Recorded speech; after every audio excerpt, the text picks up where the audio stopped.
100,000 years ago, all were akin to dragons, capable of cultivating martial arts.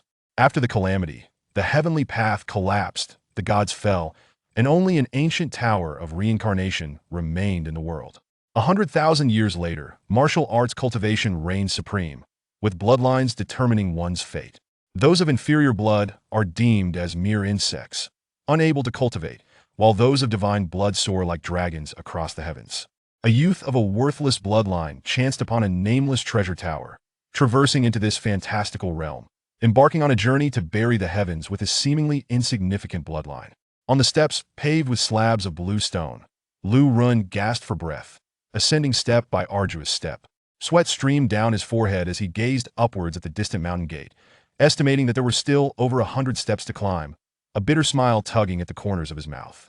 Truly, as one of the four great sects of Jiangyun Kingdom, the mountain gate is astonishingly high. Lu Ren could not help but voice his thoughts. In his previous life, he was a passionate youth from Earth, who met an untimely demise due to a mishap with Mapo tofu struck down by the husband of the chef. Thus, he found himself in this realm of primordial chaos, not merely a soul transfer, but a complete transmutation of body and spirit. It took him 3 days to gradually accept this reality, and intriguingly, he felt a sense of inexplicable excitement about this new world. As a fervent youth, he had always been drawn to the bizarre and extraordinary, and arriving in this martial realm ignited his aspirations to become an unparalleled powerhouse one day. Moreover, as an orphan, unencumbered by ties, he embraced this as a new life. Furthermore, when he crossed over, he possessed an unnamed tower, a treasure he had unearthed from a street vendor. The tower, a hue of ancient bronze and only the size of a finger, mysteriously entered his body while he was toying with it, emitting a grayish-white glow and enveloping him in a powerful suction. As the heavens spun and the earth shifted, Lu Run felt himself enter a space of circular dimensions. This realm was a chaotic void. After months of contemplation, Lu Ren finally deduced one of the tower's abilities. He sensed that this treasure seemed to be a vessel for storing time. Once he entered, time could be manipulated at will regardless of how long he spent within. It appeared that only a second passed in the outside world. As for any potential side effects or limitations of the tower, Lu Run remained indifferent, as it afforded him infinite time for cultivation, could train as long as he desired. In this world, however, to cultivate, one must awaken their meridians. Those with strong talents could do so directly, while the less gifted needed to consume awakening pills. As a former earthling, Lu Ren's aptitude for cultivation was woefully inadequate, compelling him to rely on awakening pills. The simplest way to obtain these pills was to join a sect. Lu Ren attempted to join several minor sects, but was turned away due to his lack of talent. Eventually, he learned that one of the four great sects, Qingyun's sect, was recruiting disciples, and he traversed mountains and rivers, hoping for a stroke of luck. Yet, before he could reach the mountain gate, he was already exhausted to the brink of collapse. After a brief respite, Lu Run continued his ascent, and after a stick of incense's worth of time, he finally arrived at the foot of the mountain gate. Prostrating himself on the ground to catch his breath, he summoned his strength and charged through the gate, entering a vast plaza. This expansive area, capable of accommodating thousands, was already teeming with people. Lu Run gazed at the towering figures ahead and abandoned the thought of squeezing in, instead standing alone at the back, peering towards the distant elevated platform. Upon the platform stood a middle-aged man clad in black robes, exuding an air of authority that made it difficult for anyone to meet his gaze. "I am Elder Zhu Tai, responsible for this entrance examination. I shall be brief. The entrance assessment of our Qingyun sect follows the old rules. We shall test your bloodlines. Bloodlines are classified into 9 tiers, with the first tier being the lowest and the 9th the highest. Bloodlines above the 9th tier are considered divine. The higher the bloodline grade, the greater the talent and potential. If your bloodline is assessed as tier 4 or above, you may join our Qingyun sect." As Elder Zhu's commanding voice fell, 4 disciples bore a massive blue stone tablet onto the platform. The stone tablet stood 10 feet tall, adorned with 11 markings, 1 gray and 10 blood red. This is a high-grade measuring stone. Each illuminated red marking corresponds to a bloodline. Tier 1 mark indicates a first-tier bloodline. 9 marks signify a 9th-tier bloodline. And if all 10 marks light up, it is the legendary divine bloodline. Perhaps I possess the potential for a divine bloodline. Many young men and women buzzed with excitement. Those daring enough to attend the Qingyun sect's examination almost certainly had their bloodlines tested by their families. However, their families' measuring stones were merely low-grade, capable of detecting up to tier 4 bloodlines at most. Lu Ren stood alone at the periphery, unable to restrain his curiosity as he inquired of a nearby youth. "Pardon me, genius, but what does the gray marking on the measuring stone signify?" Upon hearing Lu Ren refer to him as a genius, the youth's impression of the plain-looking Lu Ren significantly improved, and he patiently explained that gray marking indicates an individual incapable of cultivation a waste, who only becomes weaker with each attempt, potentially rendering themselves disabled. It is colloquially known as a worthless bloodline. At this revelation, Lu Ren experienced no hesitation and turned to leave. Having been eliminated in previous entrance examinations due to his bloodline, he doubted he could pass the rigorous testing of the Qingyun sect's measuring stone. Just then, a graceful figure descended from the heavens, landing beside Elder Zhu. Clad in a flowing white gown, the woman was breathtakingly beautiful, her cold gaze exuding an unmatched presence, embodying the essence of a hidden orchid in a secluded valley. In an instant, all eyes were drawn to her, expressions of awe illuminating their faces. "Isn't this the Saintess Yin Qingyao of our Jiangyan kingdom? It is said she possesses a 7th-tier bloodline, an extraordinary talent, and is cultivated to the divine sea realm at a young age, thus becoming an elder of the Qingyun sect. What brings Elder Yin here? Could it be that she seeks to take on disciples?" A murmur of speculation rippled through the crowd. "Elder Yin, you have finally come to accept disciples. This year's candidates appear promising. Perhaps we might uncover a genius with a 6th-tier bloodline." Elder Zhu smiled faintly. Yet, Yin Qingyao disregarded him, stepping forward to speak slowly. "Today, I intend to take on one disciple." As her words fell, the crowd erupted with excitement. This was Yin Qingyao, the saintess of Jiangyan Kingdom, with talents that defied the heavens.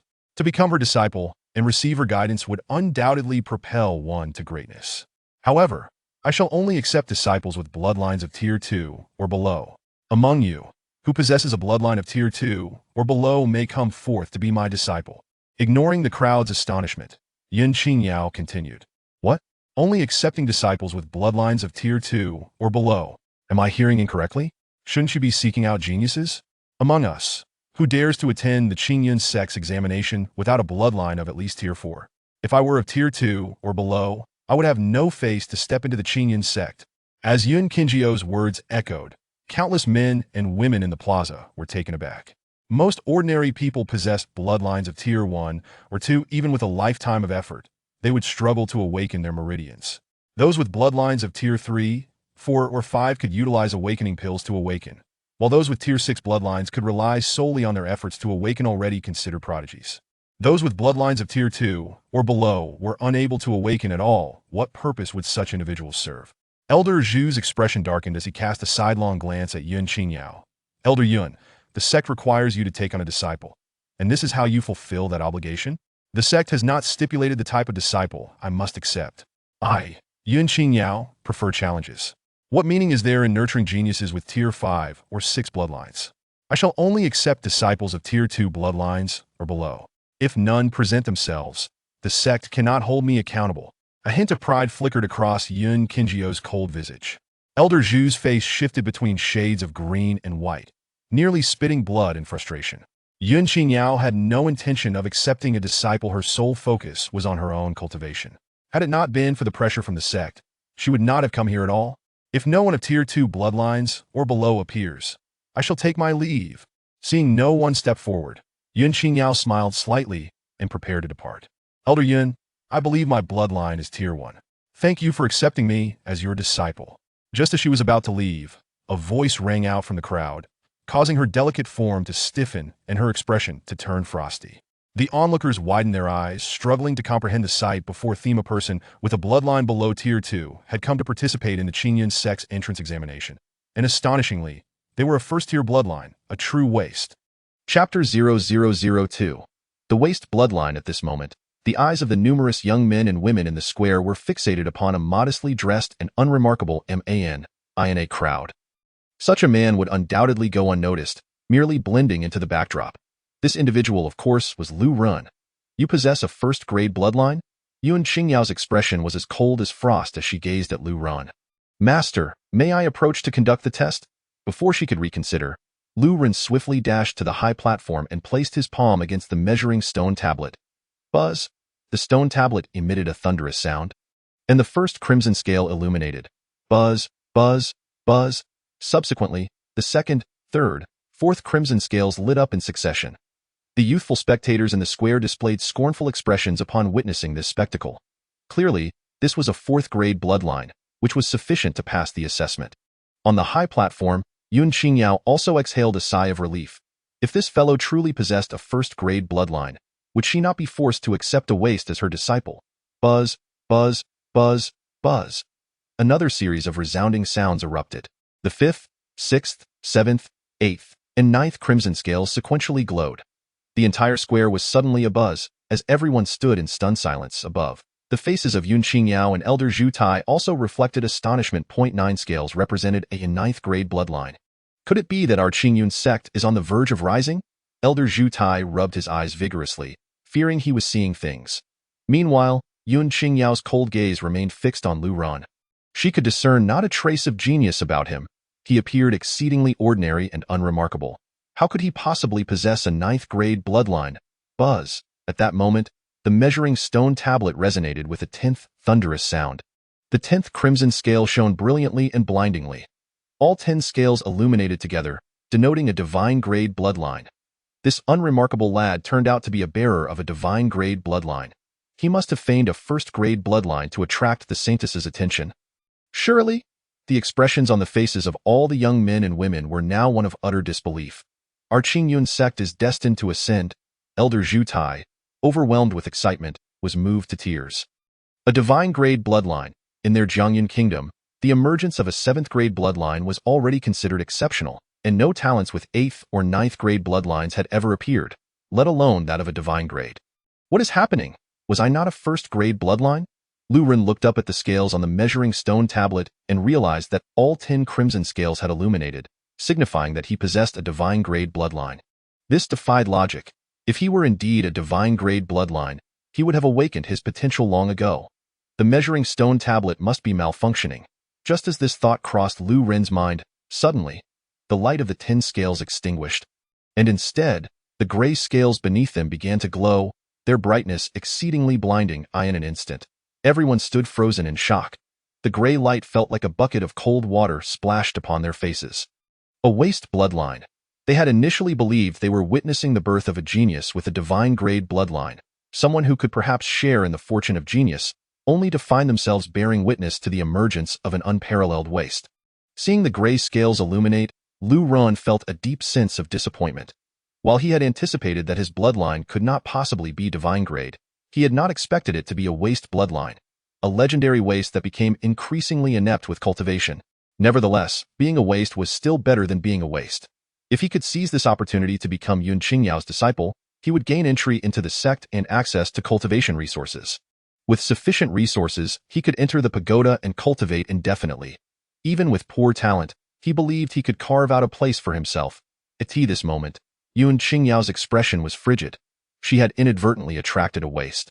She had not intended to take on a disciple, and if a first or second-grade bloodline candidate had participated in the assessment, she could have reluctantly accepted them. Instead, she encountered a waste bloodline. Master, I possess a waste bloodline. May I still become your disciple? Lu Ren approached Yun Qingyao, bowing respectfully, his face alight with excitement.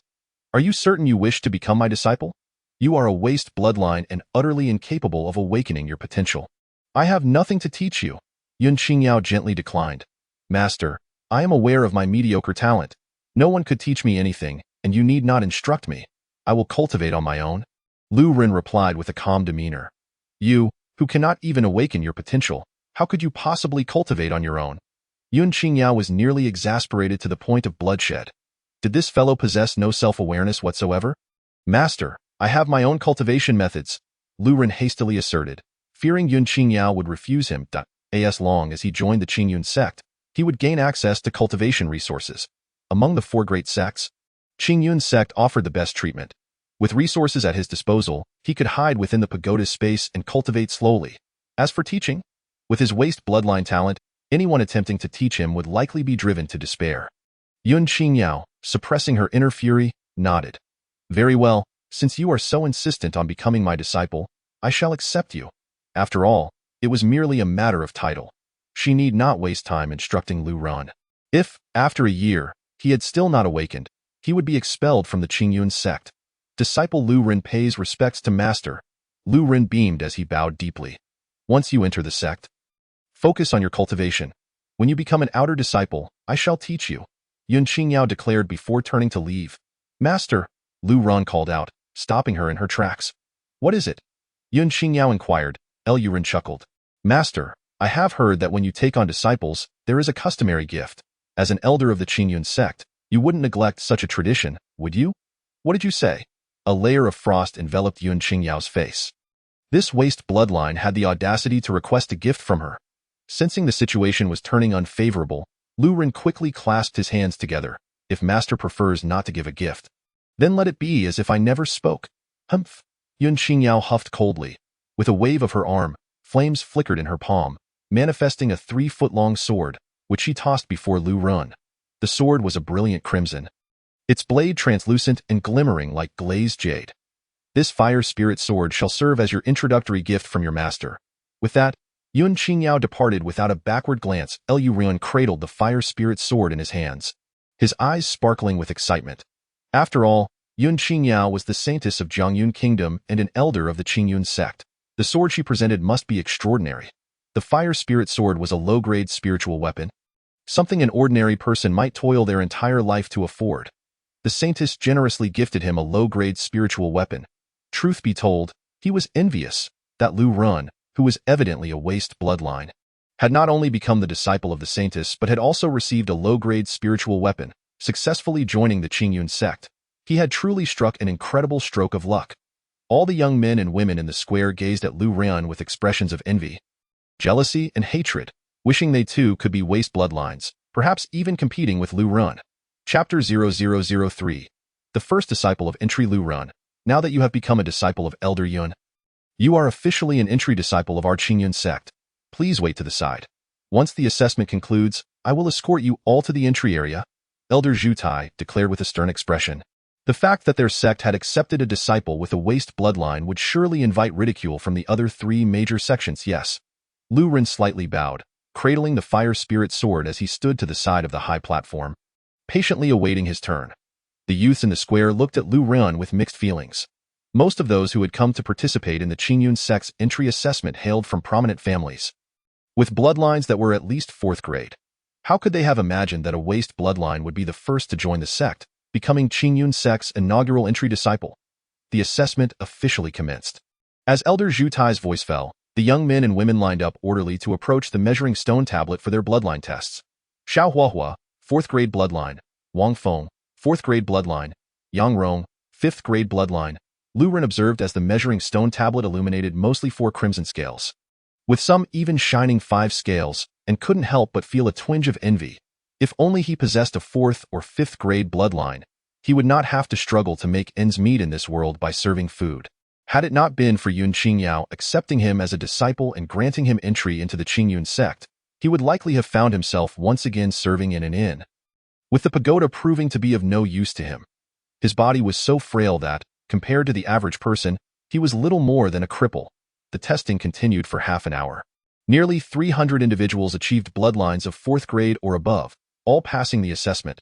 At this moment, all the young men and women stood neatly in the square. Elder Zhu Tai cast a satisfied gaze over the crowd, a smile gracing his lips. This entry assessment had yielded 10 talents with 5th grade bloodlines, surpassing previous years. From this moment forth, you shall be disciples of our Qingyun sect. I will now distribute identity wooden tokens to you, which represent your status as entry disciples of Qingyun sect and grant you the freedom to enter and exit at will, Elder Zhu Tai proclaimed. Upon finishing, 2 entry disciples moved aside a massive sealed copper chest. As the chest opened, it revealed a neatly stacked collection of hundreds of golden wooden tokens. Elder Zhu Tai then proceeded to distribute the identity wooden tokens, personally inscribing the names upon them. Everyone was filled with immense excitement. They were now disciples of the Qingyun sect, one of the 4 major sects in Jiangyun Kingdom. This was akin to a carp leaping over the dragon's gate, and upon revealing their identities, they would garner respect from others. When Lu Ren received his identity wooden token, adorned with intricate dragon and phoenix carvings and inscribed with the name Lu Ren, He too was overwhelmed with joy. "Thank you, Elder." Lu Ren clasped his fists in gratitude before stepping back. Once all the individuals had received their allocations, Elder Zhu Tai led them to the area designated for the entry-level disciples. This locale boasted majestic peaks that soared into the clouds, vast and magnificent. Ancient trees formed dense groves atop these summits, accompanied by the melodious chirping of birds and the fragrant blossoms, resembling a celestial paradise. Between the mountain peaks, iron suspension bridges connected them. The disciples followed Elder Zhu Tai along the iron bridges towards one of the towering mountains. Soon, they arrived at the mountainside, where uniquely designed courtyards had been constructed. "This will be your dormitory," Elder Zhu Tai proclaimed, gesturing towards the several courtyards before them.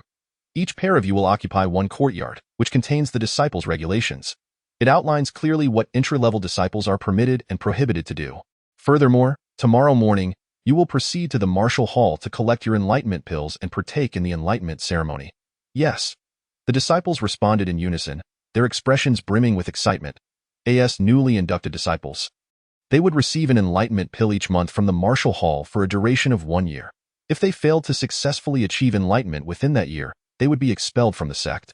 However, for disciples with a 4th-grade bloodline like them, consuming just 1 or 2 enlightenment pills would suffice to attain enlightenment and become martial artists.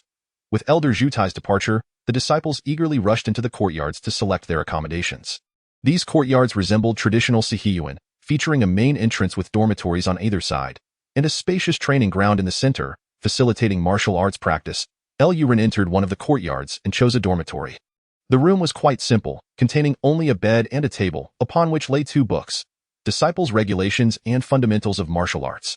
After casually perusing the regulations to grasp the basic rules, Luren found himself engrossed in the fundamentals of martial arts, which introduced a wealth of foundational cultivation knowledge.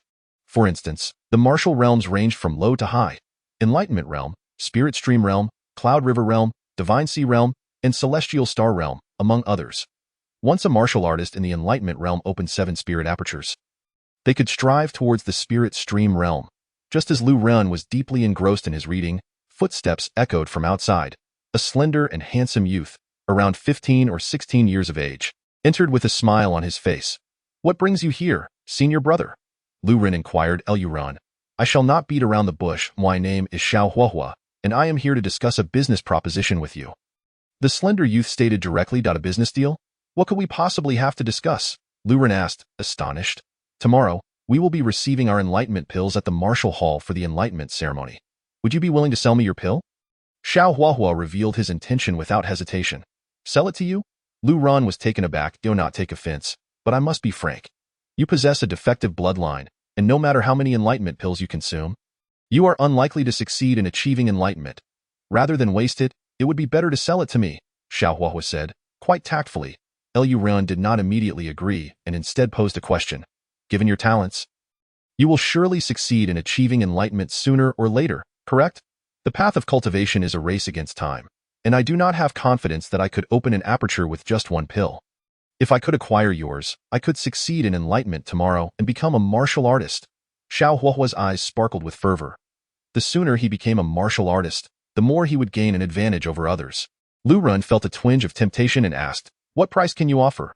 Xiao Huahua held up 2 fingers and replied, "The internal price for an enlightenment pill within the sect is approximately 15,000 copper coins. I could offer you 20,000 copper coins." 20,000? Lu Ren was utterly astounded. Copper coins served as the currency of Jiangyun Kingdom, with their purchasing power akin to that of money in his previous life. A typical person could earn around 3,000 copper coins in a month, which was considered a decent salary. Yet, Xiao Huahua was offering him 20,000 coins outright. Tio put it into perspective. During his year working as a servant in an inn, he only earned 1,500 copper coins a month, barely enough for his sustenance. Seeing Lu Ren's shock, a smug expression crept onto Xiao Hua's face. Taking note that Lu Ren's attire did not resemble that of a scion from a prominent family. For Lu Ren, 20,000 was an enormous sum. Moreover, as a disciple with a defective bloodline, he had no need for an enlightenment pill. However, Lu Ren shook his head and rejected the offer. "I will not sell it." "Not sell?" Xiao Huahua exclaimed in disbelief. "What do you intend to keep it for?" With a slight smile, Lu Ren replied, "Senior brother Xiao, if you desire my enlightenment pill, then surely other senior brothers would be interested as well. Tomorrow, I will auction it off, and the highest bidder will take it home." At that moment, Lu Ren was in dire need of money, and and he could not possibly sell it to Xiao Huahua for a mere 20,000 coins. Xiao Huahua nearly spat in frustration upon hearing Lu Ren's words. He realized he should have never approached Lu Ren privately regarding this matter. Suppressing his inner fury, yet maintaining a smile, Xiao Huahua suggested, "How about this, Lu Ren? Name your price, and we can arrange a private transaction." He was determined to acquire Lu Ren's enlightenment pill to be the first disciple to achieve enlightenment, potentially garnering the attention of the sect's elders. The first always attracted the most notice. He had heard that each time someone achieved enlightenment, elders would take notice, and those who were among the first could receive rewards from the sect. After pondering for a moment, Lu Ren replied, "Since you are so sincere, I shall offer you a sincere price as well. 100,000 copper coins." 100,000 copper coins? Xiao Huahua was taken aback, his eyes nearly popping out in disbelief. "Is that price too low for you? Perhaps you are right, considering how many people desire my enlightenment pill. How about 200,000 copper coins?" Lu Ren suggested. 200,000 copper coins? Xiao Huahua was left speechless, nearly choking on his own words. This fellow had just multiplied his offered price tenfold. Although he was wealthy, he was not foolish enough to spend 200,000 copper coins on a single enlightenment pill. "Lu Ren, you may as well keep that enlightenment pill," Xiao Huahua said, his eyes still glimmering with mirth as he prepared to leave. "Brother," Lu Ren called out to Xiao Huahua, pointing at the sword resting on the table, and tentatively asked, "Are you interested in that fire spirit sword? You wish to sell it to me?" Xiao Huahua's eyes widened in disbelief. "That was a gift from the Holy Maiden upon our first meeting." "You intend to sell it?" "A gift from my master is mine to do with as I please, so naturally, I can sell it," Lu Ren replied with a subtle smile. He possessed the treasure tower, which afforded him countless hours of cultivation, but he lacked resources. Since the fire spirit sword was currently of no use to him, he decided to sell it for the sake of acquiring resources. In that moment, Xiao Huahua's interest was piqued, and after a long pause, he said, "Lu Ren, that is a low-grade spirit weapon, worth at least 1,000,000 copper coins. I cannot produce such a sum all at once." Though his family was well off, he was still underage, and the monthly allowance from his family was merely 100,000 copper coins. Presently, he had a total of 200,000 copper coins. "That is fine. You can pay in installments," Lu Ren suggested. "Installments? What do you mean?" Xiao Huahua asked, bewildered. Lu Ren explained, "You can pay me 20% up front, and the remaining 80% can be paid over the course of a year. Of course, I will charge you a small interest of 10%. How does that sound?" Xiao Huahua had never heard of such an arrangement, but quickly grasped Lu Ren's intent and nodded in agreement. "All right, I will give you 200,000 copper coins up front, and the remaining 800,000 will be paid over 10 months, with each payment being 88,000 copper coins." He intended to pursue the fire element in his cultivation, and the fire spirit sword was perfectly suited for him. Once he achieved enlightenment, his family would increase his monthly allowance. 1 million was not beyond his means, and he could enjoy the benefits of the fire spirit sword in advance. "Let us draft a written agreement then," Lu Ren declared, promptly retrieving paper and ink to compose the contract, which both parties signed. "This is the promissory note for 200,000 copper coins." "Take it," Xiao Huahua said, producing 20 notes, each worth 10,000 copper coins. These notes were recognized currency in Jiangyan Kingdom. Once the transaction concluded, Xiao Huahua took the fire spirit sword and departed. Lu Ren tucked the 20 notes into his robe and began to clear his mind. Shortly thereafter, a familiar sharp pain coursed through his consciousness. In the next moment, his surroundings transformed into a space that was round above and square below, a mystical realm. This space was ethereal, housing only a humble thatched cottage, with some colossal stones and broken wood scattered around. This was the treasure tower space. In this realm, even if he remained for 3 to 5 years, only a fleeting moment would pass in the outside world, and his lifespan would remain unaffected, provided he had sufficient provisions. Otherwise, he would surely starve. My current body is still too weak. If I could strengthen it sufficiently, perhaps I could achieve enlightenment. Even if my talent is lacking, I can practice for 10 years. If 10 years are insufficient, I can try for 100 or even 1,000. I refuse to believe I cannot achieve enlightenment. Lu Ren contemplated inwardly. As long as he had ample resources, he could break through in a moment's time. Worst case scenario, he would need to exert himself. With that thought, Lu Ren emerged from the treasure tower space, exited his dormitory, and made his way to the dining hall. The dining hall catered to the daily meals of entry-level disciples.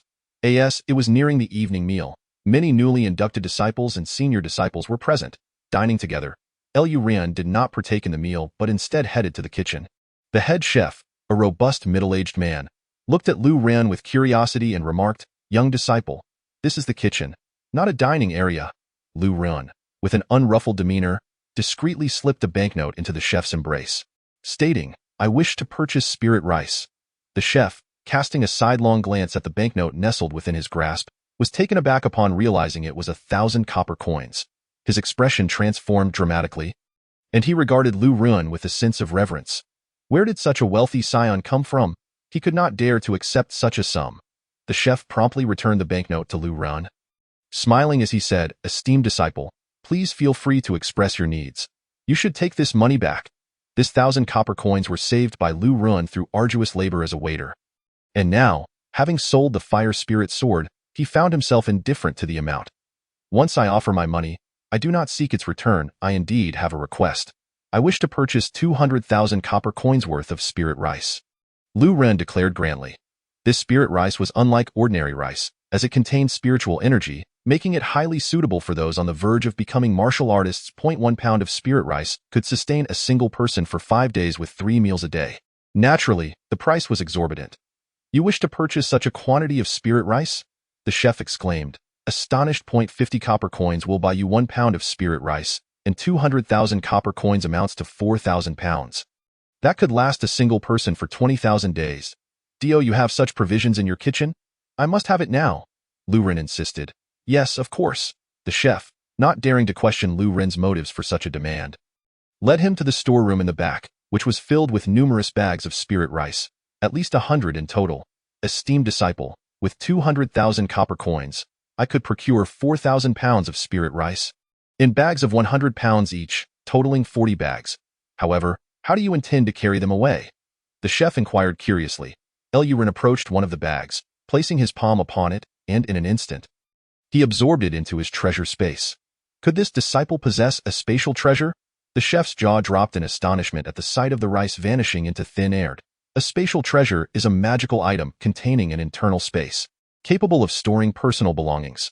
Items such as earrings, rings, bracelets, jade pendants, and pouches can be crafted into spatial treasures, but they are exceedingly expensive. Those who possess spatial treasures are either extraordinarily wealthy or noble. Lu Ren successfully stored all 39 bags of spirit rice in his treasure space and then handed the banknote to the chef, saying, Here is 200,000 copper coins. I will return to purchase spirit rice in the future. And I hope you can keep this confidential. With that, Lu Ren exited the kitchen. After dining in the hall, he returned to his quarters and re-entered the treasure space.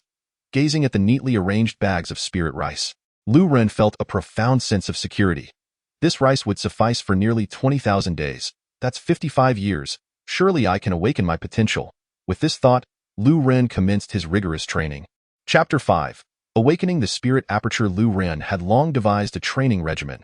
His physical condition was woefully inadequate, far inferior to the inhabitants of the Xinhuang continent. As for his innate talent, it was even more dismal, an inferior bloodline. Theo become stronger. He had no choice but to persevere, first strengthening his body before attempting to awaken his spirit aperture. Constant effort can wear down stone. Perseverance can carve iron. Even if his innate talent was lacking, he had endless time for cultivation. Thus, Lu Ren began his training, dedicating 12 hours a day to doing 1,000 push-ups, 1,000 sit-ups, and running 10 kilometers around his humble abode. For all 3 meals, he consumed spirit rice. The initial days were torturous for Lu Ren. He struggled to endure, his body sore and aching. However, after a month, his body had completely acclimatized to this intensity of exercise. At this point, Lu Ren clearly sensed the transformation within him. His physique had grown robust, and the contours of his muscles began to emerge. He subsequently increased his training regimen, performing 2,000 push-ups, 2,000 sit-ups, and running 20 kilometers around his dwelling. Thus, Lu Ren persisted for a full 3 years. After 3 years, he had sculpted his body to a level where he appeared slim in clothing yet muscular when bare. His strength had evidently multiplied several times. After 3 years of arduous training, Lu Ren felt that his physique was now comparable to that of entry-level disciples. With my innate talent, consuming an awakening pill may yield no results. I might as well attempt to awaken my spirit aperture myself. And no matter how poor my talent is, it cannot take me over 60 years to awaken. Lu Ren pondered inwardly in the days that followed. Lu Ren continued his high-intensity training, daily consuming spirit rice to replenish his energy. He established a routine of 6 hours of exercise and 3 hours attempting to awaken his spirit aperture, concentrating all his strength in his lower abdomen, as he had read that the first spirit aperture was located there. The remaining 3 hours were naturally reserved for sleep and rest. Day after day, year after year, 50 years flew by. Lu Run, aside from feeling fatigue, exhibited no change in appearance, yet he had begun to grow impatient. 50 years, a full 50 years of monotonous training. Most would have lost their sanity long ago. Yet during these 50 years, Lu Ren held onto one unwavering belief. He must awaken his spirit aperture. Without it, he would remain an ordinary person in this world. Having come to this realm, he refused to accept mediocrity. However, he never anticipated that after 50 years, he still had not awakened his spirit aperture. This inferior bloodline truly was fearsome. Fortunately, this was within the treasure space, where only a second had passed in the outside world. Otherwise, after 50 years, he would be half buried in the earth. After 50 years, even an iron pestle should have been ground into a needle. Lu Run shook his head, a bitter expression on his face. Throughout these years, nourished by spirit rice, he felt his body had reached its limit, unable to advance further. Yet he remained unable to awaken his spirit aperture. The spirit rice could sustain him for another 3 years. If he could not awaken within these 3 years, he would have to resort to the awakening pill. 1 year, 2 years, 3 years. Lu Ren spent another 3 years in the treasure space, observing that his lower abdomen showed little change. After 55 years of arduous cultivation, he had yet to awaken. Was he truly so incompetent? Lu Ren could not help but voice his frustration. However, just as he was about to exit the treasure space, a sudden wave of warmth surged in his lower abdomen, akin to being engulfed in flames. This searing energy drew all his blood and vitality toward his lower abdomen.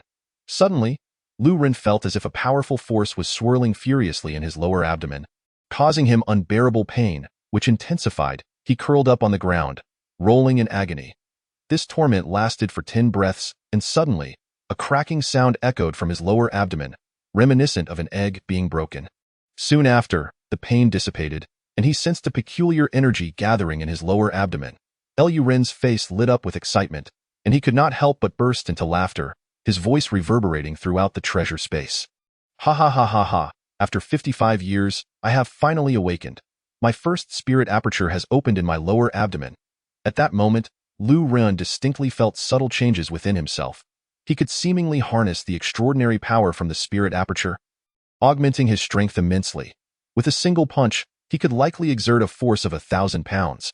Now, a single strike could undoubtedly fell a bull. This was the essence of a martial artist, strength far surpassing that of an ordinary person. I have successfully awakened my spirit aperture and officially become a martial artist. Lu Ren clenched his fists, feeling the power coursing through him from the spirit aperture, his heart brimming with elation. After 55 years of time and the expenditure of 200,000 copper coins, he had transformed from a frail individual into one who had awakened their spirit aperture. Moreover, in the outside world, only a second had elapsed. Those disciples who had entered alongside him, even the geniuses with 4th and 5th grade bloodlines, would still require awakening pills to awaken their spirit apertures. Yet he had already succeeded. I need vast sums of money. With enough funds, even if my talent is lacking, my cultivation speed will far exceed that of any genius. With that thought, Lu Ren began planning to auction off the awakening pills he would receive the next day. Having awakened, he no longer required the pills. Xiao Huahua would surely want to purchase them, and others would undoubtedly be interested as well, likely fetching a handsome price.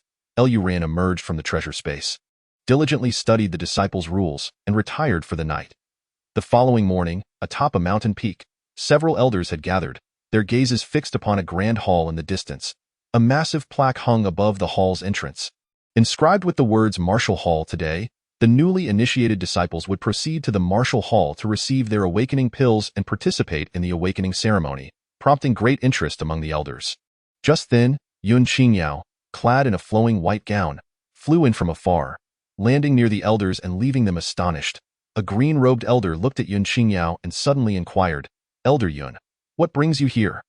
I heard you accepted a disciple with an inferior bloodline yesterday. Do you intend to witness your disciple's awakening? How could an inferior bloodline possibly awaken? No matter how many awakening pills one consumes. It is futile," another elder chimed in. Yun Qingyao replied coldly, "What of an inferior bloodline? In the pursuit of cultivation, I firmly believe there are no inferior bloodlines, only individuals who lack determination. After returning home and contemplating, she realized that a person who knew they could not cultivate yet still sought her as a mentor exhibited a remarkable resolve deserving of a chance. Thus, she made the unprecedented decision to witness Lu Ren's awakening. Success or failure was inconsequential. What mattered was his attitude toward cultivation. Chapter 6. The Immortal's guidance. At this moment, a steady stream of newly initiated disciples arrived at the martial hall, their faces alight with excitement. Lu Ren also followed a group of disciples to the entrance of the martial hall. Elder Zhu Tai stood at the entrance of the martial hall, gazing at the neatly arranged disciples, and began to speak.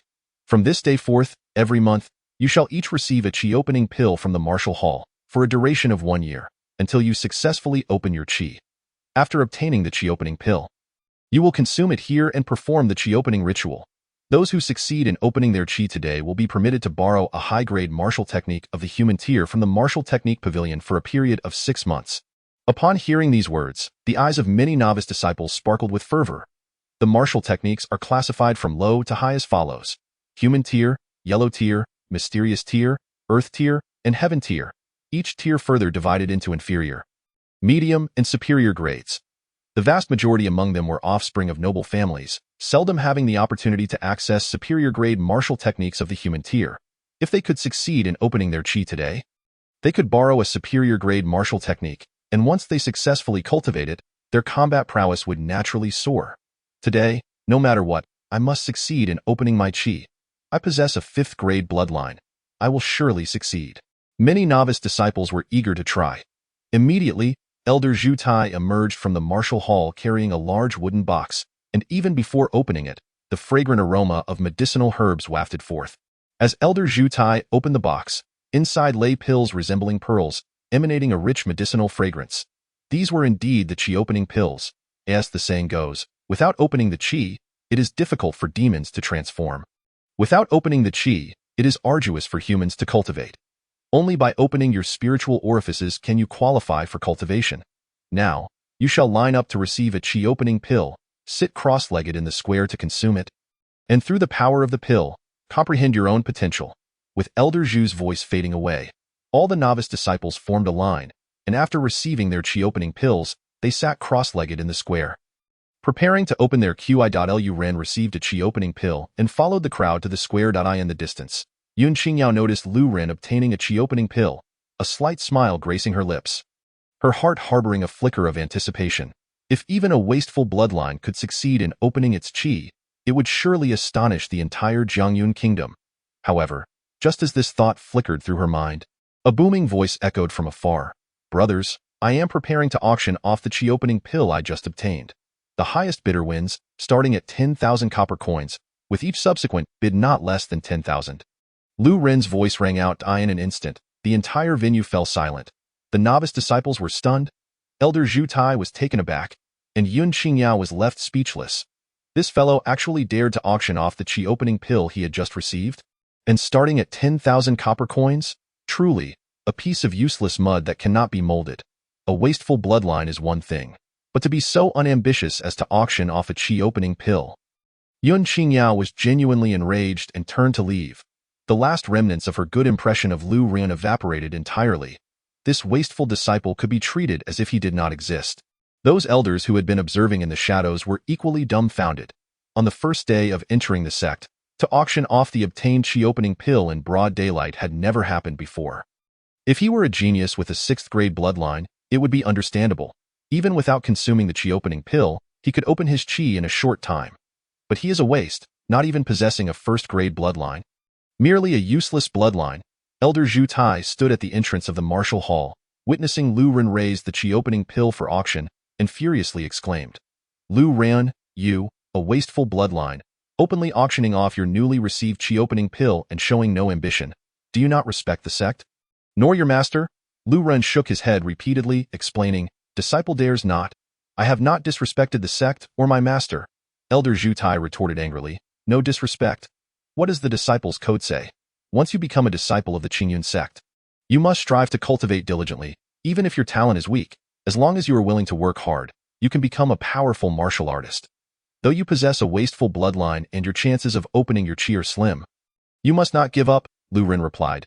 Elder Zhu Tai, you have misunderstood. It is because I have already opened my qi. Instantly, Elder Zhu Tai trembled with rage, saying, Nonsense. You, a wasteful bloodline, have not even consumed the qi opening pill. How could you have opened your qi? Your master, Yun Qingyao, is a prodigy with a 7th grade bloodline. Though she has not consumed the qi opening pill, it took her a month to successfully open her qi. How can you claim to have already opened yours? At that moment, not only Elder Zhu Tai, but the other disciples also believed Lu Ren had lost his mind to utter such absurdity. Ren smiled and said, Elder Zhu Tai, I truly have opened my qi. If you do not believe me, come and check. Seeing Lu Ren's confident demeanor, Elder Zhu Tai approached him, placing his palm against Lu Ren's abdomen. He soon felt a faint ripple of power emanating from within. The spiritual energy gathered. Could it be that you truly have opened your spiritual orifices? Elder Zhu Tai was astounded, his murky eyes fixed intently on Lu Ren's face. This was simply too unbelievable. A wasteful bloodline, and yet he had directly opened his qi. What? Lu Ren has opened his qi? Impossible. How could a wasteful bloodline possibly open its qi? All the disciples found it inconceivable, struggling to accept this fact. They were still waiting to consume the qi opening pills to open their qi, while this wasteful bloodline had already succeeded. Elder Zhu Tai had once pondered whether Lu Ren had opened his qi before joining the Qingyun sect. But he quickly dismissed that thought. The testing stone tablet could not only assess bloodline talent but also determine if one had opened their qi. This meant that Lu Ren must have opened his qi only after entering the sect. Lu Ren, how did you achieve this? Elder Zhu Tai inquired. Lu Ren had already prepared his explanation. Last night, I had a dream in which an ethereal elder told me that I possessed the potential of a great emperor.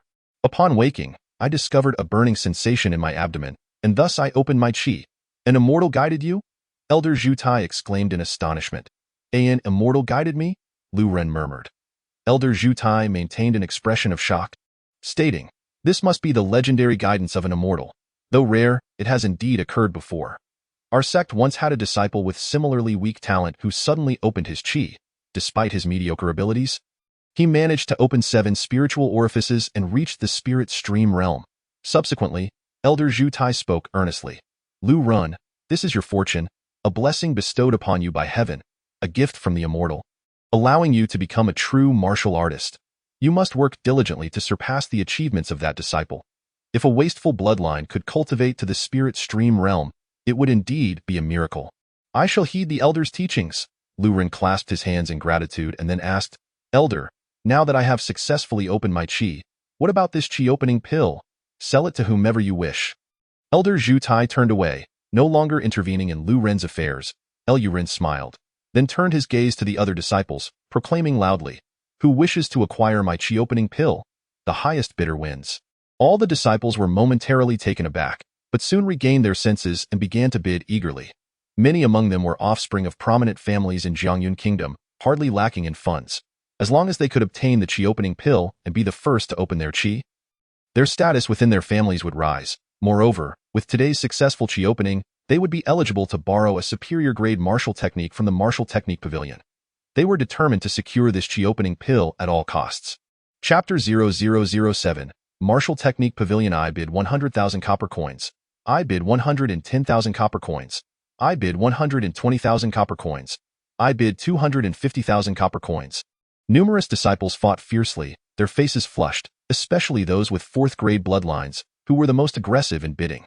Although Xiao Huahua was inclined to join the bidding, all his funds had been spent on purchasing the fire spirit sword.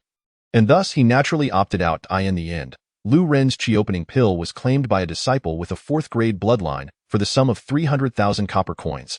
Lu Ren received 30 tickets, each worth 10,000 copper coins, and was thoroughly satisfied as he prepared to leave.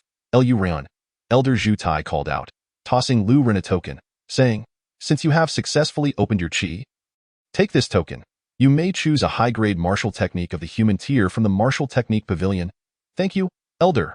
Lu Ren accepted the token and, under the watchful eyes of the other disciples, departed from the Martial Hall Square, heading towards the distant Martial Technique Pavilion.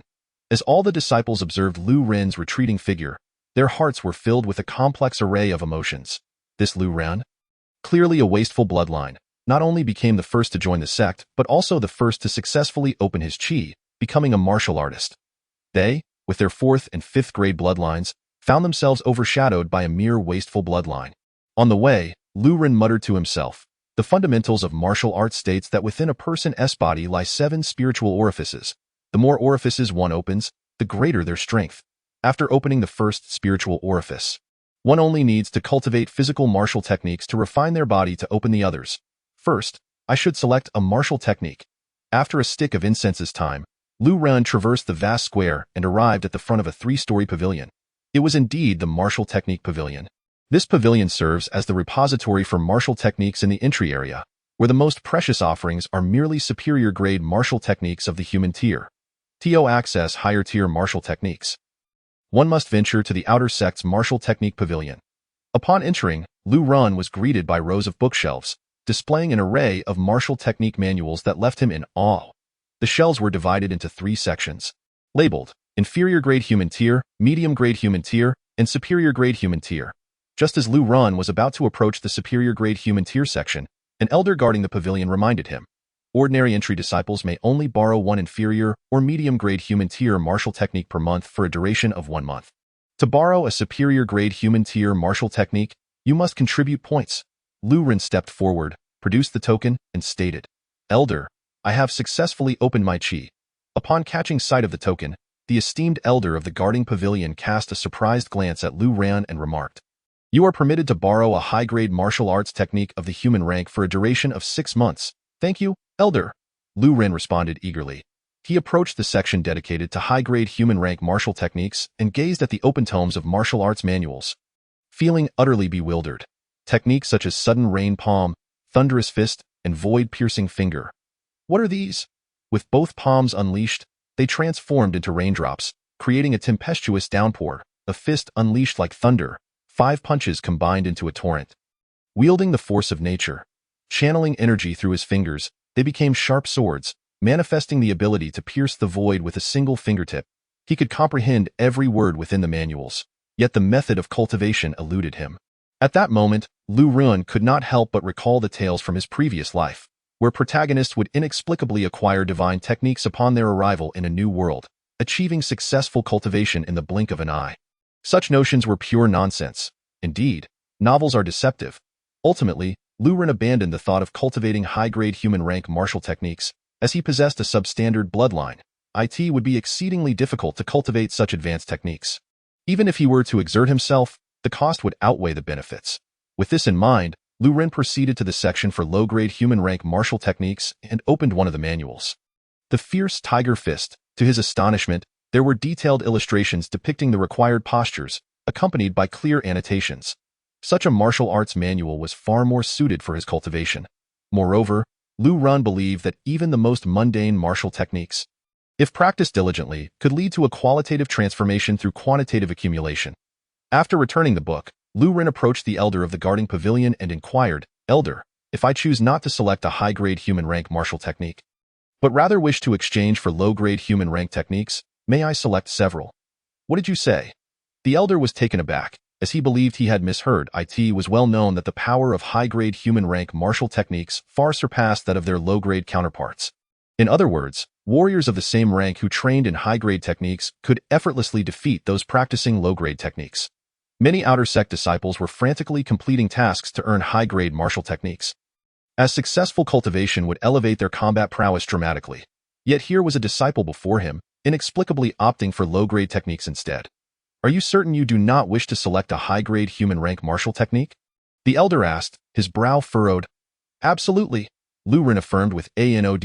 In that case, you may borrow 3 low-grade human rank martial techniques at once, for a period of 6 months. Lu Ren returned to the section for low-grade techniques and, after careful consideration, selected 3 that suited his abilities. The first was a low-grade human rank offensive technique, the Fierce Tiger Fist. The second was a low-grade defensive technique, the 8 trigrams palm. The third was a low-grade movement technique, the Spirit Cat Step. With these 3 manuals in hand, Lu Ren approached the elder for registration. Upon seeing Lu Ren's name, the elder exclaimed in astonishment, "You are Lu Ren, the disciple with the substandard bloodline?" Lu Ren had already gained notoriety among the elders of the sect, not solely due to his bloodline, but because the news had spread that the saintess, Yun Qingyao, had taken a disciple with a substandard bloodline just the day prior. It could be said that all the elders of the Qingyun sect were aware of the existence of a disciple named Lu Ren, who possessed a substandard bloodline. Indeed, Lu Ren replied, feeling somewhat embarrassed. The elder furrowed his brow and questioned, Lu Ren, where did you acquire this token? Given your substandard bloodline, it should be impossible for you to awaken your spiritual channels. No amount of awakening pills would suffice. Elder Zhu Tai mentioned that I received the grace of an immortal and successfully awakened my channels. If you do not believe me, feel free to check. The elder, though skeptical, placed his palm upon Lu Ren's abdomen and immediately sensed the fluctuations of spiritual energy. Goodness, you truly have awakened your spiritual channels. The elder's eyes sparkled with astonishment. No wonder you wish to exchange high-grade techniques for low-grade ones. The elder, now enlightened, stroked his beard and continued, you may return these 3 martial technique manuals whenever you wish. However, do not lend them to others, or you shall face the consequences. A substandard bloodline awakening its channels is a blessing from an immortal.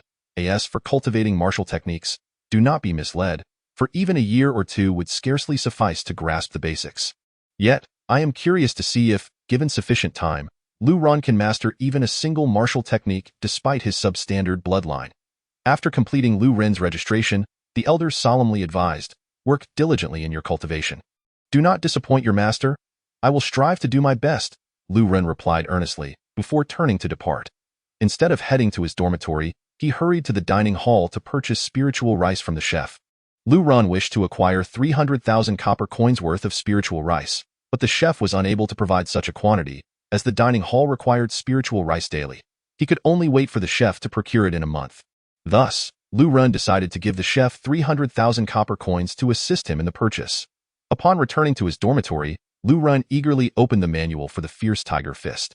This technique, inspired by the ferocity of a tiger, if cultivated to its peak, would enable its practitioner to fight with the ferocity of a true tiger, exuding an awe-inspiring presence. In the courtyard, Lu Ren began to practice the movements as depicted in the manual. However, despite mimicking the forms, he lacked strength and displayed no semblance of proper technique. After an hour of practice, his movements remained clumsy, with no sign of improvement. At that moment, Xiao Huahua entered the courtyard and, upon witnessing Lu Ren's disjointed attempts at cultivation, nearly burst into laughter. Junior brother Lu, you are practicing the fierce tiger fist, aren't you? Lu Ren halted his movements, wiped the sweat from his brow, and asked in surprise. Senior brother Xiao, how did you know I was practicing the fierce tiger fist? Xiao Huahua chuckled, demonstrating the technique with precise, powerful movements that resembled a tiger's pounce. Seeing this display, Lu Ren exclaimed, you also practice the fierce tiger fist? My family also possesses this martial technique. It serves as a foundational skill. Within half a month, I had mastered it, Xiao Huahua explained. Junior brother Lu, now that you've awakened your channels, couldn't you borrow high-grade martial techniques? Why are you still practicing the fierce tiger fist? Lu Ren elaborated, Senior brother Xiao, you know my bloodline is substandard. It is impossible for me to cultivate high-grade techniques, so I am trying my hand at the fierce tiger fist. Ah, I see. Xiao Huahua nodded. Junior brother, it is already miraculous that you have awakened your channels with a substandard bloodline. I wonder how long it will take you to master the fierce tiger fist. Senior brother Xiao, what does it mean to achieve mastery? Lu Ren inquired. Xiao Huahua replied, most martial techniques are categorized by proficiency into stages: entry-level, minor mastery, major mastery, and perfection. Generally, most warriors can only reach major mastery. Achieving perfection requires several times the effort and dedication that I possess a 4th-grade bloodline talent. For the fierce tiger fist, I reached entry-level in 3 days, minor mastery in 7 days, and major mastery in half a month. If one were a prodigy like the Saintess, they could likely achieve major mastery in just 3 days. Listening to Xiao Huahua's words, Lu Ren could not help but reflect on the significance of bloodline talent. Regaining his composure, he smiled gently. Then I wish senior brother Xiao swift success in achieving perfection. I do not intend to reach perfection in the fierce tiger fist. With that time, I could cultivate mid-grade and high-grade human rank techniques instead. The fierce tiger fist is merely a transitional technique. Xiao Huahua shook his head. Well then, junior brother Lu, focus on your training. It won't be easy for you to reach the entry level with your substandard bloodline. Having said this, Xiao Huahua left Lu Ren to his practice and returned to his own dormitory. Lu Ren persisted in practicing the fierce tiger fist, yet still struggled to grasp the basics. Nevertheless, having endured 70 years to awaken his channels, he was undeterred by challenges and continued to diligently train in the fierce tiger fist. Over the next few days, Lu Ren remained committed to his training. While Xiao Huahua successfully awakened his channels in his own dormitory, both would meet at mealtime in the dining hall and return to their respective practices. A month later, Xiao Huahua finally succeeded in awakening his channels. Overjoyed, he noticed that Lu Ren remained stagnant, making no progress in his training, and began to offer guidance. However, after several attempts, Lu Ren's cultivation still showed no improvement. The challenges posed by a substandard bloodline were formidable. No matter how much he taught, it seemed futile. Even if the saintess herself were to instruct him, it might yield no results. Xiao Huahua shook his head, abandoning the thought of further instruction. Senior brother, my talent is indeed lacking. I do not wish to waste your time. I will continue to cultivate at my own pace. By the way, I have some matters to attend to, so I shall be leaving, Lu Ren declared before departing. Calculating the time, he deduced that the dining hall should have returned with supplies. After a month of training outside, Lu Ren felt he was squandering precious time. If he could enter the tower's space, he would not feel a twinge of regret. Once inside, he could train fervently. With the 300,000 copper coins, he could purchase 60 bags of spiritual rice, sufficient for 82 years of cultivation. Upon seeing Lu Ren depart, Xiao Huahua murmured to himself, now that I have successfully awakened my channels, I can also borrow martial techniques from the martial arts pavilion. If I can find a sword manual to complement my fire spirit sword, those disciples with 5th grade bloodlines shall not stand a chance against me. With this thought, he excitedly dashed towards the martial arts pavilion. Before long, a hearty laugh echoed from outside the courtyard. Ha ha ha, I have actually found a mid-grade human rank sword technique. The fiery sword technique in the martial arts pavilion.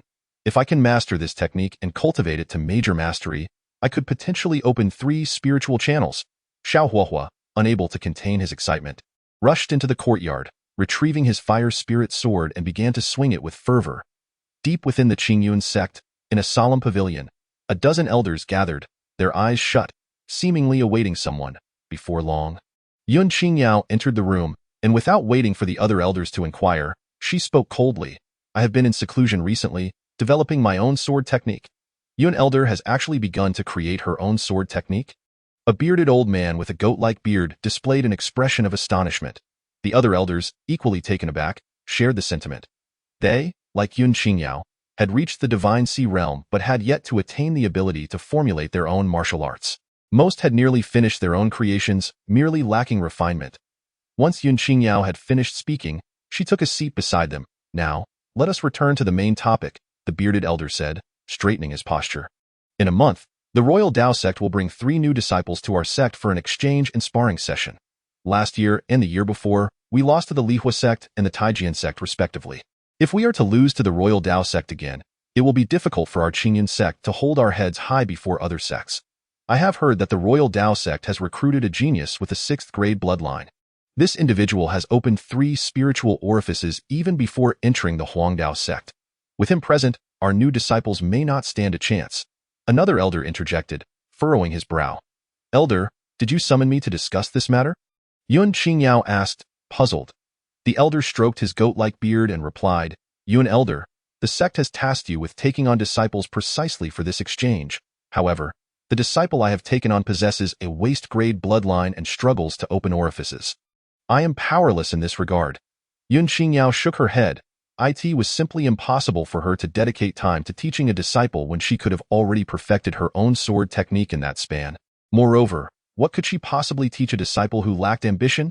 Yun Elder, you truly have a discerning eye. Your waste-grade bloodline disciple is remarkable, having received the blessing of an immortal, and has become the first disciple to open orifices upon entering. One elder exclaimed enviously. What? Yun Qingyao's delicate face shifted slightly, disbelief etched across her features. The disciple she had inadvertently accepted had actually opened orifices. Yun Elder, your disciple opened an orifice immediately upon entering the sect. Such speed in opening orifices would likely surpass even your own. Though it may be due to the immortal's blessing, it still counts as an opening. You must teach him well, the elder added. My disciple has indeed received the blessing of an immortal and opened a spiritual orifice. Yun Qingyao was utterly astonished. In a wonder Lu Ren had sought to bid on the orifice-opening pill. She had misjudged him, that a tumult of emotions surged within her, a pang of guilt towards Lu Ren. With the opening of orifices, the orifice-opening pill had naturally become unnecessary, and could be auctioned off for a considerable sum. This was not a lack of ambition. It was the mark of a business prodigy. Yun Elder, The sect leader has decreed that you must bring your disciple to participate in this exchange for new disciples. The elder's words abruptly interrupted Yun Qingyao's thoughts. Regaining her composure, she smiled and replied, "Elder, I shall agree to this matter." "Really?" A look of astonishment spread across the elder's face. He had previously worried that Yun Qingyao would refuse. Yet she had consented so readily. "Since I have taken on a disciple, I must assist the sect in nurturing an exceptional disciple, and I shall not forget to repay the sect leader's kindness." Yun Qingyao stated, "Do you have confidence in cultivating Lu Ran? Although he has opened orifices, he is still a waste-grade bloodline, unprecedented." The elder remarked. A confident look graced Yun Qingyao's beautiful, icy face as she replied, "My disciple possesses my fire spirit sword. If I impart my self-created sword technique to him, I am confident I can teach him well, even if he is a waste-grade bloodline. As long as he practices my sword technique to a foundational level, he should be able to open at least 2 spiritual orifices. If he can reach the minor achievement stage, he could open 4 orifices.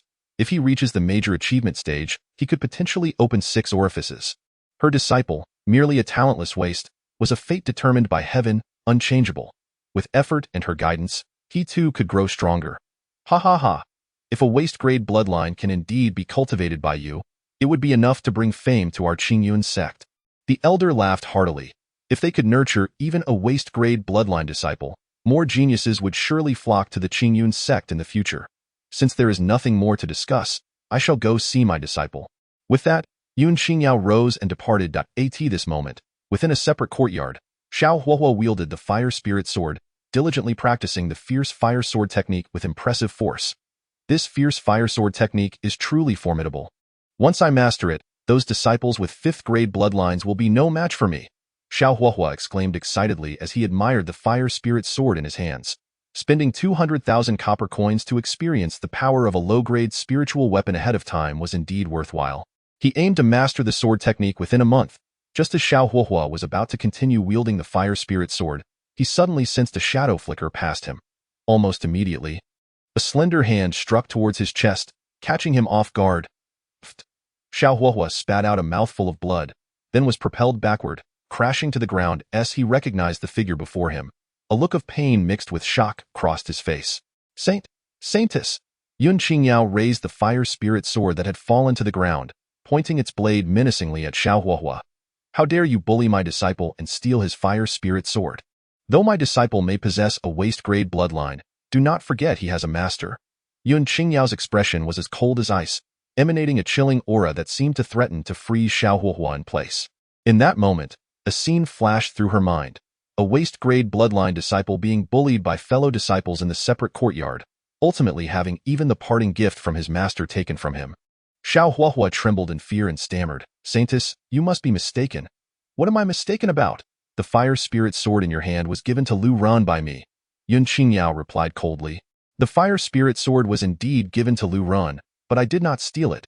Lu Ran sold it to me," Xiao Huohuo hastily explained, fearing that Yun Qingyao might take violent action against him. This Yun Qingyao was not merely an elder of the Qingyun sect. She was also the saintess of Jiangyan nation. Even if she killed him within the sect, he wouldn't dare utter a peep. "Nonsense," Yun Qingyao retorted icily. "This fire spirit sword is worth at least 1 million copper coins. How could a mere intra-level disciple like you afford it?" "I cannot afford it, but Lu Ran allowed me to pay in installments. I first gave him 200,000 copper coins, and the remaining 800,000 copper coins, along with interest, I must pay him 88,000 copper coins each month for 10 months. Xiao Huohuo exclaimed, tears brimming in his eyes. "Installments? Interest?" Yun Qingyao's eyes widened in disbelief, as though she had just heard the most outrageous thing. "Saintess, I am not lying. If you don't believe me, wait for Lu Ran to return, and we can confront him together," Xiao Huohuo urged, in no need. Yun Qingyao stored the fire spirit sword away, tossing 20 banknotes at Xiao Huohuo, her voice cold. "Here are your 200,000 back. I will take the fire spirit sword." Xiao Huohuo felt tears welling up as the fire spirit sword was taken from him. Hadn't he borrowed it to practice the fierce fire sword technique? "Saintess, what should I do about Lu Ran asking for money?" He lamented that, of course, you pay him nothing.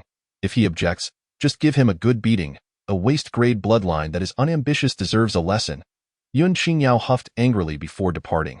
Having lived for 20 years, it was her first time gifting a present, only to find that Lu Ran had sold the gift she had given him and arranged for others to pay in installments. She had initially planned to spend some time teaching this disciple, but now she wished she could slap him dead. Not long after Yun Qingyao left, Lu Run returned with great enthusiasm and rushed into his quarters. To enter the pagoda space, one needed an absolutely safe environment. Otherwise, the mind could not relax, making it impossible to enter the pagoda space. Soon, Lu Run found himself within the pagoda space. He gazed at the 60 bags of spiritual rice before him and began to calculate roughly. 60 bags of spiritual rice would sustain him for 82 years. Having trained in the fierce tiger fist for a month without grasping the essentials, he now had 82 years to practice. Would he not succeed? Let the training begin. Lu Run retrieved the manual for the fierce tiger fist and resumed his training. For Lu Run, a waste-grade bloodline, training felt like a thankless task. It took him a full 2 years to bring the fierce tiger fist to a minor achievement. Xiao Huahua, with his 4th-grade bloodline talent, had achieved minor success in just 3 days, while Lu Run had spent 2 years on it. The disparity was immense. Even if my talent is lacking, it's fine. I can endure. These spiritual rices will sustain me for 80 years. Lu Run continued training in the blink of an eye. 30 years had passed. Within the pagoda space, Lu Ren's form resembled that of a fierce tiger as he lunged forward, unleashing a flurry of punches. The wind from his fists howling, shaking the air as if a tiger was descending from the mountain. Ha! Lu Ren suddenly let out a loud roar, striking a massive boulder ahead with a punch. Boom! A resounding explosion echoed as the boulder shattered, fragments flying in all directions. He had actually achieved perfection. A smile crept onto Lu Ren's face. Although the fierce tiger fist was a low-grade human martial technique, its power would not be inferior when perfected, even surpassing some mid-grade techniques. He did not mind the 30 years spent. Moreover, Lu Run discovered that an incredible force flowed through his palms, swirling with spiritual energy. Overjoyed, Lu Run realized he had opened 2 more spiritual orifices. Chapter 0010. The 6 spiritual apertures. To my astonishment, I have unlocked 2 more spiritual apertures, bringing the total to 3. My current strength should now be capable of reaching 3,000 pounds. Lu Run tightly clenched his hands, feeling the surging power within him, and nodded in satisfaction. The sensation of enhancing one's strength is truly exquisite. Subsequently, Lu Run commenced his arduous practice of the Bagua palm. This technique is primarily a defensive martial art, with the hands assuming the formation of the Bagua, allowing one to withstand enemy attacks as long as their power is not overwhelmingly superior. The difficulty of mastering the Bagua palm is considerably higher than that of the fierce tiger fist. It took Lu Run a full 35 years to attain perfection in ITI in the remaining 15 years. He dedicated himself to perfecting the spirit cat steps. After 50 years of relentless training, he successfully opened 3 more spiritual apertures. Lu Ran was quite pleased with his accomplishments, having perfected 2 martial techniques while bringing 1 movement technique to a major level of mastery. Even with exceptional talent, it would typically take a year or more to achieve such a level. Yet, in reality, he had accomplished this in merely a second. I have cultivated 3 body-refining techniques, and despite enduring 82 years of rigorous training, I have only managed to open 5 spiritual apertures. With this thought, Lu Ren felt a tinge of frustration. He had opened 1 aperture in the palms of his hands, 1 at his heart, and 1 in the soles of his feet, each capable of storing a trace of spiritual energy. Along with the aperture located in his lower abdomen, he now had a total of 6 apertures. Just 1 short of reaching the spiritual stream realm, Lu Ren sensed his strength had increased at least 5-fold. When he opened a single spiritual aperture before, he could exert a force of 1,000 pounds with a punch. Now, he could unleash at least 6,000 pounds of tremendous power. Such a feat would have been utterly impossible in his previous life. Unfortunately, the spirit cat steps had yet to be perfected. As Lu Ren pondered this, he realized that a month had seemingly passed, and Xiao Huahua should still owe him 88,000 copper coins. These coins, exchanged for spiritual rice, would sustain him for 25 years of training, likely enabling him to perfect the spirit cat steps and perhaps even unlock the 7th spiritual aperture. Once the 7th aperture was opened, he would be poised to ascend to the spiritual stream realm. Emerging from the treasure tower space, Lu Ran took a deep breath, instantly feeling refreshed. The outside world was indeed preferable. If not for his training, he would not wish to linger in the treasure tower space for even a moment. Lu Ren arrived at the door of Xiao Huahua's dormitory and knocked at it that moment. Xiao Huahua sat on his bed, utterly despondent. Although the saintess had returned his money, he had borrowed a book on the fierce fire sword technique. And now that he had yet to practice it, the saintess had reclaimed the fire spirit sword. Unable to practice the sword technique, He would have to wait a month to exchange for another martial arts technique, effectively wasting a full month of training time. With this in mind, Xiao Huahua harbored resentment towards Lu Ren. He felt that since encountering Lu Ren, he had been plagued by misfortune. Could it be that a warrior with a defective bloodline was also cursed with bad luck? That Lu Ren had caused him to take a blow from the saintess for no reason, leaving his chest burning. When he came to ask for money, he would see how he would deal with him. As Xiao Huahua thought of this, he oddly found himself anticipating Lu Ren's request for money. Senior brother Xiao. At that moment, Lu Ren pushed the door open and interrupted Xiao Huahua's thoughts. He has finally arrived. Xiao Huahua rejoiced inwardly. It was finally his turn to vent his frustrations. Lu Ren, is there something you need? Xiao Huahua suppressed his emotions. The month has passed. You owe me 88,000. Lu Ren squinted and smiled. Not a chance. What can you do about it? Xiao Huahua sneered. What did you say? Lu Ren's expression shifted, convinced he had misheard. Xiao Huahua wore a mischievous grin and replied, why should I repay money I owe based on my own merit? Senior brother Xiao, if you truly refuse to pay, do not blame me for being impolite. Lu Ren's tone turned icy, having never anticipated encountering someone who would refuse to repay a debt in this world. However, this world was different from the last. It was one where strength commanded respect. Now that he had opened 6 spiritual apertures, if Xiao Huahua truly refused to return the money, he would take measures to ensure repayment.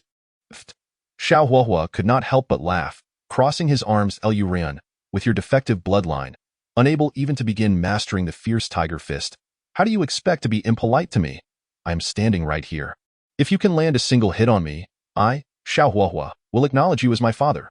Xiao Huahua did not disdain Lu Ren but believed Lu Ren's talent to be exceedingly poor. Having failed to even enter the basics of the fierce tiger fist after a month of practice. Meanwhile, he had perfected the fierce tiger fist, and since both had only opened 1 spiritual aperture, Lu Ren was simply no match for him. You are definitely my son? Lu Ren chuckled, taking a step forward, suddenly striking toward Xiao Huahua. Spiritual energy shimmered like mist on his palm, and the overwhelming force even caused the air to crackle. What? Xiao Huahua's expression changed dramatically, utterly unprepared for the might of Lu Ren's strike. At that moment, he had no time to evade and swung a fist towards Lu Ren, the fierce wind of his punch akin to a tiger pouncing on its prey. This was the perfected fierce tiger fist. A single punch would be enough to incapacitate even a full-grown tiger. Bang! The moment their fists and palms collided, Xiao Huahua felt as if struck by lightning, his body flying backward, crashing against the wall, and then sliding to the ground, spitting out a mouthful of blood. How could you possess such strength? Lying on the ground, Xiao Huahua experienced excruciating pain, feeling as though his arm might be dislocated. What astonished him even more was Lu Ren's strength. This was undeniably beyond what a mere practitioner with 1 spiritual aperture could possess. Even those who had opened 3 or 4 apertures might not match Lu Ren's power. Senior brother Xiao, to be frank, I have received the favor of an immortal, and it is not merely 1 aperture that I have opened, but 6. Seeing the astonishment on Xiao Huahua's face, Lu Ren felt an inner satisfaction. Moreover, he had not used his full strength in that strike. He had only employed half of his power. If he had unleashed his full might, Xiao Huahua would undoubtedly have been gravely injured. What? 6 apertures? Xiao Huahua's face was one of sheer shock. The fact that Lu Ren had opened a single spiritual aperture due to the favor of an immortal had already stunned everyone. Yet here he was, having opened 6. This was no mere blessing. It was as though the immortal was feeding him. Lu Ren extended his hand, calmly stating, Senior brother Xiao, please return the money. If this matter escalates, it will be you who loses face. Xiao Huahua, feeling utterly helpless, lamented. Lu Ren, it's not that I refuse to pay. The fire spirit sword was reclaimed by the saintess. She gave me 200,000 copper coins and told me not to repay you. If you come to demand it, it will just give me an excuse to teach you a lesson. Reclaimed? Lu Ren was slightly taken aback. That fire spirit sword had been a parting gift from her. Naturally, she would be displeased if he sold it to Lu Ren. Xiao Huahua wore a mournful expression. Lu Ren approached and helped him up, saying sheepishly, Senior brother Xiao, you should have mentioned earlier that the fire spirit sword was taken back by my master. Why didn't you say so sooner? Listening to Lu Ren's words, Xiao Huahua felt a surge of anger, nearly spitting blood. Lu Ren, it's my fault for not mentioning it sooner. Are you all right? Lu Ren inquired with concern. Xiao Huahua shook his head. I'm fine. A few days of rest will suffice. That's good to hear. I won't disturb you any longer, Lu Ren said, quickly leaving the room and closing the door behind him. Sitting on the bed, Xiao Huahua felt increasingly aggrieved, ultimately bursting into tears. I must have encountered 8 lifetimes of bad luck to have crossed paths with these two. Chapter 0011. It turns out to be more useless in this world. Strength truly is the ultimate truth. Upon returning to his dormitory, Lu Ren was filled with myriad reflections. Had he not surpassed Xiao Huahua in strength, he might have remained oblivious to the fire spirit sword incident. If his master learned he had sold her gift, he would likely blame him in no matter. He must first focus on enhancing his strength. Let's return the martial arts techniques. Holding 3 manuals in his hand, Lu Ren departed from the courtyard.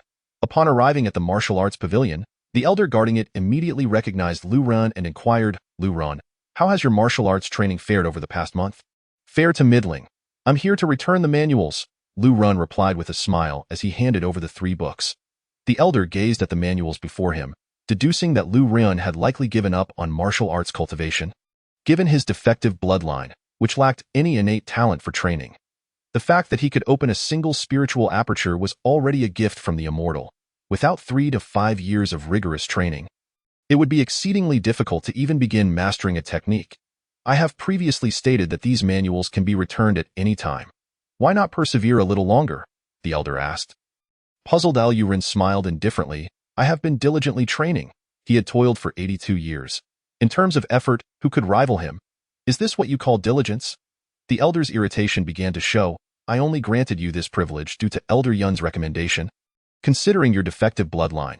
Yet, you return the manuals after just a month. If you do not exert more effort, you will eventually be expelled from the sect. But I have already mastered all 3 techniques, Lu Ren retorted, taking a step to leave. Had the elder known that he had not only mastered all 3 techniques, but perfected 2 and brought one to a major level, he would surely have been astounded. Furthermore, he had opened 6 spiritual apertures. After Lu Ren departed, the elder guarding the pavilion shook his head in disappointment, feeling somewhat disheartened by Lu Ren's lack of appreciation for the rare gift bestowed upon him by the immortal, which had allowed him to awaken his spiritual aperture and become a martial artist. Elder Chiu, what brings Lu Ren to the martial arts pavilion? At that moment, Yun Qingyao entered. She was already in a sour mood due to Lu Ren's situation and had come to the pavilion to borrow a few sword manuals to refine her self-created sword technique, only to unexpectedly encounter Lu Ren. However, she deliberately avoided him, wishing to avoid any excessive interaction. "So it is Elder Yun." The elder guarding the pavilion was instantly incensed and reprimanded. "Your disciple is utterly unambitious. After finally awakening his spiritual aperture, he should be diligently cultivating. Yet he returned the 3 martial arts manuals he borrowed from me after merely 1 month of practice. Only practiced for a month?" Yun Qingyao was taken aback, then lamented. He has a defective bloodline. Yet having opened his spiritual aperture, if he were to exert effort in cultivating martial arts, it is not impossible for him to step into the Lingxi realm. Upon reflecting on this, Yun Qingyao sighed deeply, feeling a sense of loss for Lu Ren. She had intended to teach him diligently, but with such a disposition, it was unlikely he would achieve anything significant. Upon returning to his courtyard, Lu Ren was preoccupied with thoughts of making money. He initially planned to profit handsomely from the fire spirit sword, expecting to earn 88 copper coins each month, which would equate to over 20 years of cultivation time. Now that this source of income had been cut off, he needed to seek alternative methods to amass wealth. If I can cultivate for another 20 years, I should be able to perfect the Lingmiao step and awaken the 7th spiritual aperture. Lu Ren was eager to unlock the 7th spiritual aperture, aiming to break through to the Lingxi realm. As far as he knew, it typically took entry-level disciples, no matter how talented, 3 to 5 months to make such a breakthrough and become outer disciples. While entry-level disciples risk expulsion from the sect, outer disciples enjoyed greater security, as they would not be cast out even if their cultivation stagnated. Thus, Lu Ren was keen to reach the Lingxi realm as soon as possible. However, it's difficult to make a meal without rice. He needed a substantial amount of money, at least over 100,000 copper coins, to fully cultivate the Lingmiao step. Suddenly, Lu Ren recalled the description in the disciples' regulations. Entry-level disciples who had opened more than 6 spiritual apertures could undertake tasks to earn contribution points. With contribution points, they could borrow high-grade martial arts from the martial arts pavilion and purchase various cultivation resources within the sect. However, executing tasks came with risks, especially for newly initiated disciples who were weak and lacked experience, forcing them to join the teams of senior disciples as a form of training to earn some spoils. Of course, the primary purpose of undertaking tasks was to hone oneself, and no matter how formidable one's martial arts training, Without practical combat experience, it held little meaning and could not translate into combat effectiveness. I have already perfected 2 martial arts techniques. As for the Ling Miao step, it has also reached great mastery. It is time to test my strength in actual combat. With this thought, Lu Ran made his way across the iron chain bridge towards another peak. In the outer disciple area of the Qingyun sect. There were 3 peaks. One peak housed the disciples' courtyards and dining hall. Another had the martial hall and martial arts pavilion, while the last was home to the contribution hall. Upon arriving at the square in front of the contribution hall, Lu Ran noticed a considerable gathering of disciples, many of whom were clustered in small groups, exuding a formidable aura.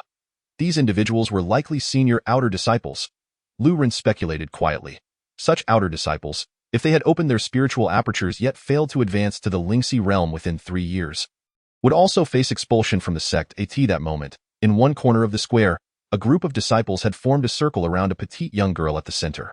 The girl had an exquisite face and wore a blue training outfit that accentuated her ample bosom and proud stature. Beside her stood 2 young men, both wearing excited expressions. Sister Qinyu, pick me. I promise to be obedient and will just cheer for you. Sister Qinyu, you know my talent. It's been 2 years since I entered, and I've only opened 3 spiritual apertures. Choose me, and I'll just lie around. As Lu Ran squeezed into the circle, he overheard their banter.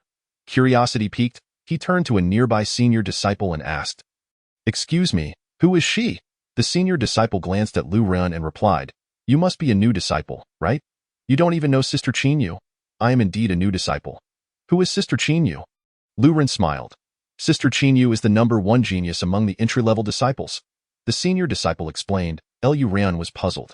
If she is a genius, shouldn't she have already become an outer disciple? "What do you know? Sister Qinyu could have easily entered the Lingqi realm, but she is striving to break her limits and awaken her 8th spiritual aperture." The senior disciple spoke with admiration. The 8th spiritual aperture? Lu Ran was utterly dumbfounded. Weren't there only 7 spiritual apertures within a martial artist's body? Indeed. The senior disciple nodded. This time, Sister Qinyu intends to take 3 lower-ranked disciples with her to train and sharpen her combat skills. She has already recruited 2 and is still looking for 1 more. Why take 3 lower-ranked disciples? Lu Ran inquired, genuinely curious. The senior disciple explained, entry-level disciples must form a 4-person team to undertake tasks. With Sister Qinyu's strength, taking 3 strong individuals would present no challenge at all. In a wonder, Lu Ran nodded slightly, realizing. So these disciples are competing to be the least capable. Chapter 0012. Who can compare with my uselessness? The senior disciple chuckled. That's about right. It's a competition of uselessness. The more useless they are, the more Sister Qinyu likes them. Half a year ago, I was fortunate enough to join Sister Qinyu's team. I did nothing but help gather spoils, and after 1 mission, I earned 50,000 copper coins. Now it makes sense why these people are fighting so fiercely. Lu Ran smiled, then pointed at the 2 individuals behind Qinyu and asked, "Brother, are those 2 really that useless if they were chosen directly by Sister Qinyu?" Not only useless. Although both possess 4th-grade bloodlines, they lack ambition and took over a year to open just 2 spiritual apertures. One is named Wang Tang, and the other Zhang Sheng. They are famously known as the double useless of the Qingyun sect, the senior disciple replied. Double useless? Lu Ran chuckled softly, then turned his gaze towards Qinyu. He had to admit that Qinyu was strikingly beautiful, her looks rivaling those of his master, yet she carried herself with the pride of a peacock, seemingly unimpressed by anyone. I seek true waste. Among you, if anyone believes they can compare with these 2, feel free to join my team. Qinyu interrupted the chatter of the crowd. Instantly, many disciples exchanged glances, uncertain. In a contest of uselessness, who could possibly surpass these 2? Wang Tang and Zhang Sheng were notorious for their incompetence in the Qingyun sect. At that moment, a shifty-eyed young man stepped forward, smiling. Sister Qinyu, though I've opened 1 more spiritual aperture than them. I've only trained in a low-grade human martial technique. You've only trained in a low-grade human martial technique? Qinyu looked incredulously at him.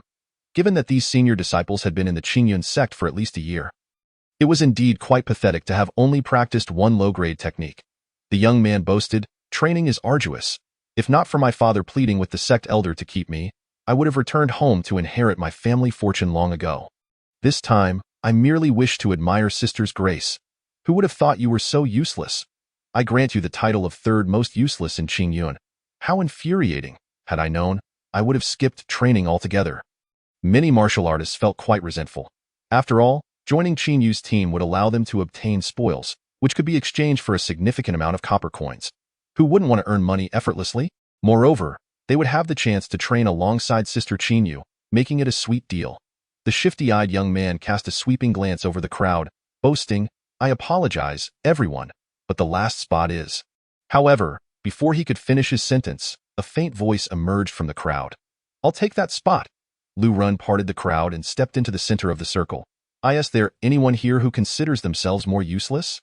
The crowd was taken aback, their gazes fixed on Lu Run, who seemed somewhat unfamiliar. The young man, visibly annoyed, glared at Lu Run and said, "You must be a new disciple, just starting your training. How could you possibly compare with me in uselessness?" Lu Run chuckled and replied, "Is there a need to compare training to determine who is more useless? Of course, if you can truly claim to be as useless as I am, practicing only one low-grade human martial technique, then I have nothing further to say."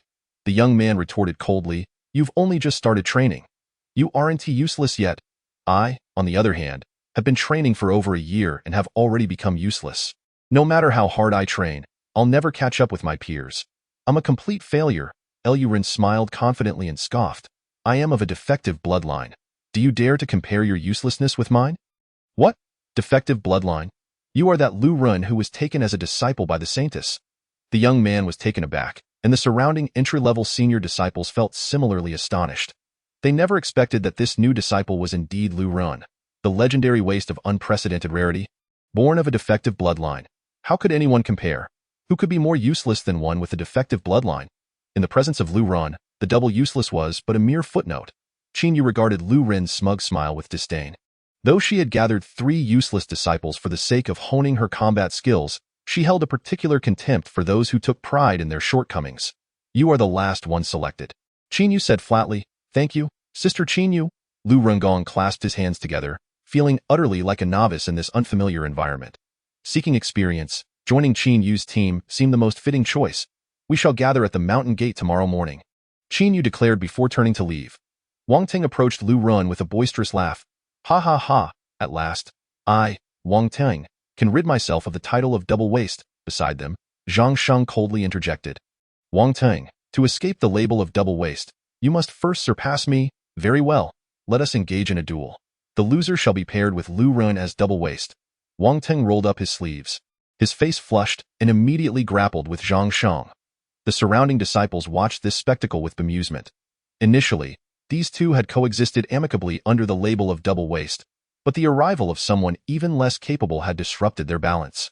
Prompting both to seek to shed their disgraceful titles, Lu Ren revealed his worthless bloodline, gaining acceptance into Qin Yu's team with overwhelming advantage, inciting envy among the disciples. However, the majority of the senior disciples scoffed at Lu Ren's decision to join Qin Yu, viewing it not as an honor but a disgrace. The purpose of gaining experience was to enhance one's combat abilities, not merely to bask in the presence of the strong and reap the spoils. In the elder pavilion of Qingyun's sect, the Grand Elder sought out Yun Qingyao, inquiring, "Elder Yun, how has Lu Ren fared in his recent cultivation?" Yun Qingyao, feeling guilty, replied, "His progress is satisfactory.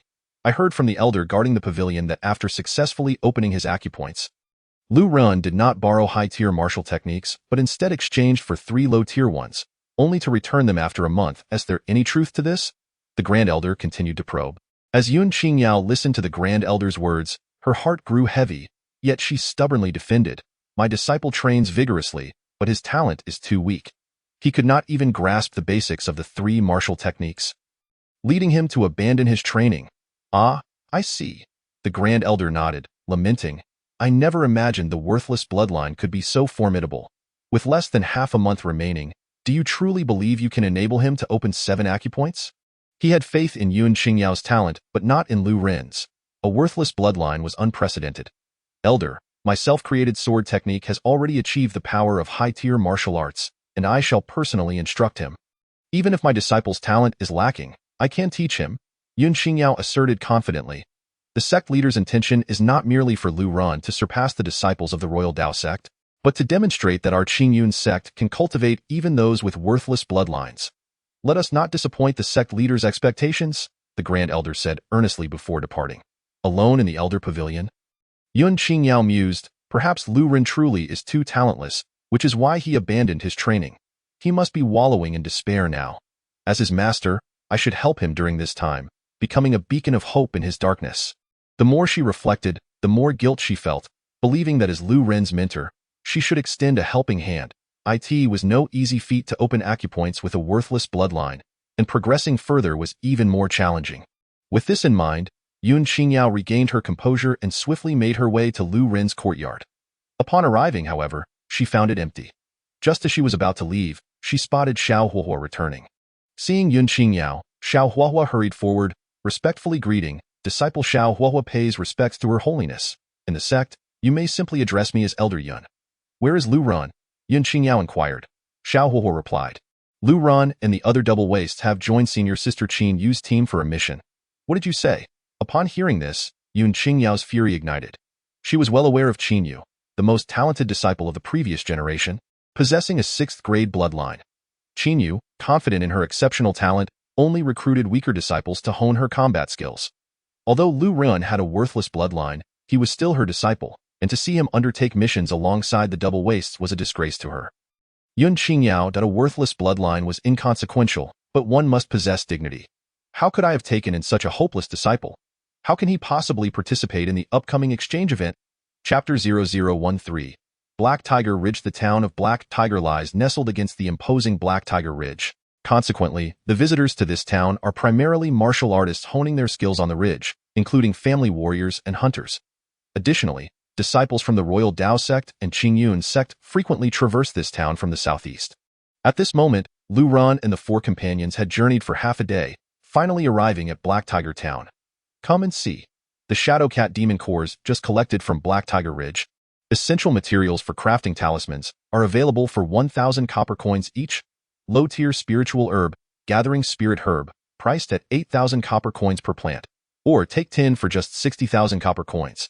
As they approached the town, Lu Ren heard the lively shouts within. Entering, he observed the streets lined with various stalls, bustling pedestrians stopping to haggle, creating a vibrant atmosphere. This is the world of martial arts. Lu Ren marveled. Before their arrival, he had researched information about Black Tiger Ridge in the disciple rules.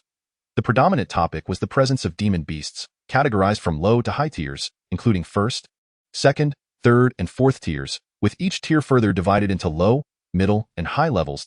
First-tier demon beasts corresponded to martial artists at the acupoint opening stage. Such low-tier demon beasts as shadow cats were ubiquitous in Black Tiger Ridge. Slaying them and extracting their cores could yield 1,000 copper coins. For ordinary people, this was a substantial sum, but for martial artists, it was merely a routine task. "Yuer, I didn't expect you to be in Black Tiger Town as well. Shall we team up?"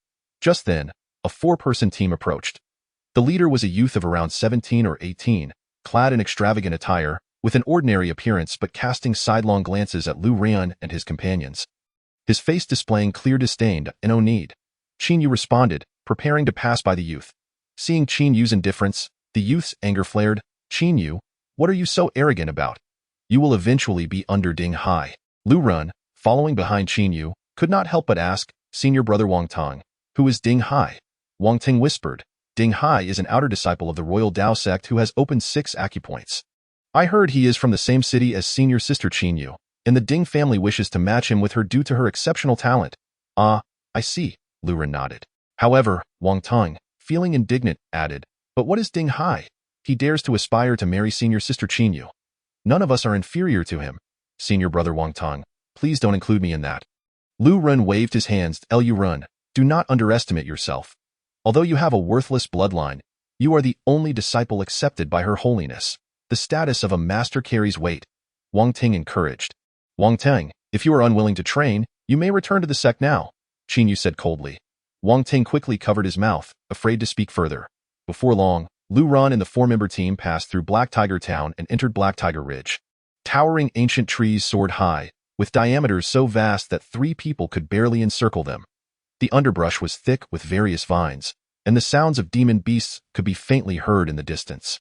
Upon hearing these roars, Lu Ren's expression turned serious. In contrast, Wang Tang and Zhang Sheng appeared remarkably relaxed, as though they were on a leisurely excursion rather than undertaking a mission. "Lu Ren, relax, with Senior Sister Qin Yu here. We are absolutely safe," Zhang Sheng said with a carefree demeanor.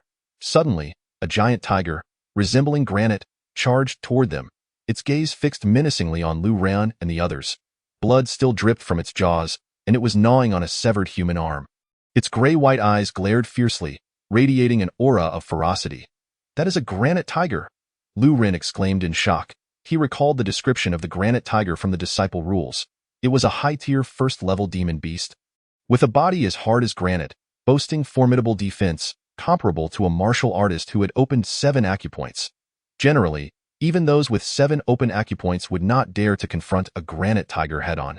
"Lu Ran, it is merely a granite tiger. There is no need for alarm," Wang Teng reassured him, patting Lu Ren's shoulder. However, Lu Ran remained tense. This was his first encounter with a demon beast since arriving in this world, and it was far more savage than ordinary animals. With a ferocious roar, the granite tiger lunged at Qin Yu, its sharp claws slicing through the air with a whistling sound, aiming to strike her down. The ferocity of its attack was astonishing. Qin Yu sidestepped gracefully, evading the granite tiger's assault with remarkable skill. The tiger's strike missed, crashing into an ancient tree and snapping it in half in a flash. Qin Yu's feet danced like petals in the wind, arriving beside the granite tiger and delivering a powerful punch to its abdomen. Boom!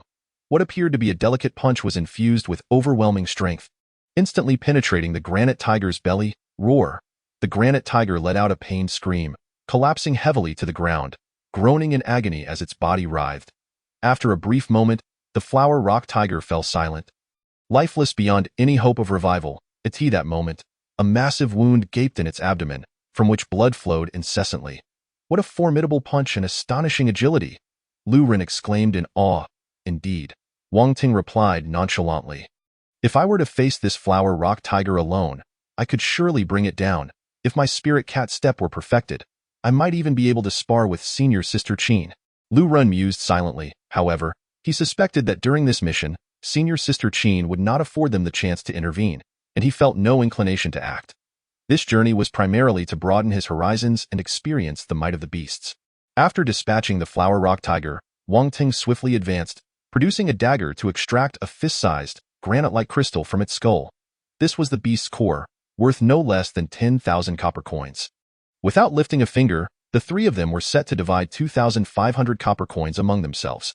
Once the battlefield was cleared, Qin Yu stated, "My task this time is to search for a second-tier spirit herb on the outskirts of Black Tiger Ridge.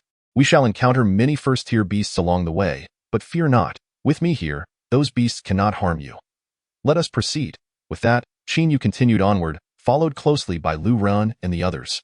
Throughout their journey, Lu Ran and the others faced numerous first-tier beasts, including the swift gale wolf and the mighty diamond ape.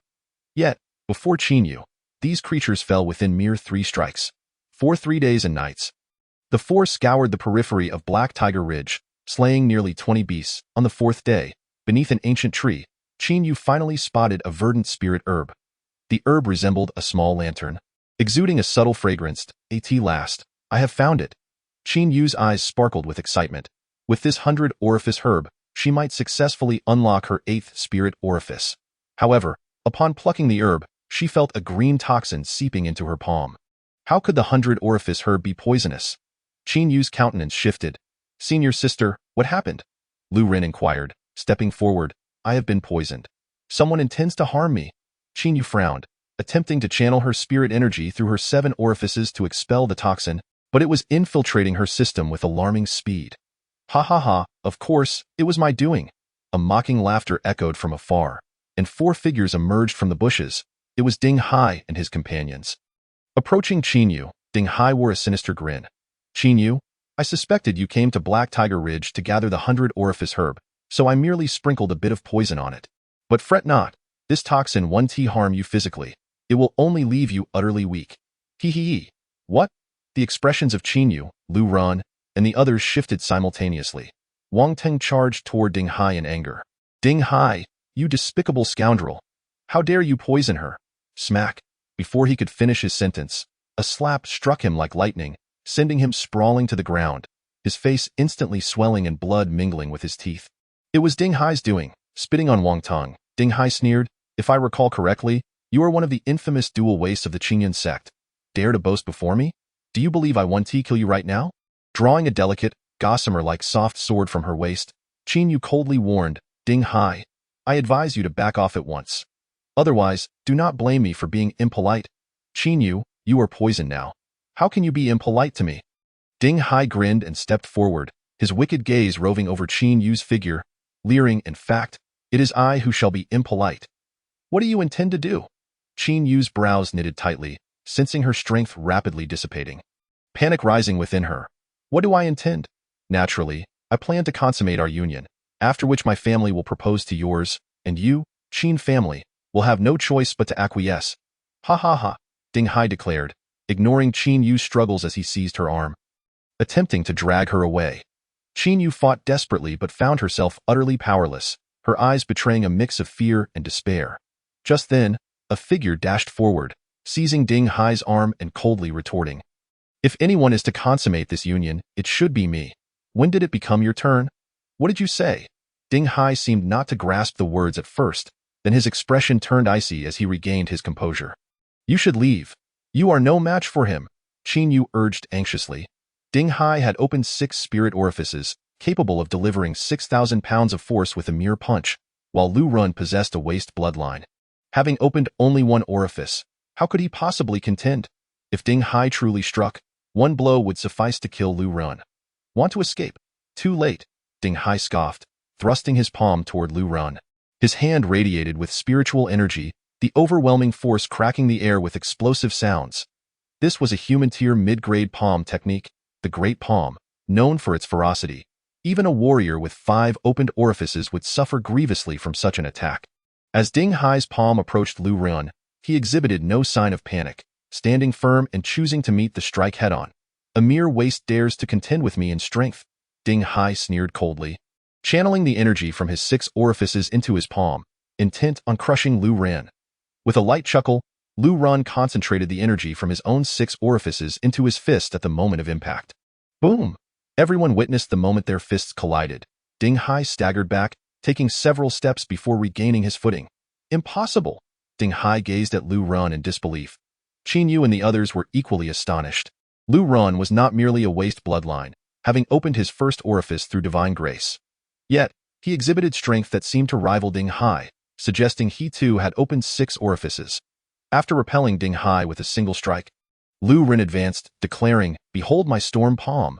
Ding Hai's expression turned fierce as he unleashed his palm, channeling explosive force toward Lu Run. His technique was rapid and fluid, akin to a tempest, overwhelming Lu Run and leaving him no chance to react.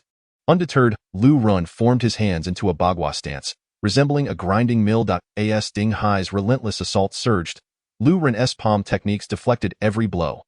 What? Ding Hai's face contorted in shock upon realizing his strikes were being effortlessly neutralized. Before he could recover, Lu Run lunged forward like a tiger descending a mountain, delivering a powerful punch to Ding Hai's chest. A piercing scream rang out, echoing through the surroundings. Ding Hai flew backward like a kite severed from its string, crashing into a sturdy tree, then collapsing to the ground, spitting blood. The sight left the other disciples of the Huangdao sect utterly astounded. Their senior brother, Ding Hai, who had opened 6 orifices, had been easily defeated by Lu Run. All of you, attack together. Kill him, Ding Hai howled in desperation. The 3 disciples of Huangdao, like Ding Hai, had also opened 6 orifices. Though their strength paled in comparison to his, united, they could pose a challenge even to warriors with 7 orifices. Kill! The trio charged at Lu Run, their expressions fierce. Heavenly Wolf Claw, Tongbei Fist, Iron Mountain Palm. Each of them unleashed their human-tier mid-grade martial techniques, creating a formidable offensive that surrounded Lu Run from all sides, leaving him with no escape. Even a warrior with 7 orifices would find it difficult to evade. They would have to take the blows head-on. Faced with such overwhelming force, Lu Run remained serene, transforming his hands once more into a grinding mill, resembling the bagua, bang bang bang. Lu Run executed his perfected bagua palm to its fullest extent, becoming a bagua formation. All attacks struggled to breach his defenses, dissipating harmlessly. After a series of exchanges, Lu Run transformed his palms into fists, abruptly shifting his tactics and unleashing 3 powerful punches, striking the trio in their chests. Thud, thud, thud. Each one coughed up blood, sent flying backward, clutching their chests in agony. The bagua palm? Ding Hai watched in horror as his companions fell to the ground. He recognized the technique Lu Run had just employed, the inferior defensive martial technique. Bagua palm. How could the Bagua Palm possibly withstand the offensive techniques of mid-tier martial arts? Moreover, they were all perfected forms of such techniques. Wasn't Chinyu supposed to only bring along waste for her team? How could this fellow be so formidable? Chapter 0015. Decisive kill. Not only Ding Hai and his three companions, but also Chinyu, Wang Teng, and Zhang Sheng displayed expressions of astonishment, especially Chinyu, who immediately recognized that Lu Ren had mastered both the fierce tiger fist and the Bagua Palm to perfection. Achieving mastery in any martial art is not merely a matter of talent. It demands an immense investment of time. How could Lu Ren, who had only been practicing for 2 months, accomplish such a feat? Kid, this is a private matter between Chinyu and me. I advise you not to meddle. You cannot afford to provoke the Ding family. Ding Hai glared coldly at Lu Ren. Yet, Lu Ren strode forward and stomped down onto his chest. Crack, with that sound, Ding Hai's ribcage shattered under the force, blood splattering forth, lifeless and beyond saving. After dispatching Ding Hai, Lu Ren turned to face the other three. The disciples of the royal Dao sect were visibly trembling, their faces pale as they beheld the scene. Ding Hai is dead. He was killed by him. One of the disciples exclaimed in horror. He had never anticipated that Lu Ren would dare to take a life, and with such resoluteness. But as Lu Ren approached, exuding a murderous aura, they immediately fell to their knees, pleading for mercy. However, before they could finish their pleas, Lu Ren delivered 3 swift kicks, sending all 3 flying to the ground, lifeless. Wang Ting and Zhang Sheng were equally stunned by the sight. While it was common for disciples to kill one another, witnessing Lu Ren slay 4 of them in such a bloody manner was difficult for them to process. Chinyu, however, felt differently. She had taken many lives from rival sects herself, and even if Lu Ren had refrained, she would have ensured the demise of those 4. Lu Ren rummaged through Ding Hai's belongings and soon found a vial, which he tossed to Chinyu. Sister, this should be an antidote. Thank you. Chinyu replied weakly, grateful as she accepted the vial. Lu Ren nodded and then helped Wang Teng to his feet. Wang Teng, are you all right? I'm far from all right. Wang Teng complained, clutching his swollen face. With your prowess, you should have acted sooner. Look what you've done to my handsome visage. We should leave this place at once. After taking the antidote, Chinyu regained some strength and began walking in a particular direction, with Lu Ren and Zhang Sheng supporting Wang Teng closely behind. Half an hour later, the 4 found a clearing to rest. Chinyu sat beneath an ancient tree, finally letting out a sigh of relief. Though her heart was filled with astonishment, to single-handedly defeat 4 disciples from the royal Dao sect, all of whom had opened 6 spiritual orifices, demonstrated a terrifying level of combat prowess. Moreover, she could sense that Lu Ren, too, had opened 6 spiritual orifices. Had it been her, she might have succeeded, but not with such ease. Junior brother Lu Ren, today I owe you a debt of gratitude. Chinyu said earnestly. Had Lu Ren not intervened, the consequences would have been dire. If she had indeed fallen victim to Ding Hai, Wang Ting and Zhang Sheng would have surely met the same fate, for Ding Hai's nature dictated that he would eliminate any witnesses. Lu Ren merely smiled, remaining non-committal. Having come to this world, he had taken a life before and understood its rules well. Showing mercy to one's enemies was tantamount to cruelty to oneself. If he had spared Ding Hai and the others, an endless stream of trouble would have ensued. I hope you can all keep the events concerning Ding Hai a secret. Should the Ding family investigate, I will take full responsibility, and junior brother Lu Ren will have no part in it. Chinyu continued. Wang Ting patted his chest reassuringly. Sister, you needn't worry. Ding Hai brought this upon himself, and we know nothing. I feel the same. Zhang Sheng echoed. Lu Ren chose not to elaborate further. As a person of a discarded bloodline, it was unlikely that the Ding family would ever suspect him. Moreover, it was highly improbable that they would suspect any of them at all. This was Black Tiger Ridge, where countless sect disciples met their demise each year. Chinyu turned to Lu Ren and inquired, Junior brother Lu Ren, I have a question. Lu Ren smiled. You wish to ask how I managed to master the fierce tiger fist and the Bagua palm so quickly? Chinyu nodded. In truth, I have practiced these 2 forms since childhood but never achieved perfection. It was only after receiving blessings from an immortal that I was able to reach mastery. Hearing Lu Ren's explanation, Chinyu found it hard to believe.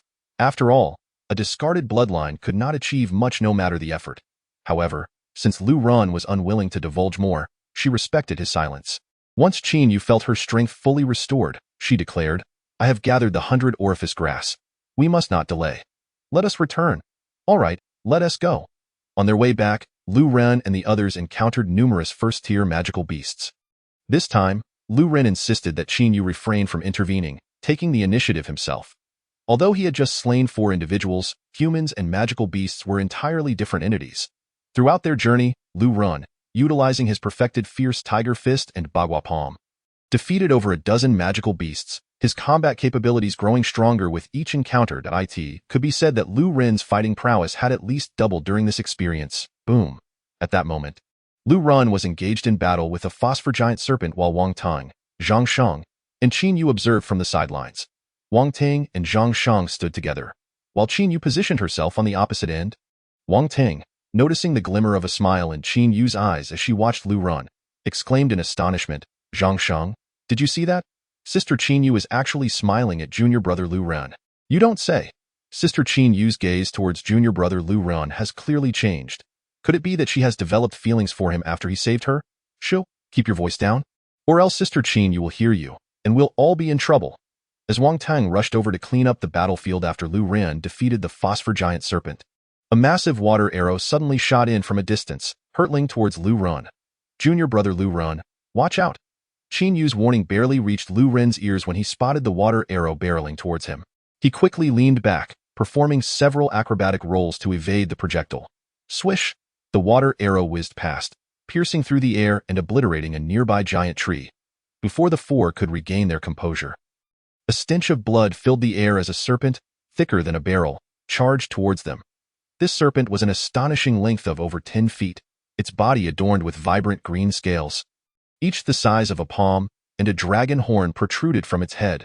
With venomous eyes that glinted with malice, it let out a series of furious roars. Wang Ting gasped in terror. It's the Phosphor Snake King." "What? The Phosphor Snake King?" Zhang Sheng was utterly stunned, realizing they were facing a first-tier beast king. Even a martial artist at the first level of the spirit stream realm would have no choice but to flee when confronted by the Phosphor Snake King. None could have anticipated that they would be targeted by such a formidable creature at the outskirts of Black Tiger Ridge. Lu Ren's expression grew serious as he recognized the threat posed by the Phosphor Snake King. Likely enraged by the death of its offspring at his hands, with a dragon horn atop its head, it was no longer merely a snake. It was on the verge of transforming into a true dragon.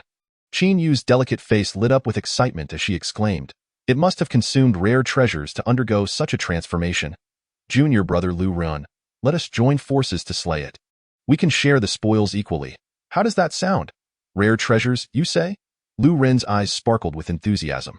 Such treasures were of immense value, capable of enhancing one's strength or fetching a handsome price if sold. Chapter 0016, Battle with the Phosphor Dragon King U2, Take Cover. As Qin Yu's words fell, the massive form of the Phosphor Dragon King surged forward, its tail sweeping like a steel whip aimed directly at Qin Yu. Boom! The serpent's tail struck the ground with such force that the earth trembled and cracked. Sidestepping, Qin Yu drew a snow-white soft sword from her waist and swung it at the Phosphor Dragon King's head. Clang! The soft sword clashed against the serpent's skull, producing a resounding metallic ring, roar. The Phosphor Dragon King let out a deafening roar, opening its gaping maw and unleashing a barrage of water arrows towards Qin Yu, who had to dodge frantically. For the moment, she could do little more than evade, unable to approach the beast. "Sister, I will distract it."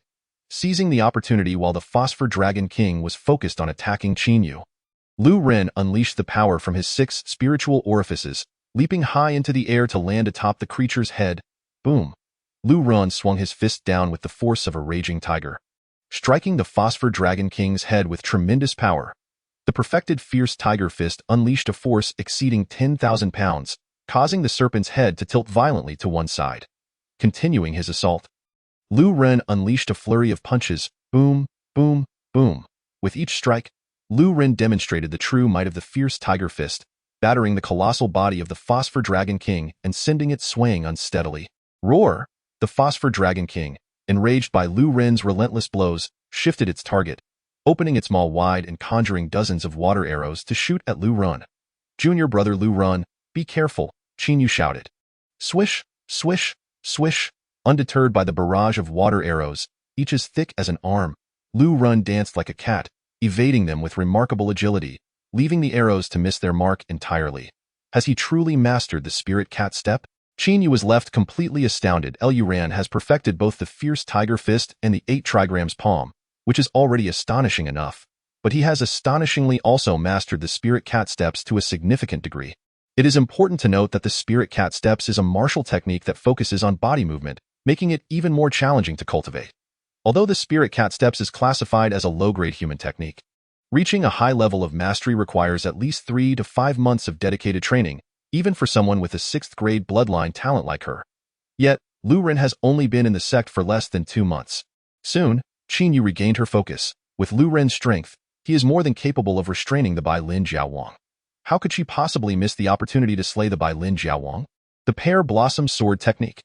Qin Yu propelled herself gracefully into the air, her soft sword dancing through the air with fervent strikes, summoning a storm of sword light that enveloped the massive form of the Bai Lin Jiaowang. Launching a relentless assault, boom, boom, boom. The ground was illuminated by a sea of sword light as Qin Yu and Lu Ren joined forces against the Bai Lin Jiaowang, engaging in a breathtaking battle amidst the dazzling display. Although Lu Ren had only opened 6 spiritual orifices and lacked a distinct advantage in strength, his flawless 8 trigrams palm and accomplished spirit cat steps allowed him to effectively keep the Bai Lin Jiaowang at bay. From a distance, Wang Ting and Zhang Sheng watched in awe as Lu Ren maneuvered through the battle with ease, their eyes filled with shock. Is Lu Ren really a waste of a bloodline? Could the stone tablet have been mistaken? It must have been an error. Senior sister Qin Yu possesses a 6th-grade bloodline, and last year at this time, she was not as strong as junior brother Lu Ren. It turns out the real waste is us. They had initially thought that Lu Ren's emergence would rid them of the title of double wastes, but unexpectedly, Lu Ren was not a waste at all. But a genius. At this moment, under Lu Ren's cover, Qin Yu's sword techniques relentlessly battered the Bai Lin Jiaowang, driving it back. The Bai Lin Jiaowang shed numerous serpent-like scales, and streams of crimson blood gushed forth from its wounds. As for Lu Ren and Qin Yu, aside from some torn clothing, they had sustained no injuries. Especially Lu Ren, this was his first experience fighting a beast, filling him with a fervent sense of excitement as he gazed at the Bai Lin Jiaowang. Brimming with boundless fighting spirit, roar, the Bai Lin Jiaowang, besieged by the two, let out a deafening roar reminiscent of a great beast, its body enveloped in a surge of demonic energy as it charged towards Lu Ren and Qin Yu. Boom, boom! The clash of immense demonic power rippled through the air, tearing it apart, while the force of the impact created a deep crater in the ground. Lu Ren and Qin Yu were both violently sent flying several meters away. Roar! The Bai Lin Jiaowang roared once more, and at a distance of about a meter beneath its head, a flickering crimson light shimmered ominously. The scales of the Bai Lin Jiaowang were visibly transforming, morphing into dragon scales at a rapid pace. Its aura surged dramatically. This is bad. It is about to complete its transformation. Qin Yu's expression changed. Lu Ren shouted, "Senior sister, that flickering crimson light must hold something crucial. I will restrain it, and we must act swiftly. Should this 1st-grade beast complete its transformation, it would become a 2nd-grade beast, its power comparable to that of the Lingxi realm. They wouldn't just be unable to slay it. They might very well lose their lives here." Lu Ren charged forward once more, his body launching like an arrow towards the Bai Lin Jiaowang. Roar! The Bai Lin Jiaowang, whose power had surged, gathered a torrent of water arrows in its gaping maw, unleashing them like lightning towards Lu Ren. The quantity and force of the water arrows were on an entirely different level compared to before. Lu Ren employed the spirit cat steps to its utmost, narrowly evading the barrage of water arrows, but the residual splashes that struck him still inflicted considerable pain. If only I could cultivate the spirit cat steps to perfection. I could dodge even those droplets. Lu Ren gritted his teeth, acutely aware of his own weakness.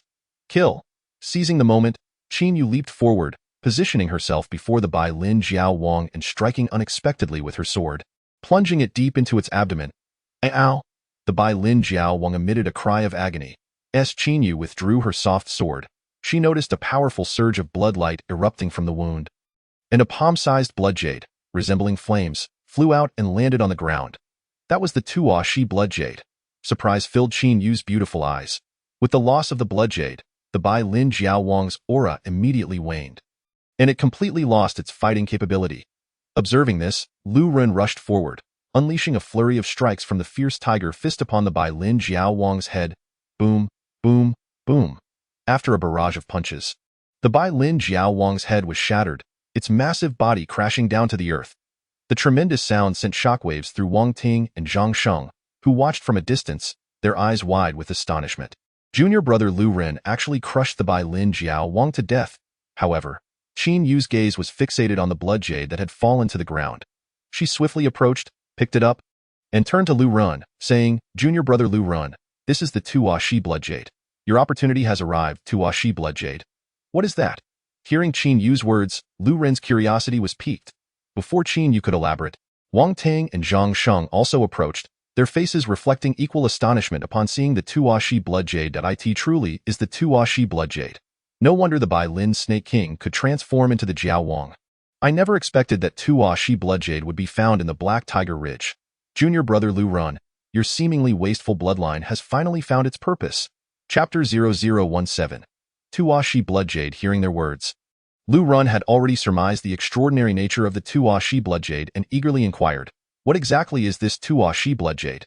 Qin Yu replied, "The Tuo Shi blood jade is the key to entering the Tuo Shi cave. Only martial artists with a 4th grade bloodline or lower, holding the Tuo Shi blood jade, can enter the Tuo Shi cave and have the opportunity to receive the legacy of the ancient Emperor Tuo Shi." Qin Yu looked at Lu Ren with excitement and continued, "Junior brother Lu Ren, as long as you do not attempt to break through to the Lingxi realm within these 3 months, you have a strong chance of obtaining the legacy of the ancient Emperor Tuo Shi, which could compensate for your bloodline talent." Lu Ren listened, his face filled with confusion. Who exactly is the ancient Emperor Tuo Shi? How can it compensate for my bloodline talent? Qin Yu smiled gently. It is said that the ancient Emperor Tuo Shi tested as having a 2nd grade bloodline talent in his youth, which made it seemingly impossible for him to become a martial artist. Yet, he eventually ascended to become a peak martial emperor of the continent. Although the reasons for his demise remain unknown, the fact that someone with a 2nd grade bloodline talent could become a martial emperor suggests he must possess some secret. Thus, if you can uncover this secret, perhaps you too could become a martial emperor. As she spoke, Qin Yu shared numerous details about the Tuo Shi cave with Lu Ren. After listening, Lu Ren finally understood. The Tuo Shi cave had existed in the Jiangyun kingdom for a millennium, with hundreds of people acquiring the Tuo Shi blood jade each year. However, only those with a 4th grade bloodline or lower who had reached the Qi opening realm could enter the Tuo Shi cave.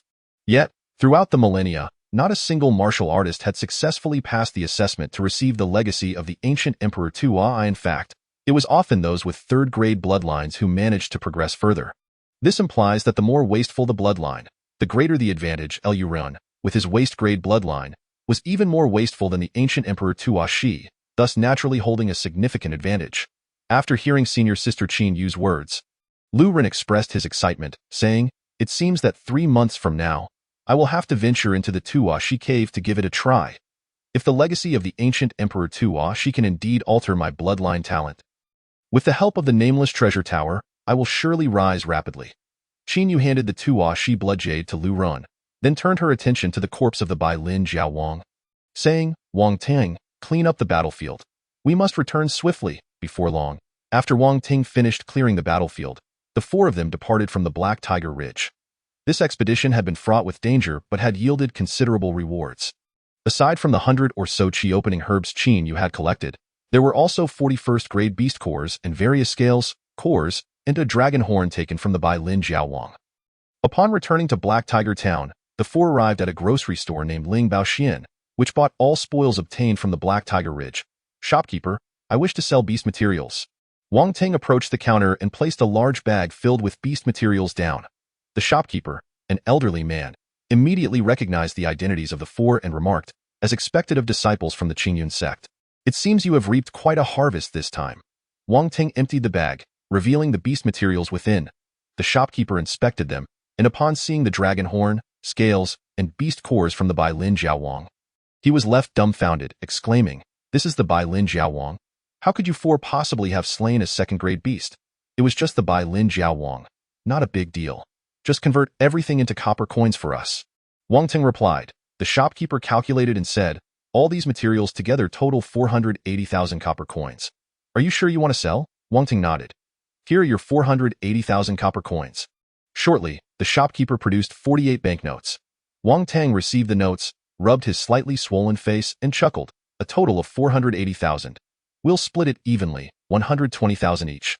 This slap was not in vain. Lu Ren gazed at the banknotes in Wang Teng's hands, secretly astonished. They had spent about 7 days in the Black Tiger Ridge, each earning 120,000 copper coins. This was something unimaginable in the past. On the way back, Lu Ren looked at Qin Yu and said, "Senior sister, since the Tuashi blood jade was obtained together, consider it me owing you a favor."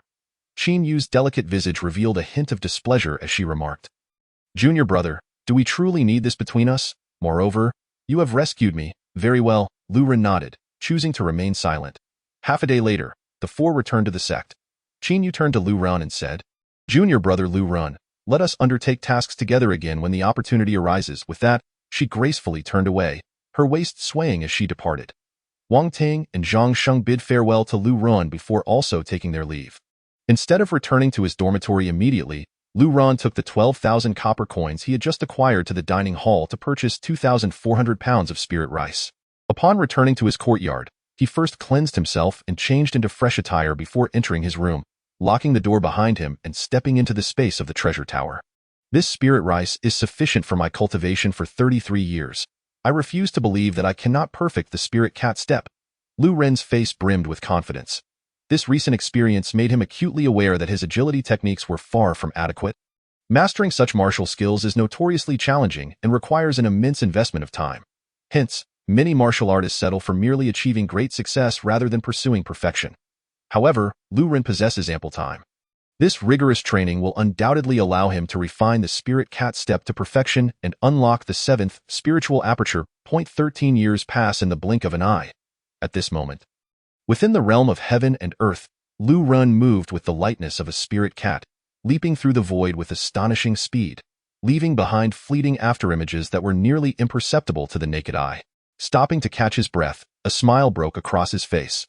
"I have perfected the spirit cat step, and the spiritual aperture in my brain has also opened. All 7 apertures are finally unlocked. Moreover, the spirit rice can sustain my cultivation for another 20 years. To think that he had entered the Qingyun sect for less than 2 months and already opened 7 spiritual apertures. Such a pace of cultivation is a feat even some 6th-grade bloodline talents would find difficult to achieve. Yet, he had no intention of immediately striving for the spirit stream realm. In 3 months, the Tuashi cave will open, and only those in the aperture opening realm may enter. Besides, he wished to attempt unlocking the 8th spiritual aperture. His innate talent was not as formidable as others.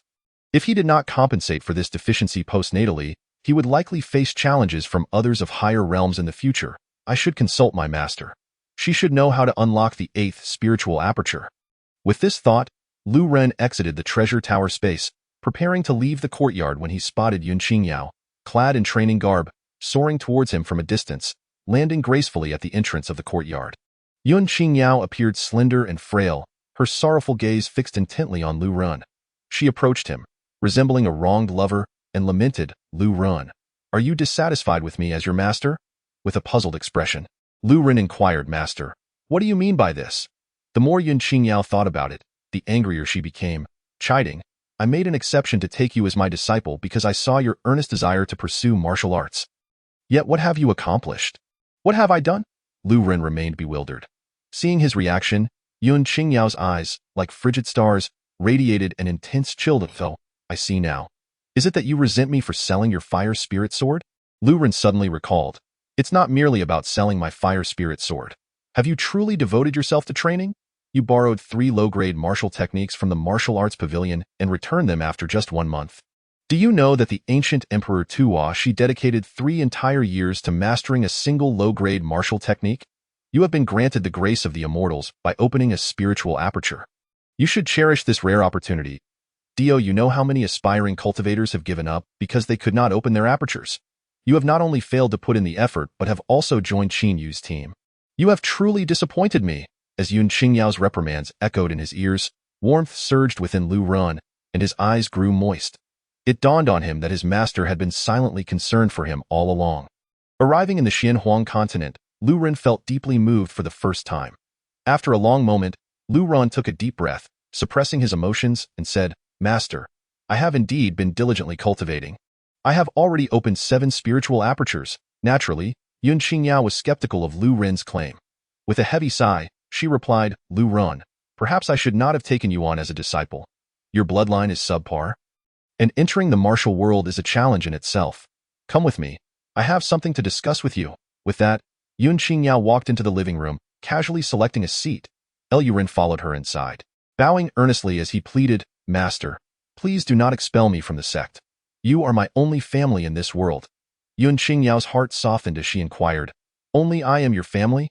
What about your parents? I am an orphan, having grown up in an orphanage. Oh, I mean, in a nurturing home, Lu Run replied candidly. Seeing that Lu Run did not seem to be lying, Yun Qingyao felt a flicker of compassion for her disciple and said, Lu Run, I have no intention of expelling you from the sect. I wish to inform you of something. Lu Run breathed a sigh of relief and asked, What is it? In 7 days, the Royal Dao sect will bring 3 newly initiated talented disciples to our Qingyun sect for a friendly exchange.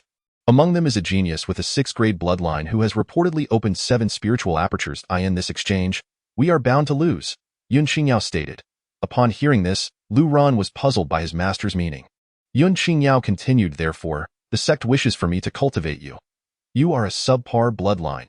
If you can manage to exchange a move or two with them, it would lend our Qingyun sect some dignity. Master, rest assured, I will undoubtedly defeat that genius with a 6th grade bloodline, Lu Ren declared confidently. Yun Qingyao shook her head and replied, Lu Ren, refrain from speaking such nonsense. With only 7 days remaining, I will impart to you a sword technique of my own creation. Absorb as much of it as you can. Sword technique? Lu Ren's eyes brightened. The fierce tiger fist and 8 trigrams palm he practiced were merely close combat techniques. If he could learn a sword technique, it would significantly enhance his combat prowess. Furthermore, given that it was a technique created by his master, its power would likely be formidable. Noticing Lu Ren's keen interest in her sword technique, Yun Qingyao smiled and said, Indeed, this sword technique is one I devised by observing celestial phenomena. I have named it the Celestial Phenomenon Sword Technique. Currently, it comprises only 3 forms, and if you can master all 3, it would be equivalent to a high-grade human-level sword technique. With that, Yun Qingyao produced the fire spirit sword and stepped into the courtyard. Lu Ran, pay close attention. Yun Qingyao wielded the fire spirit sword, executing a series of swift movements while issuing a commanding shout. Though slender and seemingly fragile, each strike was incredibly fierce and sharp, as if capable of piercing through anything. First form of the Celestial Phenomenon Sword Technique, Trace Movement. Yun Qingyao shouted loudly, her swordplay accelerating. The movements becoming nimble and unrestrained. A whirlwind of sword light sweeping through the courtyard, slicing through the fallen leaves of the trees like a serpent. The eerie swordplay left no trace to be found. So beautiful, Lu Ran was utterly entranced. Yun Qingyao demonstrated the first form repeatedly, then proceeded to showcase the second form, dispersing, and the third form, thunderous movement, multiple times to ensure Lu Ran grasped the concepts. After demonstrating, she returned to her original stance and tossed the fire spirit sword to Lu Ran, stating, From this day forth, I shall be by your side for 7 days, sharing meals and training together. You shall not dare to slack off. She was confident that with her close guidance, even if Lu Ren's talent was lacking, he should be able to cultivate the first form. If he could master the first form, he might be able to unlock 2 spiritual apertures. 3 apertures should allow him to exchange a move or two with the disciples of the Royal Dao sect. Live together? Lu Ren's mind began to wander. Yun Qingyao's cheeks flushed as she retorted, What are you imagining? I will sleep on the bed, and you will sleep on the floor. I sleep on the floor? Lu Ran was taken aback. This was his room. After all, what sense did it make for the host to sleep on the floor? What if he caught a cold due to his weak cultivation? Enough. You should start cultivating now. Yun Qingyao moved aside to supervise Lu Ren's training. However, as Lu Ran gripped the fire spirit sword, he found himself at a loss for how to proceed. He had nearly forgotten the swordplay she had just demonstrated. With her arms crossed, Yun Qingyao observed Lu Ren standing idly and asked, Lu Ren, why are you just standing there? Begin your training. Lu Ren smiled ruefully, Master. I have nearly forgotten the swordplay you performed earlier. What? Yun Qingyao was taken aback. Master, I have almost forgotten it all. Could you please demonstrate it once more for me? Lu Ren requested. Yun Qingyao took back the fire spirit sword and once again showcased the first form of the Celestial Phenomenon Sword Technique, Trace Movement, this time moving much slower and repeating the motion over 20 times. Lu Ren watched intently, but his innate talent was simply too lacking. He could comprehend visually, yet his hands remained uncoordinated. Seeing Lu Ren standing there in confusion, Yun Qingyao inquired, still not able to grasp it? Lu Ren shook his head, a bitter smile on his face. Master, my talent is too poor. It seems I have underestimated the challenges of a subpar bloodline. However, do not be disheartened, Lu Ren. As long as you put in the effort, you will surely succeed, Yun Qingyao said encouragingly. She moved behind Lu Ren, grasping his wrists and instructing, Lu Ren, remember the movements well with that. Yun Qingyao held Lu Ren's arm and began to guide him in wielding the fire spirit sword. As Lu Ren felt the coolness of his master's palm, warmth blossomed within him, and he focused intently, committing each move of the celestial phenomenon sword technique to memory. Thus, Lu Ren led the way, with Yun Qingyao closely following, their movements in perfect harmony, akin to kindred spirits, as they wielded the fire spirit sword together. Upon returning, Xiao Huohua was utterly taken aback by the scene before him, even questioning his own perception. Wasn't the saintess disappointed in Lu Ren? Yet here she was, intimately imparting sword techniques to him. Why had he returned? To allow this master and disciple duo to hurt him for a third time. With a heavy heart, Xiao Huohua turned away, intending to seek an elder's counsel to request a transfer to another courtyard, eager to distance himself from Lu Ren. Chapter 0019. 2 decades of hardship. Thus, Yun Qingyao began closely instructing Lu Ren. That night, she slept in Lu Ren's bed while he had to make do with a mat on the floor. At the break of dawn, as the sky began to lighten, Yun Qingyao roused Lu Ren for their training. During mealtime, she accompanied him to the dining hall in the entrance area, drawing the attention of the onlooking disciples.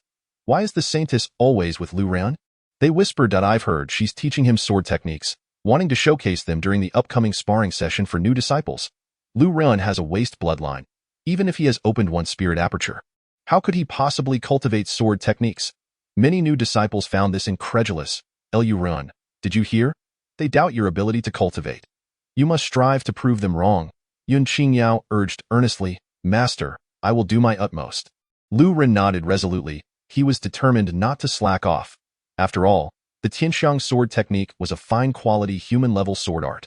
Had he relied solely on himself, with his innate talent, it could have taken him an eternity to even grasp the basics. However, with Yun Qingyao's guidance, the threshold for cultivation was significantly lowered. After 3 days of close instruction, Lu Ren finally managed to awkwardly execute the 3 forms of the Tianxiang sword technique, albeit with considerable difficulty. Observing this, Yun Qingyao felt a pang of guilt. She had anticipated that a waste bloodline would be limited, yet she hadn't expected it to be this severe. For someone with such lackluster talent, persevering in martial arts for a month was already commendable. She mused that had she been in his position, she might have given up long ago. Perhaps I should not pressure him to cultivate. With such a poor aptitude, even a figure like the ancient Emperor Tuo she might find it impossible. Yun Qingyao resolved to have Lu Ren abandon the Tianxiang sword technique and instead practice simpler foundational sword techniques, slashing, stabbing, and thrusting. She was confident that, with her 7th grade bloodline, even if Lu Ren's talent was lacking, she could help him create a sword technique that he could master. However, she underestimated the limitations imposed by his waste bloodline. For now, Lu Ren could only temporarily rely on last-minute efforts to practice the foundational sword techniques. With the upcoming sparring session between the 2 major sects, the Qingyun sect had little chance of victory and had to rely on Lu Ren, this waste bloodline, to regain a modicum of face. The notion that a waste bloodline could even practice basic sword techniques was still astonishing. In 4 days, under Yun Qingyao's supervision, Lu Ren finally mastered the foundational sword techniques. Demonstrating considerable power in his slashes and thrusts, Lu Ren, the fire spirit sword is entrusted to you. Regardless of your future path in cultivation, you will always be my disciple. Rest well today. Tomorrow, give your best effort and showcase your foundational swordsmanship. Yun Qingyao gently patted Lu Ren's shoulder before departing. Lu Ren gazed at his master's retreating figure, a smile curling at the corners of his mouth. Master, tomorrow, I shall make you proud. Since Yun Qingyao did not believe he had opened 7 spirit apertures, he resolved to astonish everyone during the sparring session the next day. Upon returning to his dormitory, Lu Ren entered the nameless treasure tower. The spiritual rice within could sustain his cultivation for 20 years. My master cares for me so deeply. No matter what, I must defeat that 6th grade bloodline disciple tomorrow. His eyes gleamed with determination as he clenched his fists. However, the opponent possessed a 6th grade bloodline while he was burdened with a waste bloodline. Even if he perfected the 3 inferior human-level martial arts, he might not stand a chance against the other disciple. He had witnessed Qin Yu's prowess, a genius with a 6th grade bloodline. At his current strength, he was far from Qin Yu's match. In 20 years, he must master the Tianxiang sword technique. Holding the fire spirit sword, Lu Ren resumed his training in the foundational sword techniques, slashing, stabbing, and thrusting. He diligently practiced for an entire year, repetitively honing these techniques. Now, when he wielded his sword, he exuded an impressive aura, each strike delivering astonishing power. With a swift motion, Lu Ren cleaved towards a massive rock, splitting it cleanly in two as if it were mere tofu. Having mastered the 4 basic sword moves to perfection, he began practicing the first form of the Tianxiang sword technique, the movement of traces. Images of Yun Qingyao's instruction flooded his mind as he began to wield the long sword. Initially, his movements remained awkward and clumsy, but compared to before, the swordplay flowed much more smoothly, devoid of any hindrance. And he felt an exhilarating sense of natural progression. Lu Ran commenced his rigorous training. 7 years passed in the blink of an eye. His swordplay quickened, becoming increasingly fluid. Suddenly, he executed a series of strikes. The sword light shimmering like a serpent, and with one thrust, he pierced through a massive rock, creating a gaping hole. Standing still with his sword sheathed, Lu Ren's face lit up with surprise. In 7 years, he had actually managed to master the first form of the Tianxiang sword technique. This technique was on par with fine-quality human-level martial arts, and under normal circumstances, his talent should have rendered it impossible for him to achieve. He had even prepared to devote 10 years to mastering the first form. Perhaps it was indeed due to his master's close guidance. Taking a deep breath, Lu Ren set his sights on mastering the second form. Unbroken flow. With each swing of his sword, he gradually transitioned from clumsiness to proficiency. 12 years passed. The sword light he generated resembled clouds drifting across the sky, swiftly condensing into a point before piercing forth. A massive rock before him was not merely punctured but shattered into fragments, scattering around him. Joy illuminated Lu Ren's face. After 20 years of relentless training, he had successfully mastered 2 forms of the Tianxiang sword technique, far exceeding his expectations. Emerging from the treasure tower, Lu Ran proceeded to the dining hall for dinner. Tomorrow, the Huangdao sect would bring 3 new disciples to our Qingyun sect for sparring, and it was rumored they had recruited a 6th-grade bloodline genius who had opened 7 spirit apertures in just a month. Among our batch of new disciples, only Yang Rong and Zhao Yi had strong talent, and they had only opened 6 spirit apertures. It seemed certain that Qingyun sect would face defeat again in this exchange. As they chatted, many disciples wore downcast expressions. The sect's growth relied on geniuses to spur it forward. In recent years, no disciple from Qingyun sect had managed to secure first place in major competitions. Consequently, families would naturally send their kin to the other 3 major sections over the years. Qingyun sect had only managed to recruit 1 6th-grade bloodline disciple, Qinyu, while the other 3 major sects almost annually welcomed 1 or 2 6th-grade bloodline disciples. Listening intently, Lu Ren finished his meal and was about to rise when a hand pressed him back down. He looked up to see a 17-year-old youth with a cold demeanor, his features sharply defined as if chiseled by a sculptor. Flanked by a male and female companion. Before Lu Ren could speak, the youth interrupted. "I am Zhao Yi. You should remember me." Lu Ren nodded. "I know you, a genius with a 5th-grade bloodline. What do you want with me?" Zhao Yi scrutinized Lu Ren before finally stating, "I merely wish to advise you to keep your distance from the saintess, if possible. Voluntarily sever your master-disciple relationship with her." Chapter 0020. The exchange conference. Lu Ren was taken aback by this and queried, "Why should I sever my relationship with my master?" Zhao Yi shook his head, laughing. "Are you genuinely oblivious or merely pretending? The saintess is the holy maiden of the Jiangyun kingdom, and countless prodigies aspire to win her favor. If you were a genius, that might be acceptable, but as a waste bloodline, clinging to the saintess will bring you no benefits. Are you also interested in pursuing my master?" Lu Ren retorted. Zhao Yi's expression faltered. "Of course not. I know my own worth." Although he held himself in high regard, he was acutely aware of the vast gulf between himself and Yun Qingyao, in terms of both status and prowess. Only 3 individuals among the younger generation of Jiangyun Kingdom were truly qualified to vie for Yun Qingyao's affection. "Your pursuits regarding my master are none of your business, and what of my waste bloodline? I was the first to enter the sect and the first to open a spirit aperture," Lu Ren scoffed. Zhao Yi opened his mouth, unsure of how to respond. This was not the reaction he had anticipated. He had expected Lu Ren to know when to retreat, yet Lu Ren countered with his achievements of being the first to enter the sect and open a spirit aperture, catching him off guard. Were these 2 accomplishments truly worth boasting about?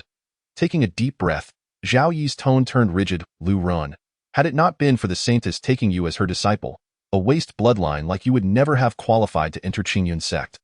Let alone stand beside me." A cold smile involuntarily surfaced on Lu Ren's lips. Zhao Yi was simply looking for trouble. He had no familial ties to him, so why should Lu Ren care about his opinions? "Do you know why my grandmother lived to be 103? Lu Ren suddenly asked. "Huh?" Zhao Yi was taken aback. "Because she never meddled in others' affairs," Lu Ren replied coldly. You? Zhao Yi struggled to contain his fury. Had it not been for his envy of Lu Ren's status, he would have taught him a lesson right then and there. Even within the sect, Lu Ren smiled faintly. You need not concern yourself with matters regarding my master and me. Tomorrow marks the commencement of the disciple sparring and exchange conference. You should focus on your preparations to bring glory to our sect. If there's nothing more, I shall take my leave. With that, Lu Ren turned and departed from the dining hall. Zhao Yi's face flushed crimson, his body trembling with rage. In his view, Lu Ren was merely bold due to Yun Qingyao's protection, audaciously flaunting his arrogance. Were it not for being taken as a disciple by Yun Qingyao, Lu Ren, with his inferior bloodline, would have long faded into obscurity, unable to rise again. Senior brother Zhao Yi, that Lu Ren truly knows not his place. You kindly offered a reminder, yet he showed no gratitude. A girl behind him exclaimed angrily. Zhao Yi snorted coldly. He merely relies on the favor of others. Senior brother Zhao Yi, for this upcoming exchange conference, you will have to compete with that 6th grade bloodline genius. Another youth, filled with admiration for Zhao Yi, remarked. Zhao Yi proclaimed proudly, I have yet to open my spiritual orifices. I have traveled the world with my father, visiting the silent ridge of Jiangyan country and the Black Dragon Sea. I have witnessed my father battling the Bai Lin Jiao Long in the most perilous moments. My father and I went 3 days and nights without food or drink, lying in wait for the Bloodfang wolf. What can that 6th grade bloodline genius possibly compare to me? Though there may be a disparity in our bloodlines and I have one less spiritual orifice opened, he is but a sheltered flower. Unable to match my experience of having slain 3 foes and personally severed the horn of the Bai Lin Jiao Long, listening to Zhao Yi's words, both companions gazed at him with admiration. Zhao Yi had indeed been tempered by life and death trials. He was more than capable of defeating the genius from the Imperial Dao sect. As the morning sun broke through the clouds, casting its rays upon the entire Qingyun sect, the disciples buzzed with excitement. Although the Qingyun sect had suffered losses in recent years during exchanges, their curiosity remained unquenched. They yearned to witness the prowess of the 6th grade bloodline genius from the Imperial Dao sect. At that moment, a grand arena had been erected in the vast square before the martial hall, thronged with eager spectators. Nearly all inner and outer disciples had gathered, eager to observe the capabilities of the newly initiated disciples. When Lu Ren arrived at the square, bearing the fire spirit sword, he found himself amidst a sea of people. The atmosphere was electric, with sounds of whooshing as figures descended from the sky like a swarm of locusts. He marveled at the unexpected turnout for a mere sparring event among new disciples. Lu Ren, come here, Yun Qingyao's voice rang out.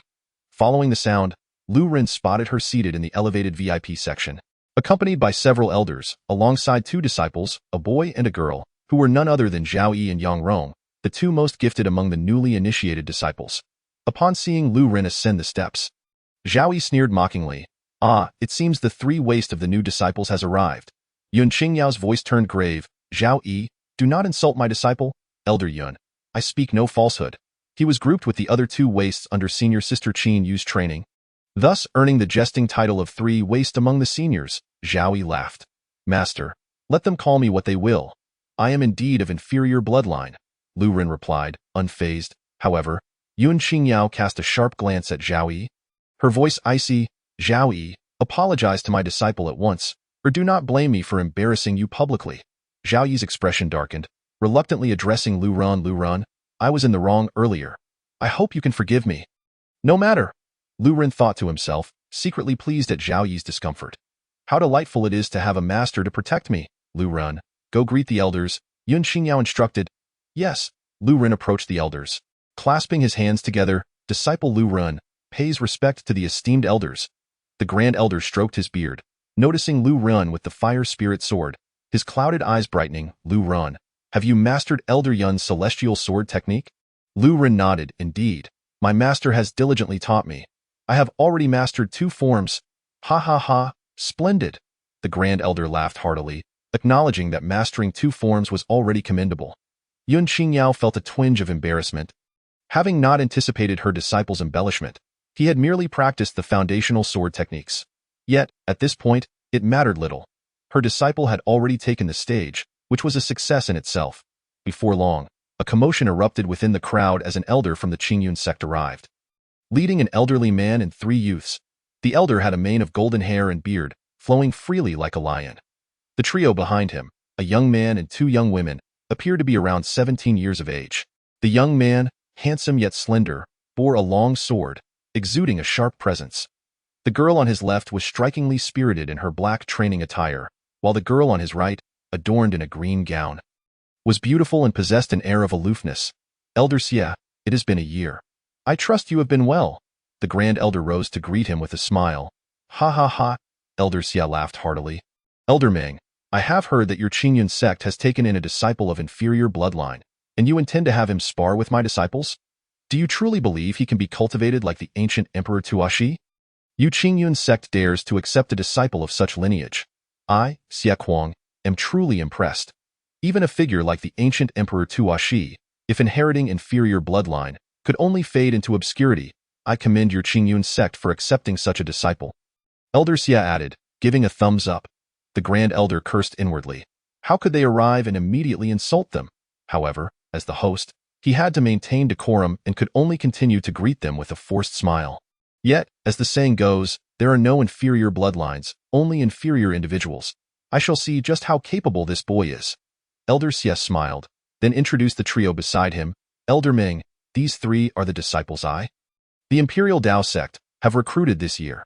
Chu Feiyang, Nailan Xian, and Li Jing. The trio stepped forward, bowing slightly, and in unison declared, disciples greet the Grand Elder of Qingyun sect. The Grand Elder scrutinized them, noting their impressive auras, especially that of Li Jing, who, despite being the weakest, seemed to exude an aura rivaling even Zhao Yi's. Not just the Grand Elder, but the expressions of the other elders turned grave. The Imperial Dao sect had indeed been a breeding ground for talent in recent years.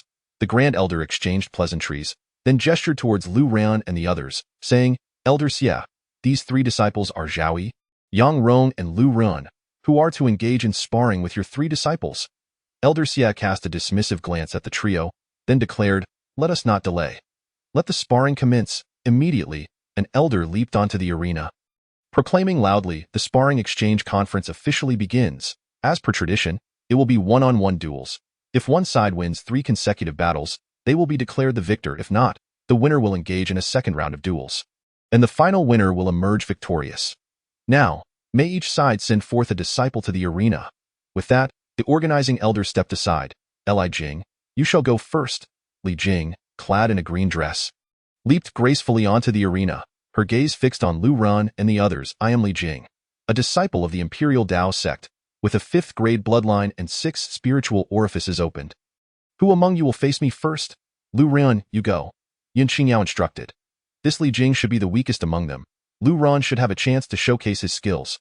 All right, Lu Ran nodded, leaping to a position opposite Li Jing, a distance of 10 feet apart.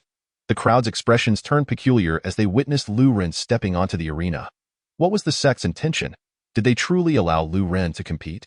After all, Li Jing possessed a 5th grade bloodline and 6 open spiritual orifices. Many speculated that the sect merely wanted Lu Ran to demonstrate his sword skills. Winning or losing was inconsequential. Whispers spread among the disciples. What do you mean winning or losing is inconsequential? Your perspective is too limited. Suddenly, a voice rang out from the crowd. They turned to see Wang Tang, one of the 3 wastes. Wang Tang, what do you mean by that? Many of the older disciples expressed their confusion. Wang Tang chuckled. Do you believe Lu Ran can defeat Li Jing? What? Defeat Li Jing? Are you joking? He is even more useless than you, having opened only 1 spiritual orifice and achieved nothing in martial arts. How could he possibly defeat Li Jing? A disciple exclaimed, incredulous, with others nodding in agreement. With only 1 spiritual orifice opened, he could muster a mere 1,000 pounds of strength, while Li Jing, with 6 spiritual orifices, could exert 6,000 pounds of force. As the saying goes, overwhelming strength can crush all techniques. Faced with such a disparity, Lu Ran, no matter how formidable his martial skills, had no chance of victory. You all are mistaken. This sparring exchange among new disciples concerns the sect's reputation. How could the sect send a disciple with only 1 spiritual orifice to compete? Wang Ting shook his head, declaring, I tell you, the sect is merely having Lu Ran showcase his sword skills, and this is all a facade. Wang Ting, are you truly that confident Lu Ran can defeat Li Jing? A disciple inquired. Wang Tang crossed his arms, resolutely asserting, why not place a bet on it? I staked 100,000 copper coins, and you all collectively wager another 100,000. If Lu Ran wins, you shall take the 100,000 copper coins. If Li Jing loses, you must give me 100,000. Brother Wang Tang is indeed a prodigal son of fortune. I shall bet 50,000. Why are you betting so much? Are you not allowing us to have a taste of the soup? Each person can bet a maximum of 10,000. Meanwhile, Qin Yu cast an expectant glance at Lu Ren, fully aware of his formidable strength. Only they knew just how powerful Lu Ren was. A martial artist with 6 spiritual apertures was certainly no match for him. At this moment, on the arena, Lu Ren clasped his hands and addressed Li Jing, disciple of the Qingyun sect. Lu Ren, of a so-called inferior bloodline, seeks your guidance. Upon hearing this, Li Jing's face darkened considerably. She had not anticipated that Lu Ren would be the first to take the stage. For her, this was an absolute disgrace. After all, she was a prominent new disciple of the Huangdao sect, ranked among the top 3 in strength. Yet, the Qingyun sect had sent forth a disciple of inferior bloodline to spar with her. Lu Ren, do you believe I am the weakest among the 3, which is why you stepped onto the stage? I have heard that your master has imparted swordsmanship to you, but let me assure you, you won't even have the chance to draw your sword. Li Jing would never allow Lu Ren any opportunity to unsheath his sword, especially not a mere fluke of an inferior bloodline who had opened just one spiritual aperture. Daring to engage her in combat, this was intolerable, Lu Ren replied nonchalantly. It was my master's instruction for me to come forth. As a disciple, I must naturally heed my master's words. Then allow me to show you the consequences of sparring with me. A flicker of fury crossed Li Jing's eyes as her petite figure lunged forward like a leopard, reaching Lu Ren's back in mere moments. Mountain-moving palm. A strike that resembled a mountain surged forth, the tremendous force compressing the air, delivering a brutal blow to Lu Ren's back. This is bad. Yun Qingyao's expression shifted as she witnessed this scene. Li Jing had unleashed both the human rank intermediate leopard step and the human rank superior mountain-moving palm.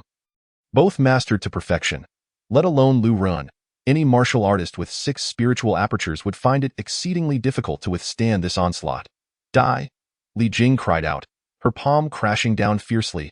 However, when her strike landed on Lu Ren's back, it astonishingly passed through, transforming into a fleeting shadow that dissipated.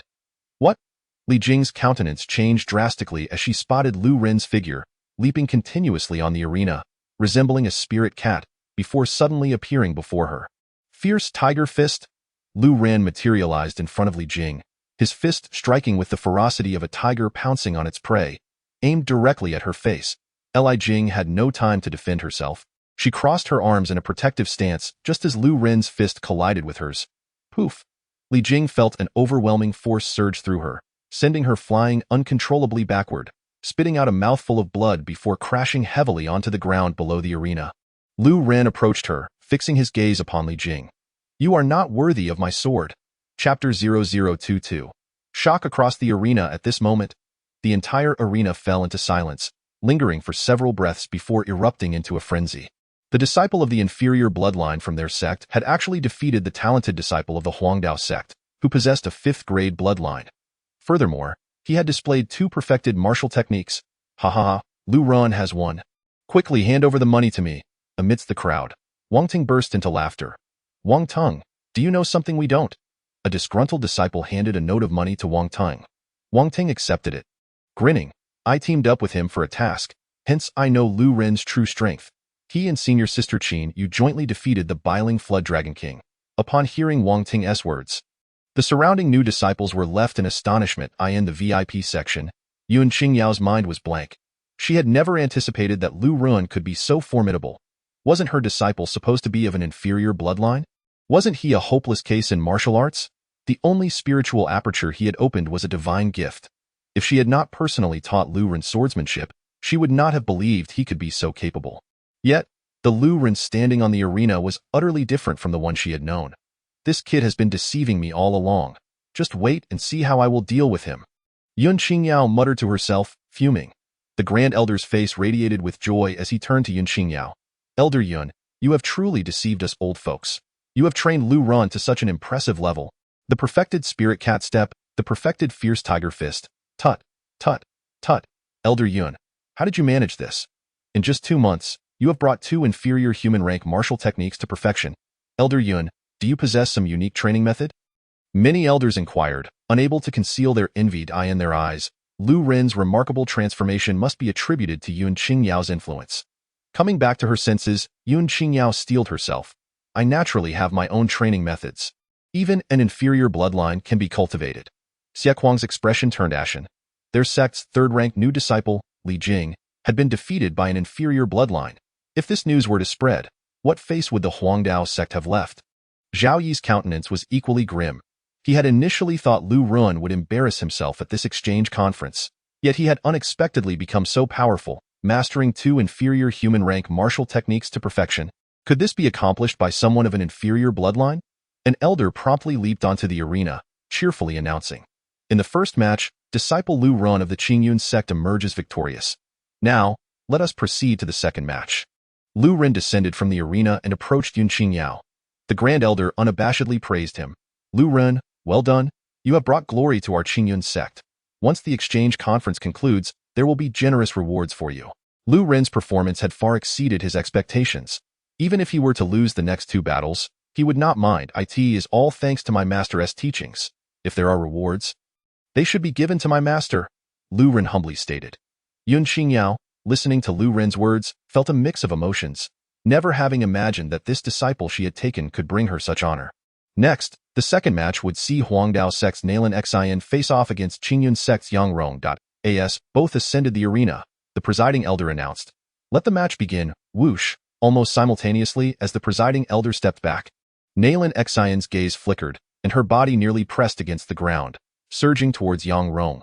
Moreover, Nailan Xian did not follow a straight path, but instead moved in an unpredictable arc, resembling a venomous serpent poised to strike, ready to unleash a fatal blow at any moment. Human rank superior body technique, snake step, and it appears she has cultivated it to perfection.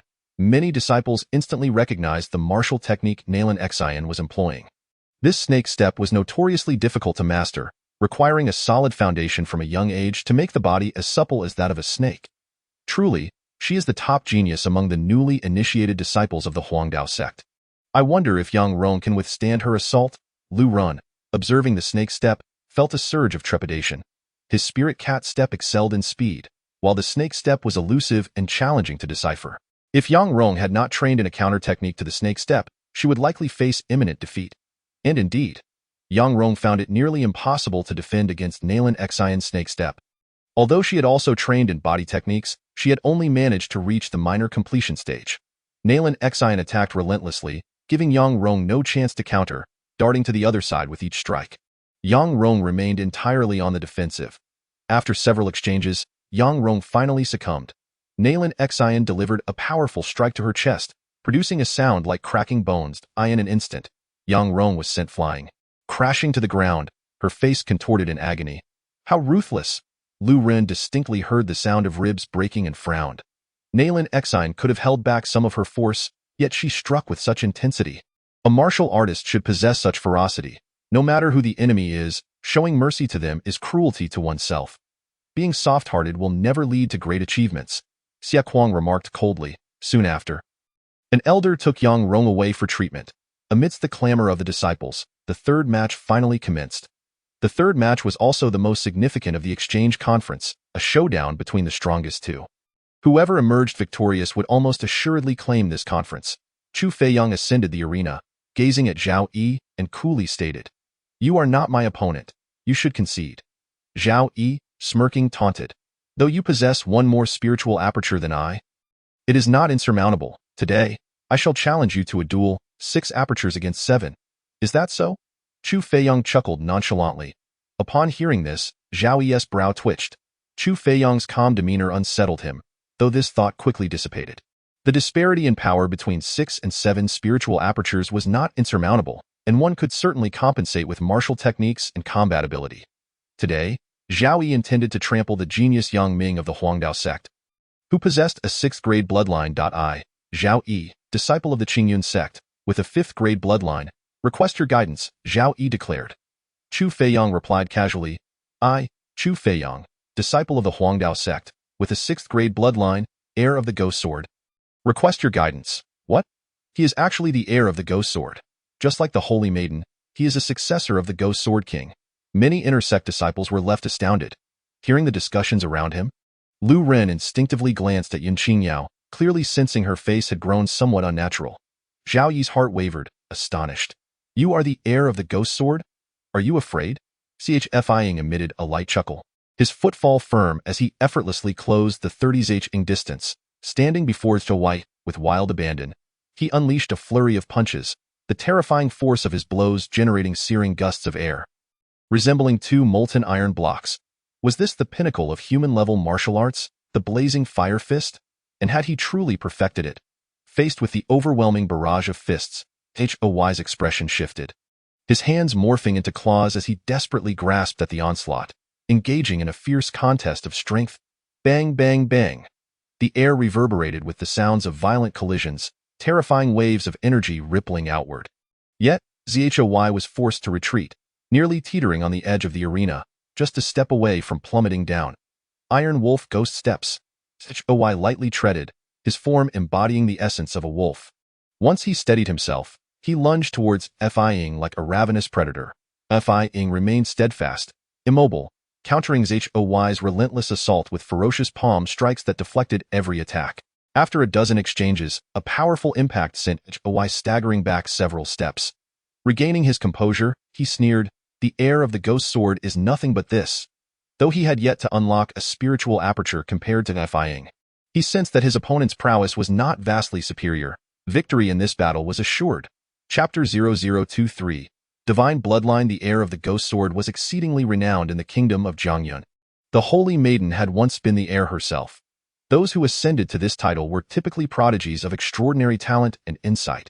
Today, if Zhou could vanquish the heir of the ghost sword, his name would surely resonate far and wide. Fing shook his head with a smile, fixing his gaze on Zhou. "You underestimate the heir of the ghost sword far too much. You have unlocked 7 spiritual apertures. If you truly possessed the strength, you would have defeated me long ago." Zhou scoffed. "I have only exerted 30% of my power." Fing shook his head again. "What did you say?" Zhou's expression darkened.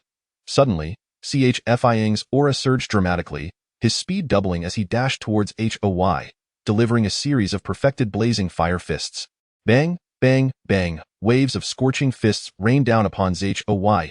His countenance shifted alarmingly as he hastily employed a superior human-level defensive technique, the Wolf Fang Fist. However, after successfully blocking a few strikes, he could no longer withstand the onslaught and was sent hurtling backward, collapsing at the edge of the spectator crowd, losing consciousness. All the disciples present were astounded by this spectacle, particularly those aware of Zhou's capabilities and background. Their shock magnified it was not that Zhou was weak. Rather, Fing was overwhelmingly strong. As the heir of the ghost sword, his talents and insights were undoubtedly formidable. From henceforth, our group of entry-level and outer disciples might face dire days ahead. They often collaborated on tasks, and should they encounter Fing, their only recourse would be to flee. Fing was destined to become a prodigy among the younger generation. In the third match, the intra-level disciple of the Royal Dao sect, Fing, emerged victorious. The presiding elder was equally astonished by Fing's might, never having anticipated that he had concealed his strength at the outset, and that he was indeed the heir of the ghost sword, yet to unveil his most potent sword techniques. Meanwhile, the Grand Elder of the Qingyun sect and his fellow elders were quietly astonished.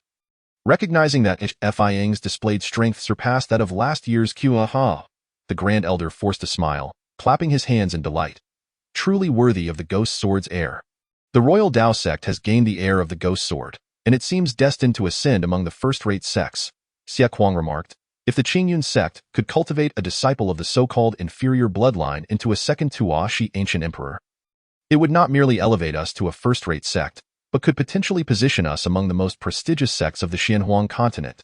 With the exchanges concluded, Elder Xie proposed that he remain at the Qingyun sect for a few more days, allowing him the opportunity to extend his hospitality. Ha ha ha. Splendid. Xie Kuang laughed heartily.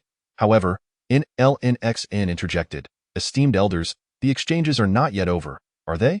There is still a second round of duels. LRN was evidently no match for the two of you. Continuing the exchanges holds no purpose. The essence of these exchanges is to showcase strength, and you 6 have already demonstrated yours. The Grand Elder had not anticipated LNXN's insistence on a second round. Though LRN was not weak, LNXN's serpent step was far too formidable. LRN was simply outmatched, and Fing even more so. Yet, Xie Kuang spoke up with a chuckle. Elder Meng, in a duel, a victor must emerge. Do you doubt your disciple's capabilities so much? Why not allow him to try? While the Grand Elder pondered this, LRN stepped forward, smiling. If you wish to duel, then let us continue. Seeing that LRN had also agreed, the Grand Elder nodded. In that case, you may rest for a brief moment to regain your strength. With that, he settled down, lifting a teacup to sip. LRN then approached YNQ to rest. LRN, do you feel confident in defeating NLNXN? YNQ inquired tentatively, as since LRN had revealed his strength, she found it increasingly difficult to read her disciple. LRN nodded. In truth, I have unlocked 7 spiritual apertures. Defeating her should not pose a challenge. I did not exert my full strength in the previous battle against LJ. In this exchange conference, his goal was to defeat all 3 representatives of the Royal Tao sect, naturally requiring him to conserve his strength. What did you say? YNQ pointed at LRN. A hint of reproach in her voice. Once this exchange concludes, you must divulge the full story to your master. Let us see how I shall deal with you. Before long, the brief interval had passed. Without waiting for the presiding elder to announce it, LRN and NLNXN ascended the arena from opposite sides, standing 10 meters apart in confrontation. LRN. Who would have thought that a disciple with an inferior bloodline could master both the fierce tiger fist and the spirit cat step to perfection? You injured LJ, and I intend to settle the score. NLNXN declared coldly. LRN retorted. You injured senior sister YNRing. If anyone should seek retribution, it is I. Just hope you possess the capability. With a sharp exhale, NLNXN surged forth with incredible speed, her palm striking fiercely toward LRN in its wake. An astonishing gust of energy followed. Fierce tiger fist. LRN did not evade. Instead, he countered with a punch, choosing to meet her head-on. Boom! Their fists collided with tremendous force, both being propelled backward 3 steps. Naturally, LRN did not employ his full strength, merely seeking to gauge the efficacy of the serpent step. Had he unleashed his complete power, he could have defeated NLNXN with that very blow. After stabilizing her position, NLNXN executed the serpent step once more. Her form gliding around LRN like a spirit serpent, relentlessly targeting his vital points. Not only was her body supple, but her arms were equally flexible, her palm thrusting downward like a serpent's head. Striking at LRN with lethal precision, the 18 bites of the serpent spirit, puff, puff, puff, puff.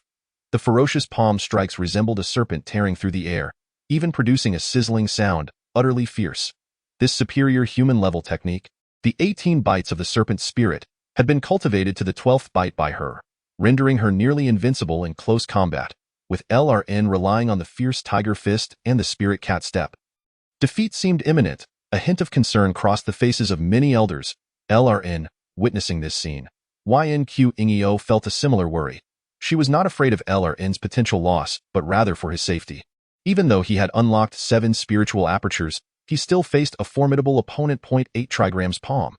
LRN's hands moved in a sweeping motion, forming a circular barrier, simultaneously parrying and countering, deflecting the serpent-like palm strikes with ease. The palms danced like the 8 trigrams, unyielding as the king of hell. This was the 8 trigrams palm perfected. The Grand Elder inhaled sharply, realizing this indicated that LRN had perfected 3 inferior human-level martial arts. An extraordinary feat indeed. To achieve such mastery in merely 2 months. What an astounding talent! The Grand Elder exclaimed. In truth, he had not trained for 2 months. He had only spent 1 month refining these techniques. Elder Chi from the martial arts pavilion was profoundly shaken. It dawned on him that LRN had indeed spoken the truth about his training. He had underestimated the significance of LRN's claims. To perfect 3 inferior human-level martial arts within a month, the measurement stone must have been mistaken. LRN was far from an inferior bloodline. He was likely of divine bloodline. The Qingyun sect shall rise. The assembly of elders from the Qingyun sect erupted in ecstatic shouts. Chapter 0024. The duel of sword techniques. At this moment, NLNXN's expression darkened. Her relentless assaults had all been thwarted, leaving her unable to inflict any harm upon LRN. Great Serpent Slash. With a furrowed brow, NLNXN summoned the full power of her 6 spiritual apertures. Her fists clenched as her entire being resembled a serpent's head, lunging toward LRN with lethal intent. At this instant, LRN felt his martial techniques lacking in power. Although he had perfected them, their strength still fell short when compared to fully realized superior human-level techniques. Why martial arts are indeed at a disadvantage. LRN silently lamented, before unleashing the full might of his 7 spiritual apertures. Delivering a resounding fierce tiger fist, boom! Their fists clashed with a deafening roar, causing the arena to tremble violently. Swish! Both figures staggered back, and LNXN retreated a dozen paces, while LRN only took 2 steps back. Swish! Before Naylan Xian could steady herself, Lu Run took a step forward, resembling a nimble cat leaping into action. He swiftly approached Naylan Xian and delivered a powerful punch that sent her flying off the stage, landing beneath it. "Ha ha, splendid!" exclaimed the Grand Elder, his eyes sparkling with excitement as he clapped fervently. Xia Kuang chuckled awkwardly, offering a courteous remark, "Elder Ming, your Qingyun sect has indeed discovered a rare gem. However, to assert that he possesses divine bloodline talent seems rather presumptuous, does it not? In just a month's time, achieving perfection in the 3rd-tier martial techniques is a feat even a 7th-tier talent could scarcely accomplish. Is he not truly of divine bloodline?" The Grand Elder replied with a smile. "Humph."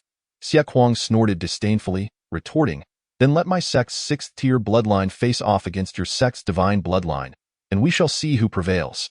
Chu Feiyong had already discerned that Lu Run, like himself, had unlocked 7 spirit apertures. The punch that defeated Naylan Xian clearly exhibited a substantial increase in power. Following his victory over Naylan Xian, Lu Run turned his gaze towards Chu Feiyong, declaring, "Chu Feiyong, do you dare to battle?" This proclamation stunned the crowd, as none had anticipated Lu Ren's audacity to challenge Chu Feiyong, the heir of the Ghost Sword. To become such an heir requires far more than mere 6th-tier talent. Chu Feiyong, taken aback by Lu Ren's boldness, smiled and replied, "Very well, I shall await your recovery." Lu Ren nodded in agreement and took a moment to rest on the stage. After a brief interlude, Chu Feiyong stepped forward to the center of the stage, standing 10 meters away from Lu Run. He scrutinized Lu Run, saying, "Your Qingyun sect truly possesses cunning. To unlock 7 spirit apertures and perfect the 3rd-tier martial techniques in just 2 months. Your bloodline must be at least 6th tier. I am merely of inferior bloodline," Lu Ren asserted. "Since you bear a long sword, draw it, and let us determine whose swordsmanship reigns supreme." With that, Chu Feiyong unsheathed his sword, and a dazzling light erupted, enveloping Lu Ren in a flurry of sword flashes. Lu Ren drew his fire spirit sword from behind and, using fundamental sword techniques, unleashed a series of over 10 strikes in rapid succession to counter Chu Feiyong's assault. Clang, clang, clang. The 2 swords clashed fiercely, generating brilliant sparks that obscured their figures, illuminating the arena with bursts of light. Their swordplay, devoid of any grand techniques, was purely a contest of basic skills executed with breathtaking speed. Where a moment's lapse could prove fatal, the surrounding disciples were astonished, unable to fathom how one could master fundamental swordsmanship to such an advanced degree. This hardly resembled the capabilities of a practitioner at the aperture realm. Even those at the spirit stream realm would struggle to exhibit such swordplay in the VIP section. The elders gasped collectively, astonished by the spectacle before them. It was utterly unfathomable that both combatants could wield basic sword techniques with such proficiency. Mastery of fundamental swordplay requires rigorous dedication and cultivation. Who would emerge victorious in this clash? Unperturbed by the murmurs around them, the 2 combatants grew ever more fierce in their duel. First form of the ghost sword technique, Iron Slash. Chu Feiyong, surprised by Lu Ren's remarkable swordsmanship that could withstand his relentless onslaught, did not hesitate to unleash a spectacular strike. Lu Ren furrowed his brow, vigorously manipulating the fire spirit sword, condensing its energy into a singular point, encountered with second form of the celestial sword technique, Unbroken Boom. The blade of the fire spirit sword collided violently with the edge of Chu Feiyong's black iron sword. The sound of metal clashing resonated as Chu Feiyong was forced back several steps, blood escaping his lips in shock. First form of the celestial sword technique, Trace Movement. Lu Ren charged forth, his sword slithering like a serpent, aimed directly at Chu Feiyong's chest with devastating precision, the technique enigmatic and elusive. Second form of the ghost sword technique, Shadow Blade. Chu Feiyong seized the moment, his black sword weaving through the air, conjuring multiple sword shadows that lunged fiercely at Lu Ren. Yun Qingyao, witnessing this exchange, furrowed her brow in grave concern. Although she was astonished by Lu Ren's ability to master 2 forms of the celestial sword technique, the situation was dire for him. In mere moments, Lu Ren's intricate strike was thwarted, followed by a barrage of sword shadows that assaulted him. "Submit to me," Chu Feiyong bellowed, his eyes ablaze with fury as his sword strikes quickened, casting a multitude of shadows over Lu Ren's head. Clang, clang, clang. Lu Ren fought desperately to parry the incoming strikes, yet he felt the overwhelming force of his opponent's blows exceeding his capacity to withstand. The fire spirit sword was knocked from his grasp. Lu Ren staggered back, retreating several steps. "You are defeated." Chu Feiyang leaped into the air, a multitude of sword shadows converging to deliver a decisive blow to Lu Ren. This is the third form of the ghost sword technique, fusion blade. Chu Feiyang, the heir of the ghost sword, had indeed mastered the fusion blade at such a young age. It seemed that Lu Ren was on the brink of defeat. To have endured so many rounds was already commendable. Amidst the crowd's gasps, a streak of dark sword light flashed as Chu Feiyang's black sword lunged toward Lu Ren. In that moment, Lu Ren was unarmed and left with no choice but to brace for impact. Seeing this, Lu Ren gritted his teeth and produced the Tuashi blood jade from his possession, gripping it tightly and smashing it against the incoming sword. Boom! With a resounding crash, Chu Feiyang's sword was sent flying from his grasp, forcing him to stagger backward, blood spilling from his mouth as he wore a look of shock. The moment of collision had unleashed a strange force that coursed through his body, leaving him feeling unwell and suffering internal injuries. That was the Tuashi blood jade. Chu Feiyang's gaze fixed intently on the blood jade in Lu Ren's hand, his expression one of disbelief. Chapter 25. Bloodline Reassessment. At that moment, in the VIP section, many elders fixed their eyes upon the blood jade in Lu Ren's palm, recognizing it as the Tuashi blood jade. This jade represented a glimmer of hope for those with inferior bloodline talents. Acquiring the legacy of the ancient Tuashi emperor could potentially transform one's bloodline talent, particularly among the esteemed families of Jiangyu Nation. Immense wealth was often expended to procure a single Tuashi blood jade for their offspring's advancement in bloodline talent. Each piece of Tuashi blood jade was thus exceedingly precious, with no market value. It was astonishing to discover that Lu Ren possessed a Tuashi blood jade. "You would resort to the Tuashi blood jade to secure victory over me?" Chu Feiyang exclaimed, incredulous. The Tuashi blood jade was irreplaceable. If shattered, entry into the Tuashi cave would be forever denied. My aim is to triumph and bring glory to my master. The Tuashi blood jade is of little consequence. Lu Ren retorted with a cold laugh, pressing the attack with his perfected fierce tiger fist, raining down blows upon Chu Feiyang. Thud, thud. Chu Feiyang struggled to defend against the relentless assault, the severity of his injuries escalating until he could no longer withstand the onslaught. Ultimately tumbling off the stage and spitting blood repeatedly, a moment's silence enveloped the square before a thunderous cheer erupted. Lu Ren had emerged victorious. The Qingyun sect had triumphed in this exchange. Ha ha ha, after 3 years, we have finally won. Many disciples were ecstatic, astounded that Lu Ren, once deemed the weakest, had defeated the heir of the ghost sword. However, Chu Feiyang rose, visibly agitated, and declared, "I refuse to accept this. This battle was unfair. As the heir of the ghost sword, losing to an inferior bloodline was a blow to his pride. How could he endure the shame of remaining in the imperial sect after such a defeat? A loss is a loss. What is there to debate?" Lu Ren scoffed. "I was harmed by the power of the Tuashi blood jade."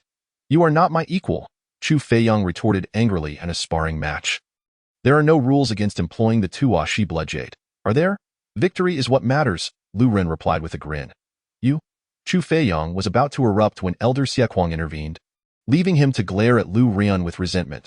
The presiding elder, having regained his composure from the shock, smiled and announced, "I hereby declare that the Qingyun sect has emerged victorious in this exchange." Cheers erupted throughout the venue, the disciples overflowing with excitement. After 3 years, they had finally secured a victory in the new disciples' exchange, and against the heir of the ghost sword no less. Elder Xiequang's expression darkened as he addressed the Grand Elder, stating, "Elder Ming, your disciple Lu Ren has perfected the third-tier martial techniques in merely 2 months, even mastering 2 forms of sword techniques. Such talent is beyond belief for one of inferior bloodline. An inferior bloodline could not possibly achieve such feats. Even with Yun Qingyao's intervention, it was implausible for an inferior bloodline to reach such heights. If Lu Ren truly possessed such strength, then those with 5th or 6th-tier bloodlines might as well forego training and meet their demise." Thus, he could not accept that Lu Ren was of inferior bloodline. He would rather believe Lu Ren to be of divine bloodline to retain some semblance of dignity for the imperial sect in defeat. Of course, he thought Lu Ren was at most of 7th or 8th-tier bloodline, and certainly not divine. Lu Ren was undoubtedly not of inferior bloodline. The initial assessment was likely erroneous, and he was very likely of divine bloodline. The Grand Elder nodded in firm agreement. Then why not conduct another assessment? Elder Xiequang suggested. The Grand Elder turned to the elders beside him, commanding, quickly fetch the true dragon compass. Yes, two elders promptly departed to fulfill the request. At this moment, Lu Run returned to the side of Yun Qingyao, unable to suppress his curiosity as he inquired, Master, what exactly is the true dragon compass? The true dragon compass is the treasured artifact of our Qingyun sect. Yun Qingyao responded. Not only does it possess the power to repel adversaries, but it can also accurately detect the bloodline of a martial artist. How precise is it? Lu Ren continued to ask. Only he himself knew the true extent of his bloodline's inadequacy. The more accurately the artifact assessed it, the clearer the truth of his limitations would be revealed. Previously, when he participated in the assessment of a minor sect, it indicated he possessed a first-grade bloodline, yet upon arriving at the Qingyun sect, he was found to have a defective bloodline. He feared that the true dragon compass would unveil an even graver deficiency. The true dragon compass is sealed with 110 dragon souls. If one possesses a first-grade bloodline, it will summon between 10 to 19 dragon souls. A second-grade bloodline will call forth 20 to 29 dragon souls, and so forth. Should someone possess a divine-grade bloodline, it can summon 100 to 110 dragon souls. The greater the number of dragon souls, the more potent the bloodline, Yun Qingyao elucidated. Before long, two elders returned, accompanied by another elder of seemingly high status, who even prompted the Grand Elder Meng Qian to rise and bow in respect. The elder, with drooping eyelids, waved his arm, and a ring on his finger glimmered with radiant light. Subsequently, a golden compass, 3 feet in diameter, floated in midair. Upon the compass were intricately carved images of hundreds of true dragons, each exuding an air of majesty. The disciples gazed at the golden compass, erupting in waves of excitement. This is the true dragon compass, the sacred treasure of our Qingyun sect. With the true dragon compass in our possession, no sect within the eastern Xian domain dares to attack us. Many disciples displayed expressions of pride. Listening to the discussions of his senior brothers and sisters, Lu Ren asked, Master, is the true dragon compass truly that formidable? He was well versed in the disciples' regulations and understood that the eastern Xian domain housed 72 nations, with various sects, some boasting over 1,000 members. However, the Qingyun sect was merely a second-rate sect, and among those, it was one of the weaker ones. The 4 major sects of the Jiangyan kingdom, Huangdao sect, Lihua sect, and Taijian sect, were considered stronger second-rate sections. The criterion for determining whether a sect was first-rate depended on the presence of a Tiangang realm expert within it. While the 4 major sects of Jiangyan kingdom had numerous Shanhai realm experts, none possessed a Tiangang realm expert. If a first-rate sect were to attack a second-rate sect, it should be an insurmountable challenge. The true dragon compass, once activated, can slay a Tiangang realm expert. Yun Qingyao stated calmly. What? Upon hearing this, Lu Run was taken aback. Doesn't that make the true dragon compass akin to a nuclear bomb? If our Qingyun sect could cultivate a Tiangang realm expert and refine the true dragon compass, we would undoubtedly ascend to the ranks of a first-rate sect. Yun Qingyao replied, Lu Run, if you indeed possess a divine-grade bloodline, you will certainly ascend to the Tiangang realm. Go, and have it assessed once more. All right, Lu Ren nodded and approached the true dragon compass. The elder glanced at Lu Ren and instructed, place your palm on the true dragon compass and relax your body. Yes, elder. Lu Ren placed his palm upon the true dragon compass. In that moment, everyone held their breath. Especially the Grand Elder and others, their hearts raced. If Lu Ren truly possessed a divine-grade bloodline, the Qingyun sect's ascension to a first-rate sect would be imminent.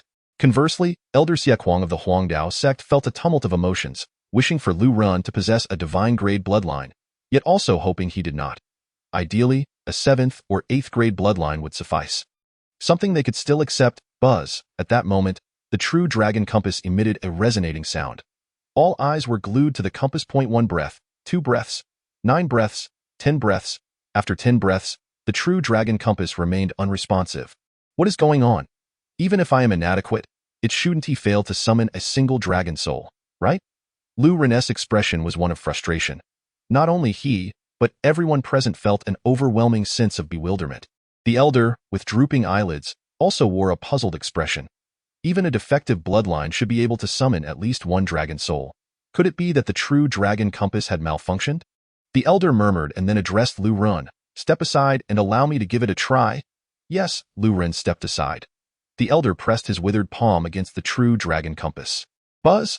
Suddenly, the true dragon compass roared to life again. radiating golden light, and dragon phantoms soared from it, spiraling in the air while emitting dragon roars. 59 dragon souls, indicating a 5th grade bloodline. Why did Lu Ren fail to summon even a single dragon soul? Everyone was taken aback. The Grand Elder and the others wore expressions of confusion. Once the dragon souls dissipated, the Elder stored the true dragon compass and spoke in a raspy voice. Ming Qian? This youth possesses not merely a defective bloodline but one even worse. Essentially, he has no bloodline at all. No bloodline? The Grand Elder's eyes widened in disbelief. How can that be possible? Is there truly someone without a bloodline? If he truly lacks a bloodline, how could he have perfected 3 low-grade martial techniques within a month, even mastering Elder Yun's self-created sword technique? Had they not tested him with the true dragon compass, they would have remained skeptical of Lu Ren's lack of a bloodline. The Elder pondered for a moment and speculated, the true dragon compass does not err. Lu Ren is indeed of a defective bloodline. The only explanation for his rapid mastery of so many martial techniques in such a short time is that he is a person of divine enlightenment. A person of divine enlightenment? The elders were taken aback. So, he is a person of divine enlightenment. Elder Xie Kuang let out a sigh of relief and then said with a smile, esteemed colleagues of Qingyun sect, I shall take my leave now. Will Elder Xie not stay a few more days, allowing us to extend our hospitality? The Grand Elder asked politely. Elder Xie Kuang had no intention of lingering. For though Lu Ren had been confirmed as a defective bloodline, they had nonetheless lost face in the sparring match and were uncertain how to report back to their sect leader. We will discuss it another time. I bid you farewell. Elder Xie made a courteous gesture and departed with Chu Feiyang, Nalan Xian, and Li Jing from the Qingyun sect. After watching Elder Xie and the others leave, the Grand Elder proclaimed, the sparring exchange has now concluded. All disciples may return to their respective duties.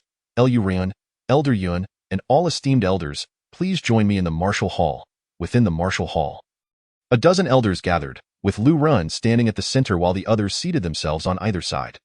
The Grand Elder looked at Lu Ren and smiled. Lu Ren, having defeated 3 talented disciples from the Huangdao sect, you have brought glory to our Qingyun sect. On behalf of the sect, I hereby grant you the status of an outer disciple. Hurry and thank the Grand Elder. Yun Qingyao interjected as she noticed Lu Ren standing in a daze. Lu Ren quickly responded, Grand Elder, all of this is due to my master's guidance. If there is any reward, it should be bestowed upon her. Without my master, I would never have triumphed over Chu Feiyang. The Grand Elder replied, you need not be overly modest. The sect will also reward Elder Yun. Thank you, Elder. Lu Ren bowed respectfully. Lu Ren, do you understand the significance of the 2 Ashi blood jade in your possession? The Grand Elder inquired next. Lu Ren nodded vigorously. Of course I do. The Grand Elder's expression grew serious as he said, you are a person of divine enlightenment. You must seize this opportunity to enter the 2 Ashi cave to improve your bloodline. Otherwise, even as a person of divine enlightenment, your defective bloodline will only hinder your progress. Lu Ren looked puzzled and asked, Grand Elder, what does it mean to be a person of divine enlightenment? Yun Qingyao explained, a person of divine enlightenment is someone with exceptionally high comprehension. They can grasp any martial technique or skill in a remarkably short time. As their understanding is extraordinary, they learn with ease. And how does that differ from bloodline talent? Lu Ren continued to inquire. The qualifications of a martial artist are assessed from 2 aspects. One is bloodline talent, and the other is comprehension. Bloodline talent dictates your lower limit, while comprehension determines your upper limit. Yun Qingyao elucidated. Your high comprehension allows you to rapidly master low-grade martial techniques, but your bloodline talent restricts you from cultivating advanced martial arts. Lu Ren nodded, realization dawning upon him. No wonder that elder from the Huangdao sect sighed in relief upon learning, I am a person of divine enlightenment. Yun Qingyao remarked, if you truly possessed a divine-grade bloodline, even with average comprehension, it would merely be a matter of time before you reach the Tiangang realm. Now that your bloodline is defective, even as a person of divine enlightenment, it will be challenging for you to achieve great accomplishments. Even breaking through to the Yunqi realm will be problematic. I will definitely venture to the 2 Ashi cave, Lu Ren declared earnestly. Only he understood that he was not truly a person of divine enlightenment. His strength stemmed from years of training with an unnamed treasure tower. Yet he also recognized that if his bloodline could not be improved, any future efforts would likely yield little success. He had to explore the 2 Ashi cave, no matter the cost. Very well, during this time, prepare yourself well. Tomorrow, come to the martial hall. Elder Zhu Tai will present you with your outer disciple token and disciple attire. You may leave now, the Grand Elder concluded and waved to dismiss Lu Ren. Yes, Lu Ren nodded and discreetly exited. At the foot of the Qingyun mountain, Xie Kuang departed with Chu Feiyang and 2 others. Along the way, Chu Feiyang, increasingly agitated, bellowed, "Damn it! If it weren't for that Tuoshi Guyu, I would never have lost." Xie Kuang waved his hand dismissively and replied, "Chu Feiyang, there's no need for you to berate yourself. He is an enlightened individual. Anyone with low-grade martial skills can cultivate them in a short period. Fortunately, he possesses a waste bloodline. Even if he were a 3rd-grade bloodline warrior, his achievements would still be formidable." Chu Feiyang's face darkened, his unwillingness palpable, as the air of the ghost sword. If his master were to learn that he had been bested by the disciple of a traitor from within their own sect, he would undoubtedly face severe punishment. Suddenly, Xie Kuang remarked, "Chu Feiyang, I've heard that your master has taken in a prodigy. Although he is of a 3rd-grade bloodline, his comprehension is astonishing." Chu Feiyang nodded, saying, "My master took him in for the sake of the Tuwa Shigudi's legacy. He has already broken through his limits and opened 9 spiritual orifices.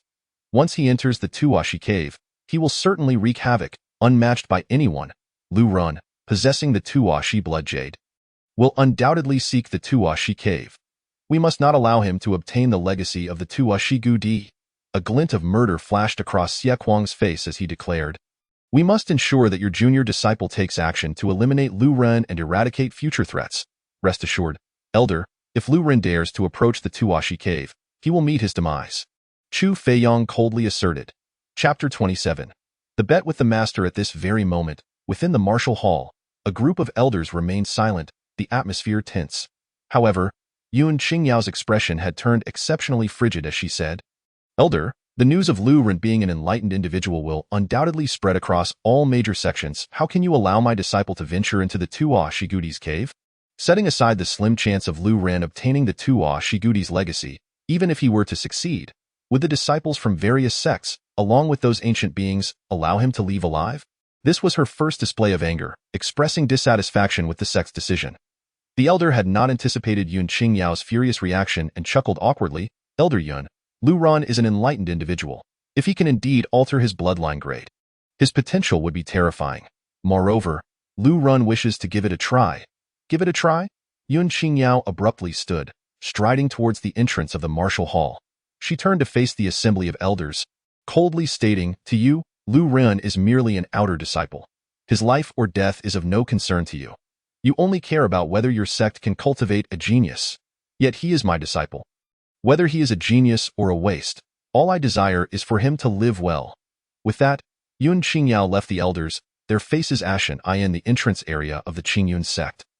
Lu Ren had just returned to his cultivation courtyard when Yun Qingyao followed closely behind. Upon seeing her, Lu Ren hurriedly approached, his demeanor relaxed. Previously, he had contemplated how to explain his true abilities to Yun Qingyao if he were to be discovered. Now, with the elders believing him to be an enlightened individual, no explanation was necessary. Yun Qingyao pulled Lu Ren into the living room and, with a serious expression, inquired, "Lu Ren, I am your master. Will you heed my words?" "Yes," Lu Ren nodded. "You cannot go to the Tuwashi cave." Yun Qingyao urged. Lu Ren, puzzled, asked, "Why can't I go?" Yun Qingyao explained, "You are an enlightened individual. Not only the 3 major sects but also others will not permit you to obtain the Tuwa Shigudi's legacy. They will surely besiege you within the Tuwa Shi cave. Master, only those at the Qi opening stage can enter the Tuwa Shi cave. With my strength, if I fully cultivate the Tianxiang sword technique you taught me, no one should be my match," Lu Ren asserted. Yun Qingyao shook her head, replying, "Lu Ren, you underestimate them. They have made extensive preparations to enter the Tuwa Shi cave. Many possess the capability to open their 8th and 9th spiritual orifices, and they have cultivated low-grade yellow martial skills. Moreover, some hidden masters are training successors to enter the Tuwa Shi cave for the treasures left behind by the Tuwa Shi Gudi. How can you compete with them?" Lu Ren understood that his master was concerned for his safety and did not want him to take risks. However, he felt compelled to venture into the Tuwa Shi cave. "Master, I must go to the Tuwa Shi cave. I am merely a waste bloodline. If I do not improve my cultivation, I am destined to lead a mediocre life," Lu Ren declared resolutely. Seeing Lu Ren's determination, Yun Qingyao responded, "Very well, there are 2.5 months remaining. If you can cultivate the Lei Dong and Bao Fengzhou techniques, I will agree to your journey. If I master these 2 techniques, you will allow me to go?" "That seems rather simple," Lu Ren exclaimed, elated. "Simple?" Yun Qingyao shook her head, choosing not to elaborate further. the Lei Dong and Bao Feng Zhou techniques are not something that a waste bloodline can cultivate. Even an enlightened individual would struggle. A waste bloodline can only cultivate low-grade martial skills. Master, do you truly mean what you say? If I can cultivate Lei Dong and Bao Feng Zhou, will you let me go to the Tuashi cave? Lu Ren pressed. Of course, Yun Qingyao replied, her expression one of pride. Do you truly believe I will lose? Lu Ren inquired. You will certainly lose, Yun Qingyao asserted emphatically. Then how about this? Let us add a wager. If you lose, you must let me do as I please without interference. How does that sound? Lu Ren proposed with a grin. No? Yun Qingyao firmly rejected. This reckless disciple needed guidance to avoid causing her major troubles. She had no desire to clean up after Lu Ren. Heh. So does that mean Master is afraid of losing? Lu Ren teased. Who is afraid of losing? Let us wager. What can a waste bloodline like you accomplish? Yun Qingyao retorted, her pride evident as she turned to leave. Lu Ren stood there, contemplating, with the nameless treasure tower. As long as I have enough spiritual rice, I can cultivate Lei Dong and Bao Feng Zhou. I must find a way to earn some money. Just as he was about to depart, he noticed numerous outer disciples approaching him. These outer disciples had come to congratulate him, with several young female disciples expressing their admiration and wishing to form a partnership with him. After several hours of managing their affections, Lu Ren finally sent them all away, reflecting on the situation. This is the power of strength. With strength, the world will treat you gently. Without strength, one is met with hostility everywhere. Ha ha ha, Lu Ren, congratulations. Wang Ting boomed as he entered the courtyard, stuffing 5 banknotes into Lu Ren's hands. Brother Wang Ting, what is this for? Lu Ren asked, bewildered. Could it be that Wang Ting was giving him a congratulatory gift for becoming an outer disciple? Ha ha ha, Lu Ren. Your recent duel earned me a fortune of 100,000 copper coins, and I'm giving you half. Wang Ting laughed. Lu Ren discreetly accepted the banknotes and then asked, Brother Wang Ting, could you lend me a bit more? 5,000 copper coins were hardly sufficient. Purchasing spiritual rice would only allow him to cultivate for approximately 13.5 years, which might not be enough to master the remaining 2 sword techniques. If you are truly in need, I have plenty of spare cash. Take it and use it. Wang Ting readily offered, giving Lu Ren a total of 150,000 copper coins. Lu Ren felt deeply grateful as he accepted the money, smiling, Brother Wang Ting, rest assured, this is a loan. Once I earn some money, I will repay you immediately. No rush. No rush, I'm not short on money. Wang Ting waved his hand, bidding farewell as he left. With 200,000 copper coins in hand, Lu Ren proceeded to the dining hall to purchase 4,000 jin of spiritual rice. 4,000 jin would provide him with 54 years of cultivation time. With that much time, he could easily master the 2 sword techniques, Lu Ren mused. Based on his estimates, he could master these 2 techniques in less than 20 years. Hee hee, Master, I wonder what your expression will be when I demonstrate these 2 moves before you tomorrow. With this thought, Lu Ren entered the nameless treasure tower space and began his intense cultivation. Chapter 28. Outer disciples. Upon entering the nameless treasure tower, Lu Ren retrieved the fire spirit sword and commenced his training. Though his cultivation time could be purchased with money, Lu Ren was determined not to waste a single second. Taking a deep breath, he embarked on the monotonous grind of cultivation. Breathing, stepping, swinging the sword. With great resolve, Lu Ren executed the first move of the Tianxiang sword technique, Ji Dong, and the second move, Bu Sand. He then progressed to the third move, Lei Dong. Once mastered, this technique would rival high-grade human martial skills. After 7 arduous years of training, Lu Ren finally grasped the initial form of Lei Dong. When unleashed, this sword technique was akin to thunder, not only striking with incredible speed but also with overwhelming power, at least 3 times stronger than the second move, Bu San. Should Chu Feiyang employ the ghost sword technique's fusion sword? Lu Ren felt confident in his ability to defeat him with Lei Dong. However, Lu Ren did not immediately proceed to the 4th move. Instead, he dedicated time to thoroughly mastering this technique. As 3 months passed in the blink of an eye. Within the ethereal realm of Tianyuan, Lu Ren pointed his sword at a massive stone opposite him, unleashing a brilliant sword light akin to thunder. The once indomitable stone became riddled with cracks. And with a mere breath from Lu Ren, it shattered into countless fragments. He had finally mastered it. As the spiritual energy within his orifices dwindled, Lu Ren felt his strength waning, yet he paid it no mind. Gazing with satisfaction at the rubble strewn across the ground, a content smile gracing his face. This sword is sufficient to rival the sword techniques of those who have achieved mastery at the human rank's upper tier. Lu Ren did not take any respite, continuing his practice of the 4th form of the celestial phenomenon sword technique, the storm and tempest. According to Yun Qingyao, The celestial phenomenon sword technique was born from her observations of celestial phenomena and currently comprises only 4 forms. Should she succeed in creating a 5th form, it would possess the formidable power of a low-grade yellow-rank martial A.R.T. Lu Ren considered himself devoid of talent and insight, relying solely on arduous training, and hoped that his master could develop the 5th form to impart it to him. He understood that it was utterly impossible for him to cultivate such an exquisite sword technique on his own. The 4th form of the celestial phenomenon sword technique, Storm and Tempest, was aptly named. The sword's momentum surged forth like a ferocious tempest, its attacks incredibly violent and nearly impossible to resist once unleashed. Lu Ren was convinced that if he could master this move, he would be able to dispatch a warrior with 7 spiritual apertures in a single strike, and even those with 8, should they underestimate him, would still be vulnerable to defeat. This sword could indeed rival the pinnacle of human-rank sword techniques. One must ponder, how many warriors at the aperture opening realm could master a human-rank upper-tier sword technique to perfection? In the blink of an eye, 10 years had swiftly passed. Within the ethereal expanse of space, a young man clad in training robes wielded the fire spirit sword, continuously brandishing it as sword light swept forth like a storm. Crashing against a massive stone, bang, bang, bang. The giant stone, measuring 10 feet in length and width, was reduced to mere fragments. Lu Ren exhaled deeply, stating, 17 years of relentless training, and I've unexpectedly perfected 2 additional sword techniques. If I were to encounter Chu Feiyang again, I could easily defeat him. However, he reminded himself that Chu Feiyang was merely a novice disciple, hardly noteworthy. He would inevitably encounter far more formidable talents in the future. Lu Ren believed that, through the unassuming treasure tower and his years of diligent training, he could also become a genius. Yet, the Xinhuang continent was rife with prodigies. Even his master was merely regarded as a top genius within the Jiangyun kingdom. Although he had mastered the sword techniques taught by his master, it was still far from sufficient. His close combat skills and footwork were simply inadequate, even with a low-grade human-rank martial art perfected. Its power could not compare to that of an upper-tier martial art. He resolved to explore the Tuashi cave. The ancient emperor Tuashi, having ascended with a 2nd-tier bloodline, must surely have concealed secrets. Lu Ren pondered privately, if his bloodline could not be enhanced, it seemed he would struggle to break through to the spiritual stream realm.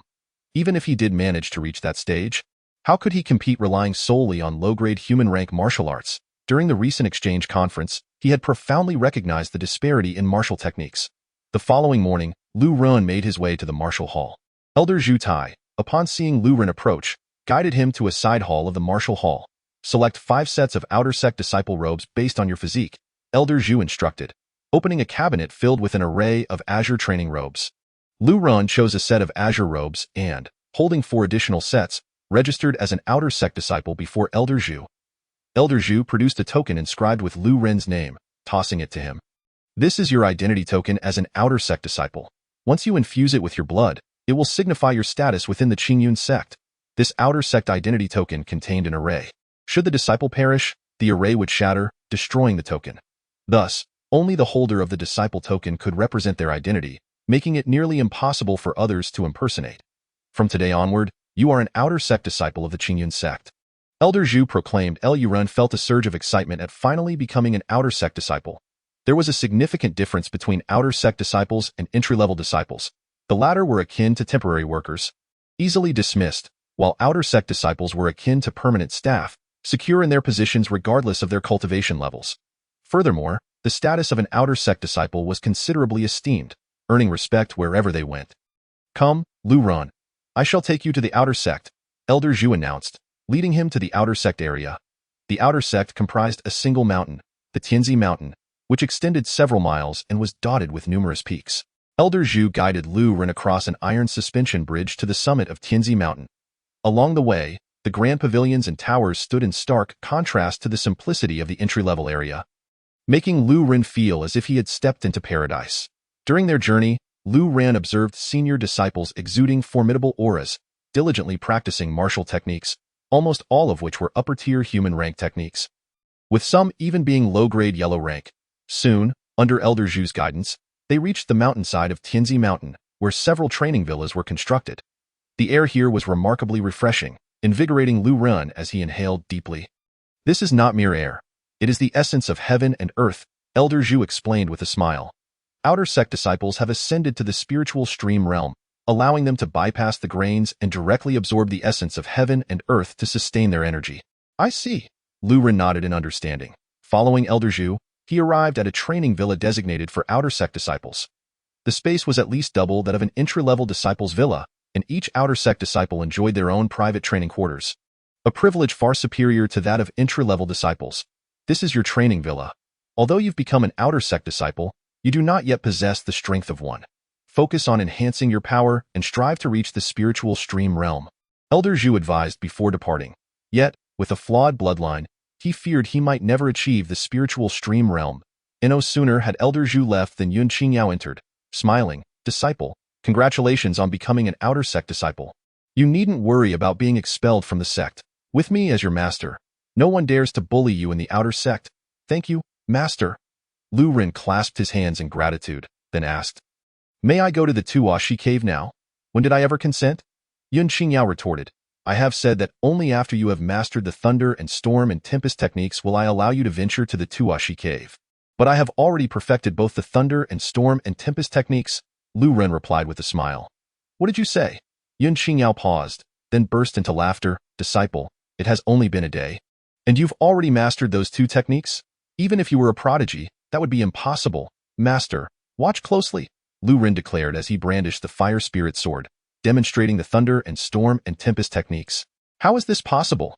Yun Qingyao gasped, her mouth agape in astonishment. This was utterly unfathomable. Even if her disciple were a prodigy, it was inconceivable that he could master these two sword techniques in just one day. Then, Master, may I go to the Tuashi cave? Lu Ren inquired. Yun Qingyao furrowed her brow, genuinely wanting to refuse. Even with Lu Ren having mastered this technique, venturing to the Tuashi cave would still be perilous. Many geniuses with fourth-tier bloodlines stagnated in their cultivation for decades, honing their skills for years. They had opened 8 or 9 spiritual apertures and even perfected low-grade yellow-rank martial arts. Meanwhile, her disciple had merely perfected low-grade human-rank martial arts and the 4 sword techniques she had taught him. How could he compete with them? Disciple, do you truly wish to go to the Tuashi cave? Yun Qingyao could not help but ask once more. Lu Ren nodded earnestly. Master, as long as I can enhance my bloodline, I can become a true genius, and the outside world will no longer criticize you for taking in a waste. I care not for external opinions. My only concern is your safety. Should you go to the Tuashi cave, the 3 major sects and their disciples will not let you off easily. Yun Qingyao gazed deeply at Lu Ren in her eyes. Her disciple was not particularly exceptional, yet he possessed an indomitable spirit reminiscent of her own. I simply wish to take a chance, Lu Ren asserted. After much hesitation, Yun Qingyao sighed deeply. In truth, if I were in your position, I would also want to take a chance. Very well, I shall not hinder you. I will accompany you to Wulingyuan. Furthermore, Yun Qingyao added, I have been working on creating the 5th form of the celestial phenomenon sword technique. If I succeed, I will pass it on to you, enabling you to elevate your prowess. With that, Yun Qingyao hurriedly departed. Her determination evident, Lu Ren watched her leave, a smile of happiness gracing his face. After this time spent together, he couldn't deny his feelings for Yun Qingyao. To claim otherwise would be disingenuous. A graceful lady deserves a gentleman. Yet, he was acutely aware of the vast disparities between himself and Yun Qingyao, whether in status or strength. Although she was only 3 years his senior, the age difference was negligible, yet Yun Qingyao undoubtedly regarded him solely as her disciple. What I must do now is grow stronger. With this thought, he resolved even more firmly to venture into the Tuashi cave. He would face whatever challenges lay ahead, even if it meant risking his life. After a day of rest, Lu Ren arrived at the martial arts pavilion for outer sect disciples. Gazing at the impressive 3-story building before him, he was secretly astonished. The outer sect's martial arts pavilion had 3 floors.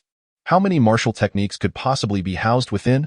Surely, only the outer sect had access to truly powerful martial arts. Lu Ren entered the pavilion, presenting his outer sect disciple identity token to the elder in charge. Saying, Elder, I have come to select martial techniques. The outer disciples possessed the privilege to borrow martial arts techniques at their discretion, with the exception of the Huang-tier techniques which require contributions for access. All other martial arts can be borrowed freely. This is indeed a distinctive privilege of the outer disciples. The elder in charge of the pavilion glanced at Lu Ren's token with astonishment, exclaiming, You are the infamous Lu Ren, the one who has failed to summon even a single dragon soul. a mere waste of a bloodline? Listening to the elder's words, Lu Run was rendered speechless. Evidently, his reputation as a failed bloodline had spread throughout the entire sect. Within the outer martial arts pavilion, there exist no techniques of inferior human rank. The lowest available are of superior human rank. You may find your journey fruitless. What? Lu Run was momentarily taken aback. The elder surveyed the surroundings before beckoning Lu Run closer, whispering, however, I happen to possess a privately kept inferior human rank body refining technique. If you are interested, I could sell it to you at a bargain. A body refining technique? Lu Ren's eyes gleamed with interest. Elder, you, a martial arts pavilion elder, are secretly selling techniques to me? Lu Run regarded the elder with an unusual expression. Do not speak foolishly.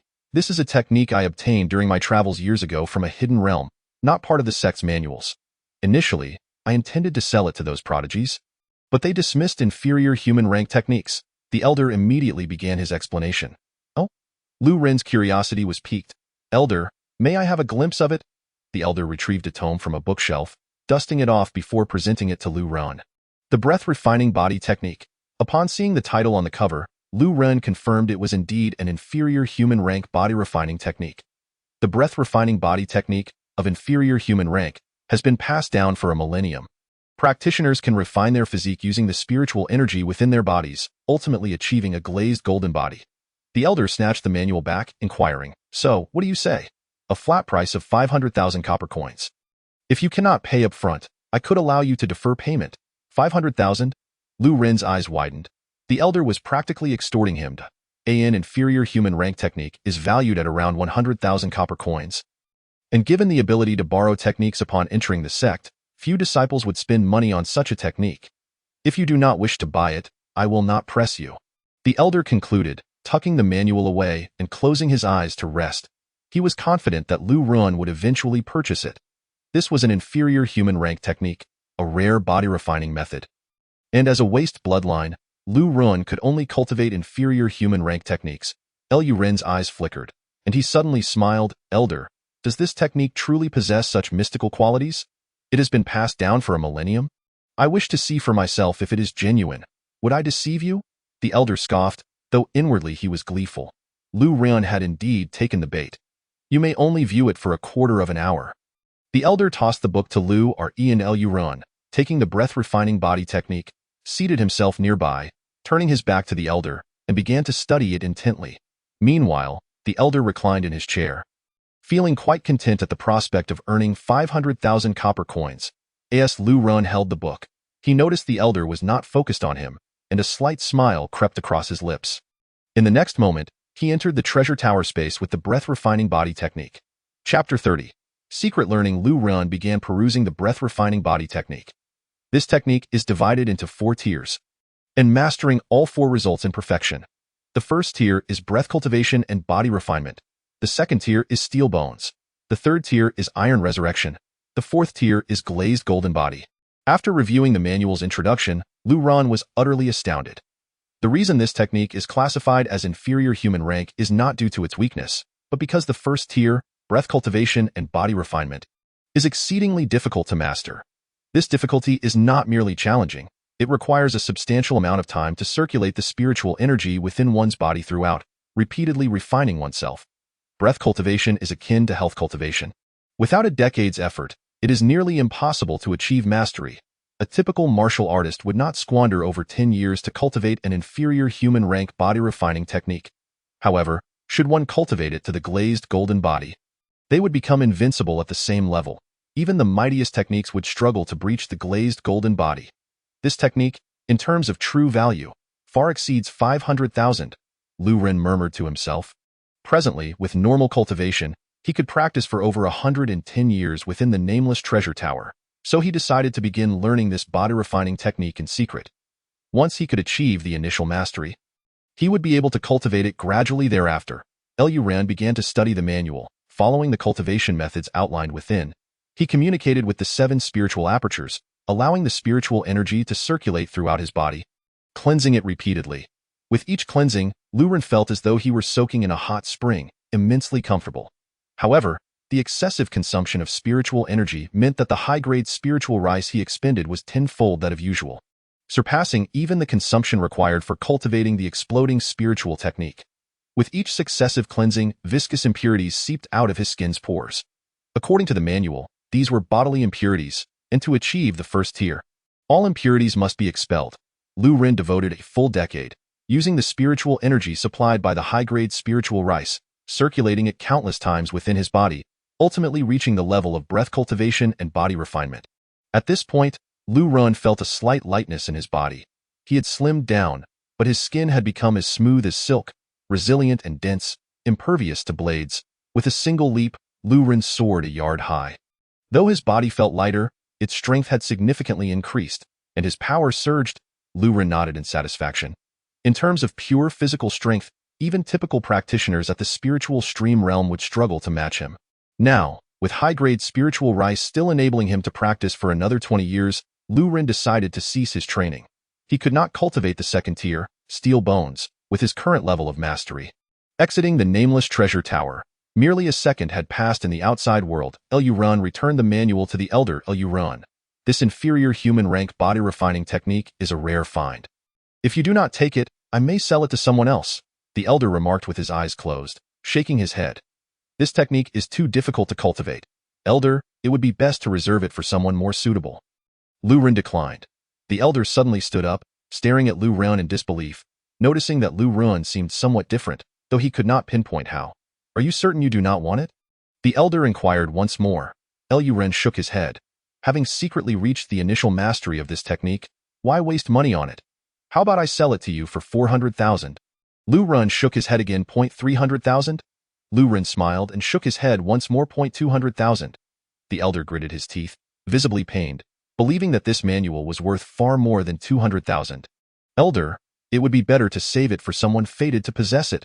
Lu Ren chuckled, preparing to leave when the elder grasped his shoulder, as if all his strength had been immobilized, rendering him unable to move. Elder, what do you mean by this? Lu Ren frowned. Tell me, why do you refuse this body refining technique?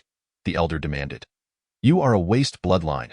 This technique is most suitable for your gradual cultivation. Lu Ren laughed. Elder, to be honest, a few years ago, I received guidance from a remarkable individual who taught me a body refining technique. This very breath refining body technique. Impossible. The elder shook his head, asserting, this breath refining body technique was obtained by me in a hidden realm. It is a genuine martial art passed down from a millennium ago. No one besides myself has been able to cultivate it. Lu Ren extended his arm, his skin resilient, akin to silk, shimmering with a faint glow. Breath cultivation and body refinement. The elder was left speechless, his eyes wide with astonishment. This technique, especially the first tier, demands an immense amount of time to master. If one can achieve the first tier, the subsequent 3 can be mastered with relative ease as one's cultivation rises. Now, this Lu Ren, at merely 16 or 17 years of age, had already reached the level of breath cultivation and body refinement. His future potential was undoubtedly limitless. Was he truly a waste, or a genius? Elder. Lu Ren's words interrupted the elder's reverie. The elder cleared his throat, forcing a laugh as he asked, May I inquire how long it took you to reach the level of breath cultivation and body refinement? Perhaps a few months, Lu Ren replied. He could hardly admit to spending a decade on it, especially since it had only been 3 or 4 months since he opened his first spiritual aperture. Only a few months? How is that possible? The elder's eyes nearly bulged from their sockets. However, considering the timeline, Lu Ren had not opened his apertures long ago. Could it be that Lu Ren's innate understanding allowed for such rapid cultivation? But that did not seem plausible. Breath cultivation and body refinement require substantial time to control the spiritual energy circulating throughout the body. Haste leads to failure. The lower one's bloodline talent, the more impurities one possesses, thus requiring even more time. To achieve breath cultivation and body refinement in a few mere months. How is this even conceivable? Elder, if there is nothing else, I shall take my leave. Ignoring the elder's astonishment, Lu Ren turned to depart. This nameless treasure tower held numerous unexpected benefits for critical moments. On his way back, Lu Ren contemplated to himself. Upon returning to his courtyard, he wielded the fire spirit sword, showcasing his swordsmanship to its fullest, as his enhanced physique greatly amplified the power of his sword techniques. Having attained a commendable level of energy cultivation and physical refinement, my strength has significantly increased. When combined with the energy from my 7 spiritual apertures, I can unleash formidable power. capable of easily defeating even those warriors who have opened 8 apertures. Lu Ren's face was alight with joy. Such prowess filled him with unwavering confidence for his expedition to the Tashi cave. The Tashi cave can only be accessed by warriors who have reached the aperture opening realm. And even if he were to encounter an opponent with 8 apertures, Lu Ren would not be intimidated. If disciples from the 3 major sects dared to trouble him, he would deal with them without mercy. In the following days, Lu Ren indulged in a simple routine of eating and sleeping, unconcerned about wasting a few days after years of arduous training in the pagoda. Before he knew it, 7 days had passed. Atop a towering peak within the inner sanctum of the Qingyun sect, Yun Qingyao, clad in training robes and wielding a long sword, practiced tirelessly, her tongue unleashing thunderous commands, though her figure appeared frail. Each strike of her sword was strikingly fierce and razor-sharp. Winds sweep the clouds. With a voice that could captivate the heart, Yun Qingyao's long sword whirled violently, crashing against a massive mountain. Boom! The great hall was utterly shattered upon impact. Withdrawing her sword, she nodded in satisfaction, saying, "At last, I have created the 5th form of my self-developed technique. Should my disciple master this move, his power will undoubtedly increase significantly."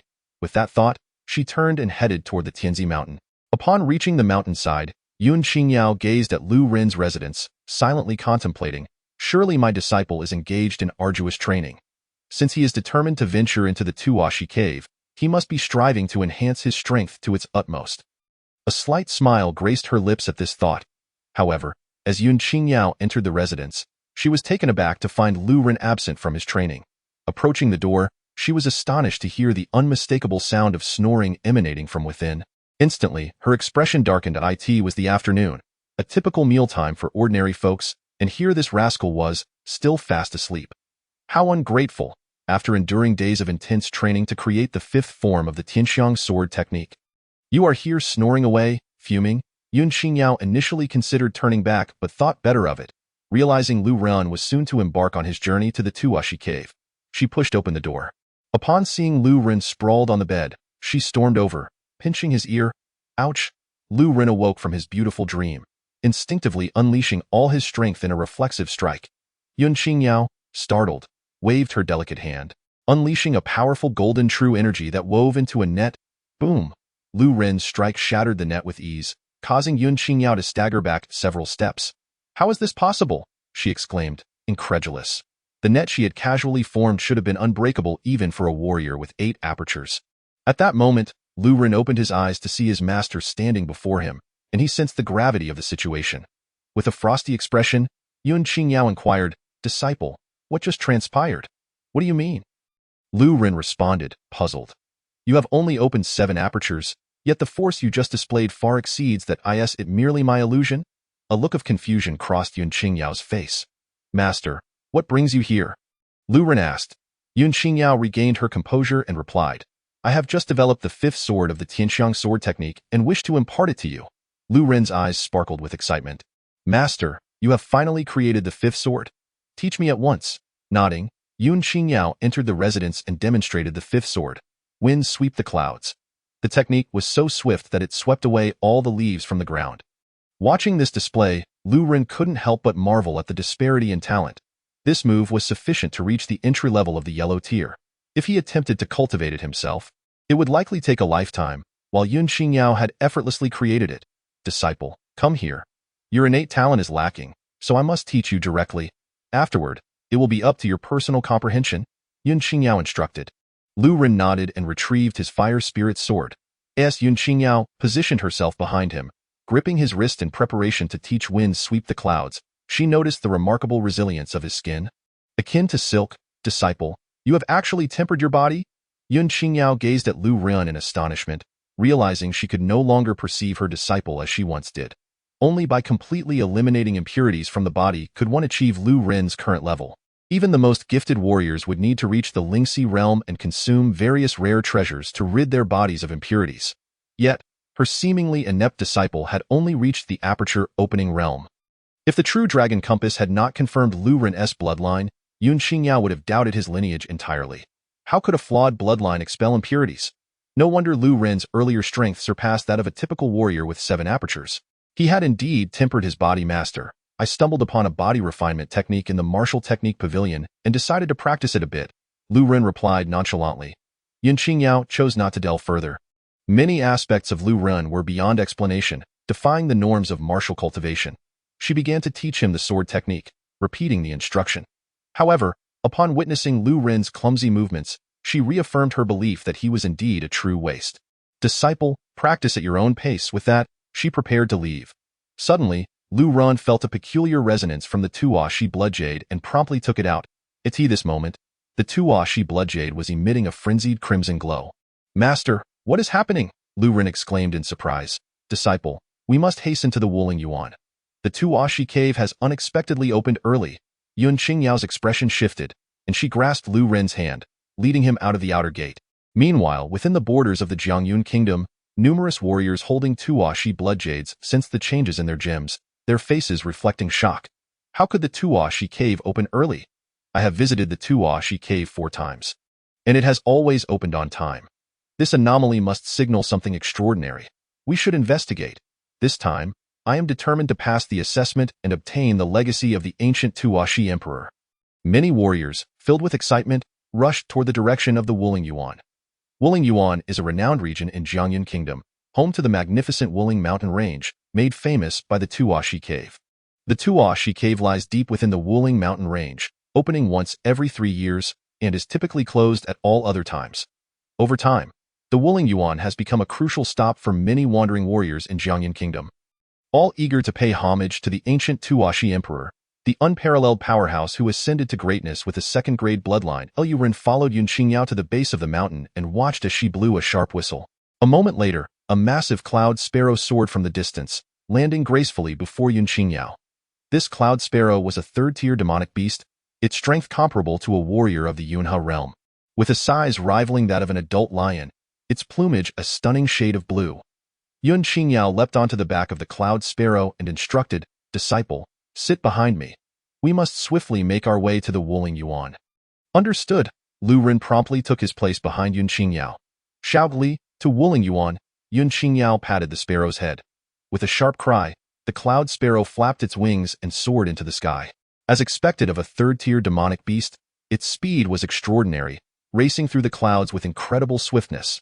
The strong winds whipped against Lu Ren's face, causing a tingling sensation. Were it not for his cultivation in energy refinement and body tempering, he would have struggled to endure such high-speed flight.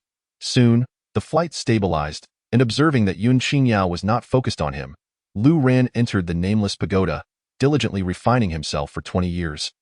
Ultimately mastering the 5th form of the Tianxiang sword technique. This wind sweep the clouds was indeed formidable, rivaling yellow-tier techniques. Lu Ren sighed inwardly, then shifted his gaze to the horizon.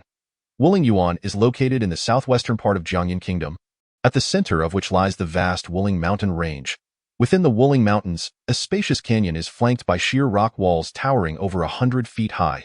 Before long, Yun Qingyao and Lu Ren found themselves riding the cloud sparrow into a valley deep within the Wuling Mountains. Lu Ren scanned the area, noticing a considerable number of people gathered in the valley, ranging from those of his age to middle-aged individuals, and even elderly folks in their 60s and 70s, representing nearly every age group. Moreover, the older individuals exhibited increasingly formidable auras. As Yun Qingyao and Lu Ren descended from the cloud sparrow, all eyes turned toward them. The holy maiden has arrived. That person beside her can't possibly be the legendary waste bloodline. Can he? Surely that's him. I heard he also possesses a Tashi blood jade. The crowd buzzed with speculation. Disciple, when the Tashi cave opens, be cautious of those older individuals. They suppress their realms, breaking through limits to open multiple apertures, with some even having 9 apertures, all seeking the legacy of the ancient Tashi emperor. Yun Qingyao warned. Lu Ren nodded, his gaze shifting forward, where he spotted an imposing crimson stone door embedded in the mountainside. Standing a full 10 feet tall, radiant light flickered from the gaps of the door, exuding an aura of immense power. Above the door, a grand plaque was engraved with 4 bold characters, Tashi Cave. Without a doubt, the immense cavern before us is indeed the Tashi Cave. Ha ha, Yun Qingyao, I have heard whispers of you taking on a worthless disciple. I wonder if there is any truth to that? Just as Lu Ren stepped forward, eager to observe, a hearty laugh echoed from the distance. Approaching was a slender young man clad in black, a dark ancient sword slung across his back, his demeanor strikingly handsome yet cold, radiating an extraordinary aura as he advanced. Following closely was another youth in black, similarly shouldering a jet-black ancient sword. It is Gu Yifan. Someone exclaimed, Du Yifan, one of the three prodigies of Jiangyan Kingdom. Possessing a 7th-grade bloodline and formidable cultivation, is the most prized disciple of the Ghost Sword King and a core member of the Imperial Tao Immortal sect, holding a position of great esteem. The youth trailing behind him is unmistakably Tang Hao, the 3rd-grade bloodline genius nurtured by the Ghost Sword King, sent to the Tuashi cave in search of the ancient emperor's legacy. And who do you think you are? Lu Ren scoffed. What did you say? Gu Yifan's face flushed with rage. He had not anticipated that a mere waste, not even at the spirit stream realm, would dare to confront him. Boom! A powerful aura erupted from him, surging forth like a tidal wave, crashing towards Lu Ren. Lu Ren's expression changed dramatically, finding it hard to breathe against this overwhelming force. Just as he prepared to evade, he noticed Yun Qingyao stepping in front of him, her delicate hand waving to shatter the incoming energy. Jiu Yifan, do you dare to harm my disciple? Yun Qingyao's voice was frigid, a far more formidable aura erupting from her, sending Gu Yifan staggering back several steps. In that moment, Yun Qingyao resembled a celestial goddess descending from the heavens. Sister, I did not expect you to have also ascended to the 7th level of the divine sea realm. Gu Yifan's expression grew serious. Both he and Yun Qingyao were inheritors of the Ghost Sword, both possessing a 7th-grade bloodline. He had assumed that after Yun Qingyao left the Ghost Sword sect, he would surpass her in strength, yet he was astonished to find her power had grown so formidable. Do not call me sister. I am no longer an inheritor of the Ghost Sword. Yun Qingyao retorted coldly, Hemph, leaving the Ghost Sword sect was the most foolish choice you ever made. Now, I have mastered the 10th sword of the Ghost Sword technique. Let us see how you can stop me. Gu Yifan sneered dismissively. Then allow me to experience your Ghost Sword technique. With a swift motion, Yun Qingyao ascended into the air, her entire being enveloped in swirling energy, her white garments billowing, and around her. Sword energy floated menacingly, an aura that looked down upon the heavens and forbade the desecration of all beings emanated from her. In that moment, Lu Ren felt as though his master was a gleaming sword, standing tall and piercing the very skies. Such potent sword intent? You have actually cultivated sword intent? Gu Yifan's expression soured as he sensed an overwhelmingly powerful sword momentum radiating from Yun Qingyao, causing his heart to tremble. Ghost Sword technique? Gu Yifan bellowed, his sword leaping from behind him, soaring through the air for several circles before lunging straight at Yun Qingyao. As it flew, it conjured the phantom of a fierce ghost, mouth agape, as if to devour Yun Qingyao whole. However, when the ghost sword was but a yard away from Yun Qingyao, it could advance no further, seemingly halted by an invisible field. Purple Thunder Dragon Sword. With a flourish of her hands, Yun Qingyao unleashed a flicker of purple lightning, forming a dragon-shaped long sword that swept through the air, emitting a dragoness roar as it unleashed a powerful thunderous strike towards Gu Yifan. Bang, bang, bang. Gu Yifan had not anticipated such a ferocious assault from Yun Qingyao. He quickly retrieved his ghost sword, desperately defending against the onslaught.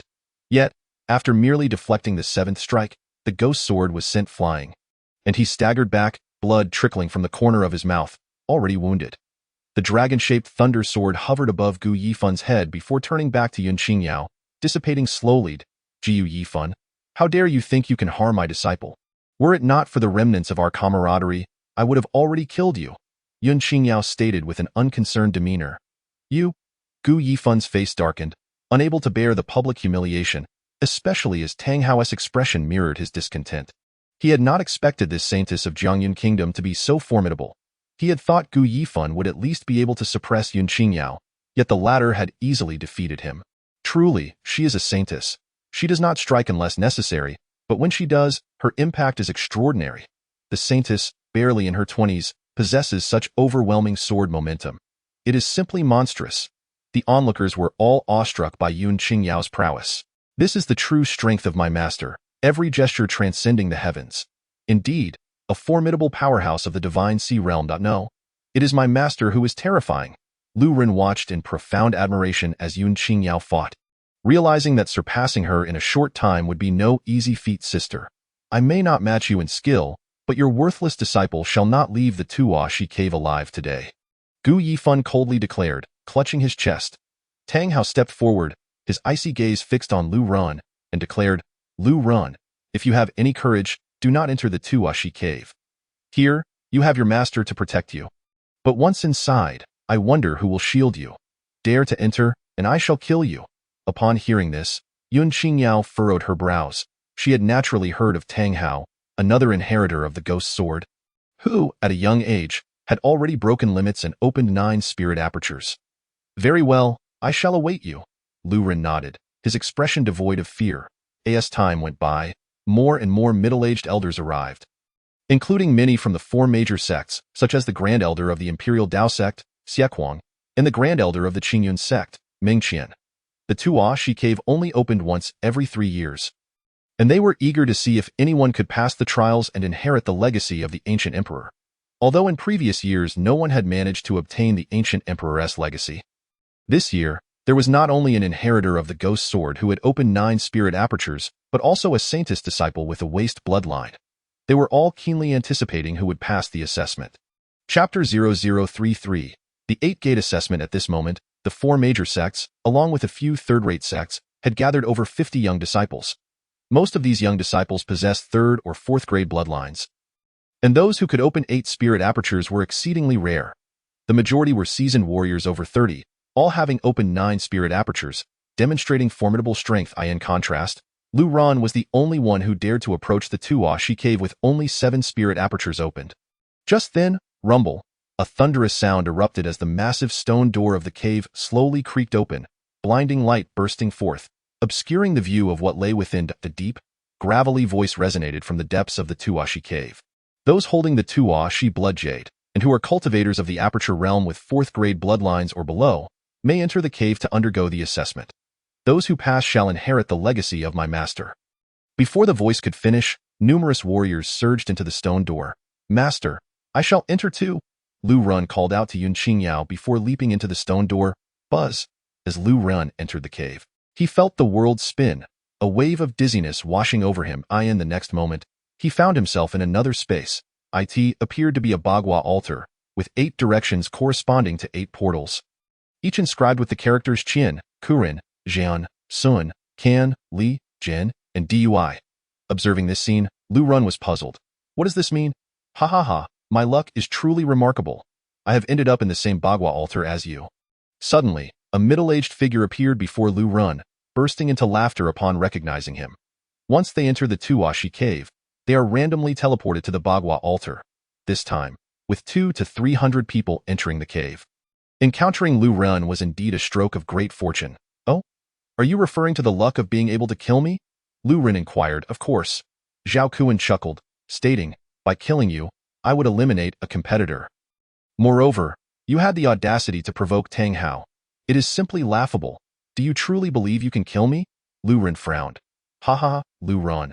I have trained for over 30 years, breaking limits and opening 8 spirit apertures, able to unleash 8,000 pounds of force. I have also perfected a low-grade yellow-tier sword technique. Killing you would be as easy as lifting a finger." As he spoke, he drew a golden-hued broadsword from his storage bag, pointing it at Lu Ren. "Lu Ren, what are your final words?" Lu Ren remained calm, asking, "What do these 8 portals signify? Since you're about to die, I shall enlighten you." Zhao Kuan retracted the large ring knife. Seemingly in no haste to end Lu Ren's life, he gestured towards the 8 portals, declaring, "Each of these 8 portals presents a trial. Upon successfully passing through, one will be transported to another altar. Failure results in expulsion from the cave. Only by overcoming all 8 trials can one advance to the ultimate challenge, and upon completion, one shall be rewarded with the legacy of the ancient Emperor Tuashi." However, before he could finish speaking, whoosh, Lu Ren suddenly leaped forward, his long sword striking like a spectral serpent, piercing through Zhao Kuan with such swiftness that evasion was impossible. Thud! Lu Ren's fiery spirit sword penetrated his heart, splattering a copious amount of blood. Zhao Kuan stared at Lu Ren with terror, exclaiming, You lack martial ethics. What need have I for ethics when you seek to kill me?" Lu Ren retorted with a cold smirk. Thrusting his sword fiercely once more, thud! Zhao Kuan coughed up another mouthful of blood before collapsing heavily to the ground, lifeless. After slaying Zhao Kuan, Lu Ren began to search his body, discovering a pitch-black ring on Zhao Kuan's finger. Upon touching it, a faint ripple of spiritual energy emanated from it. Is this a storage ring? Lu Ren felt a surge of joy. Realizing its potential, he took it off and slipped it onto his own finger. Although his nameless treasure tower could also store items, it was a closely guarded secret that he could not casually reveal. With this storage ring, he could conveniently stow away his fiery spirit sword and other belongings. Upon further inspection, he found that the ring contained a considerable array of items: 500,000 copper coins, 10 low-grade martial techniques, 3 mid-grade martial techniques, and 1 high-grade martial technique. Additionally, there was a tome with an ancient cover, upon which he discerned several prominent characters. Elurin extracted it in astonishment. Explosive Spirit Technique. This manual was a rare martial art, classified as a low-grade secret technique. Unlike conventional martial techniques, secret techniques were exceedingly rare and each possessed formidable capabilities. When executed, they could significantly enhance one's combat prowess. Some prodigies, through powerful secret techniques, could truly challenge adversaries beyond their level. However, mastering secret techniques was notoriously arduous and required immense dedication and time. Fortunately, this was a low-grade secret technique, the most basic of its kind, and with Lu Ren's talent, diligent practice would surely yield results. Elurin began to peruse the explosive spirit technique, page by page, growing increasingly astonished. This technique could gather the spiritual energy within one's spiritual apertures, unleashing a force exceeding twice one's own power. The more spiritual apertures activated, the greater the impact. This secret technique was perfectly suited for his cultivation. Continuing his exploration, Lu Ren spotted a dozen pale stones in one corner, shimmering with a subtle luster, and his face betrayed his surprise. Could these be low-grade spirit stones? It was said that low-grade spirit stones contained an exceptionally rich spiritual essence. Once absorbed and refined, they could expedite cultivation by tenfold compared to the regular absorption of heavenly and earthly spiritual energy. 1 low-grade spirit stone could save an ordinary martial artist a month of arduous training. However, since Lu Ren had yet to ascend to the spirit stream realm, he could not utilize the low-grade spirit stones at this moment. Although he had not yet entered the spirit stream realm, he nonetheless possessed a wealth of resources. Lu Ren chuckled to himself, gathering all these resources into his nameless treasure tower. If I have ample spirit rice, I can cultivate this explosive spirit technique, and when the time comes to confront Tang Hao, I will possess enough confidence to defeat him. Lu Ren mused inwardly. He then turned his gaze towards the 13 low-grade spirit stones. Consuming spirit rice merely allowed him to absorb the energy contained within. But did the purer energy in low-grade spirit stones yield the same effect? With this thought, Lu Ren took his fiery spirit sword and struck a corner off one low-grade spirit stone, about the size of a thumbprint, and swallowed it whole. Immediately, he felt a surge of immense spiritual energy erupting within him, enveloping his entire being as his 7 spiritual apertures fervently absorbed it. Quickly reaching saturation, Elurin was elated.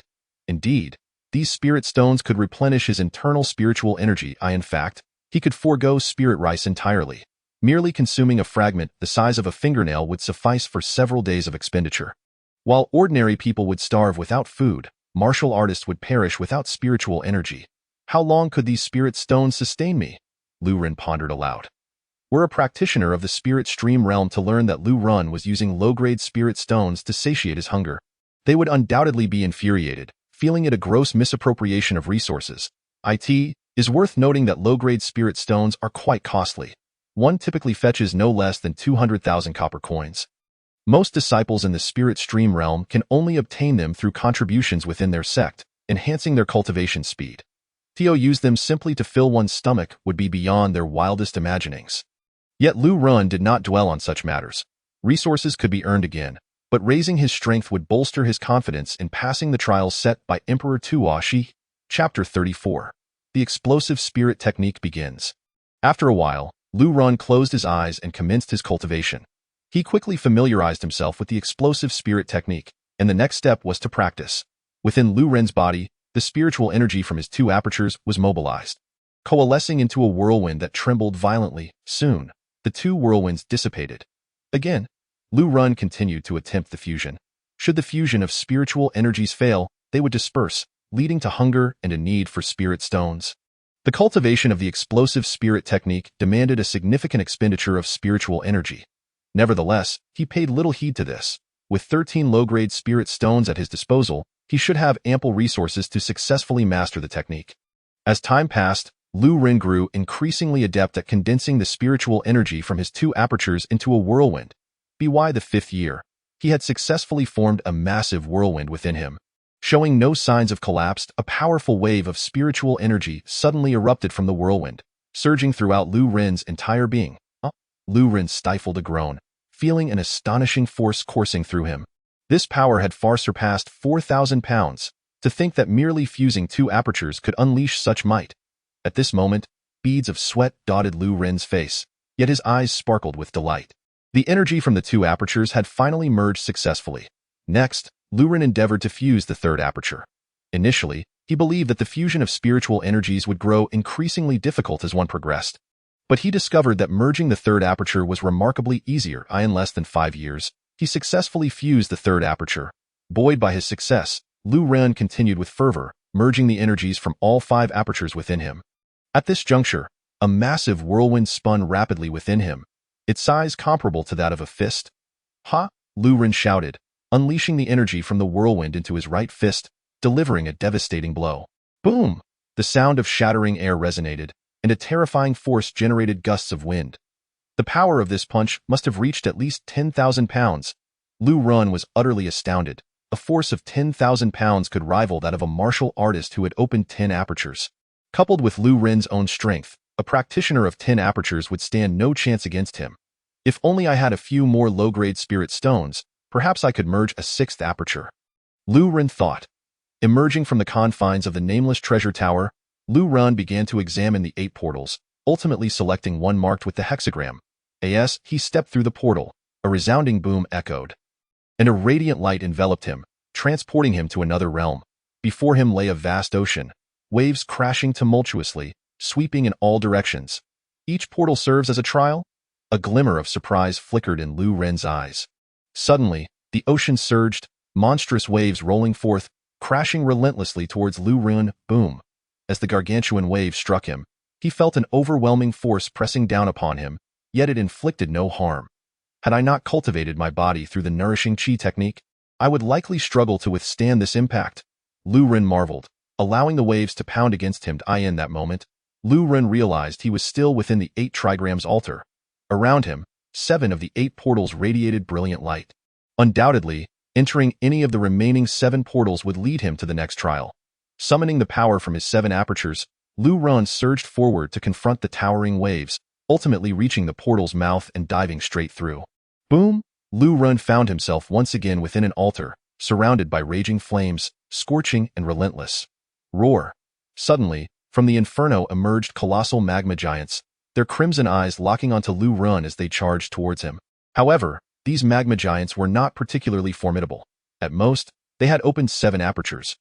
Were it an ordinary practitioner of the aperture opening realm, they would undoubtedly falter at this trial. Attack! Lu Ren's gaze sharpened. His fighting spirit ignited, as he charged forward with his fiery spirit sword. With a swift stroke, he lunged at one of the flame giants, and with a flick of his sword, the fiery giant was instantly reduced to ashes. At this moment, Lu Ren, armed with a solitary sword, resembled an unparalleled swordsman, skillfully executing the celestial sword technique. The 5 sword maneuvers, in his hands, were wielded with consummate mastery, regardless of the multitude of fiery giants. They found it exceedingly difficult to approach Lu Ren. Whoosh! Lu Ren dashed to the edge of the altar and unleashed the storm downpour once more, dispersing the flames before plunging into another portal. The Zhunmin. This was a realm of thunder, where bolts would incessantly descend from the sky.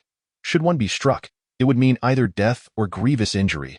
Utilizing his agile and formidable physique, coupled with the perfected spirit cat steps, Lu Ren navigated through the challenge with remarkable dexterity, entering the next portal. The Bagua portal.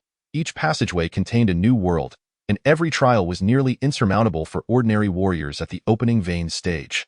Many young practitioners, having opened 8 spiritual acupoints, found themselves gravely injured and trapped on the altar, only to be automatically transported out of the Tuashi cave. Yet, Lu Ren's speed in overcoming the trials was astonishingly swift.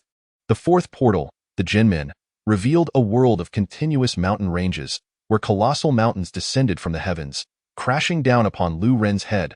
With his sheer strength, he shattered the falling giants and breezed through the assessment. The 5th portal, the Xuanmen, was a tempestuous domain. The gales swept through like blades, buffeting Lu Ren. Fortunately, his robust physique and rigorous training allowed him to easily pass through. He also breezed through the fifth portal. The Duomen, boom! With unyielding momentum, Lu Run surged through 6 trials in succession, directly entering the Kuenmend. At this juncture, he remained oblivious to the fact that his every endeavor was being keenly observed from the outside. He had now entered the Qianmen. In the next moment, he felt himself transported to an ethereal realm, surrounded by an expanse of whiteness, where all 8 portals had vanished. Whoosh! Suddenly, beams of crimson light converged, morphing into colossal, ferocious beasts. These creatures bore resemblance to lions, yet possessed the heads of dragons and the tails of serpents. There were a total of 8 such monsters, emanating an aura comparable to his own. Simultaneously, a faint voice resonated once more, proclaiming, "The Qianmen trial requires you to endure for the duration of a burning incense stick. If you can remain standing after that time, you shall successfully pass the trial and be transported to the Tuashi Square to face the ultimate examination." The Qianmen trial has been initiated 1,300 times, with only 30 successful completions, making it the most arduous of the 8 trials. The voice was deep and resonant, akin to that which announced the opening of the cave. The most challenging of the 8 trials? As Lu Ren contemplated this, crackling sounds erupted. The Tuashi fire beasts began to stir, their eyes blazing like flames, roaring as they lunged towards him. Chapter 0035, Qianmen. The strength of these Tuashi fire beasts was comparable to his own, yet their ferocity was even greater. Lu Ren fixed his gaze intently on the 8 Tuashi fire beasts, refusing to let his guard down. Roar! Suddenly, one of the beasts lunged forward, its sharp claws poised to strike. Lu Ren drew his sword, slashing towards the approaching creature. Bang! The Tuashi fire beast was cleaved in 2 by Lu Ren's strike. Erupting into 2 fiery bursts, Lu Ren swiftly dispatched 2 more beasts, each exploding into flames. The power of these creatures was not as formidable as he had anticipated. Just as Lu Ren prepared to hunt down the remaining Tuashi fire beasts, the 6 fiery remnants coalesced, transforming into 6 additional beasts. Having already vanquished 3 with the previous 8, he now faced a total of 13. They seemed to multiply with each kill. Furrowing his brow, Lu Ren abandoned his aggressive approach, adopting a defensive stance. The strength of the Tuashi fire beasts was only slightly below his own. Utilizing the celestial sword technique and the perfected spirit cat steps, he could easily withstand the onslaught until the incense burned out. Lu Ren continuously fended off the 13 Tuashi fire beasts, which could not inflict a single injury upon him. He could endure not just for 1 incense stick, but even 2 or 3. However, just as this thought crossed his mind, the Tuashi fire beasts suddenly split in 2, their numbers doubling to 26 in an instant. What on earth was happening? Lu Ren frowned and observed the charging Tuashi fire beasts. His eyes sparkled with insight. Regardless of whether I slay them, they will inevitably divide after some time.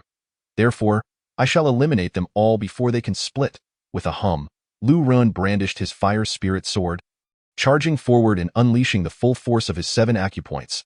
The sword moved in a flurry, akin to a tempest, as it rained down upon the 26 Tuashi fire beasts. Puff, puff, puff, puff, puff. The multitude of sword shadows pierced through the air, instantly penetrating the 26 beasts.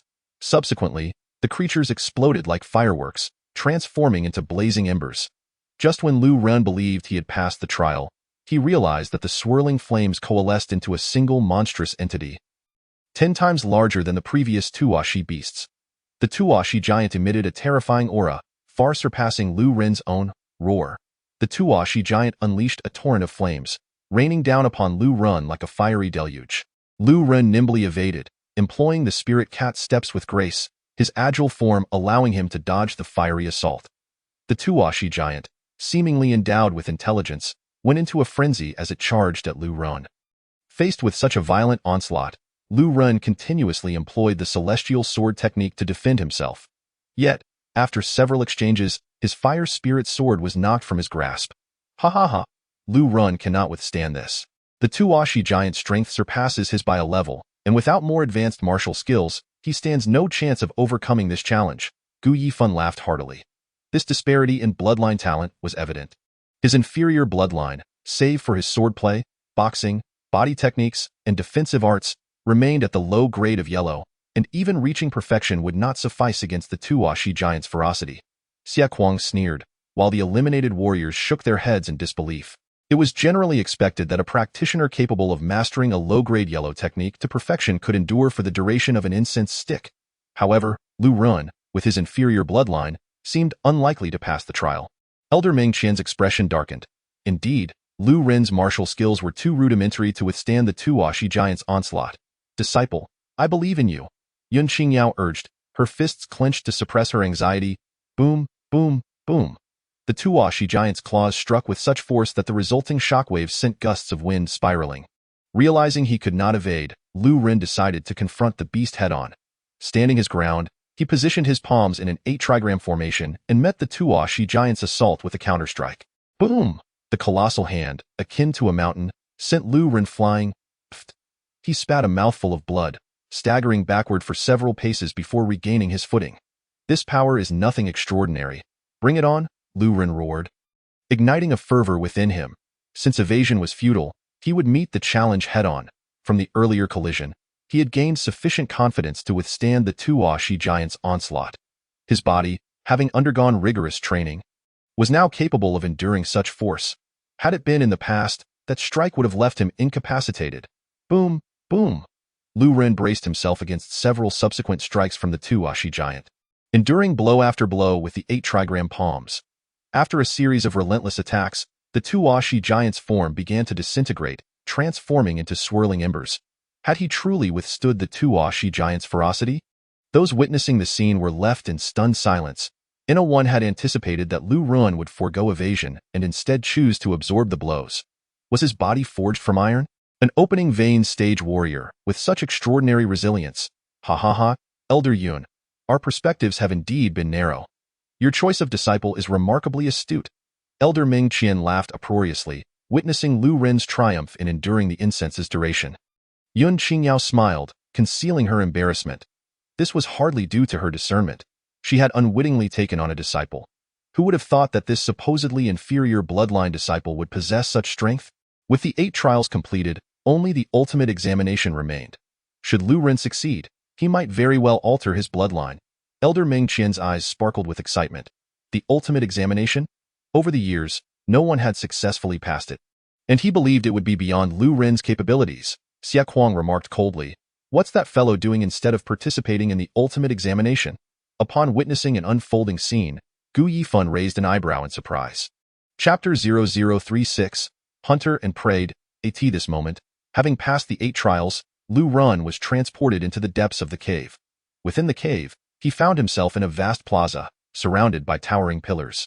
Above the plaza loomed a massive crimson portal, currently ajar. Once he stepped through the portal, he would face the ultimate trial. However, Lu Ren had no intention of entering just yet. Over the years, no one had successfully passed the ultimate trial, and as a disciple of an inferior bloodline, he felt unworthy of such an opportunity. Even in the Qinmen trial, he had merely relied on his physical advantages to endure for the duration of an incense stick. Thus, he resolved to further enhance his strength before attempting the ultimate trial. And what better way to do so than through combat? However, he would not take the initiative to kill. His principle was that if others did not offend him, he would not offend them. Yet, if someone dared to plot against him, he would not hesitate to eliminate them. With this thought in mind, Lu Ren concealed himself behind a huabiao, shrouding his form while entering the nameless treasure tower to rest for a day and recuperate from his injuries. Outside the Tuashi cave, why isn't Lu Ren participating in the ultimate assessment? Gu Yifan exclaimed, utterly astonished. Lu Ren had clearly been the first to complete the 8 gates assessment, yet he did not proceed directly to the ultimate test. The ultimate assessment could only be undertaken by one individual at a time. This was an opportune moment. If he delayed, and others also completed the 8 gates assessment, Lu Ren would be in peril. Xia Kuang sneered. Lu Ren must have sustained severe injuries from withstanding the fierce assault of the Tuashi giant beast. He is undoubtedly hiding there to heal. The crowd nodded in agreement. Just at that moment, another figure appeared in the Tuashi square. It was an old man clad in gray robes with white hair, around 50 years old, bearing a striking scar across his forehead. It was Huang Qi, who had astonishingly completed the 8 gates assessment even before Su Fu. The crowd gasped in astonishment. Among the most competitive individuals within the Tuashi cave, apart from the ghost sword heir Tang Hao, were Huang Qi and Su Fu, both of whom had open 9 spiritual orifices. However, Su Fu was significantly younger and possessed a superior bloodline talent. He had a 4th grade bloodline, whereas Huang Qi only had a 3rd grade bloodline. Thus, they believed that Huang Qi should have been the first to pass the 8 gates assessment, excluding Lu Ren as an anomaly. If Huang Qi discovered Lu Ren, it would spell doom for him. Gu Yifan smirked at that moment. Lu Ren, hiding behind the Huabiao, had also noticed Huang Qi, yet he chose not to reveal himself. A seasoned hunter often appears as prey. Therefore, Lu Ren deliberately shifted his position, creating a slight noise. Who? Huang Qi, believing he was the first to complete the 8 gates assessment since the entrance to the ultimate test had not closed, was momentarily lost in joy until the sound snapped him back to reality. He approached and found Lu Ren hiding behind the Huabiao. Initially startled, his expression quickly morphed into one of elation. It's you, you worthless bloodline. I never expected you to pass the 8 gates assessment before me. Lu Ren wiped the blood from the corner of his mouth, deliberately feigning a hint of terror as he asked, What do you want? What do I want? Naturally, to kill you. The ultimate assessment can only have one victor. Huang Qi retorted coldly. Lu Ren gritted his teeth. If I weren't injured, you wouldn't necessarily be my match. It seems you've sustained grave injuries during the 8 gates assessment. And no wonder you aren't participating in the ultimate test. Truly, heaven is aiding me, Huang Qi declared, hands clasped behind his back as he smiled. First, I will eliminate you, then proceed to the ultimate assessment. Boom. As soon as he finished speaking, he struck out, unleashing a torrent of power from within, delivering a powerful blow towards Lu Ren. The low-grade human technique, Dragon Grasp. As his palm descended, a phantom of dragon claws flickered. Lu Ren immediately sensed the extraordinary sharpness of the strike. Each finger was robust and formidable, outclassing the power of his own fierce tiger fist by leagues. Nevertheless, Lu Ren remained motionless in the face of this assault. Just as the palm was about to strike him, he suddenly activated the explosive spirit secret technique, merging the spiritual energy from his 5 orifices into a swirling vortex before launching a punch. Fierce Tiger Fist. Huang Qi, witnessing Lu Ren execute the fierce tiger fist, displayed a disdainful smile. Lu Ren's strength paled in comparison, and the technique he utilized was merely the most common fierce tiger fist. How could he hope to contend with him? Boom. The fists collided, and an astonishing force surged into Huang Qi's body. Ah! Huang Qi let out a shriek, sent flying backward, and upon hitting the ground, he felt as though his right arm was completely shattered, his entire body rendered immobile. With just a single punch, he was defeated. How is this possible? Huang Qi's face, once filled with arrogance, gradually shifted to shock. You have only opened 7 orifices, while I have 9. My dragon grasp is perfected. How could you defeat me? You talk too much. Lu Ren sneered, delivering a fatal blow to Huang Qi with a single palm strike. Subsequently, he dragged Huang Qi behind a Huabiao and began to rummage through his belongings. After a while, his gaze fell upon the thumb ring on Huang Qi's finger, which he promptly removed. Lu Ren infused his spiritual energy into it, beginning to tally his spoils. This fellow was the second to pass the 8 gates assessment, so he must possess considerable assets. Lu Ren muttered to himself, copper coins, 500,000, low-grade human techniques, 20 books, medium-grade human techniques, 5 books, low-grade yellow techniques, 1 book. Low-grade spirit stones, 20 pieces. Additionally, there were some common healing elixirs. I can attempt to merge my 6th spiritual orifice now. With this thought, Lu Ren entered the treasure tower's space. Presently, he possessed 21 low-grade spirit stones, sufficient to sustain him for 42 years of arduous cultivation. Lu Ren sat cross-legged, beginning the fusion of the spiritual energy for his 6th orifice. In just 20 years, he successfully merged the energy of the 6th orifice in one go. With a punch, Lu Ren could now unleash nearly 12,000 pounds of force, a level of power that typically only warriors who had opened 12 orifices could achieve. With over 20 years remaining, Lu Ren abandoned the thought of merging the 7th orifice. Thereafter, he commenced rigorous training in martial techniques. As the saying goes, an abundance of skills never hinders one. Within the treasure tower, Lu Ren casually selected 3 low-grade human techniques: sword finger, mountain shaking fist, and 7 injuries palm. Each of these techniques possessed its own merits, and in Lu Ren's view, once he could wield them in combat, they would undoubtedly surpass the fierce tiger fist in strength. Lu Ren devoted over 20 years to mastering these 3 low-grade human techniques to perfection. Upon exiting the treasure tower, only a second elapsed in the outside world. Lu Ren continued to hide behind the Huabiao, patiently awaiting the next turn of events. After the time it takes to burn an incense stick, a youth bearing a pitch-black long sword grinned upon seeing that the light gate remained open, exclaiming, "It seems I am the first to complete the 8 gates assessment. Tang Hao!" Lu Ren's heart stirred with excitement. preparing to repeat his previous tactics and eliminate this Tang Hao. Suddenly, however, a multitude of figures simultaneously materialized. Landing at the center of Tuashi Square, Yuren surveyed the scene, estimating at least 30 to 40 individuals. This was Tuashi Square. It was said that entering it would allow participation in the ultimate trial. We were clearly still undergoing the 8 Gates assessment. How did we end up here? What on earth is happening? The group of warriors who had been transported in wore expressions of bewilderment. Tang Hao, witnessing this spectacle, also concealed himself, ready to seize the opportunity. The mantis stalks the cicada, unaware of the oriole behind. He hid in the shadows, intending to eliminate Huang Qi and Su Fu first. Ensuring no one would dare contest with him, naturally, his primary target remained Lu Ren. Once Lu Ren was also transported out, he would surely strike with lethal precision to end Lu Ren's life.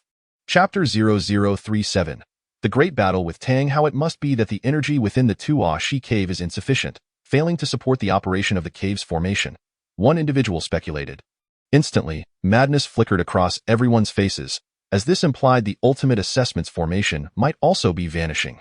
As long as they charged into the light gate, they could potentially obtain the legacy of the ancient Emperor Tuashi. Charge! The legacy of the ancient Emperor Tuashi is mine. Get out of my way. It's mine. Numerous warriors, upon seeing the light gate open, were filled with fervor, rushing toward it. However, just as they took a few steps, a blade of light swept through, blocking their path. Upon seeing this, their expressions changed dramatically. It was Su Fu. He was also present. One elder gazed at the knife-wielding man with trepidation. Su Fu was widely acknowledged as the strongest warrior among them. Having completed the 8 Gates assessment for several consecutive years, heaven is aiding me. It seems the Tuashi cave's energy is insufficient. This may be my opportunity. Su Fu laughed heartily and surged toward the light gate. We must not let him enter the ultimate assessment. Many warriors erupted with power, similarly rushing toward the light gate. Among them, a young man in silver robes even formed a group, flanked by several elders who acted as his guards. Block that Su Fu, the young man commanded. Immediately, the surrounding elders moved to intercept Su Fu, attempting to carve a path for the young man. Get out of the way! Overbearing blade slash.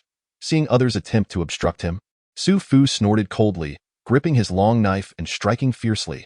The domineering blade light cleaved several warriors in two, forcing the remaining dozens to retreat. Boom!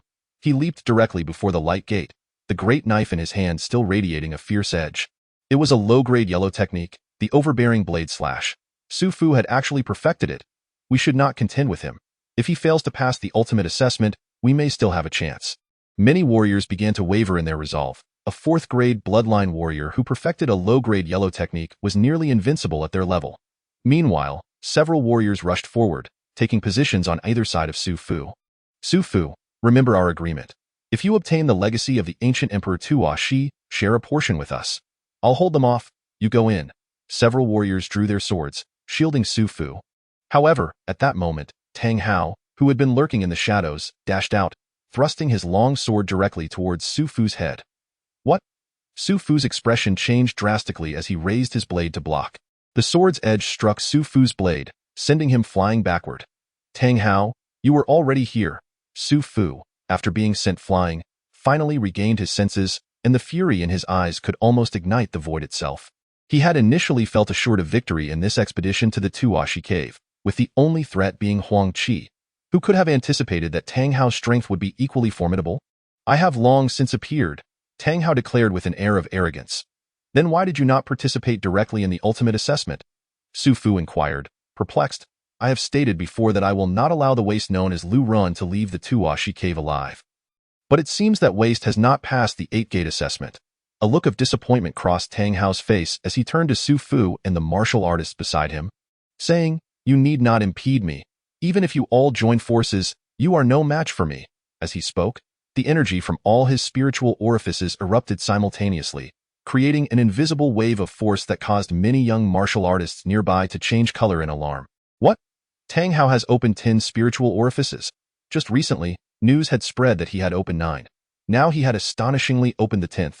Truly terrifying.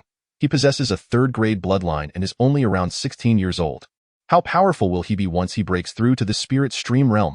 Everyone was taken aback by Tang Hao's cultivation. They all knew that the Ghost Sword King had invested immense effort into nurturing this third-grade bloodline Tang Hao for the sake of the legacy of the ancient Emperor Tuashi. The Ghost Sword King had even proclaimed that upon the opening of the Tuashi cave, Tang Hao would undoubtedly acquire the ancient emperor's inheritance. It seems that such claims were not mere bravado. With 10 spiritual orifices, even with a combined effort from Huang Qi and Su Fu, they would still be far from Tang Hao's match. Su Fu, do you still wish to make a move? Tang Hao asked coldly, retracting his energy. Su Fu gritted his teeth, his expression filled with reluctance. Yet he said nothing. If Tang Hao had only opened 9 spiritual orifices, he and his companions could still engage in battle. Now, however, the chances seemed exceedingly slim. Observing the silence, Tang Hao smirked slightly and turned to walk towards the light gate. At that moment, a corpse suddenly flew in from afar, hurtling towards Su Fu and Tang Hao. Is it Huang Qi? What is happening? Tang Hao's expression changed drastically as he recognized the body of Huang Qi. He swiftly swung his sword, cleaving the corpse in two, blood splattering everywhere. In the instant that Huang Qi's body split, a figure burst forth, striking at Tang Hao with the sword. What? Tang Hao's expression shifted again as he swung his sword once more. Clang. The two long swords collided violently, forcing Tang Hao back several steps. It was Lu Run. He had appeared. Lu Run had not anticipated such a turn of events and had initially intended to slay Tang Hao before proceeding to the ultimate assessment. However, he had not foreseen that everyone had been teleported in. Lu Run, it is you. You killed Huang Qi? Tang Hao's face darkened considerably, realizing that Lu Run was very likely the first to pass the assessment. Indeed. Did you not say you would kill me in the cave? Do you dare to engage in a life-and-death battle with me? Lu Run asked coolly. What did you say? Tang Hao was taken aback, thinking he had misheard, as did the other martial artists. After all, Tang Hao had opened 10 spiritual orifices, while Lu Run, with his inferior bloodline, had only opened 7. How could he possibly contend with Tang Hao? Just answer whether you dare, Lu Run sneered coldly. Now, with so many witnesses present, even if he were to kill Tang Hao, there would be nothing for Gu Yifan to say afterward. Very well. Tang Hao laughed heartily and addressed the surrounding martial artists. Today, Lu Run and I shall engage in a life-and-death battle. Should anyone dare to take advantage of this moment to enter the light gate, do not blame me for being ungracious. Upon hearing this, Su Fu and the others instinctively took a few steps back. Kill! A cold gleam flickered in Tang Hao's eyes as he drew his black sword and slashed down towards Lu Ren. Gue sword technique, iron cutting style. This move was significantly more powerful than when Chu Feiyong had executed it. Clearly, despite being a third-grade bloodline, Tang Hao possessed considerable comprehension. Iron cutting style. Is that all? Lu Ren replied dismissively. He reached into the void, drawing forth the fire spirit sword, which shot forth like a streak of lightning, instantly piercing through Tang Hao's offensive. Clang. The pitch-black ghost sword vibrated violently, and Tang Hao was sent flying as if struck by thunder, his eyes filled with disbelief. He had never expected that his initial strike would be repelled by Lu Ren. Receive my sword. Lu Ren's gaze was sharp as he activated the explosive spirit secret technique, merging the energies of 5 spiritual orifices. The fire spirit sword swung wildly, its sword shadows resembling a torrential storm, surging through the void with unparalleled speed, aiming straight for Tang Hao. Tang Hao's expression changed dramatically as he hurriedly lifted his ghost sword to defend against the onslaught. Bang, bang, bang. The two side sword shadows clashed repeatedly, but Tang Hao felt an unimaginable force surging toward him. His body was once more struck as if by lightning, and the ghost sword slipped from his grasp. He was sent crashing to the ground, spitting out blood, his breath becoming weak and feeble. How can your power be so strong? Tang Hao's eyes were filled with shock. It was known that with 10 spiritual orifices opened, he was undoubtedly one of the top geniuses among those in the opening orifice realm. It was inconceivable that anyone could open 10 orifices alongside him. Yet from their earlier exchange, he could clearly sense that Lu Ren's strength far surpassed his own. Only someone with 10 spiritual orifices could possess such might. How could a waste bloodline break the limits and open more than 7 spiritual orifices? Is that so? Lu Ren shook his head, mocking. I am the waste of your master, yet I have thoroughly crushed you. The so-called genius. His words struck Tang Hao like a heavy hammer to the chest, causing his face to pale, and he spat out blood once more. Dare to insult me? I will fight you to the death. Tang Hao's eyes blazed with fury. He pointed his fingers to 10 different parts of his body frantically. Bang, bang, bang. Those 10 points erupted one after another, and at the same time, his aura began to surge violently. Was he truly self-destructing his own 10 spiritual orifices? Su Fu was utterly astonished. This was an incredibly powerful secret technique capable of self-detonating orifices for a brief surge of strength. While self-detonating his orifices would not lead to death, losing all 10 would sever his foundation, making it exceedingly difficult to re-establish orifices. It could be said that Tang Hao was intent on fighting Lu Ran to the death. Lu Ran, I never expected your strength to be so great. But today, you shall still die. A hint of madness flickered across Tang Hao's face as the ghost sword erupted with violent sword shadows, leaving no avenue for escape. From a distance, those sword shadows appeared as if a sword deity was dancing wildly, enveloping Lu Ran entirely. At this moment, Tang Hao held nothing back, executing the fifth sword of the Li Gui sword technique to its utmost. Swish! Lu Ran stepped lightly, his figure darting like a spirit cat, effortlessly evading Tang Hao's strike. Now, having cultivated to the level of nurturing energy and refining the body, he was not only stronger but also lighter and significantly faster than before. Useless. You cannot withstand my attack. Tang Hao bellowed. Self-detonating his spiritual orifices, he remained utterly incapable of resisting. Lu Ren's expression remained calm. I will not lose to you. A waste bloodline. I absolutely will not. Kill! Tang Hao shouted, his face contorting into something somewhat grotesque. As he spoke, he grew even more frenzied, his long sword swinging continuously, terrifying sword shadows rampaging through the air towards Lu Ran. I may be a waste bloodline, but this waste bloodline is more than capable of slaughtering you. The inheritor of the ghost sword, Lu Ran replied with a cold smile.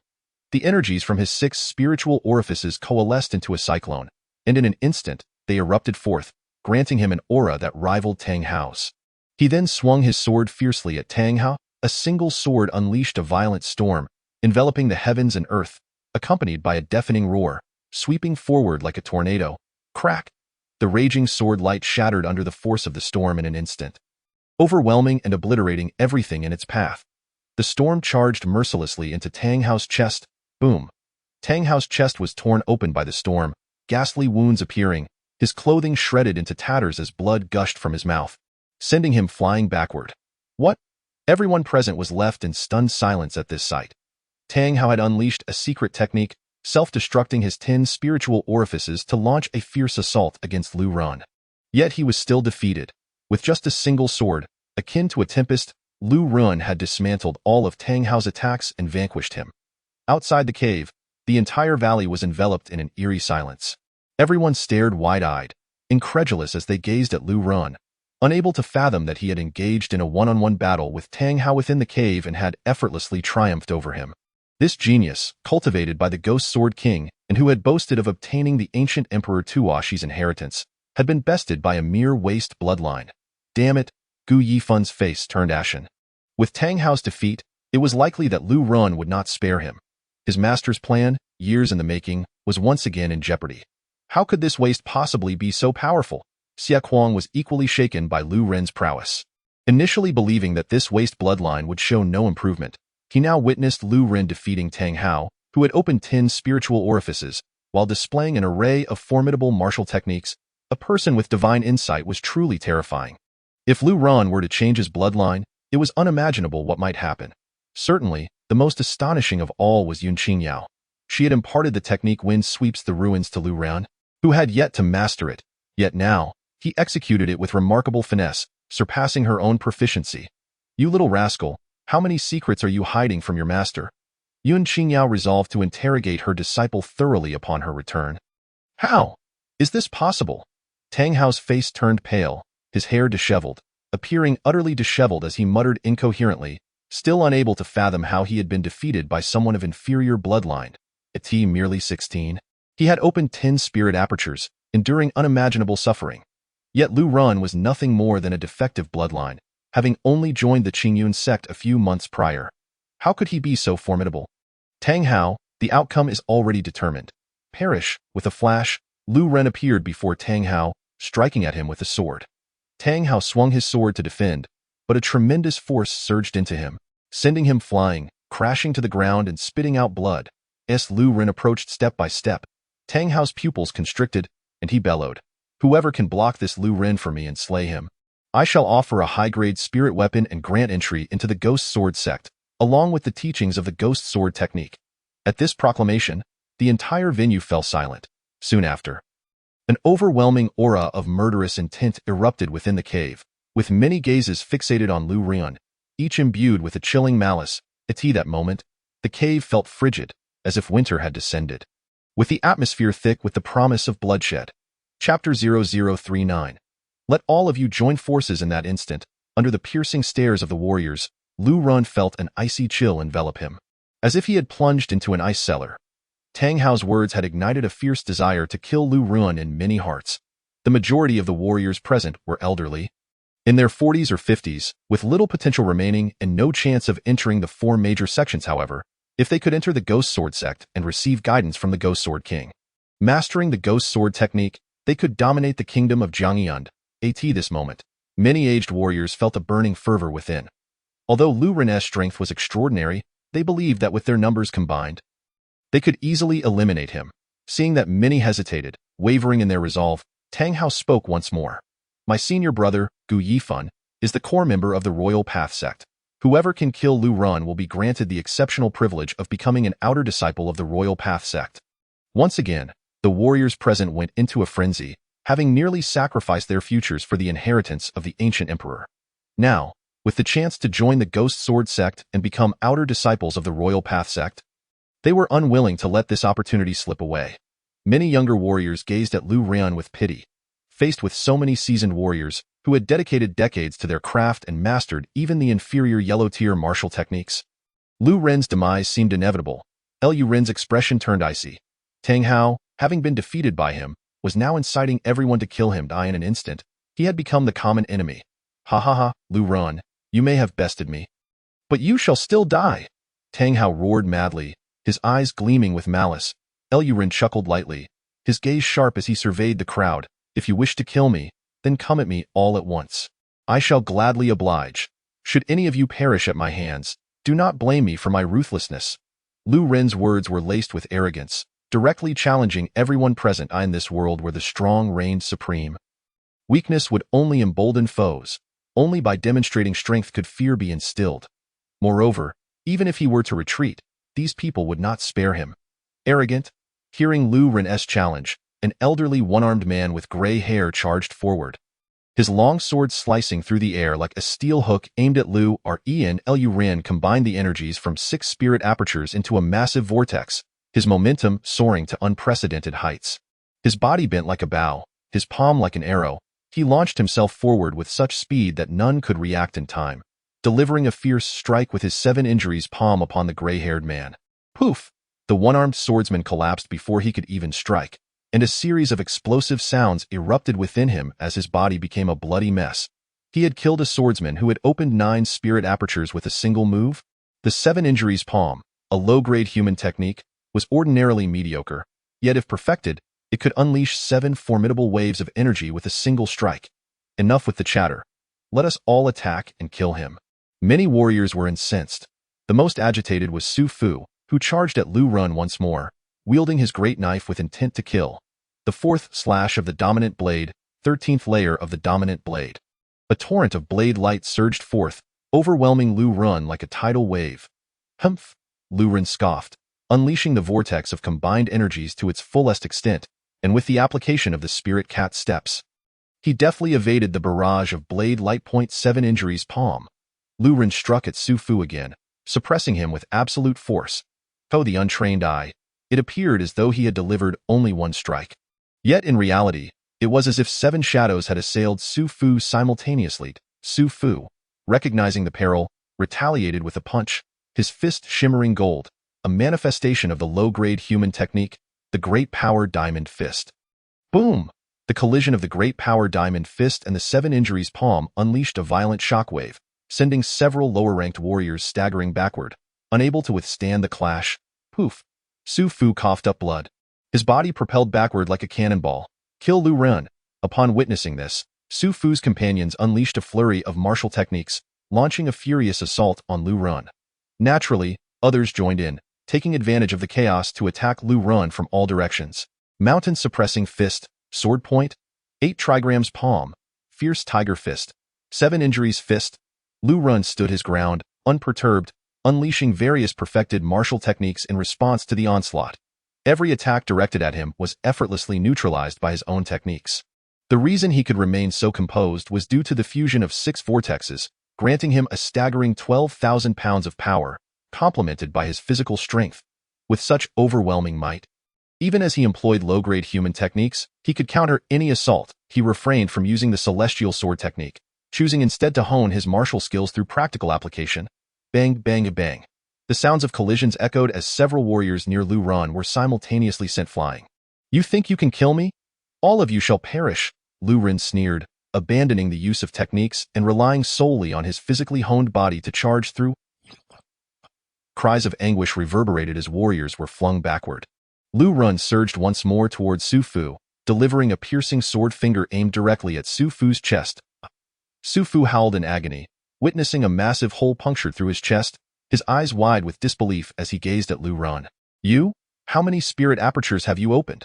Su Fu's eyes trembled, fixated on Lu Ran, embodying both fear and astonishment. He could scarcely believe Lu Ran's formidable prowess. Such power was beyond that of a mere spirit aperture warrior. Meanwhile, Tang Hao was engulfed by despair, unable to comprehend how Lu Ran had single-handedly defeated so many adept warriors of the spirit aperture realm.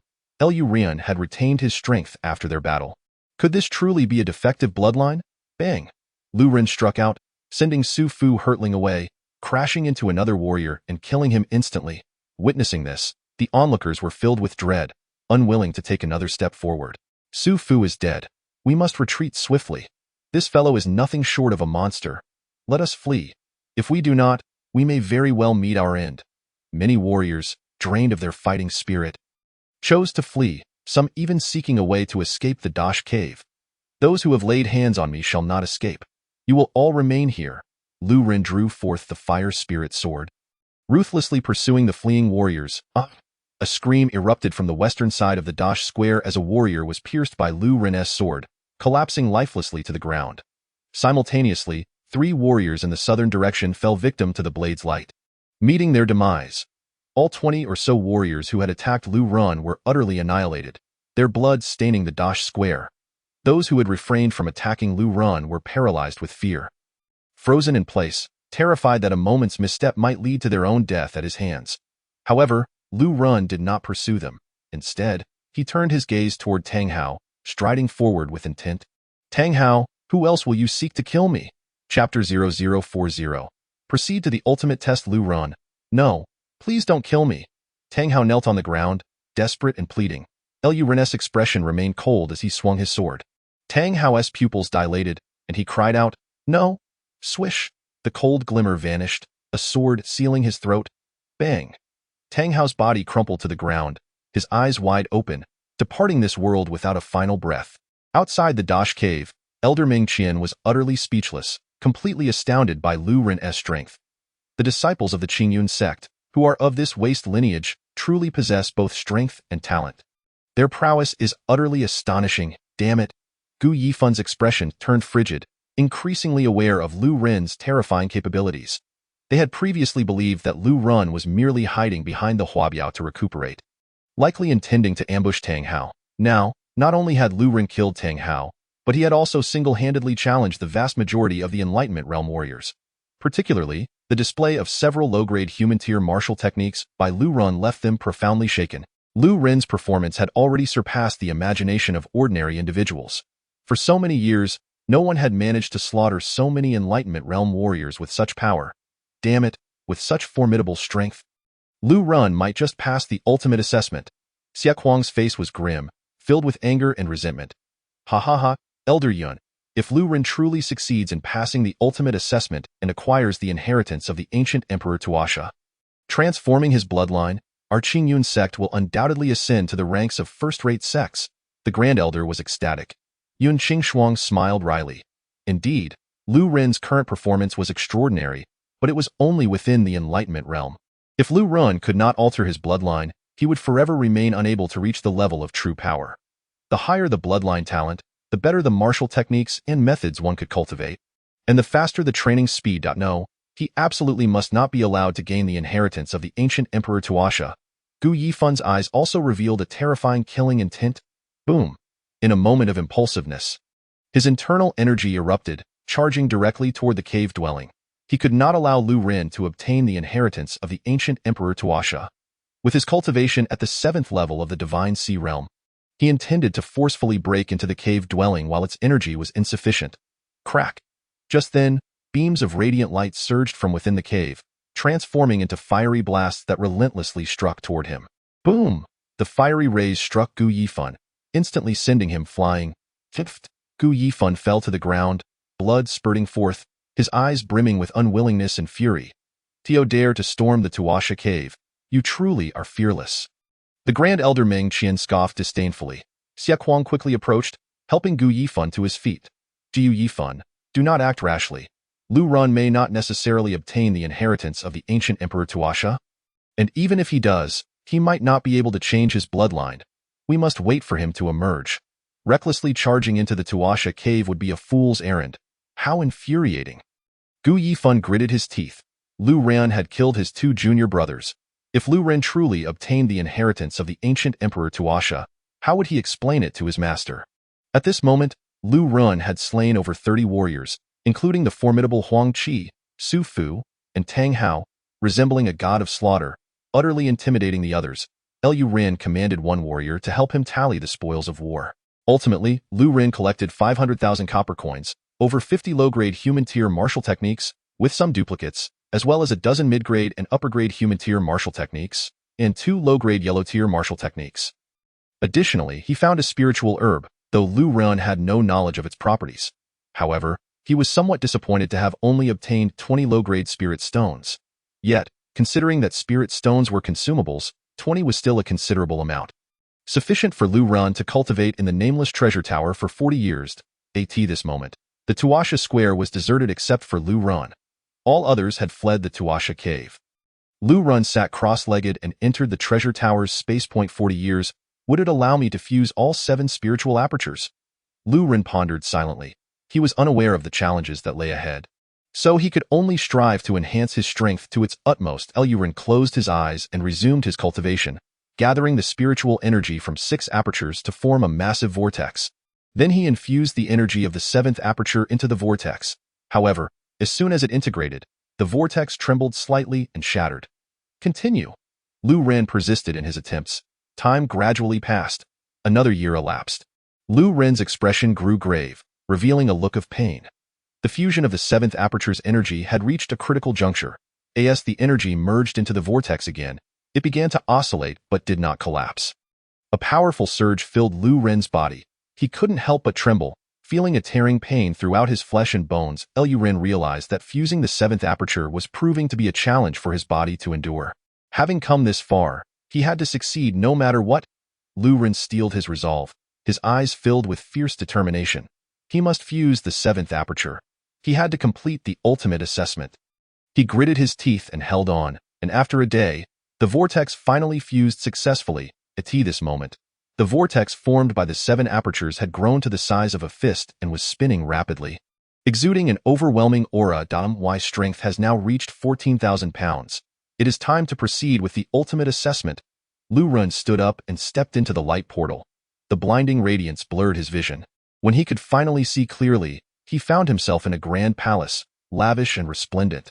Yet, it was empty, devoid of anything. Suddenly, an ancient voice echoed. Young man, I did not expect one so young to arrive here.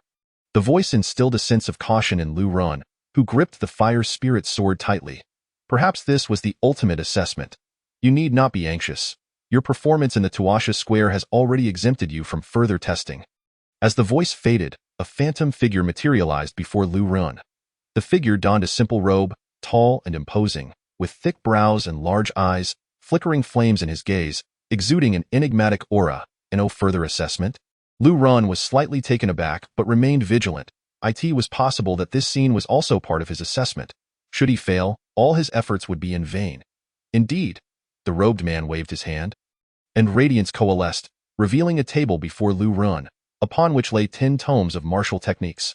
Some of the tomes shimmered with light, instantly conveying an extraordinary quality. Young man, you have done well. The 8 assessments set by me were fraught with danger. Yet you managed to pass merely by relying on low-grade human-tier martial arts. Here are 10 techniques. You may freely choose one that suits you, but remember, you may only select one. The robed man spoke indifferently. Upon hearing this, Lu Run directed his gaze toward the 10 tomes of martial techniques.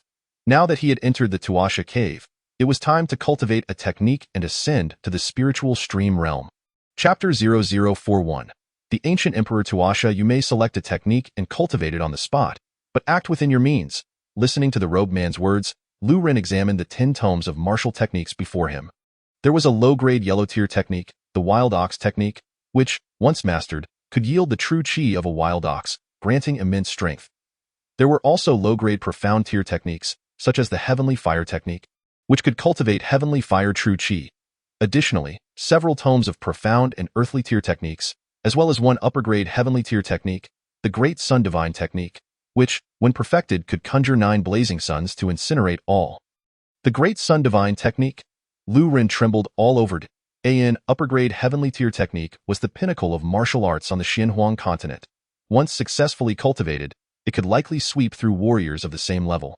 However, Lu Ren shook his head in disappointment, realizing his limitations. As a waste bloodline. Not only would he be unable to cultivate the upper-grade heavenly tier technique, but even the low-grade yellow tier technique might be beyond his reach. With that thought, he picked up the Wild Ox technique tome. Yet, as he grasped it, the other 9 tomes erupted like fireworks, generating a tremendous shockwave that sent him flying. The tome in his hand shattered instantly. What just happened? Lu Ren was astonished. The robed man chuckled, saying, "You have done well. Among the 10 tomes, several are heavenly tier techniques. Yet, you chose only the low-grade yellow tier technique. Do you realize that had you chosen any other technique, you would have failed the ultimate assessment?" Lu Ren was startled, deducing that what followed could very likely be an assessment. However, he hadn't anticipated that selecting a martial technique would constitute the so-called ultimate assessment. "Senior, why would I fail the assessment if I chose other techniques?" Lu Ren couldn't help but inquire. "Only those with a bloodline talent of 4th grade or below may enter my cave. Cultivating a low-grade yellow tier technique is already the limit. If one cannot recognize their own talent and covets other techniques, they will naturally fail the assessment," the robed man stated. "Senior, could it be that you are the ancient Emperor Tuasha?" Lu Ren asked. "Indeed, I am Tuasha," the robed man replied, a hint of pride gracing his expression. Hearing this, Lu Ren was taken aback. He had expected the ancient Emperor Tuasha to be an elderly figure. Yet he appeared as a middle-aged man. This person before him was indeed the ancient Emperor Tuasha, and he was still alive. You need not be overly surprised. I have long since passed on.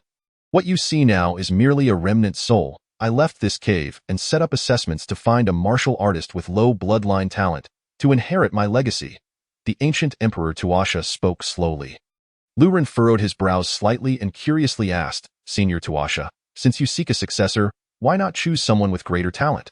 Why limit your search to those with a bloodline of 4th grade or below?" Lu Ren was filled with many questions. Although the Emperor Tuashigu possesses a 2nd-grade bloodline, he undoubtedly does not wish for his successor to be someone of meager talent, in the realm of martial arts. Innate ability is of great significance. However, a resolute heart dedicated to the path of martial prowess is even more crucial. Should a martial artist with a talent below the 4th-grade bloodline pass my trials, it would indicate a heart steadfast enough to pursue strength. As for bloodline enhancement, I possess means to elevate one's lineage, the Emperor Tuashigu stated calmly. He had encountered numerous gifted individuals who, despite their extraordinary talents, lacked the unwavering spirit necessary to ascend to the rank of martial emperor. Lu Ren was taken aback and exclaimed, "Senior, do you truly possess methods to enhance bloodlines? You seem to be aware that I have such capabilities." Tuashigu replied slowly, "Senior Tuashi, having cultivated to the pinnacle of martial emperor with a 2nd-grade bloodline, many speculate that you must possess the means to alter one's bloodline." Lu Ren nodded in agreement. With the mysterious treasure tower in his possession, should he be able to enhance his bloodline talent, he could eventually cultivate yellow-grade martial techniques, profound-grade techniques, and even earth and heavenly-grade techniques in my time. I reached the Divine Sea realm with a 2nd-grade bloodline, which was already my limit. It was only after encountering fortuitous events that I gradually elevated my bloodline level to the divine grade, ultimately stepping into the realm of the martial emperor. "What is your name?" the Emperor Tuashigu inquired. "Senior, I am called Lu Ren," he responded. "Lu Ren, tell me, why did you only select the low-grade yellow techniques just now?" The Emperor Tuwa Shigu suddenly asked him why bloodline talent is too low. I cannot cultivate any of these 10 techniques. Choosing the barbarian bull technique may offer a chance of success, Lu Ren replied with a wry smile. Too low? Can you truly be lower than I was? In my day, I toiled for over a decade to successfully cultivate a low-grade yellow technique. However, before Tuwa Shigu could finish, a look of astonishment crossed his face. You? The Emperor Tuwa Shigu was momentarily speechless, and after a long pause, he finally said, You are even more lacking than I thought. He had presumed Lu Ren to be at least a 4th-grade bloodline. Yet he sensed that Lu Ren's talent was inferior to his own. Senior, to be candid, I possess a waste-grade bloodline. Lu Ren spoke slowly. You are of a waste-grade bloodline? Tuwa Shigu exclaimed in shock. A look of trepidation on his face. A waste-grade bloodline? Is it truly the case that such a thing exists in the Xian Huang continent? Could the legends of 100,000 years be true? Senior, what legends from 100,000 years ago do you speak of? Lu Ren asked, puzzled. After a few coughs, Tuwa Shigu regained his composure and said, A waste-grade bloodline. This is remarkable, truly remarkable. Senior, how can it be good that I am of a waste-grade bloodline? Do you have any idea how much I have sacrificed to reach this level of strength? Lu Ren shook his head, knowing that without the mysterious treasure tower, he would not even have had the opportunity to become a martial artist. Of course, this treasure tower was his greatest secret, one he would not dare to reveal. Bloodlines are a unique power hidden within the human body. The higher the talent of one's bloodline, the stronger this power. Martial artists who harness this unique force can cultivate martial techniques more swiftly and break through to higher realms. However, 100,000 years ago, martial artists did not possess such unique power. They were commonly referred to as ancient martial artists, unaffected by bloodlines, and all could cultivate. They could become martial emperors and even transcend the limits of their realm to ascend to higher worlds. Do you know why? Tuwa Shigu elaborated. Lu Ren shook his head, indicating his confusion. For martial artists, bloodlines serve both as a boon and a restraint. You, however, are free from this constraint. You now have 2 paths to choose from. The first is to follow in my footsteps, utilizing secret arts to enhance your bloodline. Of course, should you succeed, you will no longer be considered an ancient martial artist, and you will completely lose the qualification to transcend the limits of martial emperor. Tuwa Shigu explained slowly. And what is the second path? Lu Ren inquired. The second path is to tread the ancient martial artist's path of cultivation. This route will be exceedingly arduous. Even I cannot predict whether you will succeed. As ancient martial artists have nearly vanished from the Xian Huang continent 100,000 years ago. Should you succeed, you will surely surpass the martial emperor. After Tuwa Shigu finished speaking, he turned his gaze to Lu Ren, awaiting his decision. Chapter 42. 2 paths lay before him. One to tread the ancient route of Tuwa Shigu, and the other the path of ancient martial artists from 100,000 years ago. The first path, barring any unforeseen circumstances, could lead him to the level of Tuwa Shigu. The second path, however, harbored countless uncertainties, with a high probability of failure. If he were to succeed, his power would surpass that of the martial emperor and break through the limits of the realm. Contemplating this, Lu Ren lifted his head and spoke earnestly to Tuwa Shigu. Senior Tuwa Shi, I am willing to attempt the second path. He yearned to grow stronger swiftly, so he could protect his master and even have the confidence to pursue her. You truly wish to try the second path? It is a road never before traversed, and should it prove impassable, there will be no turning back. Death may await you. Tuwa Shigu asked solemnly. This ancient route from 100,000 years ago can only be explored by Lu Ren himself. I am willing. Lu Ren affirmed, his expression grave. Excellent, Lu Ren. You are a waste-grade bloodline, a rare ancient martial artist. That you possess such strength without cultivating ancient arts speaks volumes of your unwavering spirit. If you can indeed break through the limits of the martial emperor, you will dominate the entire Xian Huang continent. Tuwa Shigu smiled faintly, his eyes reflecting immense satisfaction and anticipation. With a hum, as though a burden had been lifted, Tuwa Shigu's form began to grow more ethereal. Lu Ren. I discovered the existence of ancient martial artists in a hidden realm many years ago, and I obtained a manual of ancient arts. This manual can only be cultivated by ancient martial artists, requiring you to infuse your blood to practice. In the future, should you find the opportunity, you may cultivate new ancient arts. Tuwa Shigu concluded, waving his hand as a book, resembling jade in texture, flew into Lu Ren's hands. This key will unlock my secret repository, containing all my relics from my lifetime. Methods to enhance bloodlines, and a shocking secret concerning the entire Xian Huang continent that you will need to protect. he added, as another key soared into Lu Ren's palm, resembling a phoenix in shape. Fiery red as if engulfed in flames. Lu Ren, the path of the ancient martial artist is not an easy one. Do not give up. The rules of bloodlines must be shattered. I hope that in this world, everyone shall be like dragons. Tuo Shigu cast a meaningful glance at Lu Ren before becoming increasingly ethereal, ultimately vanishing from sight. Clutching the key, Lu Ren realized its extraordinary significance and promptly stored it within the treasure tower's space. However, he remained perplexed about the true nature of the bloodline rules. Nevertheless, he refrained from dwelling on it further.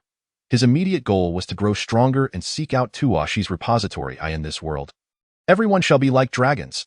Lu Ren felt a surge of emotion, sensing the injustice faced by those of low-grade bloodlines. Why should one's fate be predetermined at birth, relegating them to a hierarchy of 3s, 6s, and 9s? Only those of high bloodlines were deemed worthy of cultivation, able to aspire to higher martial techniques and realms, while those of low bloodlines were condemned to a life of mediocrity. Mere fodder for others? I shall shatter the rules of bloodlines, allowing all to soar like dragons. Lu Ren clenched his fists, resolute that with the mysterious treasure tower in this world, he would make a difference. With that thought, he grasped the jade-like book and began to study it. The Ancient Arts Manual, techniques cultivated by ancient martial artists 100,000 years ago. Yet, why did ancient martial artists cease to exist after this time? Lu Ren pondered but quickly refocused on the book in his hands. The book had no pages. Its exterior resembled a tome, radiating a brilliant golden light. The cover bore 5 embossed golden characters, Dragon Elephant Prajna Technique. Lu Ren was momentarily taken aback, noting that it was classified as a high-quality profound technique. A high-quality profound technique. Though it may be of high quality, once my strength increases, I may have the opportunity to cultivate even more formidable ancient arts. Lu Ren's face brightened with excitement as he bit his finger, allowing a drop of blood to fall onto the book. In an instant, the jade-like book shattered, transforming into beams of golden light that surged into Lu Ren's mind. He felt as though enlightenment had dawned upon him, a torrent of vast information flooding his consciousness. The Dragon Elephant Prajna technique channels spiritual energy through 18 spiritual apertures, converging into a stream, manifesting as the form of a dragon and elephant, allowing one to cultivate dragon and elephant true energy, with power rivaling these majestic beasts, capable of moving mountains and filling seas. Lu Ren inhaled sharply, realizing the daunting nature of this ancient technique. 18 spiritual apertures. It required the opening of 18 apertures to cultivate this technique. His brow furrowed in concern. It is known that most martial artists can open 10 apertures, which is already extraordinary. Typically, a martial artist only possesses 7 apertures. Each time one breaks through a limit to open an additional aperture, the difficulty escalates exponentially. This ancient technique demands the opening of 18 apertures. How am I to practice this? Lu Ren felt tears welling up in frustration. At present, he did not even know how to break through the limit to open his 8th aperture. However, I have ample time. Perhaps I can indeed open all 18 apertures. With this thought, a glimmer of determination sparked in his eyes. If I can successfully cultivate this technique, I shall enter the Lingxi realm. So I am an ancient martial artist.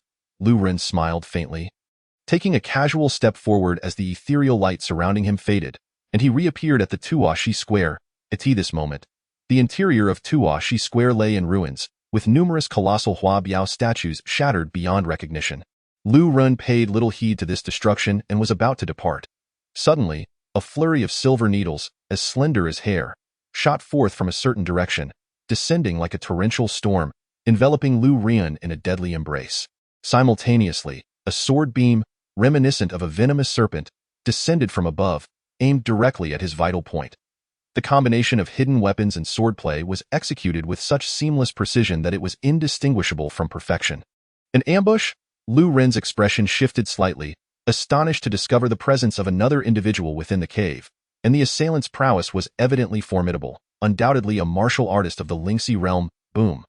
The spiritual energy from the 7 spiritual orifices within him fused instantaneously, surging forth in a torrent, propelling the silver needles away with immense force. In the same breath, he vanished from sight, evading the deadly strike with an almost miraculous angle. Boom. With the speed of lightning, Lu Ren unleashed his attack, channeling his spiritual energy into his palm, delivering a rapid succession of 7 palm strikes that converged into a fierce gust of wind, hurtling toward the shadow above.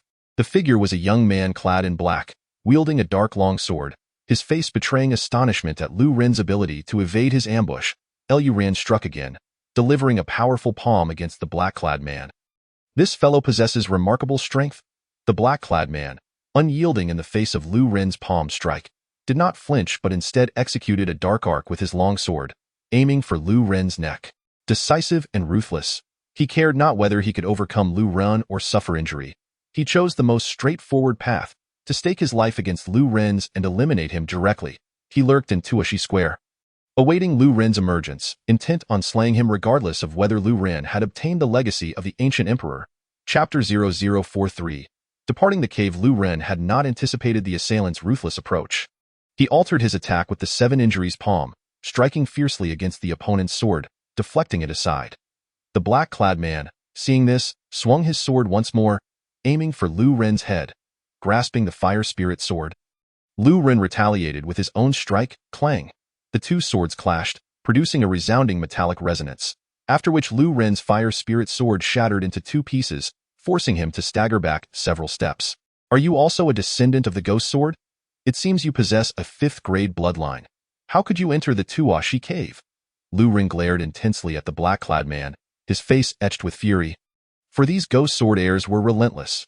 Indeed, my master, the ghost sword king, took in 8 disciples. Zhu Feiyang and Tang Hao rank 7th and 8th, respectively, while I, Zhang Quan, am 6th. You, who have opened merely 7 spiritual orifices, possess such formidable strength. It seems you have acquired the legacy of the ancient emperor. Hand over the key to the Tashi hidden treasures, and I may spare your life. The man replied coldly, his dark sword glinting ominously. Boom! A vast and terrifying wave of spiritual energy erupted from him, pressing down toward Lu Ren. 11 spiritual orifices. Lu Ren's expression shifted, astonished to find that this individual had opened 11 orifices, surpassing even Tang Hao. What key to the Tashi hidden treasures?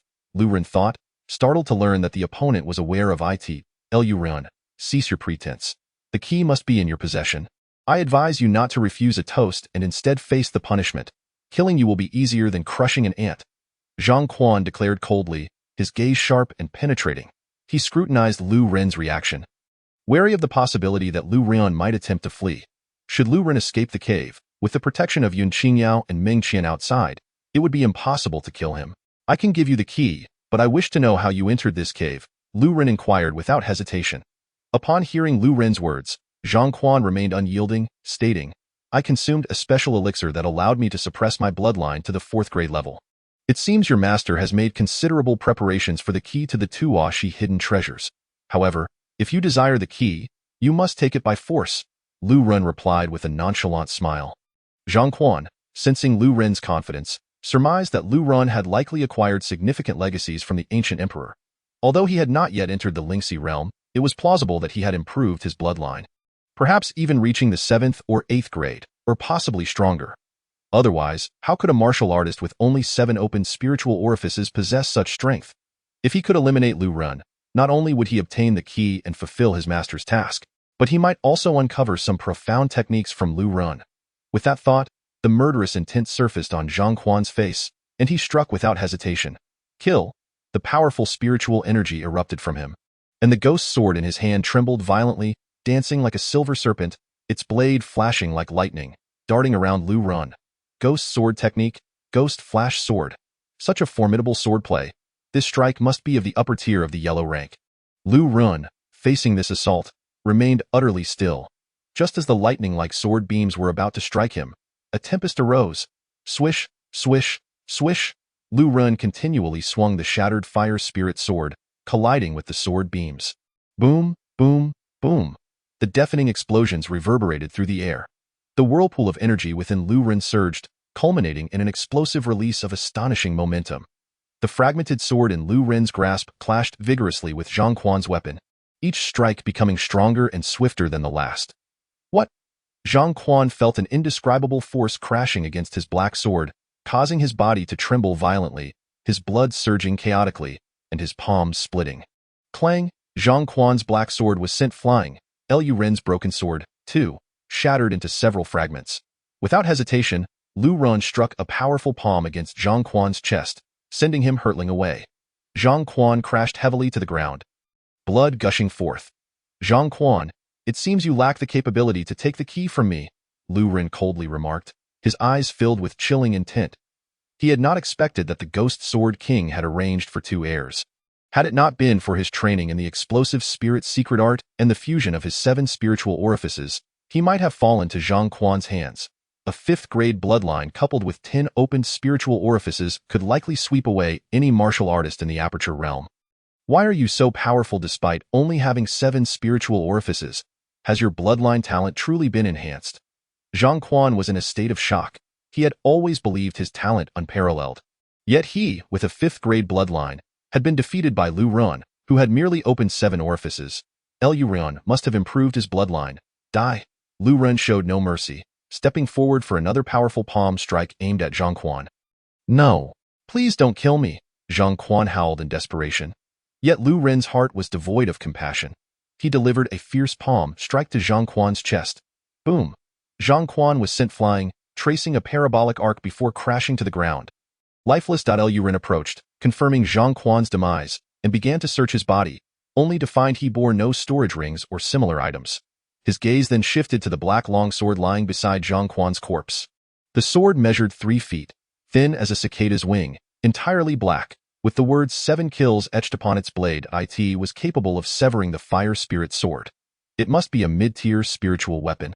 Perhaps even a high-tier one. Lu Ren stowed the longsword into his storage ring, also collecting the fragments of the shattered fire spirit sword. Having concluded his tasks, he turned to leave the cave entrance. Boom! Outside, the Tuashi cave trembled violently. A fierce blaze shot skyward. In an instant, the formations surrounding the cave lost their luster and slowly dissipated, revealing the ancient cave. The martial artists waiting outside were jolted, their eyes wide with astonishment. What is happening?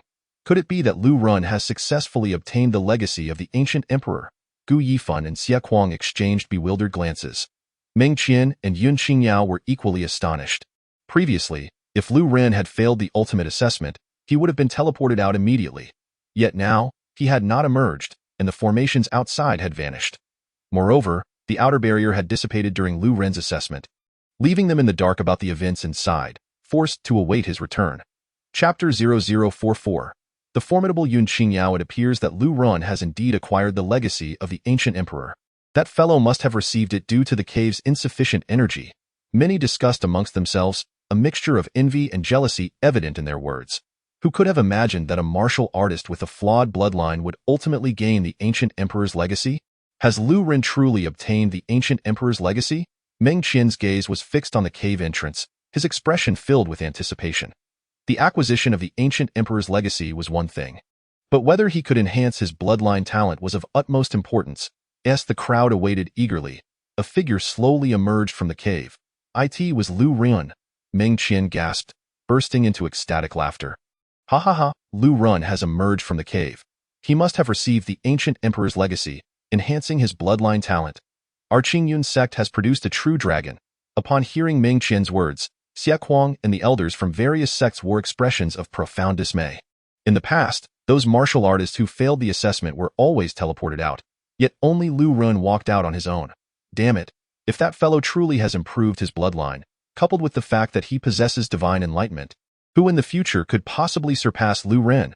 A murderous intent enveloped Gu Yifan's eyes, filled with resentment and overwhelming rage. He had initially believed that his junior brother Tang Hao would inherit the legacy of the ancient emperor Tuashi. Yet, unexpectedly, he was killed by Lu Ren, who then claimed the very inheritance meant for him. Simultaneously, fear gripped his heart, the fear stemming from the wrath of his master, the ghost sword king. Meng Qian charged directly towards Lu Ren. But Lu Ren seemed oblivious to him, instead approaching Yun Qingyao, exclaiming, "Master, you have gone too far."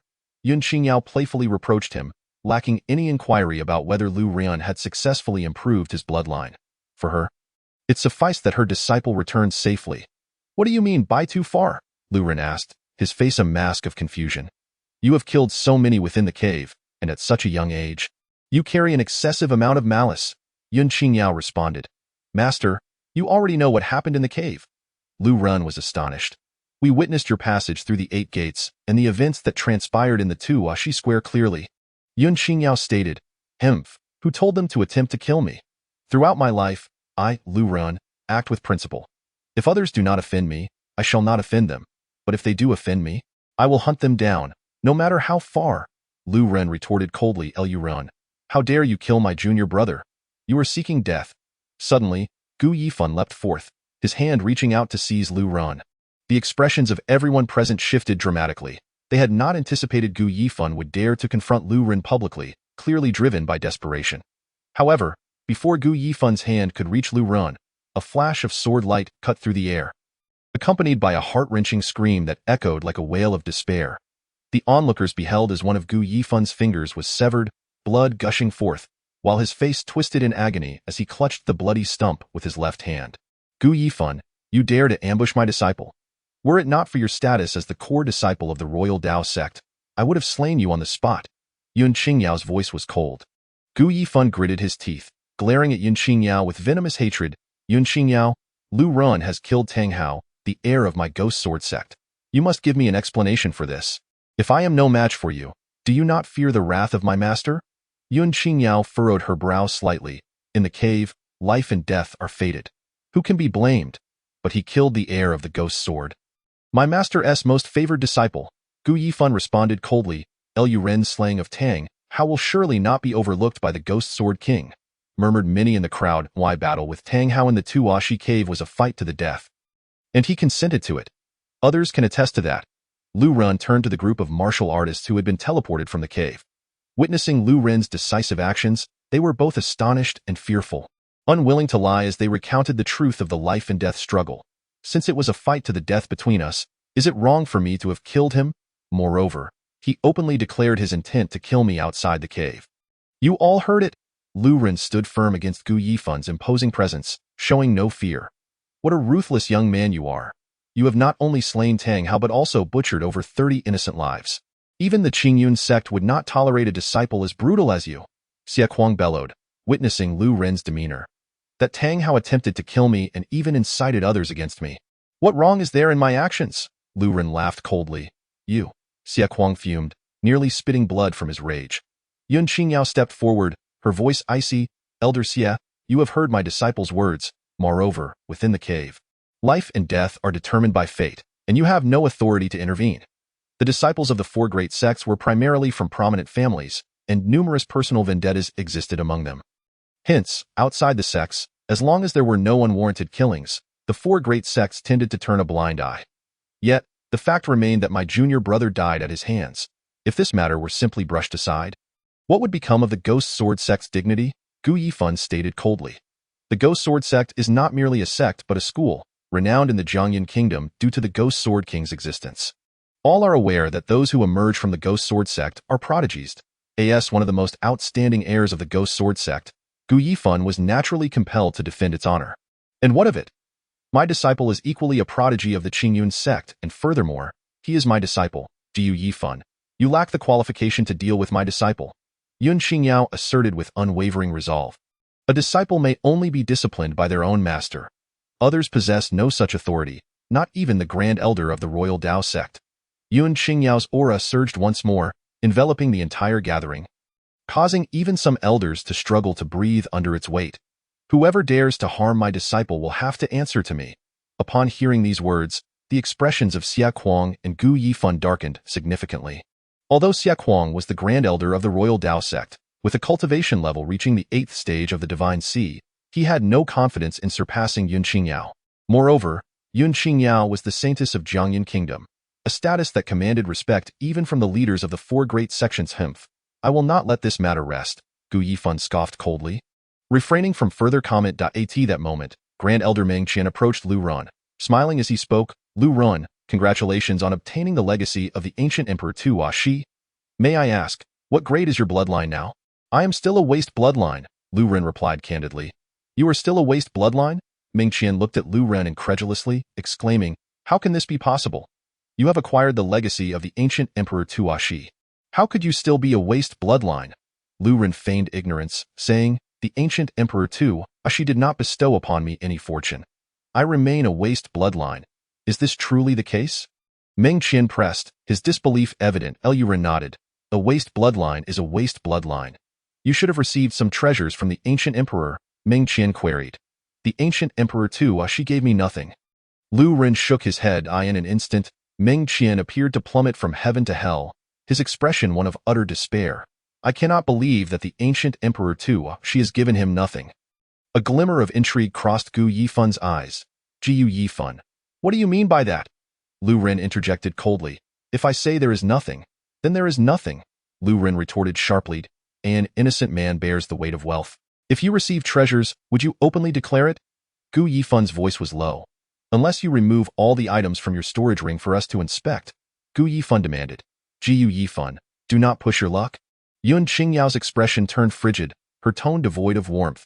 The storage ring is a private matter for anyone. How could it be casually inspected by others? Naturally, she did not believe Lu Ren had received nothing. Unless he had not obtained the legacy of the ancient emperor Tuashi, treasures acquired would be kept secret. Upon hearing Yun Qingyao's words, Gu Yifun's eyes brimmed with murderous intent. This waste bloodline Lu Ren. What merit does he possess to garner such importance from Yun Qingyao? Elder Xia and other elders from various sects wore expressions of skepticism. Should Lu Ren have indeed acquired treasures and presented them to the Qingyun sect, it would undoubtedly be a significant blow to their section's elder Yun. It is likely that soon the entirety of Jiangyan Kingdom will know of Lu Ren obtaining the legacy of ancient Emperor Tuashi. If he truly possesses precious treasures, it will not bode well for him. Xia Kuang remarked with a flicker of insight, a faint smile gracing his lips. Even if my disciple has obtained invaluable treasures, they belong to him. Who dares to covet them will be opposing me. Yun Qingyao. Yun Qingyao maintained her icy demeanor. While the crowd debated, Lu Ren suddenly interjected. I can allow you to inspect my storage ring, but if I possess no treasures within, Gu Yifun must bow 3 times to me. He had nothing to hide. The treasures of the ancient emperor Tuashi were all within the secret vault of Tuashi. This opportunity to prove to everyone that he had not taken any treasures might prevent him from incurring deadly wrath. What? 3 bows? Gu Yifun glared at Lu Ren in fury. As a core disciple of the royal Dao sect, one of the 3 heroes of Jiangyan Kingdom, and the most favored heir of the Ghost Sword King, he would never bow to a waste bloodline. Should he bow, he would undoubtedly become the laughingstock of the other 3 heroes. Since you all doubt I possess treasures yet dare not gamble with me, why should I allow you to inspect? Lu Ren glared at Gu Yifun, a mocking smile on his face. To compel a genius like Gu Yifun to bow before him would be a far greater humiliation than killing him. Fine, we accept your wager. Before Gu Yifun could speak, Xia Kuang readily agreed. Elder Xia, what are you saying? Gu Yifun was taken aback, unable to believe that Xia Kuang had agreed so swiftly. What if Lu Ren truly had not obtained the treasures of the ancient Emperor Tuashi? It was not he who was kneeling and kowtowing. The ancient Emperor Tuashi was a formidable figure at the martial emperor level. How could he possibly have had no treasures in his lifetime? Even if he didn't, he must have possessed some formidable martial arts manuals.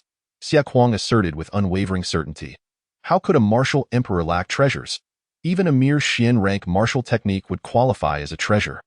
Clenching his teeth, Gu Yifun nodded in agreement. Very well, I accept. Lu Ren smiled faintly and produced a storage bag from his person, handing it over to Xia Kuang. Xia Kuang received the storage bag, channeling his true energy into it for inspection. Within were 1 million copper coins, over 70 low-grade human rank martial techniques, more than 20 mid-grade human rank techniques, 3 low-grade yellow rank techniques, and a single spiritual herb. As for other items, there was merely a long sword. Apart from these, there were no valuables whatsoever. How could this be? Impossible. Xia Kuang shook his head frantically, disbelief etched across his face. The wealth on Lu Ren must have been acquired from slaying those at the enlightenment stage. There were no other treasures. What do you mean impossible? Could it be that there are none? Gu Yifun snatched the storage bag from Xia Kuang's grasp, frantically probing its contents. Yet, the results were the same as Xia Kuang's. Nothing but ordinary resources, and not a single treasure to be found. This cannot be, Gu Yifun roared, conducting another thorough search, scrutinizing every corner of the space, yet still uncovered no valuables, not even a decent manual. Suddenly, he spotted a familiar weapon. It was the 7-kill sword belonging to his 6th junior brother, Zhang Quan. This ghostly sword had cost his junior brother a fortune to commission from a master craftsman and was a high-grade spiritual weapon. But why was this weapon in Lu Ren's possession? With a sudden pull of his true energy, he retrieved the ghostly sword, turning to Lu Ren with a question. Lu Ren, why is my 6th junior brother's 7-kill sword in your possession? If you cannot provide an explanation, you shall not leave today. Oh, this sword is called the 7-kill sword. I had just emerged from the light gate when a man in black ambushed me. Seeking to seize my fortune, I ended up killing him in self-defense. Was he also a descendant of the ghost sword? Lu Ren asked, feigning surprise. What did you say? My junior brother ambushed you, and you killed him? Gu Yifan exclaimed, incredulous. He was all too familiar with Zhang Quan's strength. Having opened 11 spirit apertures and being a 5-pronged bloodline genius, he was exceptionally skilled in assassination, often aiding his master in such tasks. Yet Lu Ren claimed to have killed Zhang Quan in an instant. Zhang Quan possessed 4 more spirit apertures than Lu Ren. How could he possibly have been slain? This Lu Ren must have obtained the legacy of the ancient Emperor Tashi. His disciple actually killed Zhang Quan? Yun Qingyao's beautiful eyes fell upon Lu Ren, equally astonished. As a former descendant of the ghost sword, she was well aware of Zhang Quan's prowess. This Zhang Quan had once assassinated martial artists surpassing the spirit stream realm. Now he had been killed by Lu Ren. Chapter 0046. The Ghost Sword King Gu Yifan. Return the weapon to me. Moreover, since you found no treasures, shouldn't you honor your promise? Lu Ren looked at Gu Yifan. His voice calm and composed. In an instant, all eyes turned to Gu Yifan, their expressions revealing a mix of intrigue and anticipation. Gu Yifan was one of the 3 prodigies of Jiangyun Nation, the foremost core disciple of the Royal Path sect, a peerless genius with a 7-pronged bloodline.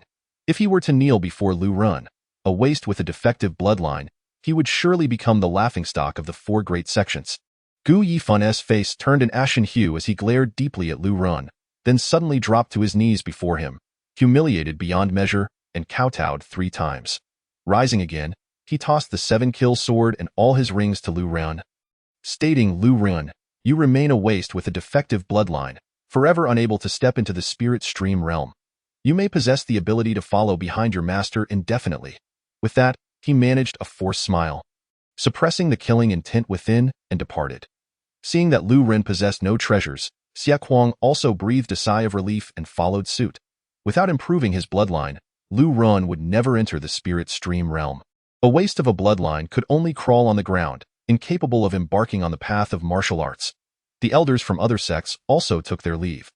This expedition to the Tuashi cave had defied everyone's expectations.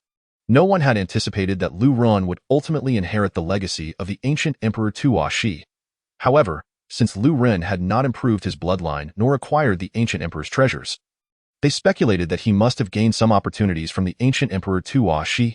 Regardless, they cared not. A waste of a bloodline, even when given opportunities, lacked the ability to seize them and could not step into the spirit stream realm.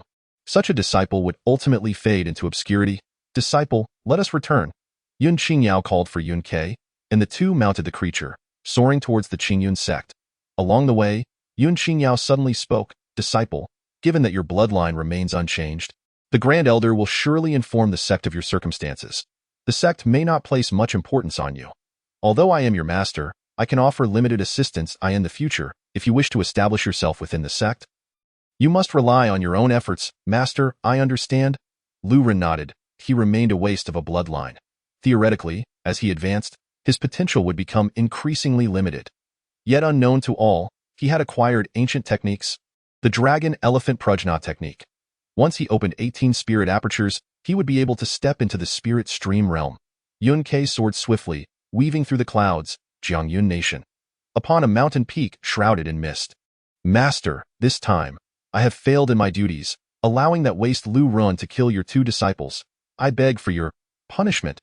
Gu Yifan knelt before an elderly figure, his handsome face etched with terror, his voice trembling. This elder, clad in a black robe and seated in a wheelchair, faced the sea of clouds, his back turned towards Gu Yifan. Even though only his back was visible, the aura he exuded instilled profound fear and trepidation within Gu Yifan. Suddenly, the elder flicked his finger, unleashing a sword chi that sliced through Gu Yifan's left arm. Gu Yifan screamed, watching in horror as his arm flew away, blood gushing forth. Clutching his injury, the intense pain drained the color from his face. His lips turning pale, veins bulging on his forehead, sweat pouring down. Yet he dared not utter a word of complaint, his hatred for Lu Ren intensifying. If it had not been for Lu Ren, he would not only have escaped punishment but might have even received rewards. Lu Ren, just you wait. I will ensure you do not have an easy time. Gu Yifan's heart roared, placing all the blame squarely on Lu Ren. The elder flicked his finger again, sending a healing pill into Gu Yifan's mouth, stating flatly, This pill will swiftly heal your wounds. You have disrupted my grand plans. Severing your arm is your punishment? A lesson for you to remember. Now, tell me, what exactly transpired? After consuming the pill, Gu Yifan marvelously found that his severed arm had ceased to bleed, and the pain had vanished. He immediately expressed his gratitude to his master. Master, the events unfolded as follows. Gu Yifan recounted the entire sequence of events. That Lu Ren must have obtained the opportunities of the ancient Emperor Tua, she to possess the strength to kill Zhang Quan. However, he remained a waste of a bloodline, forever incapable of entering the spirit stream realm, and thus posed little threat. The Ghost Sword King deduced, I knew he could not possibly have killed the sixth. Gu Yifan lowered his gaze. Gu Yifan, you should understand my expectations for you. Aside from the eldest, you are the most outstanding. Once I retire, the position of the Ghost Sword King will be yours. Today's severing of your arm serves not only as punishment but also as a warning. The Ghost Sword King slowly turned his wheelchair, his murky yet profound gaze fixed upon Gu Yifan. Gu Yifan felt a surge of excitement, envisioning himself as the new Ghost Sword King, and all resentment towards his master's punishment vanished. Replaced by reverence, Master, I will treat this severed arm as a reminder, Gu Yifan declared. Very well, you may leave now, the Ghost Sword King replied. Master, will this matter simply be forgotten? Lu Ren killed your two disciples. Will it not be addressed? Gu Yifan questioned, puzzled.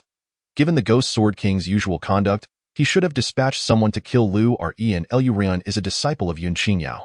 It is unwise for me to openly oppose her at this time.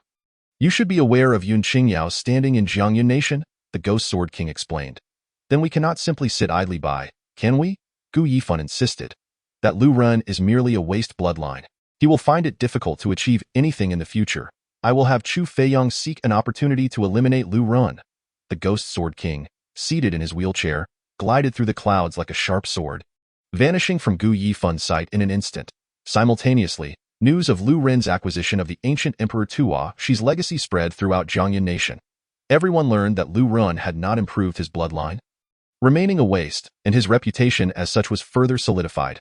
Moreover, having offended the Ghost Sword sect, even with the protection of the Saintess Yun Qingyao, his future prospects appeared grim. Chapter 0047. Officially becoming a disciple. Yun Qingyao, riding on Yun Ke, delivered Lu Ren to the entrance of a separate courtyard. Preparing to depart, Lu Ren suddenly spoke up and asked, Master, I have now opened 7 spiritual apertures, yet there remain many uncertainties I hope you can elucidate. Yun Qingyao paused for a moment, then walked into the hall alone, seated herself, and replied earnestly, Disciple, do you truly wish to continue your cultivation? Although Lu Ren had opened 7 spiritual apertures, it was no longer possible for him to step into the spirit stream realm. Even practicing the most rudimentary techniques would not enable him to break through to that level. Lu Ren nodded and said, Master, I am determined to continue my cultivation. Though I still possess a worthless bloodline, I firmly believe that even a worthless bloodline can become a powerful force. Please bring me a cup of tea. Yes, Yun Qingyao responded. Lu Ren poured a cup of cool tea and presented it before her. Kneel, Yun Qingyao commanded. Lu Ren complied without hesitation, kneeling down. Disciple, to speak candidly, when I first accepted you as my student, it was merely to fulfill a sect duty, not from a genuine desire to take you as my disciple. Today, I officially recognize you as my disciple, Yun Qingyao declared. Lu Ren felt warmth in his heart as he offered the tea and said solemnly, Master, please enjoy this tea. Yun Qingyao accepted the cup and took a symbolic sip, smiling gently as she said, Good, from this day forth, you shall be the true disciple of Yun Qingyao, and the only one. Rise now. Do you have any questions for me? In that moment, Lu Ren understood that Yun Qingyao had truly come to regard him as her disciple.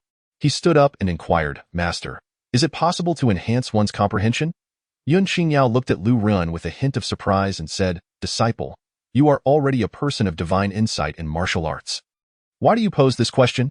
Hee, I am merely curious, Lu Ren chuckled. Indeed, comprehension can certainly be improved. Martial arts, alchemy, and talisman crafting can all be enhanced through relentless practice. Mastery comes from familiarity, yet without innate bloodline talent. Even the most insightful comprehension is futile. For instance, although you are of a worthless bloodline and can cultivate a low-grade human tier technique in an exceedingly short time, you will never be able to practice higher-level techniques. Yun Qingyao replied, shaking her head slightly. As expected, Lu Ren thought to himself, nodding in agreement. Do you have any further questions? Yun Qingyao asked. Since my bloodline is worthless and I cannot practice higher-level techniques, why is it that I can cultivate the sword techniques you imparted to me? Lu Ren queried. Yun Xingyao fell into contemplation, then shook her head and said, "This is something I am not entirely certain about. However, the fact that you can cultivate my sword techniques is a good thing. When I continue to create the sixth sword technique, I shall pass it on to you. With the celestial sword technique, you may find a way to establish yourself in the outer sect of the Qingyun sect." Lu Ren stood off to the side, lost in thought, then a look of astonishment appeared on his face. Could it be that Master is also an ancient martial artist? Regaining his composure, Lu Ren continued, "Master, what must I do to break through my limits and open the eighth spiritual aperture?" Yun Xingyao replied, "You must gradually perceive the existence of the eighth spiritual aperture's location. Then by consuming the 100 aperture herb, utilizing its medicinal power along with the spiritual energy stored in your 7 apertures, you can slowly excavate it. This may sound simple, but in practice, it is exceedingly difficult." "And what of the 9th spiritual aperture?" Lu Ren inquired further. "From here on, each spiritual aperture must be sensed on your own, and the difficulty will only increase. Furthermore, do not waste time on the opening of apertures. Generally, reaching the age of 16 or 17 and opening the 8th spiritual aperture to then step into the spirit stream realm is already quite a feat." Yun Xingyao stated calmly, "Many martial artists who cannot enter the spirit stream realm may take 30 or 40 years to possibly open the 9th or 10th apertures, but it is ultimately meaningless." "Master, how many spiritual apertures have you opened in total?" Lu Ren asked curiously. Point 11. Yun Xingyao replied, "Very well, take your time to contemplate this. By the way, you should refrain from leaving the sect for now. Since you killed Tang Hao, the ghost sword sect is likely to target you. Understood?" Lu Ren nodded. "Disciple, in your cultivation, act within your means. Do not fear mediocrity. With me as your master, you may remain mediocre for as long as you wish." After speaking, Yun Xingyao sighed quietly in her heart and turned to leave. Lu Ren remained where he was, reflecting, "I possess an unnamed treasure tower. As long as I can find enough 100 aperture herbs, I can open 18 spiritual apertures and then cultivate the dragon elephant prajna skill, advancing to the spirit stream realm."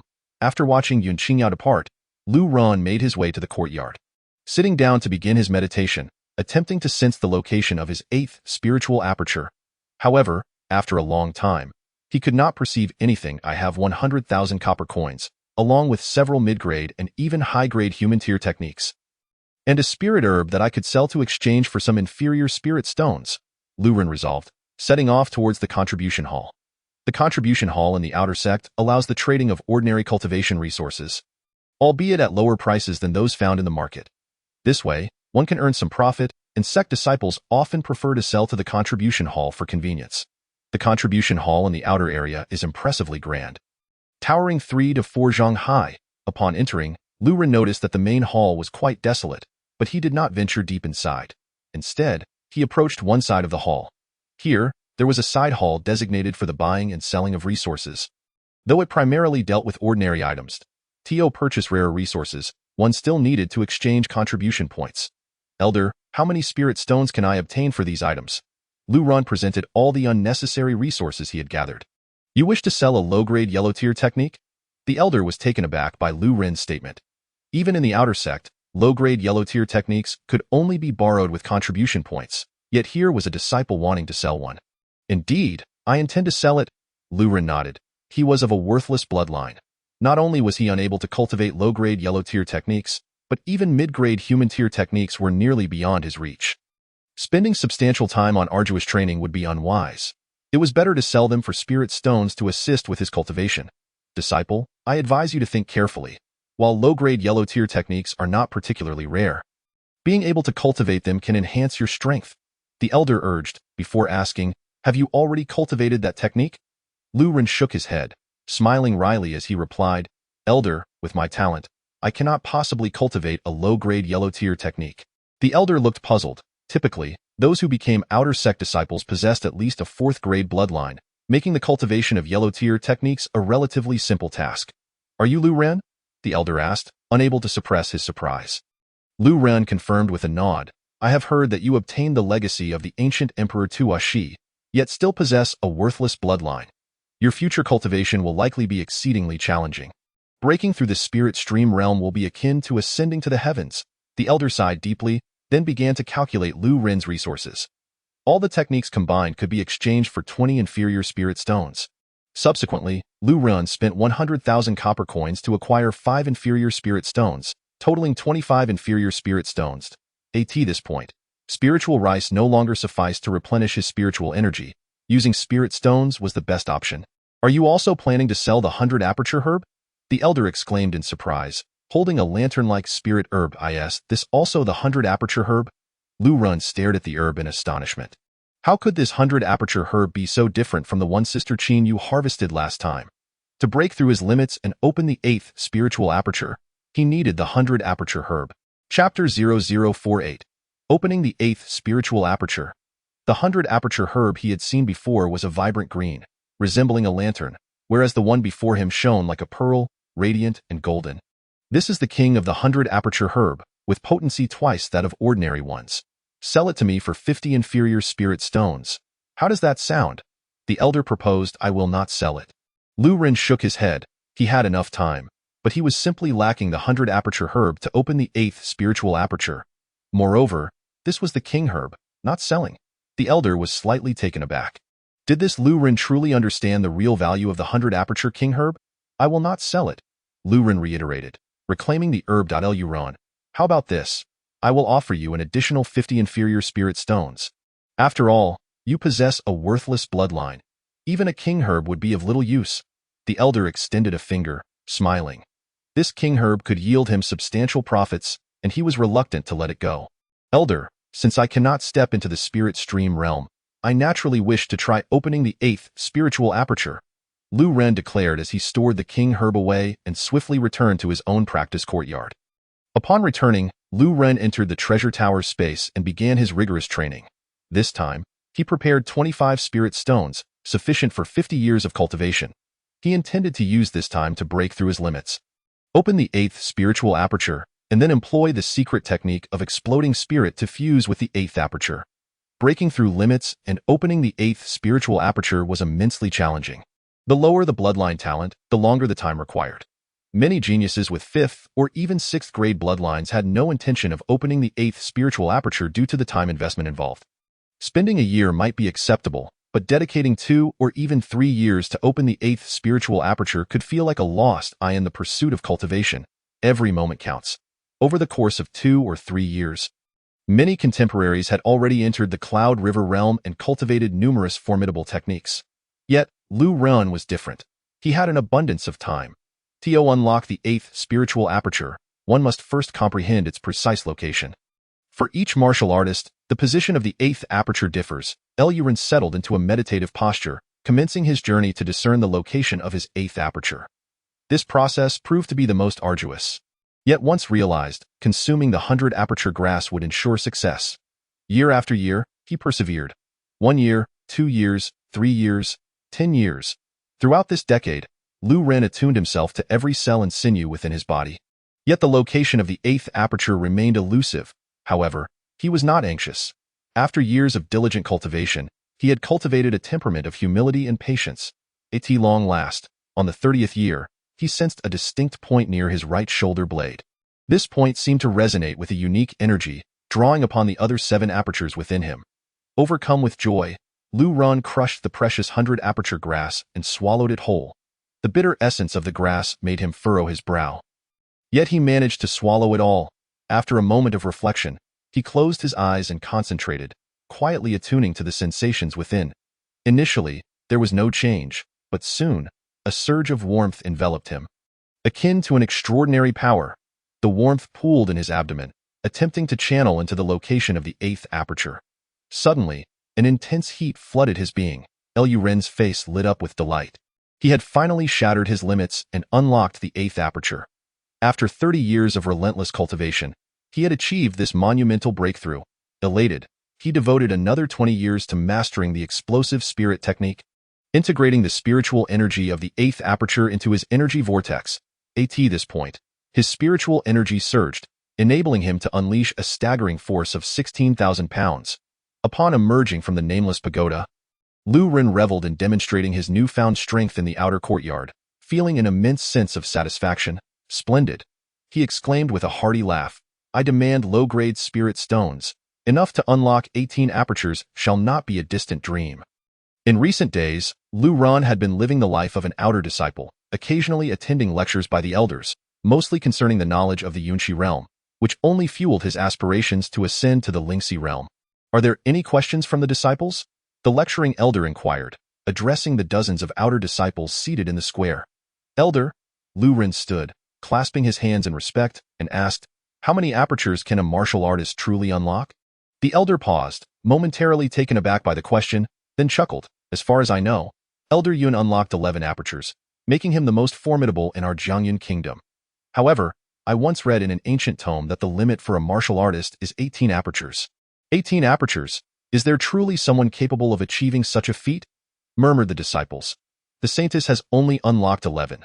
The difficulty of unlocking each subsequent aperture multiplies, unless one remains stagnant at the Lingxi realm for a lifetime." Many outer disciples began to speculate. Even if one were to forego breakthroughs for a lifetime, unlocking 18 apertures seems nearly impossible. A martial artist's lifespan is finite, and even 100 years may not suffice to achieve such a goal. The elder chuckled lightly and flew away. Suddenly, a resounding chime echoed from the peak of Tianzi Mountain, reverberating across the land. "The bell has tolled 4 times. Numerous tasks are now available. Let us hurry." The disciples, who had just been attending lectures, swiftly made their way to another peak of Tianzi Mountain. "Tasks?" Lu Ran raised an eyebrow. Following the crowd, present, he sought to unlock apertures and acquire a substantial amount of spirit stones. Making the undertaking of tasks the most direct approach, from all directions, over 100 disciples headed towards the contribution hall. Upon entering the depths of the contribution hall, Lu Ran felt an overwhelming spaciousness. Towering green pillars stood within, so robust that 4 or 5 individuals would struggle to encircle them. Each pillar was intricately carved with various exotic beasts, and upon them hung numerous pieces of parchment. Many outer disciples gathered around the pillars, engaged in animated discussions. "Lu Ran, you have become an outer disciple." A woman approached, her face lighting up with surprise upon recognizing him. Hearing the familiar voice, Lu Ran turned. Equally astonished, "Sister Qin Yu, you too have become an outer disciple." The newcomer was none other than Qin Yu. The prodigy ranked first among the inner disciples. Clad in a flowing azure robe, she exuded a remarkable aura. "After unlocking my 8th aperture, I ascended to the Lingxi realm and directly became an outer disciple." Qin Yu, possessing a 6th-grade bloodline, required no further assessment to validate her strength. "I won against a disciple from the Imperial Dao sect in the recent exchange competition, and the sect made an exception for me to become an outer disciple," Lu Ran explained. "I see. You achieved outer disciple status before even entering the Lingxi realm. That may be unprecedented." Qin Yu smiled slightly, then added, "But Lu Ran, you are merely a martial artist at the aperture realm. Accepting outer tasks may be somewhat reckless. Outer tasks typically require at least first-level Lingxi realm strength. Even those who have unlocked 10 or 11 apertures stand no chance against a first-level Lingxi realm martial artist. To undertake an outer task at this stage would be tantamount to courting death. I am merely curious and came to observe," Lu Ran responded with a smile. "That is well, but the contribution hall occasionally issues bounty tasks. Should you encounter a suitable one, you may take it." "What are bounty tasks?" Lu Ran inquired, intrigued. Tasks issued by the contribution hall come in 2 forms. The first are sect-issued tasks, completion of which rewards contribution points. These points can be exchanged for cultivation resources within our sect. The second type consists of bounty tasks commissioned to our sect by various families and factions. Successful completion yields substantial monetary rewards. Upon hearing the phrase substantial monetary rewards, Lu Ran's eyes sparkled. He currently lacked nothing but money. "Let me see if there are any suitable bounty tasks," he declared, beginning to peruse the offerings in the contribution hall. On the right side, the pillars were adorned with bounty task notices. As he scanned them, he noticed the bounty tasks primarily involved escort missions or exterminating bandits, all exceedingly dangerous. Given his current capabilities, he deemed them unfeasible. At least 2nd-level Lingxi realm strength was required to undertake such tasks. However, one particular mission caught his attention. Task objective: eliminate the notorious flower bandit Niao. Background: this individual has been committing heinous acts in Linjiang City, assaulting innocent young women and brutally murdering them afterward. Current whereabouts: Niao is believed to be targeting Wan Suilon, the daughter of the owner of Wan Shimi Trading Company, who is currently under the protection of 2 Lingxi realm martial artists. Target strength: a martial artist at the aperture realm with 10 unlocked apertures. Bounty amount: 20 low-grade spirit stones. Task difficulty: 5 stars. The 4 major sects have previously dispatched outer disciples to ambush Nielyoxiang but have never succeeded, allowing him to escape multiple times. Amidst, Lu Ren's heart stirred. He had not anticipated that Nielyoxiang would target his first benefactor upon arriving in this world. 2 years ago, when he had traversed to this realm and found himself destitute in Linjiang City. Wan Suelon took pity on him, not only sheltering him but also introducing him to work at her family's tavern. Subsequently, Lu Ren departed Linjiang City in pursuit of martial arts, and he had long wished to express his gratitude to Wan Suelon, only to discover she was now embroiled in such peril. Observing Lu Ren's unwavering focus on Nielyoxiang's task notice, Qin Yu approached, astonished. Lu Ren, do you intend to take on this task? I find it intriguing. Lu Ren nodded slightly. Nielyoxiang is merely a martial artist at the aperture realm. Why have the 4 major sects failed to eliminate him? It is quite simple. Nielyoxiang is exceedingly cautious. If he senses strong opponents lying in wait, he simply does not appear. Moreover, he has cultivated a high-tier human-grade lightness skill, the Cloud Crane Step, which allows him to evade detection with ease, even if his whereabouts are discovered. This fellow must be quite the talent, able to unlock 10 apertures, yet chooses the path of a flower bandit. Lu Ren remarked, reflecting. Nielyoxiang was once an inner disciple of the Lihua sect. It is said he acquired a forbidden technique that requires him to commit such crimes to break through his limits and forcibly unlock 10 apertures. Now, he seems intent on unlocking his 11th aperture. Qin Yu explained. Hearing this, Lu Ren felt a stirring within. If Nielyoxiang truly sought to unlock his 11th aperture, he might possess 100 aperture grass. With this thought, Lu Ren, under the astonished gazes of many outer disciples, tore down the task notice. Someone has actually accepted the task to eliminate Nielyoxiang. Who is this individual? How can they be so confident? Isn't he the waste bloodline Lu Ren? How did he become an outer disciple? I heard he obtained the legacy of the ancient deity Tashi, yet gained nothing worthwhile. The crowd began to buzz with excitement. Qin Yu, equally shocked by Lu Ren's actions, remarked, Lu Ren, are you truly planning to take on this task? With your current strength, it is impossible to slay Nielyoxiang. Lu Ren chuckled. Sometimes, killing does not solely rely on strength. Be cautious, for I too must attend to my tasks. Take care. Lu Ren tucked away the mission list and departed from the contribution hall, making his way toward the mountain gate. Linjiang City is a small town situated in the northern region of Jiangyan Kingdom. Surrounding this quaint town are several large and small settlements, where merchants from these towns frequently venture to engage in trade, resulting in a considerable influx of people. However, most of them are mere commoners, while warriors at the Lingxi realm in Linjiang City hold a status of superiority. At the city gate of Linjiang City, a young man clad in a cloud-blue robe slowed his steed, gazing at the imposing gate with a sense of nostalgia, exclaiming, Linjiang City, I have returned. This young man is none other than Lu Ren, who, after 7 relentless days of travel, finally arrived at Linjiang City. Miss Zuelon, if you were to learn that the destitute boy you once sheltered has now become a disciple of the outer sect of the Qingyun sect, I wonder what expression would grace your face. Lu Ren chuckled as he dismounted from his steed, the fierce wind horse, leading it into Linjiang City. He gazed at the shops, taverns, and inns lining the streets. An inexplicable sense of familiarity washed over him. Nonetheless, he had no leisure to meander through the streets. After entrusting the fierce wind horse to an inn for care, he approached the entrance of a mansion. This was indeed the Wan Mansion. At this moment, the Wan Mansion was heavily guarded by mansion attendants, all of whom were warriors at the open aperture realm.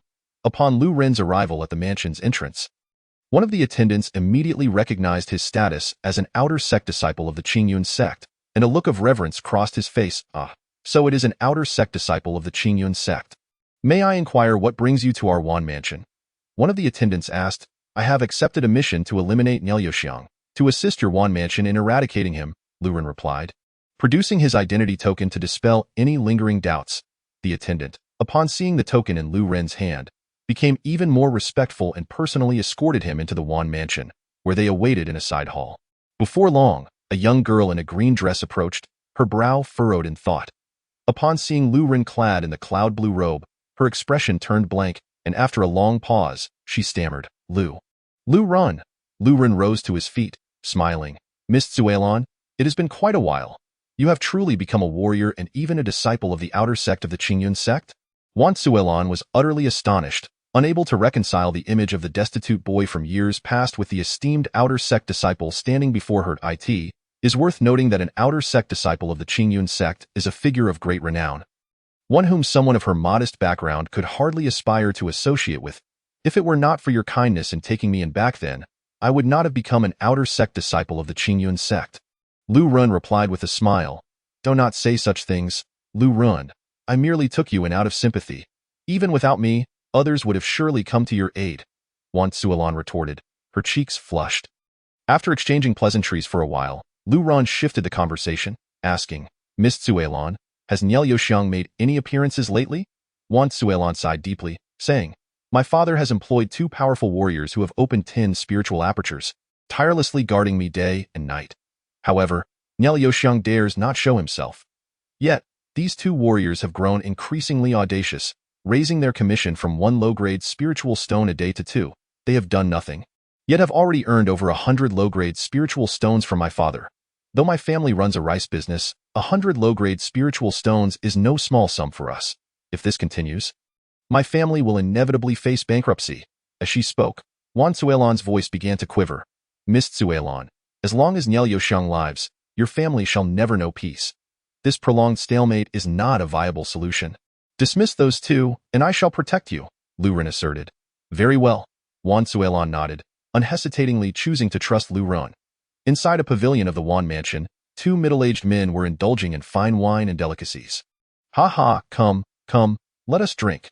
Wan Sanqian is truly willing to spend extravagantly for his daughter, even offering 2 low-grade spiritual stones a day as commission. Tomorrow, we shall demand 4 low-grade spiritual stones a day. The 2 laughed and chatted, seemingly oblivious to everything else. Bang. Wan Suilan, overhearing their conversation, angrily pushed open the door, standing before them in fury. You 2 are nothing but opportunists. Get out. I do not require your protection. The 2 men were taken aback, but showed no signs of panic, continuing to savor their wine and delicacies. One burly man put down his chopsticks and laughed heartily. Little girl, we are indeed taking advantage of the situation. Without our deterrence, Niel Yoxiang would have long since abducted you. You wish to drive us away? Let your father come instead. At that moment, Lu Run, donned in his cloud-blue robe, entered the scene. Upon hearing the commotion, the 2 men were instantly filled with rage. Who dares to challenge us for our business? The burly man bellowed. Though they were not disciples of a sect, they lived by the sword and were not easily intimidated. However, when their gazes met Lu Ren's, their anger swiftly transformed into fear. An outer sect disciple of the Qingyun sect. The disciples of the 4 great sects, particularly the outer sect disciples, hold a position of great esteem, far above the common folk. Yet, the burly man frowned, stating, I have dealt with many disciples of the Qingyun sect, and all outer sect disciples must be of the Lingxi realm, if I am not mistaken. You are merely a warrior of the open aperture realm, are you not? The aura of a warrior at the open aperture realm is distinctly different from that of one at the Lingxi realm. What? An open aperture realm warrior. You possess great audacity to masquerade as a disciple of the Qingyun sect. Upon hearing this, the other burly man became furious. It is common knowledge that outer sect disciples of the 4 great sects must be of the Lingxi realm. And this individual, being an open aperture realm warrior, cannot possibly be a disciple of the Qingyun sect. Impersonating an outer sect disciple of the Qingyun sect is a grave offense. If they could deliver this impostor to the Qingyun sect, they would undoubtedly be rewarded. Lu Ren displayed his identity token, declaring, I have no time to waste with you. Leave at once. My protection of Miss Suilan is sufficient. One of the men stared at the token in Lu Ren's hand and then sneered. You think to fool us with a mere iron plate? How dare you impersonate a disciple of the Qingyun sect? Allow me to dispose of you first. Whoosh. He then struck out a palm toward Lu Ren. An open aperture realm warrior could never be an outer sect disciple of the Qingyun sect. Once he killed Lu Ren, he might yet earn a reward from the Qingyun sect. Lu Ren's gaze turned cold, a smirk playing on his lips as he remained motionless, watching the incoming hand. Die! A cruel expression formed on the burly man's face. Ha ha, this fellow still claims to be a disciple of the Qingyun sect. He must be utterly terrified. His companion also laughed heartily. However, at that moment, a flash of sword light erupted, slicing through the air with a frigid brilliance. Poochie! Blood sprayed forth, followed by a piercing scream. My hand! The burly man staggered back, one of his hands having been severed by Lu Ren's sword strike. How is this possible? His companion's heart trembled. His younger brother had remained in the open aperture realm for over 30 years, having opened 10 apertures, making him a dominant force among open aperture warriors. Yet, he had been effortlessly disarmed by the young man before him. Such prowess was terrifying. "Who are you?" The burly man shrieked in anguish. "I have already stated. I am a disciple of the outer sect of the Qingyun sect. If you wish to avoid death, return all the low-grade spiritual stones you extorted from the Wan family's rice shop," Lu Ren commanded coldly. "You truly are a disciple of the outer sect of the Qingyun sect." In that moment, both men were taken aback, their expressions shifting to one of realization. Tio possessed such strength that the open aperture realm is undoubtedly the mark of a genius. The other man, now filled with trepidation, stepped forward, stammering. "Esteemed young hero, we only have 50 low-grade spiritual stones remaining. We will return them all." The companion produced the 50 low-grade spiritual stones, hastily picking up his brother's severed hand and departing the Wan mansion in disarray. Meanwhile, Wan Suolan stood nearby, her face pale with shock. She had never witnessed such a gruesome scene in her life. "Miss Suolan, here are the spiritual stones. From this day forth, I shall protect you without fail." Lu Run returned all 50 low-grade spiritual stones to Wan Suolan. She nodded in astonishment, her mind still reeling from the events that had transpired in the days that followed. Lu Run remained by Wan Suolan's side, serving as her personal protector. Nelyoxiang made no appearance. A month later, Nelyoxiang still had not shown himself. During this month, the people of Linjiang City came to know that the outer sect disciple of the Qingyun sect, who was guarding Wan Suolan, was none other than the destitute boy she had taken in 2 years prior in no time. The entire Linjiang City buzzed with excitement. Miss Suolan truly possesses an eye for talent. She has struck gold, for he is indeed a disciple of the outer sect of the Qingyun sect. Now that Nelyoxiang is aware that Miss Suolan is the benefactor of this outer sect disciple, he will likely abandon any plans for action. To oppose a disciple of the Qingyun sect is to invite disaster. Rumors and discussions echoed throughout every corner of Linjiang City. "Wanfu, Miss Suolan, a month has already passed. Yet Nelyoxiang has yet to take action. He has likely given up. Time is of the essence, so I shall return to my sect first." Lu Ren spoke to Wan Suolan. Wan Suolan slightly inclined her body and replied, "Young Master Lu has bestowed kindness upon me. Allow me to personally escort you out of the city. Then I am most grateful." Lu Ren smiled. Immediately, Wan Suolan commanded her servants to prepare a carriage and personally escorted Lu Ren out of Linjiang City. As Wan Suolan drew back the curtains and saw they had exited the city, she said, "Young Master Lu, we have now left the city. May we meet again in the future." However, Lu Ren turned around and said, "Miss Suolan, I must trouble you to remove your skirt for me." Chapter 0051. Soul entrapping incense. Wan Suolan's face flushed crimson, and she shyly replied, "Young Master Lu, if you desire my clothing, I can gift you a set." Lu Ren chuckled. "Miss Suolan, you misunderstand. Nelyoxiang has yet to reveal himself. How could I leave with peace of mind?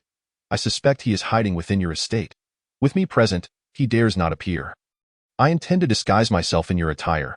Surely he will show himself then. Young Master Lu, is this not too perilous?"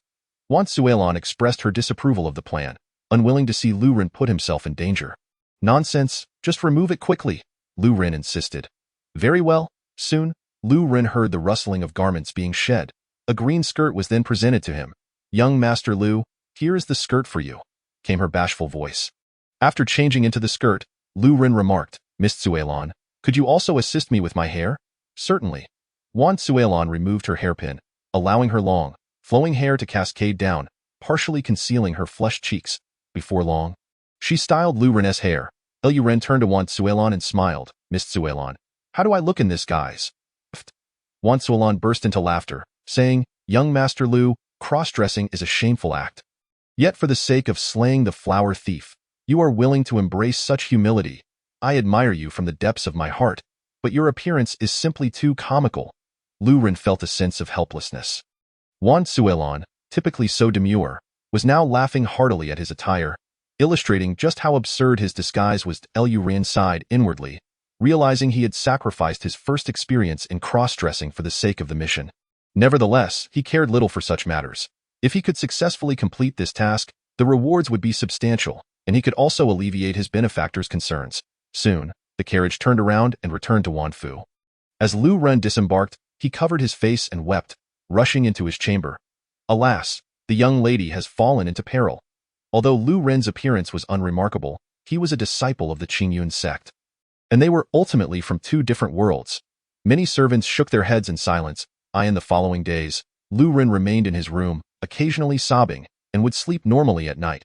On the third day of his masquerade as Wan Tuelon, night fell.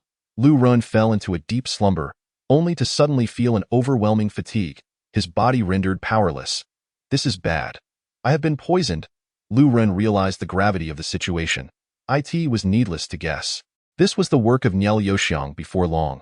He sensed a shadow rushing into the room, not even glancing his way, wrapping him in black cloth, and then hoisting him away. The entire sequence of actions was executed with remarkable skill. This is terrible. Niel Yoxiang has abducted our young lady. One of the guards, witnessing the black-clad figure emerge from Wan Tsuelon's chamber, shouted. In an instant, numerous guards gathered. The shadow leaped onto the courtyard wall, tearing off the veil that shrouded its face. In the moonlight, an extraordinarily handsome visage emerged. It was none other than the infamous flower thief, Niel Yoxiang. Ha ha ha. There is no flower I cannot pluck. I care not for her benefactor. Niel Yoxiang laughed maniacally, leaping with agility and covering great distances in a single bound, swiftly vanishing from Wanfu.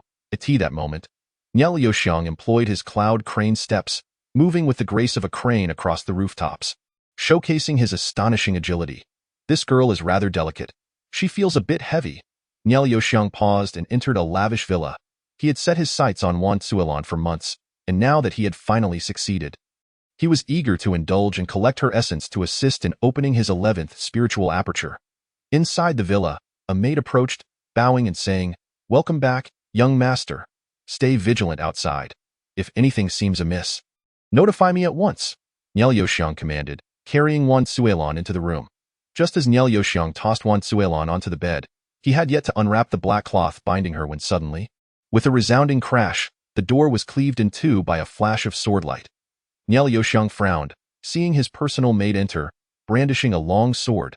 He fixed his gaze upon her, coldly inquiring, "You managed to uncover my whereabouts and disguise yourself as my maid? Who are you, truly?" He sensed a formidable presence emanating from her. It was the aura of a Lingxi realm warrior, clearly not one of his previous maids. The maid tore away her human skin mask, revealing a stunningly beautiful face.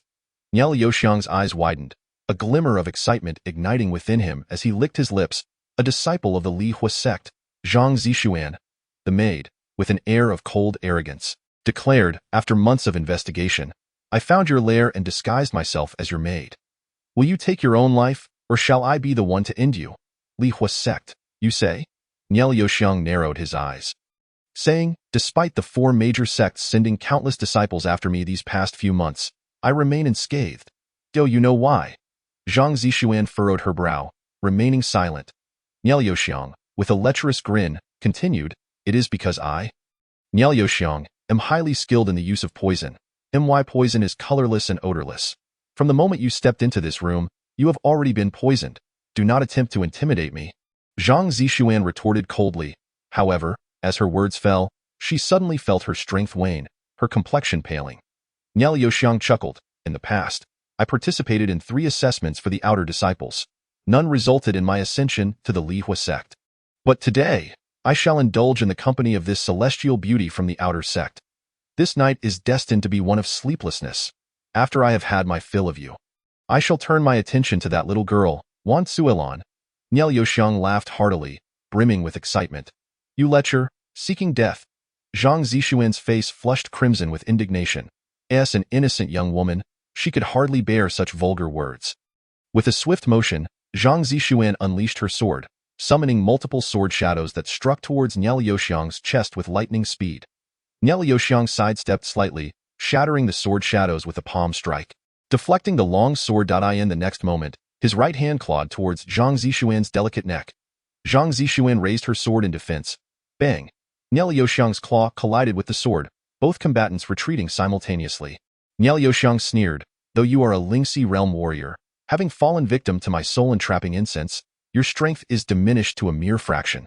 You will be powerless to resist for 3 days and nights, at which point the poison will dissipate. Why then?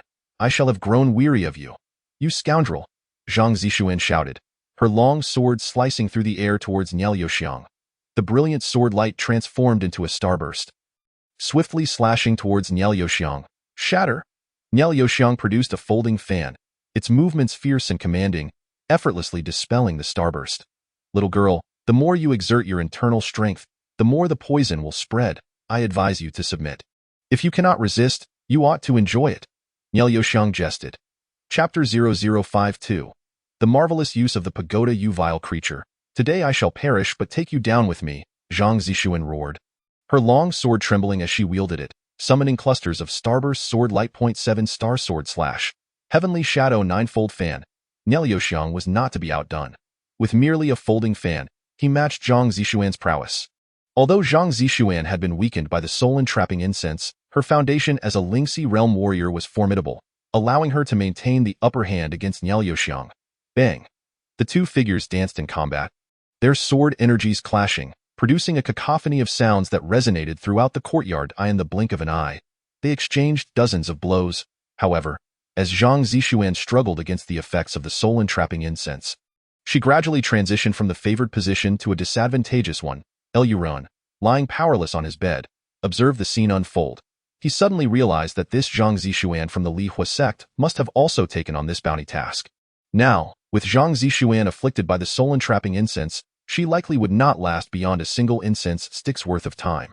Should Zhang Zishuan be defiled, he would be next in line. What to do?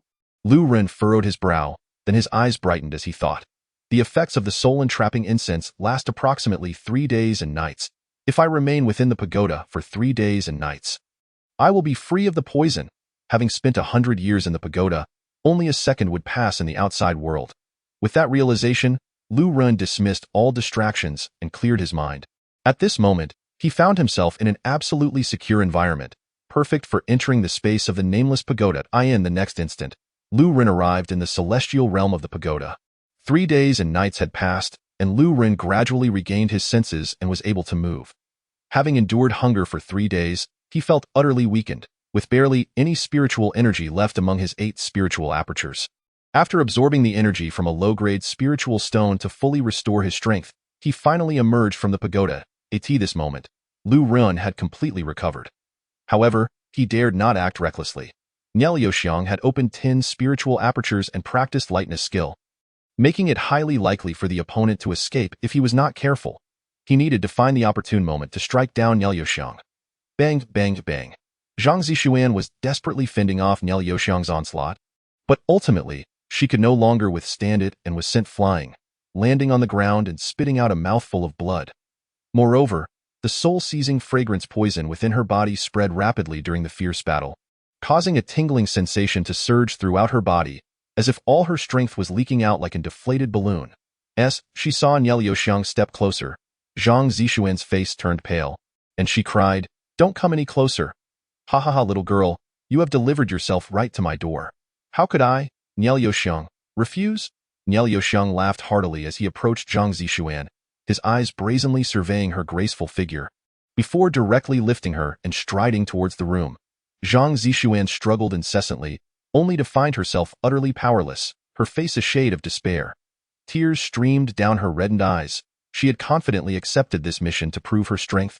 But who could have anticipated it would turn into a nightmare? Today, I shall unleash my twin blades. Nielyoshang tossed Zhang Zishuan beside Lu Ren and then yanked the black cloth off Lu Ren. In the next moment, his smile froze. You are that disciple of the Qingyun sect?" Nielyoshang exclaimed in shock, quickly regaining his composure. "Indeed."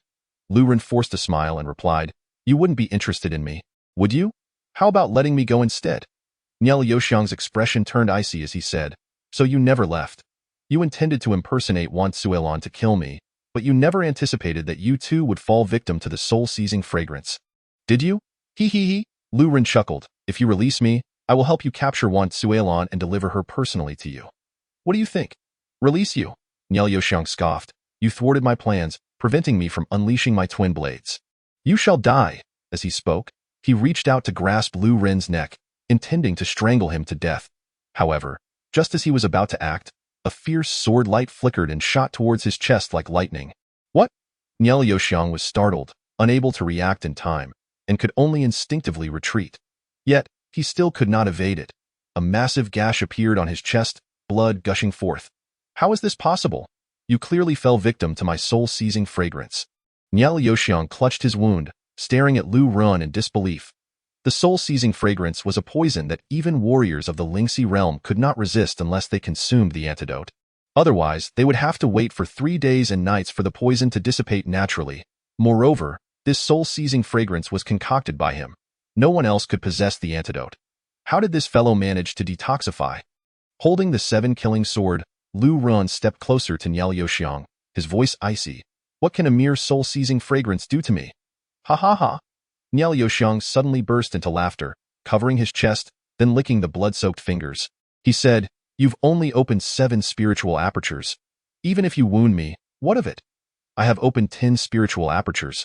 Killing you is as easy as slaughtering a dog, now that you are injured. Continuing this fight would surely be detrimental to you. I advise you to retreat while you still can." Lu Ren replied with a faint smile. "Even wounded, I am more than capable of killing you." Niao Xiang let out a sinister laugh, brandishing his folding fan wildly.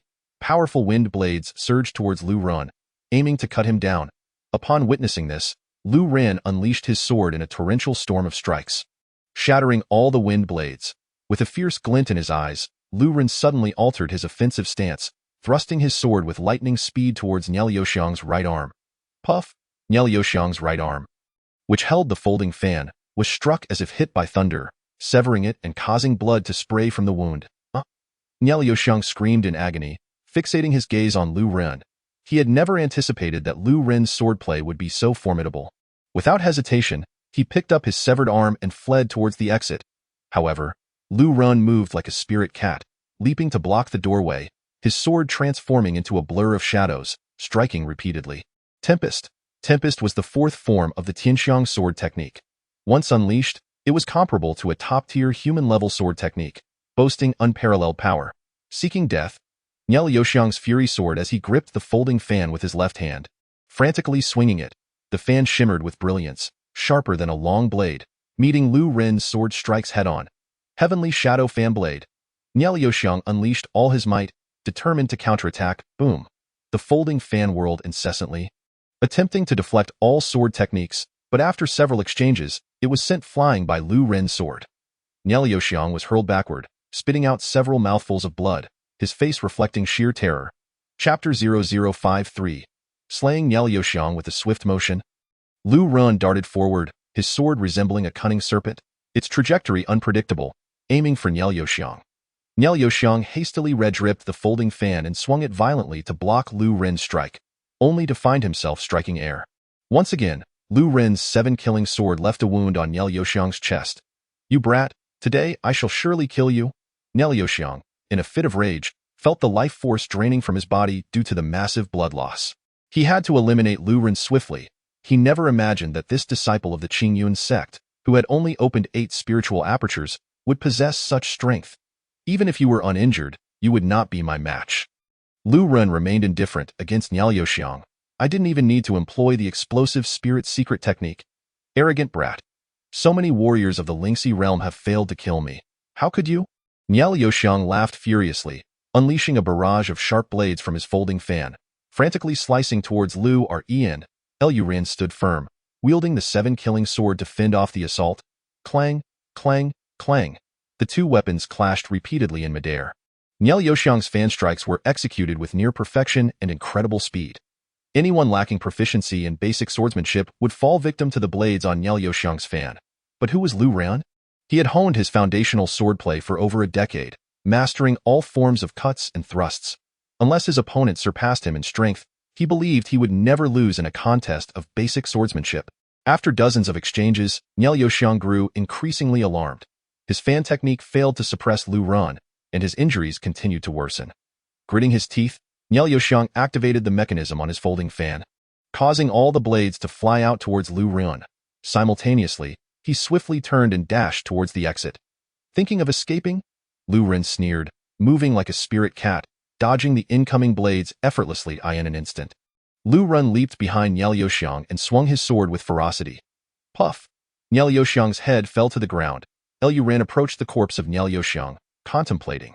This Niao Xiang indeed possessed extraordinary strength. Even severely injured and with an arm severed, he had managed to resist for so long. Direct confrontation. Lu Ren realized he might not have been able to slay him. After killing Niao Xiang, Lu Ren began to search through his body, as a person long sought after by the four major sects, and capable of opening 10 spiritual apertures, he was bound to possess considerable wealth. Yet, after thoroughly examining Niao Yoxiang's body, Lu Ren only found a few vials of antidotes and poisons. Could it be that this was all he had? Lu Ren muttered to himself.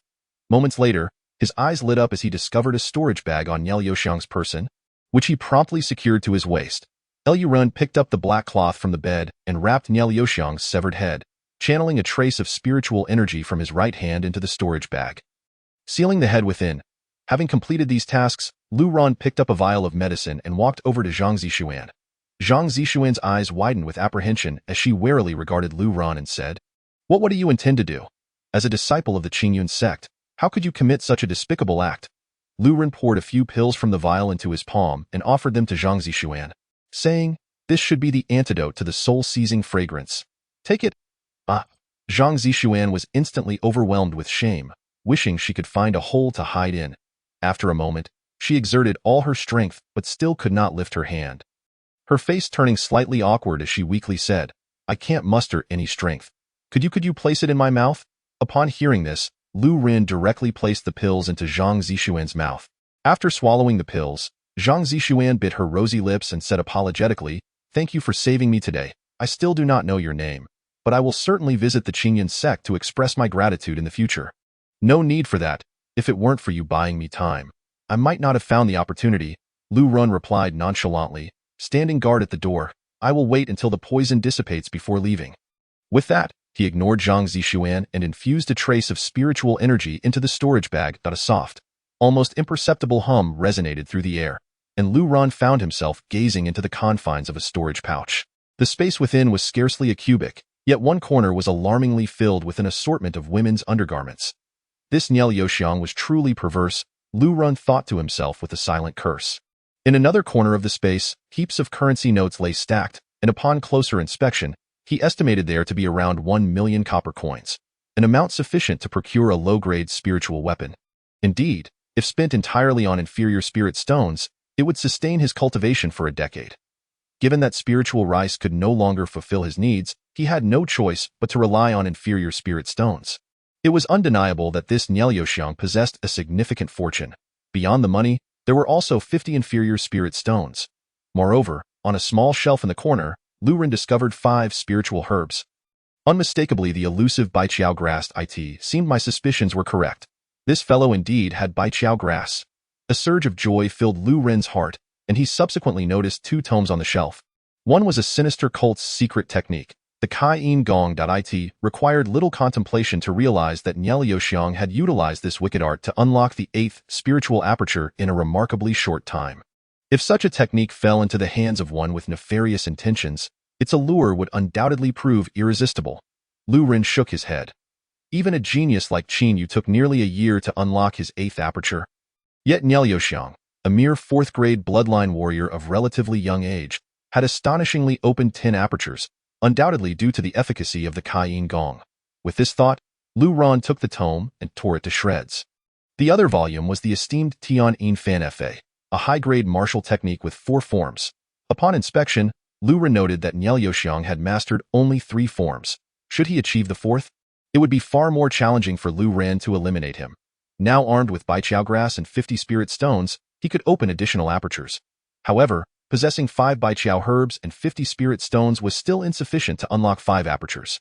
After tallying his spoils, Lu Ren turned around only to find Zhang Zixuan still lying on the bed, her gaze hazy. What kind of medicine did you give me? I feel so hot, she gasped. An intoxicating aura permeated the room. Chapter 0054. You shall not escape me. What I administered to you couldn't possibly be that substance, could it? Observing Zhang Zixuan's expression, Lu Ren approached her and swiftly rendered her unconscious with a precise strike. After rummaging through several vials and confirming he had the antidote, he poured a few pills into her mouth. Thus, Zhang Zixuan lay in slumber until the following day when she finally regained consciousness. You reawake? Lu Ren greeted her. Zhang Zixuan glanced at her attire, finding no signs of it being removed, and recalled the events of the previous night, her cheeks flushing with embarrassment as she reproached. How could you give me such medicine? Lu Ren sighed helplessly. I thought it was the antidote. You still dare to speak? Zhang Zixuan pouted.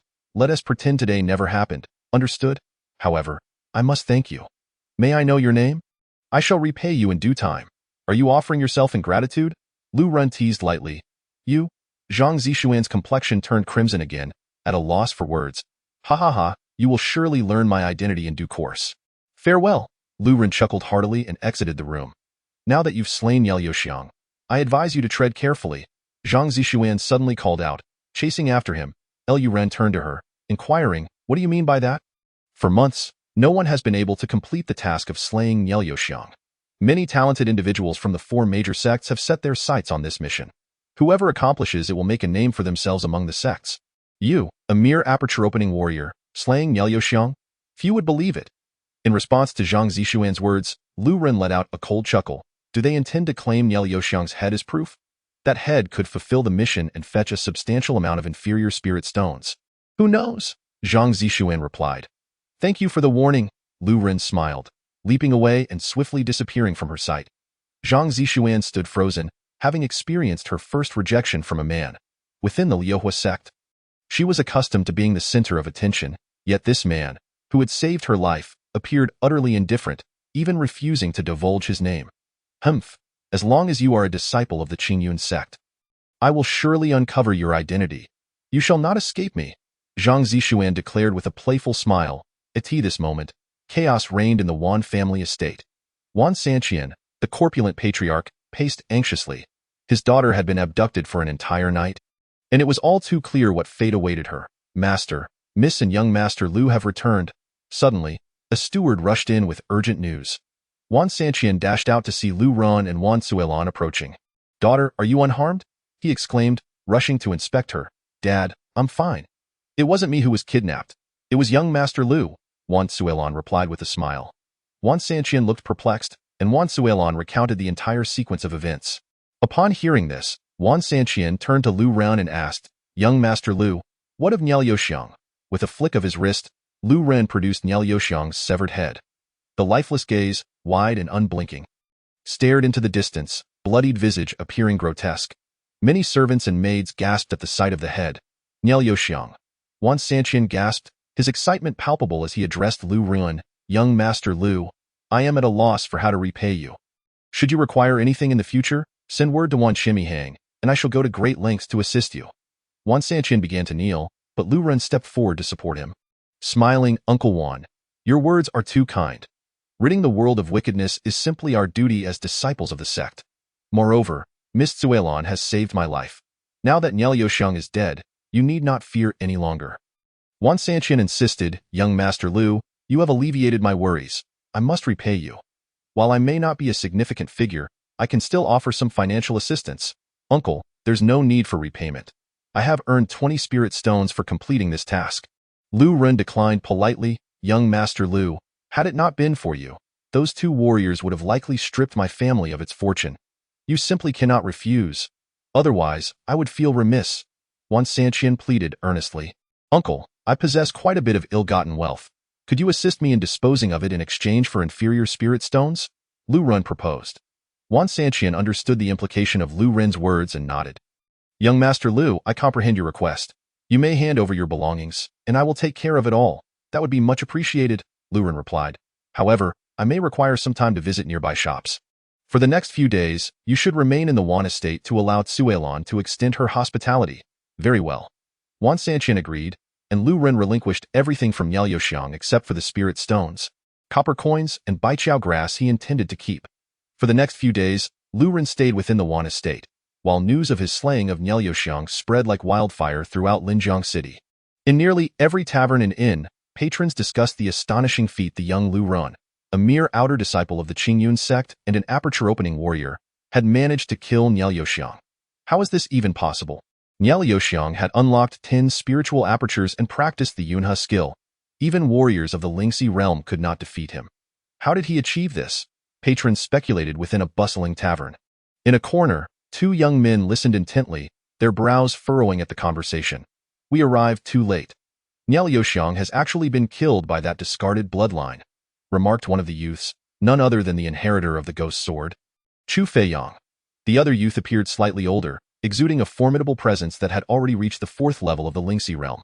Having successfully broken through to the first level of the Lingxi realm 2 weeks prior, Chu Feiyang had intended to undertake the bounty for slaying the flower thief Niao. Yet, upon arriving in Linjiang City, he was met with the shocking news of Lu Ren's victory. This Lu Ren truly fears no repercussions. How dare he show his face after offending your ghost sword sect? The other youth scoffed.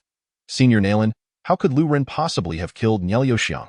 Chu Feiyang expressed his disbelief. With his talent, the only way he could kill Niao would be by unlocking the 10th aperture. Given that barely a month has passed, how could he have possibly opened 10 apertures, especially as a discarded bloodline? Nalan Fei's eyes gleamed with a hint of murderous intent. Regardless of how he killed Niao, now that he has come to Linjiang City, he shall not return alive to the Qingyun sect. Senior Nalan, Lu Ren has killed my fellow disciples. Senior Gu has issued a death order for me to find an opportunity to kill him.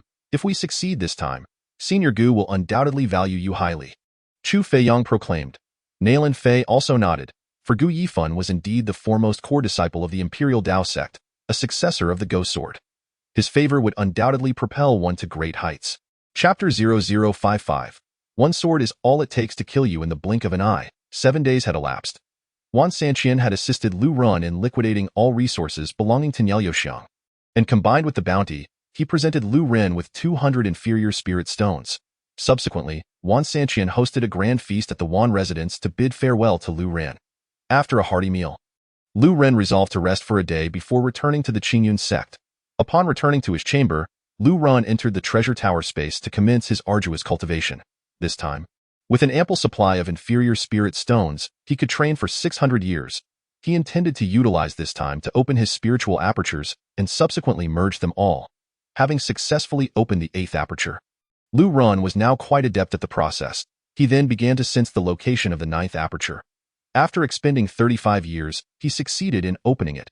Following that, he devoted another 40 years to unlocking the 10th aperture. In the span of 45 years, he opened the 11th, and after 50 years, the 12th. 70 years later, he successfully opened the 13th. With 500 aperture grasses, and through 270 years of rigorous training, he shattered his limits and opened 5 more apertures. I have now opened 13 apertures, Lu Ren exclaimed with a grin. Even his master, Yun Qingyao, had only managed to open 11 up now, he had surpassed her, achieving the 13th aperture. Presently, without employing the explosive spirit secret technique, he could unleash a tremendous force of 13,000 pounds with a single punch. If he were to acquire more 100 aperture grasses, he could open even more apertures. With a sigh of relief, Lu Ren then spent over 300 years merging the spiritual energy from all 13 apertures.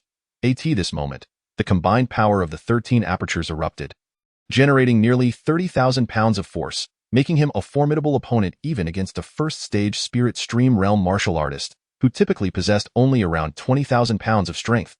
The explosive spirit secret technique is indeed astonishing. Lu Ren mused, slightly astonished. Emerging from the nameless treasure tower, Lu Ren retired for the night. The next day, Wan Sanqian and Wan Cuelan personally escorted Lu Ren to the outskirts of Linjiang City.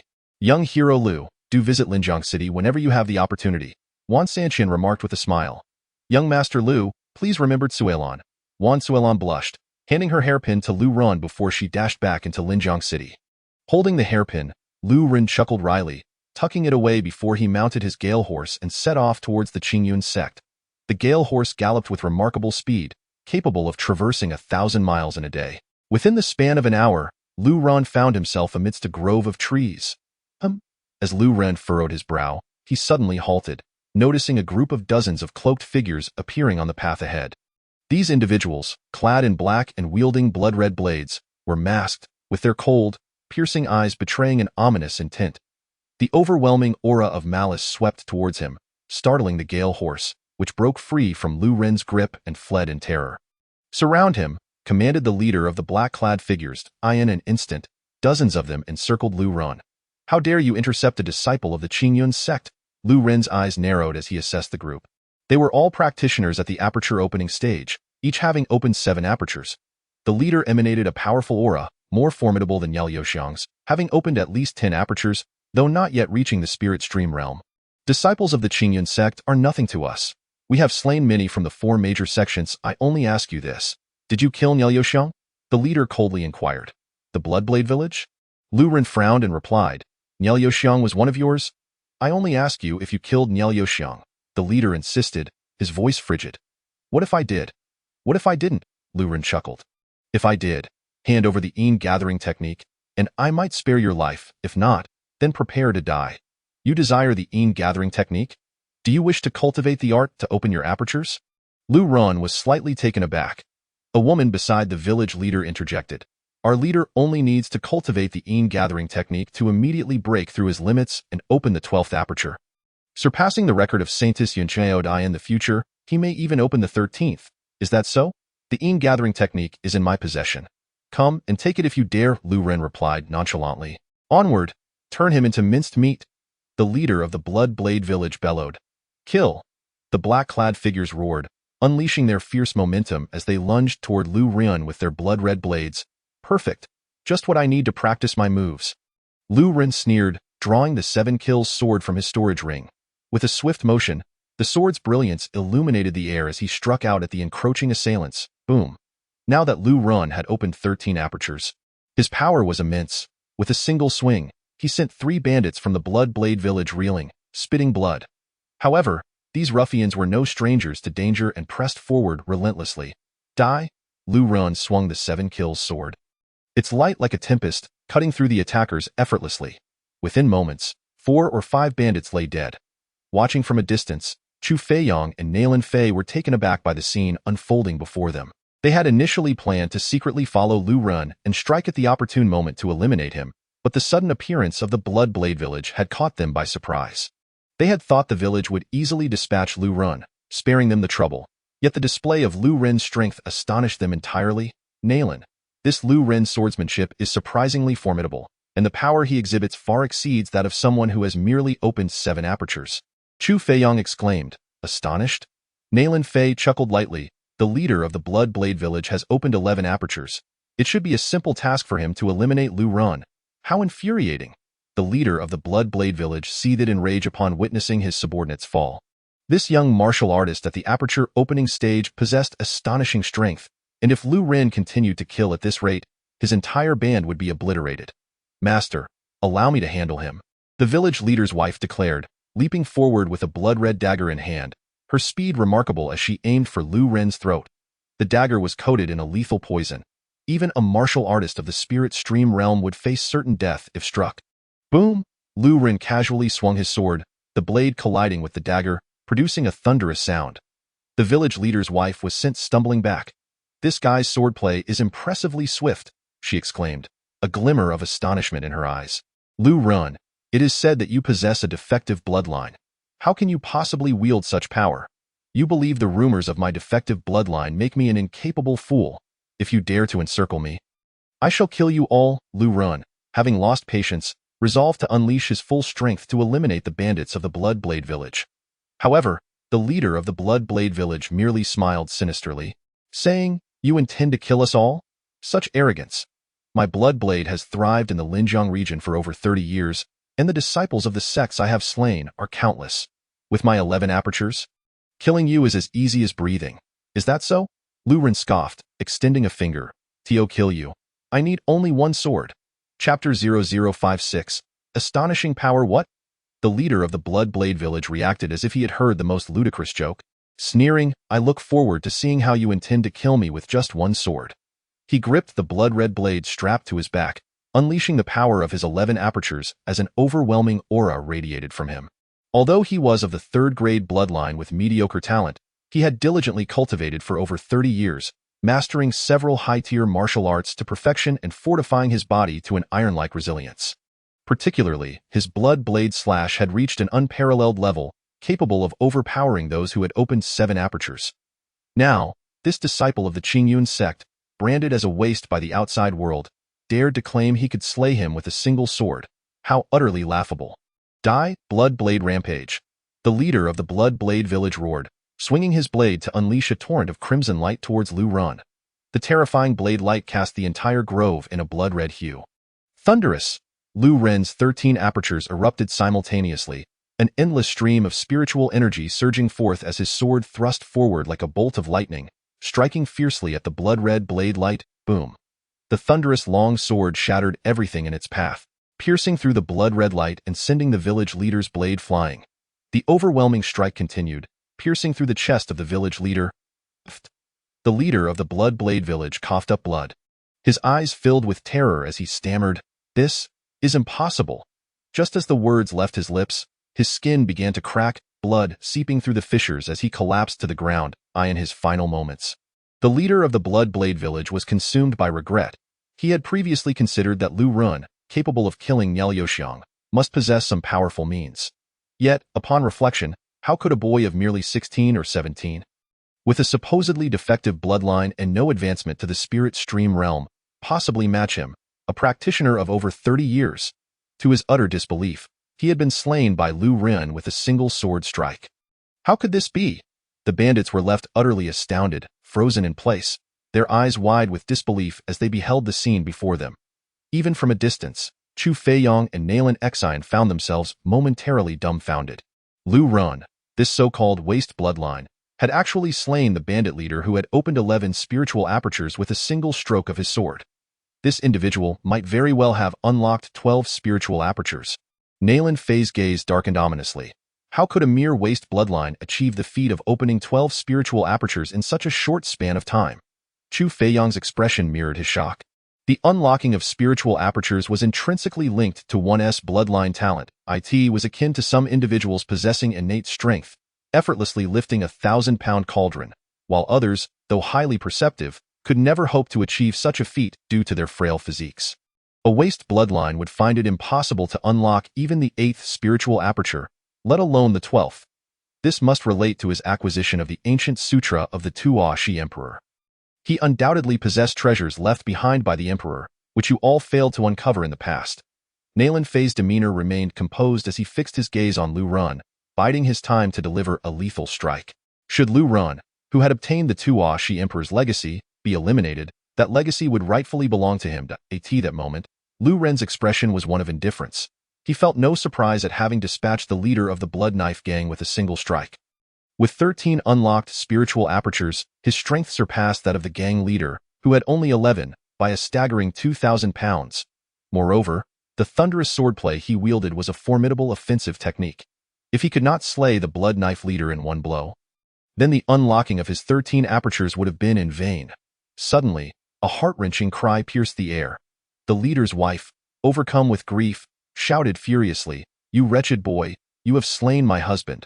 I shall fight you to the death." With a fierce cry, she brandished a dagger laced with poison, charging at Lu Ren as if possessed, a tempest of fury.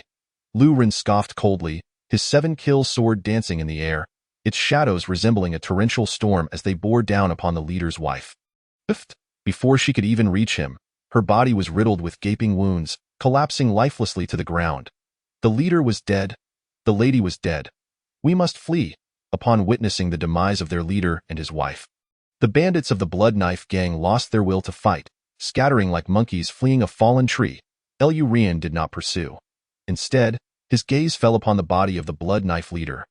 For a man of such stature surely possessed some wealth. Yet, just as he claimed the storage ring from the leader's body, a terrifying gust of wind surged from behind him. A sharp beam of sword light flashed toward him. Lu Ren's countenance shifted drastically as he rolled to the side in a frantic attempt to evade. The sword light struck where he had just stood, carving a deep gash into the muddy earth. The corpse of the Blood Knife leader was cleaved in two, blood sprang forth.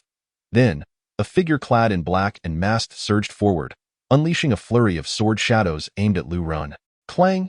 Lu Ren reacted swiftly, wielding his 7-kill sword to parry the strikes.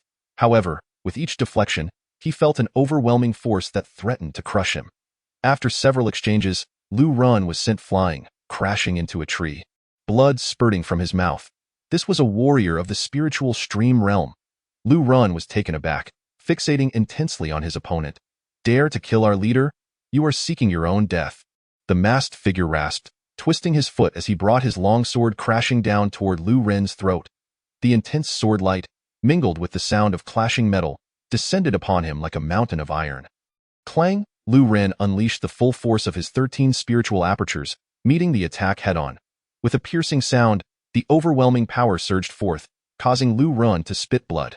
Yet, he dared not retreat, resolutely holding his 7-kill sword against the opponent's blade. To falter would mean certain death. Staring coldly at the masked figure, Lu Ren spoke, Chu Feiyang, if you wish to kill me, why conceal your identity? The opponent showed no surprise at being recognized.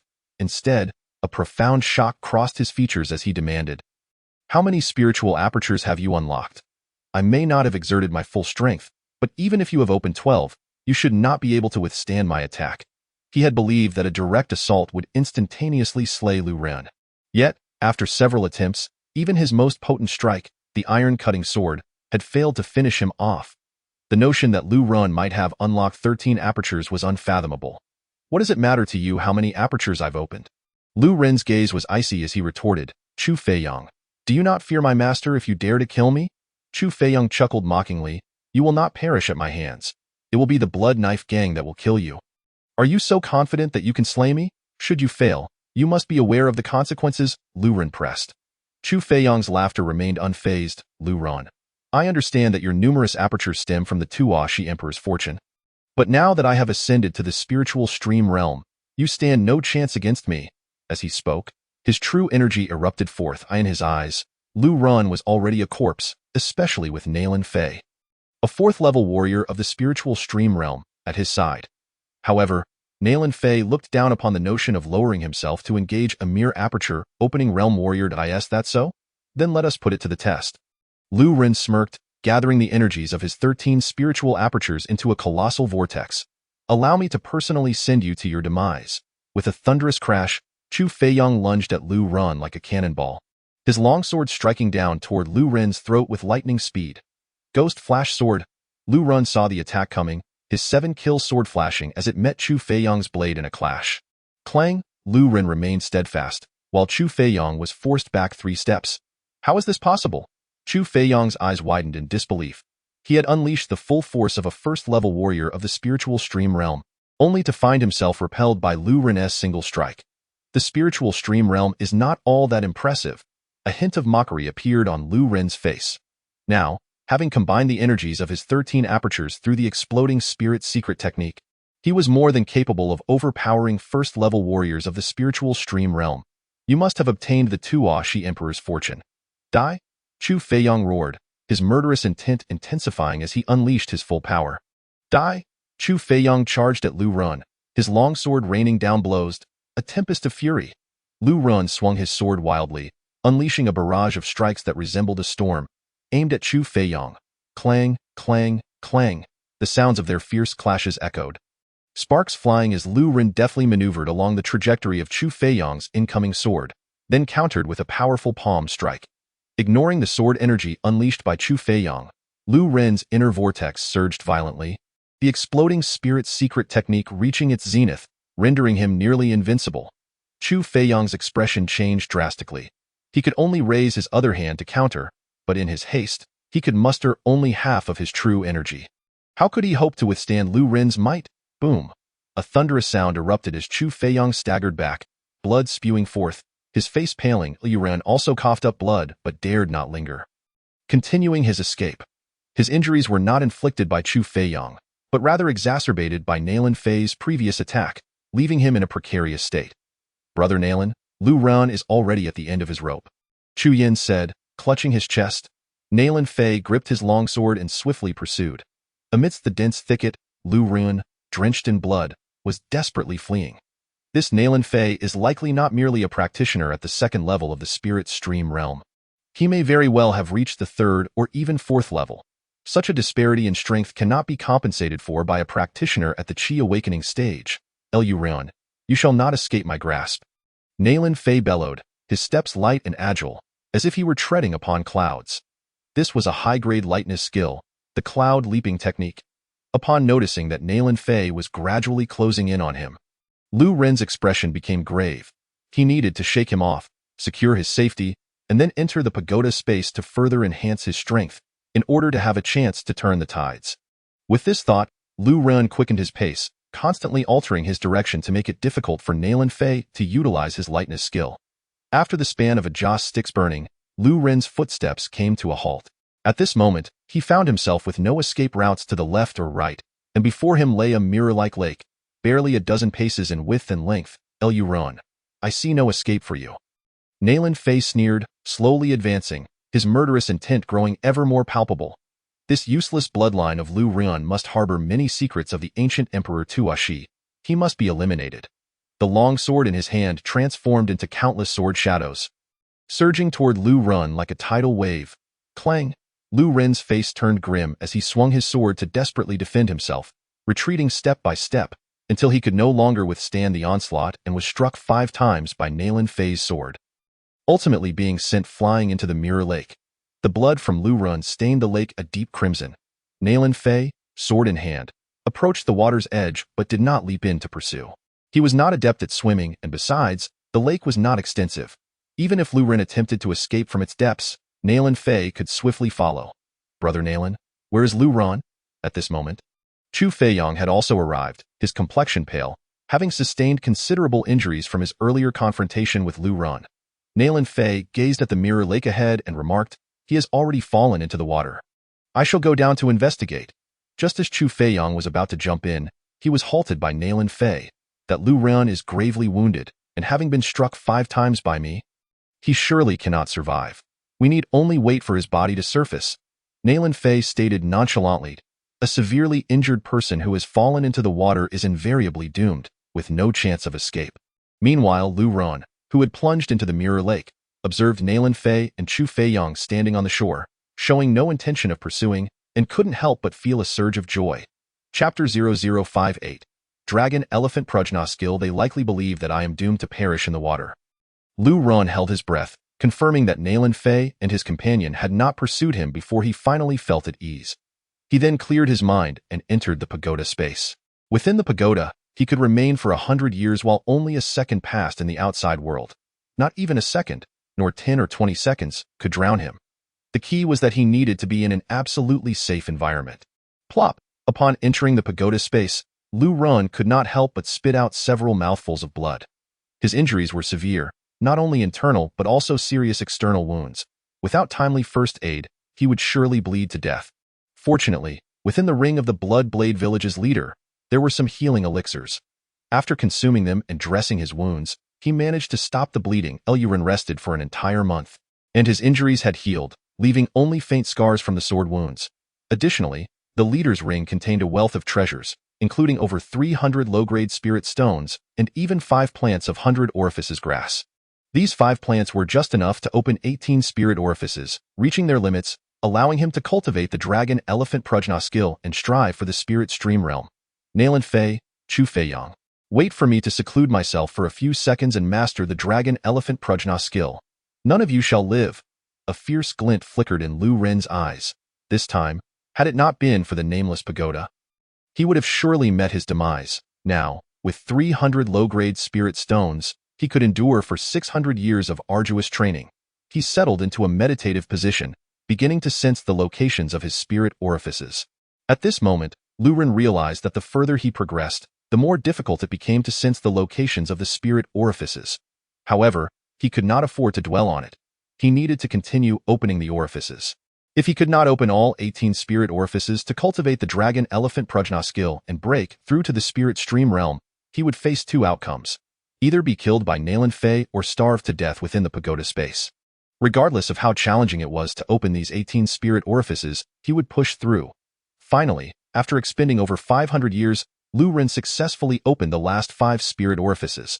The 18 spirit orifices were distributed throughout his body, densely packed like stars in the night sky. At last, he had opened all 18 spirit orifices and could now cultivate the ancient skill, the Dragon Elephant Prajna skill. A hint of excitement crossed his face as he began to practice the Dragon Elephant Prajna skill. For a practitioner at the Chi awakening stage to advance to the spirit stream realm, they must cultivate a technique to absorb the spiritual energy of heaven and earth, penetrating 7 spirit orifices to form meridians and coalesce into a stream in the Dantian area. The spiritual energy within the body transforms into true energy, stored within the stream, marking one as a practitioner of the spirit stream realm.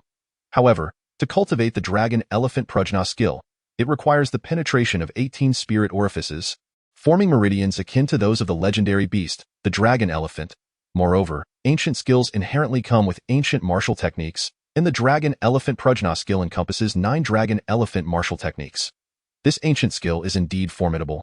Yet its cultivation is no simple matter. Cultivating ancient skills does not rely on bloodline talent, but rather on comprehension, and Lu Ren's comprehension is merely average. Fortunately, with the Nameless Pagoda, he could endure rigorous training. However, this was a high-grade Xian stage technique, and its rank was inherently high. The disparity between low-grade human techniques and high-grade Xian techniques is immense. Lu Ren took out the remaining spirit stones, harnessing their spiritual energy to begin cultivating the dragon elephant prajna skill. Buzz! Lu Ren closed his eyes slightly, following the guidance of the ancient skill, absorbing the spiritual energy from the low-grade spirit stones and commencing the penetration of the spirit orifices. I can mobilize the spiritual energy within the spirit orifices to gather at the dantian, forming a cyclone. Yet I have never attempted to penetrate the spirit orifices. Lu Ren began to penetrate the spirit orifices according to the route specified in the ancient skill. Penetrating the spirit orifices, in essence, is a matter of aligning 2 points to form a line, creating a meridian through which true energy can flow. However, with 18 spirit orifices, Lu Ren could not afford to be careless. If he penetrated incorrectly, he would be unable to cultivate the dragon elephant prajna skill. In truth, 100,000 years ago, the dragon elephant prajna skill was considered an exceedingly rare technique, with a high degree of difficulty in its cultivation. To open 18 spirit orifices is an arduous task for any young genius. As Lu Ren absorbed the spiritual energy from the spirit stones, he directed that energy from the spirit orifice at his lower abdomen, surging forth to penetrate the spirit orifice located at his heart. Crack! With a single penetration, a crisp sound echoed, and a fissure appeared in the spirit orifice at Lu Ren's heart. He couldn't help but let out a muffled groan. The pain of penetrating the spirit orifices felt as if it originated from the depths of his soul, an agony beyond measure. Over these past few months of training, he had endured countless hardships. But this pain was nearly unbearable. Lu Ren's complexion had turned ashen, beads of cold sweat cascading down. Moreover, this was merely the penetration of the first meridian. There were still 35 more meridians to go. Charge! Lu Ren gritted his teeth, enduring the pain as he absorbed the spiritual energy from the spirit stones, continuously penetrating the spirit orifices. Second, third, fourth, 35th, Lu Ren lost track of time, his pain causing him to forget the passage of time. Just one more to go. A fierce light flashed in Lu Ren's eyes as he mobilized the spiritual energy, completing the penetration of the final meridian.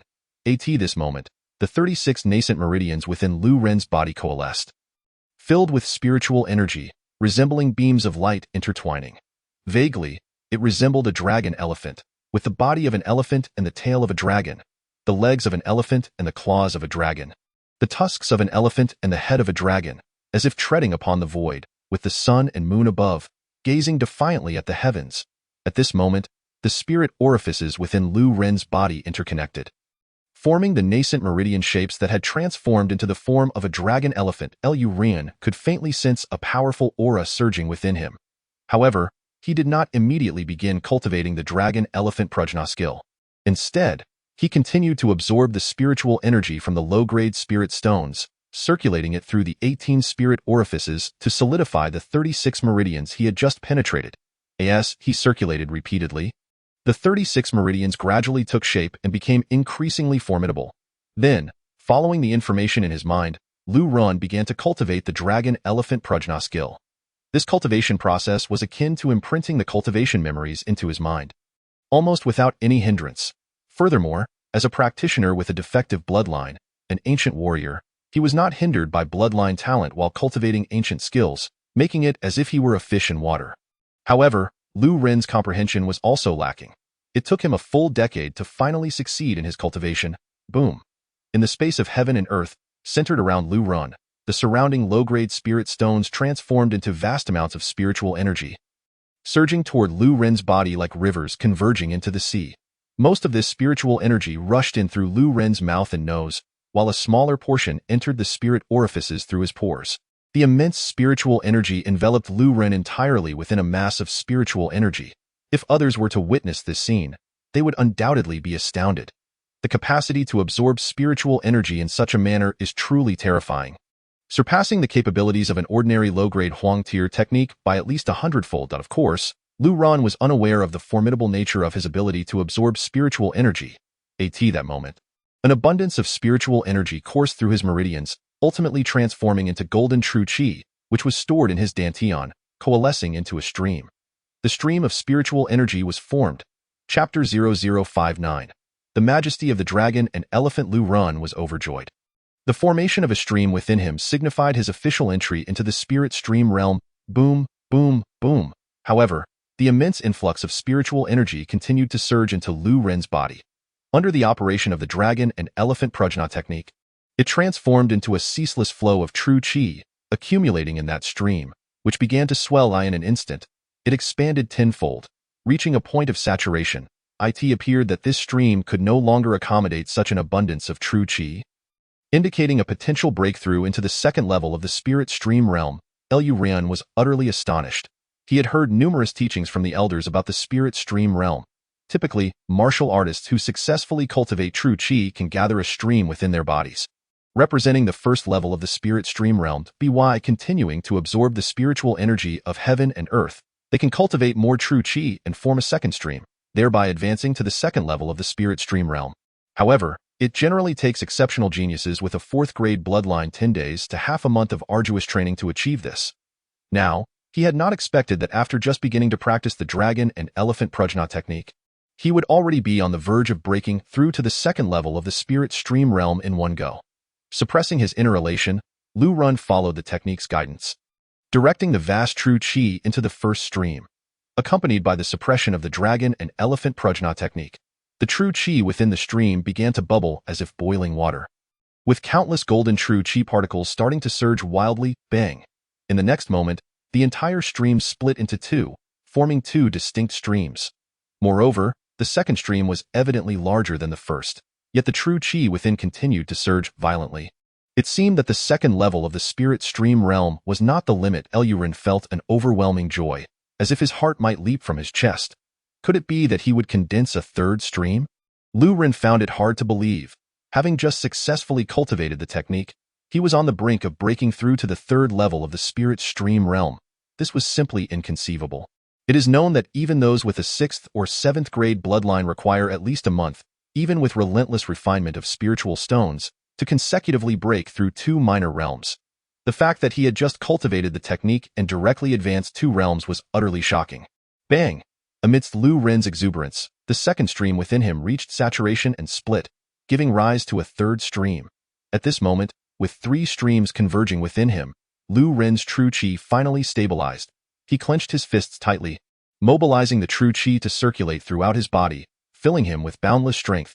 He continuously swung his fists, the golden true qi flowing throughout his form, exuding an imposing aura akin to that of an ancient dragon and elephant. Although the dragon and elephant prajna technique was classified as a superior Shin-tier technique, it was undoubtedly more formidable than many current D-tier techniques. He was now significantly stronger than those at the Enlightenment realm. Having felt the presence of 3 streams within him, Lu Ren's confidence in his future path of cultivation surged. Furthermore, the dragon and elephant prajna technique contained 9 powerful ancient martial arts, with the weakest, the dragon-elephant fist, already on par with superior Huang-tier martial arts. Given his current level of comprehension, mastering it would not be easy. However, comprehension can be enhanced. As long as he persistently trained in various inferior human-tier martial arts, he could gradually improve his understanding, allowing him to eventually cultivate them. Unlike the current martial arts, where those with a 3rd grade bloodline, no matter how high their comprehension, would forever be unable to cultivate Huang-tier martial arts due to the limitations of their bloodline. Now that he had successfully cultivated the technique, he could seek revenge. With a slight smile, Lu Ren emerged from the nameless treasure tower. To the outside world, merely 6 seconds had passed during his seclusion. In that brief interval, Lu Ren not only healed his injuries but also opened 18 spiritual orifices and successfully cultivated the ancient technique, the dragon and elephant prajna, propelling himself to the 3rd level of the spirit stream realm in a single surge. Bang! Lu Ren leaped from the mirror lake, landing on the shore. Nalan Fei and Chu Feiyong were both astounded by the sight before them. They felt the powerful aura emanating from Lu Ren, completely devoid of any signs of weakness, and the 5 or 6 wounds on his body had ceased bleeding. It was as if he had plunged into water, and his injuries had miraculously healed. What on earth was happening? Was the mirror lake not ordinary water but rather a fountain of life? Both of them stared wide-eyed. Clearly, Lu Ren had plunged into the lake while gravely injured, and death should have awaited him. Nalan Fei, you failed to kill me. Now it's my turn to end you, Lu Ren said coldly. Though you think that jumping into a lake will allow you to kill me? Nalan Fei charged towards Lu Ren once more. Heavenly Fire Sword Technique? Nalan Fei brandished his sword again, the blade slicing through the air like a streak of fire, descending upon Lu Ren's head. This strike would be difficult for even a typical 4th-level Spirit Stream warrior to withstand. What a formidable sword technique. This strike must reach the level of superior Huang tier. Facing this attack, Lu Ren remained utterly unmoved. Just as the fiery sword light was about to strike him, suddenly, the true chi within Lu Ren erupted, and powerful golden true chi coalesced into an ancient dragon and elephant, enveloping Lu Ren's body in a display of overwhelming majesty. The fiery sword lights crashed against the surface of the ancient dragon and elephant, shattering upon impact. What? Nalan Fei's eyes flickered with terror. What terrifying true chi was this, capable of taking shape? He, Nalan Fei, was also a top-tier genius at the Royal Dao sect, with a 5th-grade bloodline, practicing the superior Huang tier technique, the Heavenly Fire technique. Moreover, his own cultivation had reached the 4th level of the Spirit Stream realm. Yet the aura Lu Ren now exhibited was evidently stronger than his. Nalan, that guy has also broken through to the Spirit Stream realm, and he has directly advanced to the 3rd level. Chu Feiyang exclaimed in alarm. This Lu Ren, who had seemingly been gravely injured, had not only healed but had also cultivated to the 3rd level of the Spirit Stream realm. Furthermore, the true chi he displayed was even more terrifying than that of a 4th-level Spirit Stream warrior. This was truly alarming. 7 injuries palm. Lu Ren countered Nalan Fei's assault, channeling all his true chi into his right palm, striking towards Nalan Fei. Nalan Fei's expression changed as he sensed an overwhelming sense of fatal danger emanating from that palm strike. Without a second thought, he raised his sword to defend. Boom! Lu Ren's palm slammed against the sword, bending the blade into a massive arc, causing it to fly out of Nalan Fei's grasp in an instant. Crack! Lu Ren's 7 injuries palm continued its momentum, crashing into Nalan Fei's chest, shattering numerous ribs, causing him to spew blood and fly backwards. Chapter 0060. Mission accomplished, resounding across the 4 major sects die. Lu Ren showed no mercy, stepping forward as his true chi erupted like a dragon and elephant trampling down, drawing his sword to cleave at Nalan Fei. Clang! Nalan Fei raised his sword in defense. But it was sent flying away. Lu Ren struck Nalan Fei's sword aside and swung his sword again. Whoosh! The sword light flickered, slicing across Nalan Fei's neck, leaving a trail of blood. Cough, cough. Nalan Fei's eyes widened in disbelief. Desperate to speak, but finding himself utterly unable to utter a word. Bang! Nalan Fei's body collapsed heavily to the ground. Already on the brink of death, he could hardly fathom that he, a 5th-grade bloodline genius at the 4th level of the Spirit Stream realm, had fallen at the hands of a mere 3rd-grade bloodline. Beside him, Chu Feiyang was rendered speechless, his expression frozen in shock and fear. Lu Ren had actually killed Nalan Fei, a 5th-grade bloodline genius. Just a moment ago, Lu Ren had been pursued by them, teetering on the edge of death, and in the next moment, he had not only healed but had unleashed a secret technique to turn the tables on Nalan Fei. This rapid series of events was almost too much for him to bear. As Lu Ren approached him step by step, Chu Feiyang stammered in terror. Lu Ren, what do you intend to do? I am a genius of the Royal Dao sect. If you dare kill me, the sect will not let you off, and my senior brother Gu Yifan will definitely not spare you. Having uttered a threat, Chu Feiyang did not dare to linger and hurriedly fled. Naturally, Lu Ren would not show mercy. He leaped in front of Chu Feiyang and swung his sword. Thump! Chu Feiyang felt a sweetness in his throat and fell to the ground. His eyes fixed on Lu Ren, speaking his final words. You are ruthless. Lu Ren coldly watched Chu Feiyang perish and then slowly approached, searching their bodies. Soon, he found 2 storage bags and collected them. Though Chu Feiyang was the inheritor of the Ghost Sword and the first talent among the new disciples of the Royal Dao sect, his death would undoubtedly stir a great commotion. However, Lu Ren was unconcerned. No one would know it was he who had killed them. 7 days later, Lu Ren returned to the Qingyun sect. Upon entering the sect, he made his way directly to the contribution hall. The contribution hall was unusually desolate, a stark contrast to its usual bustling atmosphere. Clearly, these past few days had not been designated for task assignments, and the available tasks were few and far between. Nevertheless, many outer disciples remained inside, and upon seeing Lu Ren approach with a black cloth bag in hand, their gazes turned towards him. Isn't that Lu Ren? It has come to my attention that he has accepted the task of slaying Niao Youxiang. Could it be that it involves the head of Niao Youxiang? How is that even possible? He has only reached the enlightenment stage. It is inconceivable that he could kill Niao Xiang. Many disciples whispered amongst themselves. Lu Ren approached the counter of the contribution hall and presented the bounty task order, stating, "Elder, I am here to submit my task." The elder examined the bounty order for the assassination of Niao Xiang and inquired, "Have you truly killed Niao Xiang?" Lu Ren produced the head of Niao Xiang, and the elder, holding the portrait for comparison, was astonished to exclaim, "Indeed, it is the head of Niao Xiang. Ha ha ha, who would have thought that this 5-star difficulty bounty task would be accomplished by a disciple of the Qingyun sect?" This proclamation spread, leaving the outer disciples around them in disbelief. How could Lu Ren, a so-called waste bloodline, succeed where so many warriors of the spirit stream realm had failed? "Elder, may I submit my task now?" Lu Ren asked. The elder nodded, saying, "Of course, the bounty task does not count towards contributions. Here is your reward of 20 spirit stones." The elder handed Lu Ren the 20 spirit stones. Many disciples did not covet Lu Ren's spirit stones. Rather, it was the fame he had garnered by completing this task that captured their attention. Undoubtedly, after Lu Ren accomplished this feat, his name would soon resonate through the 4 sects in no time. The news of Lu Ren slaying Niao Xiang reached the 4 major sects of the Jiangyan kingdom. Who exactly is Lu Ren, capable of killing Niao Xiang? He is the disciple of the saintess Yun Qingyao, a so-called waste bloodline, who had defeated Chu Feiyang at the disciple exchange meeting. A waste bloodline that could never step into the spirit stream realm. How could he have killed Niao Xiang? Could it be that he has opened 11 spirit apertures? The discussions regarding Lu Ren proliferated among the 4 major sects. In Luoan City, at the Chu family residence, the family head Chu Hong and numerous elders gathered together. The atmosphere was exceptionally heavy, and everyone's expressions were somber. "I have inquired, and it is highly likely that Chu Feiyang was killed by Lu Ren." Chu Hong's gaze was deep, filled with an inexhaustible killing intent. Even if Lu Ren did kill him, so what? He is the disciple of Yun Qingyao. We are powerless against him, lamented an elder of the Chu family. Killing requires payment in kind, and he is merely a waste bloodline, another elder remarked. Indeed, if Lu Ren has truly transformed his bloodline talent and, coupled with his status as a person of divine understanding, if we were to kill him, we would not be able to withstand the wrath of the Qingyun sect. However, he remains a waste bloodline.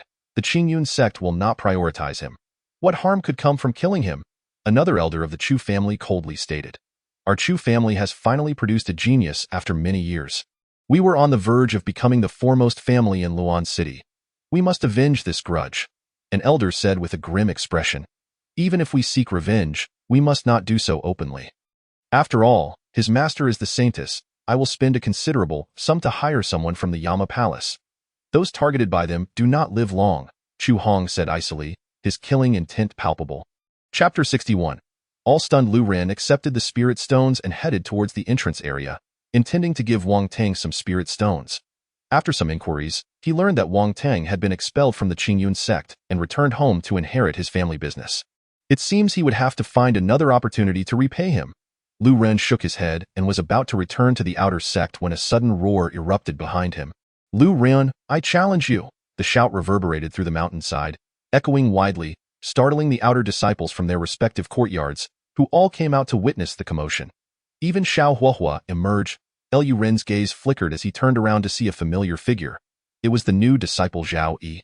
Zhao Yi stared fixedly at Lu Ren and said, "Now that you are an outer disciple, you wouldn't dare decline a challenge from an inner disciple, would you?" That day, he had been knocked unconscious by Chu Feiyang. And upon awakening, he learned that Lu Ren had defeated Chu Feiyang, bringing glory to the Qingyun sect, and had been exceptionally promoted to an outer disciple. At that moment, he found it hard to accept that he, the number 1 disciple in terms of inner strength, had been surpassed by a disciple of non-bloodline status. Lu Ren looked at Zhao Yi with indifference and replied, "Zhao Yi, did you not once say that I, a waste bloodline, was unworthy of being my master's disciple?" "Indeed." Zhao Yi nodded, speaking arrogantly, "Though you are a person of divine understanding, you are still a waste bloodline. Your current cultivation is low, and you cannot perceive the gap brought on by bloodline talent. Once your cultivation improves, you will understand that a waste bloodline can never rise to prominence." Upon hearing this, the surrounding inner disciples expressed their agreement. In martial cultivation, bloodline is of utmost importance. But you are not qualified to battle me now. Lu Ren shook his head dismissively, a look of contempt on his face. "What did you say?" Zhao Yi was taken aback, then coldly laughed. "Lu Ren, you have opened 7 spirit apertures, and I currently, however, Before he could finish his sentence, he felt an astonishing aura erupt from Lu Ren. Lu Ren bent his legs, and the sound of a dragon's roar echoed forth. Boom! The ground trembled violently, and a massive pit formed beneath Lu Ren's feet. Everyone was left dumbfounded by this scene. What kind of power is this? Not to mention someone who has opened 7 spirit apertures. Even a warrior at the first level of the spirit stream realm could not unleash such terrifying strength. Especially Xiao Huahua, who was utterly stunned, never expecting Lu Ren's power to be this formidable. He truly a waste bloodline. How could he pursue him now? Zhao Yi's face turned pale, his heart shaken. Unable to fathom how Lu Ren had become so strong. You have indeed stepped into the spirit stream realm, Zhao Yi exclaimed in shock. What? Lu Ren has entered the spirit stream realm. How is that possible? Isn't a waste bloodline incapable of entering the spirit stream realm? Many inner disciples were astonished. Among them were several who had participated in the entrance examination with Lu Ren, all still in the enlightenment stage. While Lu Ren had already stepped into the spirit stream realm, Zhao Yi, do I have the qualifications to be my master's disciple? Lu Ren asked coldly. Zhao Yi's face turned ashen, and he gritted his teeth.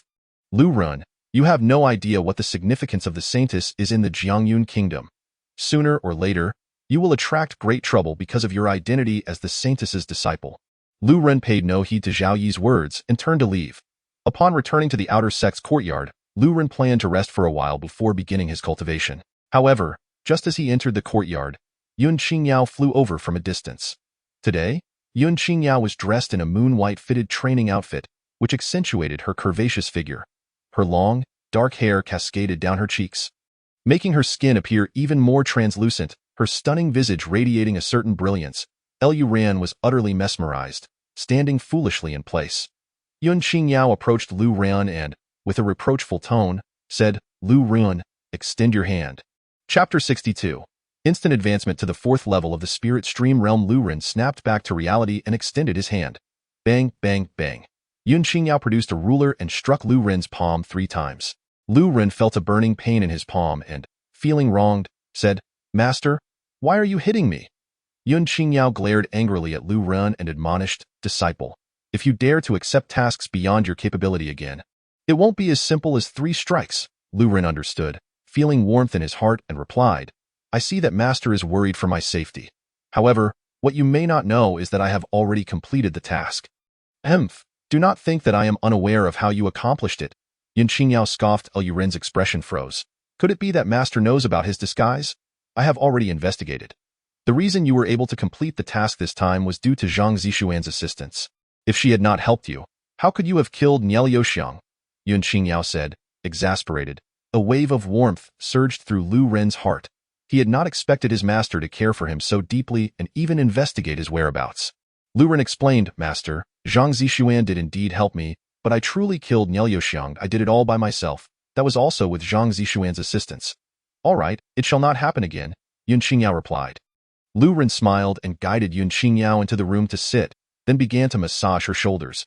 Having just finished her training, Yun Qingyao found great comfort in Lu Ren's massage, displaying an expression of utter enjoyment. This disciple is truly worth having. Suddenly, Yun Qingyao was taken aback, standing up with her palm pressed against Lu Ren's abdomen, where she surprisingly sensed the pulsating energy of 3 streams of true qi. Disciple, you have stepped into the spirit stream realm. Moreover, you have reached the 3rd level of the spirit stream realm? Yun Qingyao exclaimed in astonishment, her mouth agape. This was simply unbelievable. Her disciple, clearly a waste bloodline, should theoretically find it difficult to even step into the spirit stream realm, let alone break through to the 3rd level. Regaining her composure, Yun Qingyao asked, Disciple, how on earth did you achieve this? Lu Ren explained, Master, I obtained some power from the ancient Emperor Tuoshi. By refining his power, I was able to break through my cultivation. It seems you have indeed gained some opportunities from the ancient Emperor Tuoshi. However, being a waste bloodline, having such opportunities is already quite remarkable. Yun Qingyao nodded, not pondering further. Generally, refining power to enhance cultivation has significant drawbacks, such as making it exceedingly difficult to advance to the Cloud River realm, rendering the true qi exceedingly unstable, and even more so for the Divine Sea realm. However, Lu Ren himself was merely a waste bloodline, and being able to break through to the Lingxi realm rendered those shortcomings insignificant. Disciple, you should diligently cultivate from here on out. If resources are scarce, Undertake tasks to earn contribution points, but do not take unnecessary risks like last time. Understood? Lu Ren nodded. By the way, regarding the matter of Tua Shigu Di, do your best to refrain from mentioning it to others. Understood? Yun Qingyao reminded him before turning to leave. Watching Yun Qingyao depart, Lu Ren entered the courtyard, seated himself, and began to circulate the dragon-elephant prajna skill. Absorbing the spiritual energy of heaven and earth, as Lu Ren operated the technique. The spiritual energy from the surroundings surged towards him, flooding into his body. A vast amount of this energy flowed through his meridians under the guidance of his cultivation method, transforming into true qi and eventually entering the third Lingxi channel. Only by saturating the third Lingxi channel could he split it to form a fourth, stepping into the fourth level of the Lingxi realm. At that moment, Lu Ren finally understood the disparity between an inner disciple and an outer disciple. It was the difference in the spiritual energy of heaven and earth, in the cultivation courtyard of the inner disciples. There was no spiritual energy to be found. Now that Lu Ren had ascended to the Lingxi realm, he had managed to achieve fasting without the need for spirit rice. He simply needed to absorb the spiritual energy. However, after 3 consecutive days of cultivation, the third Lingxi channel within him had only grown slightly. To reach the saturation of the first and second channels seemed an uncertain prospect. With such arduous training, achieving the fourth level of the Lingxi realm appeared exceedingly challenging. Utilizing spirit stones was far more practical. Lu Ren pondered quietly to himself. Having killed the heir of the Ghost Sword sect, he knew they would not let him off easily, nor would Gu Yifan. Thus, he must hasten to elevate his strength. Lu Ren entered the nameless treasure tower, beginning to sift through the resources on Nailan Fei and Chu Feiyang.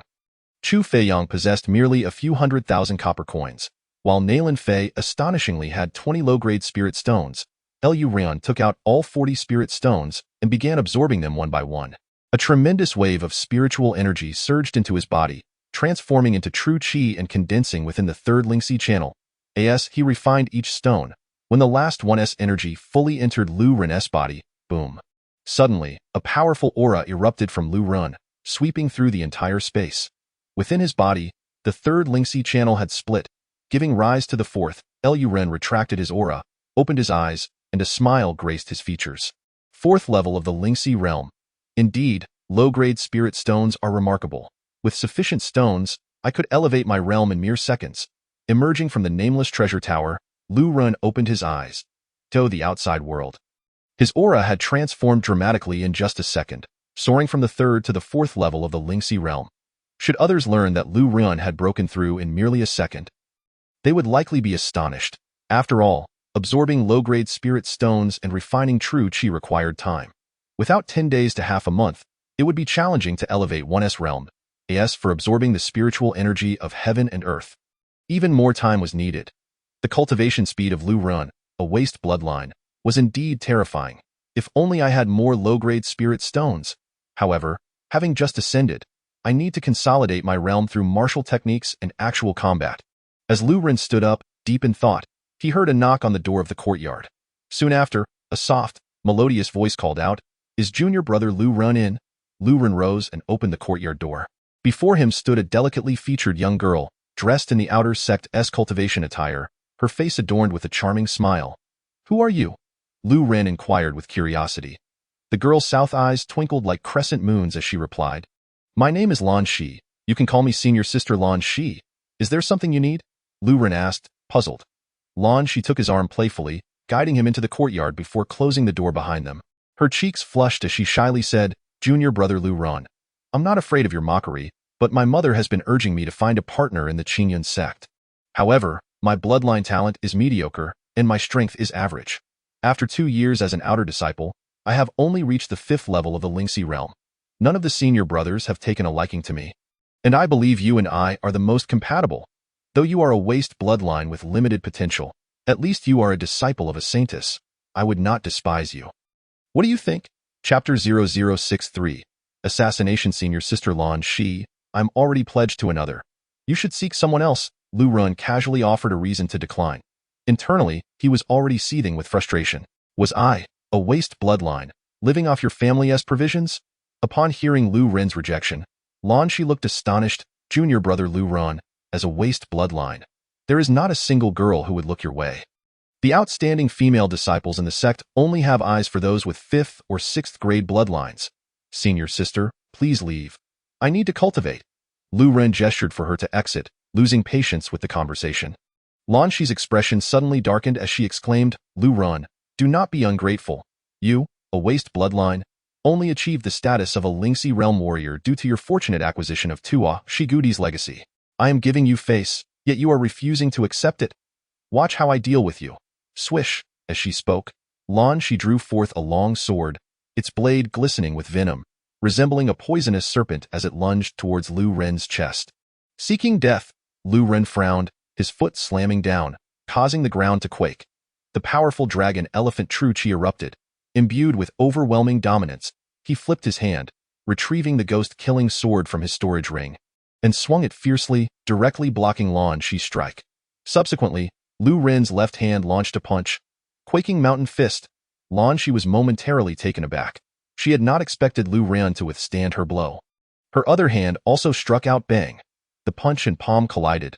Lu Ren remained steadfast, while Lan Shi was sent flying, coughing up blood and paling in color. A surge of fierce, overwhelming force penetrated her body, leaving her feeling exceedingly uncomfortable. Aren't you at the third level of the Lingxi realm? How have you already reached the fourth? Realizing the gravity of the situation, Lan Shi's expression changed as she leapt onto the courtyard wall, her figure darting away like a swallow, vanishing from Lu Ren's sight. Such speed! Lu Ren was internally astonished and immediately leapt onto the wall, spotting Lan Shi fleeing down a mountain path. At that moment, he saw a figure approaching. Qin Yu, the senior sister, he called out. Senior sister Qin Yu, stop her. Having learned of Lu Ren's return to the sect, Qin Yu intended to find him. Hearing his shout, her expression altered, and she swiftly drew her long sword, darting towards Lan Shi with swift precision. Drunken flower picking? You are Qin Yu of the Qin family? Lan Shi raised her sword to defend, but was forced back several steps. Her expression grim. Had Lu Ren not injured her with his punch, Qin Yu would not have been able to stop her. At that moment, Lu Ren surged forward, his sword like lightning, striking towards Lan Shi's back. Lan Shi spun around, parrying with her sword, but was once again repelled, blood trickling from the corner of her mouth. Senior sister Qin Yu, you guard against her escape. I shall handle her. Lu Ren advanced step by step towards Lan Shi. Arrogant, do you think you stand a chance? Anger flickered in Lan Shi's eyes. How dared a waste bloodline challenge her to a one-on-one duel? She produced a pill and swallowed it, stabilizing her internal injuries while the true chi of the fifth level of the Lingxi realm surged forth. Her long sword danced, gathering a tempest of sword energy, coalescing into a tangible sword beam that descended upon Lu Ren like a tangible blade. Despite her mediocre talent, her 4-grade bloodline, she had diligently honed her swordsmanship, achieving profound understanding. This strike, the yellow-grade lower-tier sword technique, 10,000 swords unite, had been perfected, capable of merging countless sword energies into one explosive force.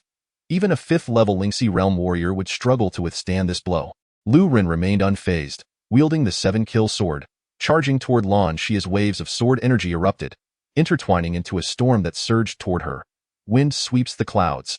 This was the 5th stance of the celestial phenomenon sword technique, its power rivaling that of the yellow-grade lower-tier sword techniques.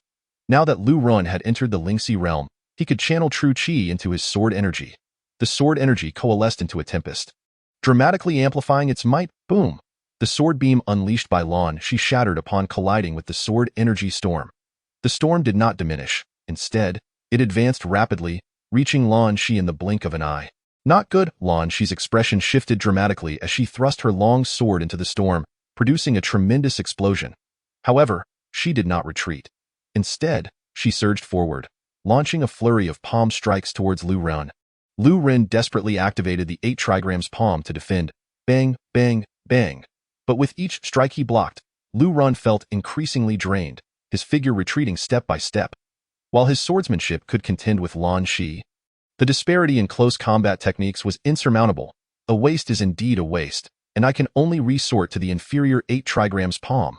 Lan Shi coldly smiled. The moment she forced Lu Ren back, she retrieved a dagger, lunging towards his chest.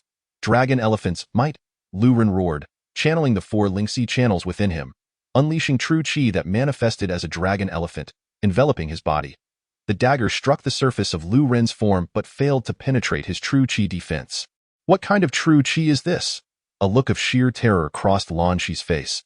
She felt that what stood before her was not merely a person, but an ancient ferocious beast. Boom! Lu Ren's fist struck towards Lan Shi's abdomen. Thud! Lan Shi collapsed onto the ground, akin to a puddle of mud, groaning in agony. Just as Lu Ren prepared to charge forward, he saw Lan Shi lift her head, clutching a talisman in her hand, and suddenly shot it towards him as the talisman soared through the air. The runes inscribed upon it seemed to be activated, pulsating with a frenzied purple light, ultimately transforming into a violent purple thunder, akin to a thunder dragon, hurtling towards Lu Ren. This is bad. It's a second-tier 5-pattern thunder dragon talisman. Lu Ren, be careful. Qin Yu's face turned pale. However, no sooner had her words fallen than the thunder dragon struck Lu Ren, unleashing a tremendous thunderous explosion. Boom, boom, boom, boom. The terrifying thunder almost enveloped Lu Ren entirely. Useless trash. No one I wish to kill can survive. Lan Shi cackled madly from her position on the ground. This was indeed a second-tier 5-pattern thunder dragon talisman. Once activated, it was more than capable of slaying a 5th-tier warrior of the spirit stream realm with ease. Although the intelligence had been erroneous this time, she had still accomplished her task and killed Lu Ren. Was it? Then, a cold voice emerged from the thunderous explosion as a robust arm reached out and seized her by the neck, lifting her effortlessly. How is this possible? Lan Shi gazed at Lu Ren. Incredulity etched across her face. At that moment, Lu Ren's outer disciple robes were shredded to pieces, with charred marks marring his skin, yet he seemed to have escaped any fatal injuries. This was a second-tier 5-pattern thunder dragon talisman. Not only had it failed to kill Lu Ren, but it hadn't even severely wounded him. Lu Ren tightened his grip around Lan Shi's neck and spoke coldly. Who exactly are you? I have no enmity with you. Why do you seek to kill me? Chapter 64. The Hall of Yama. Lu Ren, you will come to know who I am, for others shall come to kill you. Ha ha ha.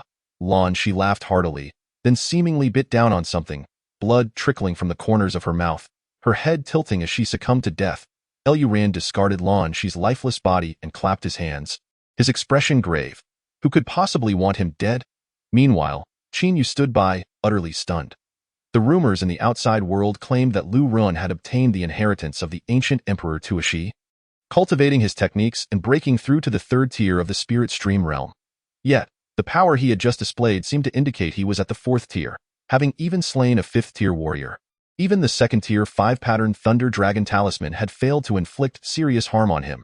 Especially the true energy Lu Ren had just exhibited made her heart race. After a long moment, Qin Yu regained her composure and asked in astonishment, Lu Ren, what on earth is happening? This senior sister attempted to kill me. I suspect she was acting under someone else's orders. Lu Ren's gaze was icy. The poison blade was clearly meant to end his life. He had no enemies within the Qin Yun sect. Qin Yu's eyes shifted towards Lan Shi, stepping forward to inspect her, but found no clues. Then, she noticed a tattoo of the character Yin on Lan Shi's chest, exclaiming in shock, The Hall of Yama. She is an assassin from the Hall of Yama. Qin Yu continued to search Lan Shi's body and discovered a palm-sized notice concealed within her clothing. One side of the notice bore the words Hall of Yama, while the other side read, By order of Yama, eliminate Lu Ren, an outer disciple of the Qin Yun sect, at the 3rd tier of the spirit stream realm. The Yama notice signals the Yama decree. Lu Ren, it seems someone has hired an assassin from the Hall of Yama to kill you. Qin Yu was utterly shocked. What is the Hall of Yama? Lu Ren inquired. Qin Yu replied angrily, The Hall of Yama is an assassin organization from the Jiangyun Kingdom, notorious for their heinous deeds, accepting only assassination missions. As long as the price is right, they would dare to kill even those at the Divine Sea realm. However, the Hall of Yama has become too brazen, daring to plant assassins within the Qin Yun sect. Why haven't the 4 major sects eradicated the Hall of Yama? Lu Ren asked, filled with curiosity. If they could have eradicated it, they would have done so long ago. No one knows who the leader of the Hall of Yama is, nor do they know the location of their headquarters. They only know that every assassin from the Hall of Yama bears a distinctive tattoo of the character Yin. Qin Yu held the Yama notice and explained, Typically, after an assassin from the Hall of Yama has completed their mission, they will affix the Yama notice to the head of their victim. Once they accept a mission, they will bear the Yama notice. Could it be the Ghost Sword sect's doing? Lu Ren speculated quietly. Qin Yu said, Lu Ren, you should inform your master about this matter. Moreover, the presence of an assassin from the Hall of Yama within the Qin Yun sect is no trivial issue. Lu Ren nodded and then clasped his hands together, saying, Senior Sister Qin Yu, if it weren't for you this time, I fear I would have been unable to deal with this assassin from the Hall of Yama. and it seems you have advanced to the 4th tier of the spirit stream realm? He sensed the fluctuations of energy emanating from Qinyu, which matched his own, indicating they were of equal standing. Qinyu had become an outer disciple, yet within merely 3 months, she had ascended to the 4th tier of the spirit stream realm. Such a rapid rate of cultivation was simply astounding. 6th grade bloodlines are indeed terrifying. Qinyu nodded slightly and remarked, "With my talent, coupled with sufficient low-grade spirit stones, breaking through is not particularly challenging. Conversely, you have managed to slay an assassin from the Hall of Yama at the 5th tier of the spirit stream realm." Lu Ren chuckled, shrugging with a hint of resignation. "Luck? It was all luck. By the way, Lu Ren, I actually came to see you today because I have a request." Qinyu changed the subject. "Senior Sister Qinyu, please feel free to speak your mind," Lu Ren replied with a gentle smile. Upon hearing Lu Ren's words, Qinyu straightforwardly said, "Since you've put it that way, I will not beat around the bush. I am from the Qin family of Luoan City, the foremost family there. My father arranged a marriage for me from a young age with the young master of the 2nd-ranked Wu family, and the time for the engagement is approaching. You are not asking me to pretend to be your betrothed, are you?" Lu Ren speculated, then waved his hands repeatedly. "I cannot undertake such a task. If your father finds out, he might slap me to death. Junior brother, please continue to listen. The young master of the Wu family, Wu Yonghao, is notorious for his misdeeds, having a reputation as a scoundrel in Luoan City. My father has attempted to dissolve the engagement several times, but the head of the Wu family has always refused." Qinyu spoke, her eyes filled with fury. She continued, "Thus, my father thought of having me find someone to impersonate my betrothed. This way, the Qin family would have grounds to reject the Wu family. But you don't need to find me for that, do you?" Lu Ren said with exasperation, not wishing to get embroiled in such turmoil. "I have very few friends in the Qingyun sect. I originally intended to ask Wang Ting, but that fellow is utterly useless, and the Wu family wouldn't believe him. While you may have a waste bloodline, your strength is formidable enough to silence the Wu family's people." Qinyu had another reason for seeking out Lu Ren. Though she did not disclose it, it was that Lu Ren was a disciple of Yun Qingyao, which gave him added credibility. Moreover, having witnessed Lu Ren's strength, she felt more assured. Although Lu Ren had a waste bloodline, his power was remarkable. Among those of the same tier, only a few geniuses with 6th-grade bloodlines could hope to defeat him. However, before Lu Ren could hesitate, Qinyu extended 2 slender fingers and declared, 20 low-grade spirit stones. 20 low-grade spirit stones? Lu Ren's eyes widened in disbelief. He had not expected Qinyu to be so financially generous. 20 low-grade spirit stones were worth 400,000 copper coins. This Qin family must be extraordinary. No wonder Qinyu cultivates so rapidly. This is my condition. Will you agree? Qinyu observed Lu Ren's astonished expression and smiled calmly. Agree? Why not? After all, I don't have to do anything, Lu Ren cheerfully acquiesced. Then it's settled. Qinyu snapped her fingers and added, by the way, I will come to find you in a few days. We will go to the Qin family together. Good, Lu Ren nodded. Furthermore, regarding the Hall of Yama's assassination attempt on you, you should inform your master as soon as possible. With your master's influence, perhaps they can intimidate the Hall of Yama. After saying this, Qinyu turned to leave. Lu Ren gazed at Lan Shi's corpse and immediately informed Yun Qingyao of the incident. Upon learning that the Hall of Yama had issued a Yama notice against Lu Ren, and that an assassin from the Hall of Yama had disguised themselves as an outer disciple of the Qingyun sect, Yun Qingyao was furious. The wrath of a saintess is not something ordinary beings can withstand. After all her effort in taking on a disciple, her disciple had nearly been killed. No one could tolerate such a situation. The following day, the entire Qingyun sect began verifying the identities of its disciples. Anyone bearing the yin tattoo was to be executed on the spot. Indeed, 3 assassins were uncovered and slain by the elders of the Qingyun sect in both the outer and inner sects. The 3 major sects, Liuhua sect, Taijian sect, and Huangdao sect, also began their investigations upon learning of the infiltrators from the Hall of Yama, uncovering several assassins in the process. None of them had anticipated the audacity of the Hall of Yama to infiltrate their sections. The failure of the Hall of Yama's assassination attempt on Lu Ren indirectly resulted in the loss of over a dozen assassins, inflicting a severe blow to the organization. Chapter 65. The Dragon Elephant Tremor Palm Disciple. The infiltrators from the Hall of Yama within the sect have all been eliminated. You need not worry any longer, Yun Qingyao remarked. Master, could it be that Gu Yifan orchestrated this? Lu Ren inquired. Yun Qingyao furrowed her brows and remarked, Gu Yifan is not so foolish as to spend money hiring an assassin to kill you. If I am not mistaken, it is highly likely that it was the Chu family who orchestrated this. The Chu family? Chu Feiyong? Lu Ren exclaimed in astonishment. Did you kill Chu Feiyong? Yun Xingyao inquired. Luren nodded, revealing no intention of concealing the truth. The Chu family has painstakingly nurtured a genius, now the heir to the ghost sword. Had you not taken his life, he would undoubtedly have reached the Divine Sea realm within 5 years. Now that he is dead, the Chu family will naturally seek vengeance against you. However, after this incident, they should exercise some restraint. Yun Xingyao's brows remained knitted. Just as Lu Ran was about to speak, a glimmer of coldness flashed across Yun Xingyao's face as she declared, "If the Chu family does not learn to temper their ambitions and continues to hire assassins from the Hell Palace to eliminate you, then the Chu family will cease to exist." Hearing her words sent shivers down Lu Ren's spine, yet at the same time, a warm current surged within him. Indeed, Yun Xingyao was furious. Lu Ren had been forced to kill, and now enemies were knocking at their door, even hiring assassins from the Hell Palace. Were it not for her status, she would have longed to confront the Chu family herself. Did they truly believe that Yun Xingyao was someone to be trifled with? After a brief conversation, Yun Xingyao urged Lu Ren to exercise caution before taking her leave. "Now, I am but a waste of bloodline. If it weren't for my master, this assassination attempt by the Hell Palace's assassins might not have stirred much commotion." Lu Ren mused inwardly. "However, I must hasten to elevate my strength. I cannot remain under my master's protection indefinitely. As for the Chu family, once my power grows, I shall annihilate them without fail." A flicker of murderous intent flashed in Lu Ren's eyes. Had he not advanced to the 4th level of the spirit stream realm and significantly increased his strength, he would have never been able to withstand the surprise attack from the Hell Palace's assassins.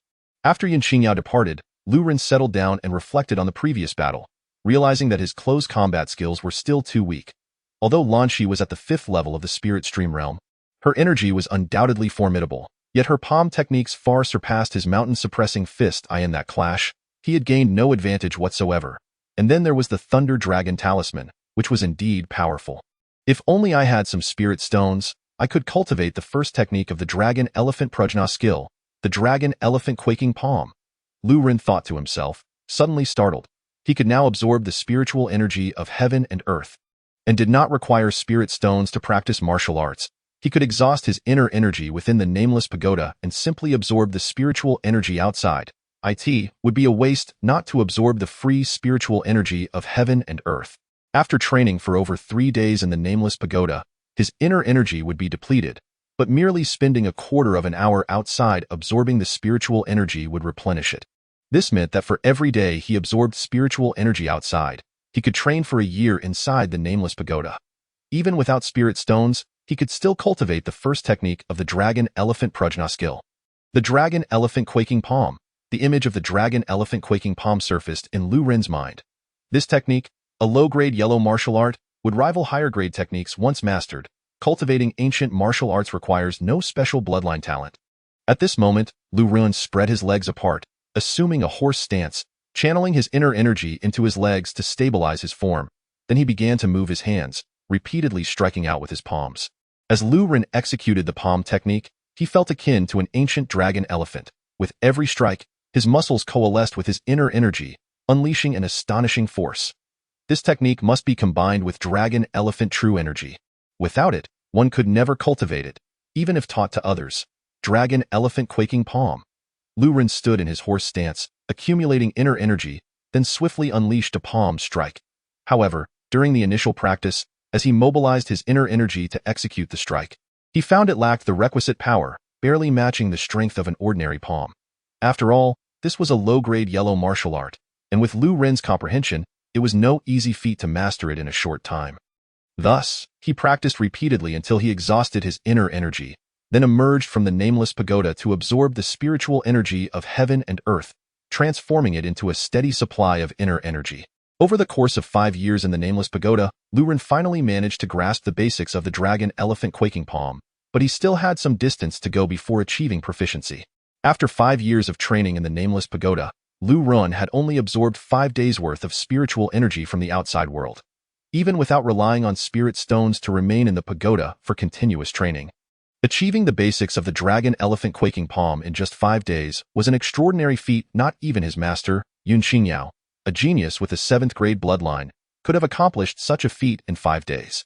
Now, let's see how powerful this strike is with my current strength. Lu Ren emerged from the nameless pagoda, absorbed some heavenly energy to replenish his inner energy, and made his way to the center of the courtyard. Standing before a stone tablet. This was no ordinary stone tablet. It was crafted from indestructible dragon rock, designed to test a martial artist's strength. Dragon elephant quaking palm. Lu Ren paced rhythmically, suddenly charging forward. With each of the dozen steps, he mobilized his inner energy from his lower limbs, ultimately channeling it into his right palm, which erupted with tremendous force. Though it was merely a single palm technique, it harnessed the strength of his entire body, resulting in an astonishing display of power. Boom! His palm struck the towering stone tablet, and he swiftly withdrew his hand. To his astonishment, he saw a deep palm imprint etched into the surface of the stone tablet, measuring at least 2 inches in depth. Incredible! Lu Ren marveled inwardly. Previously, he had been able to create a mere 1-inch deep imprint with all his might, and now he had doubled that, and this was only at the initial stage of training. Just then, Lu Ren suddenly heard a knocking at the door.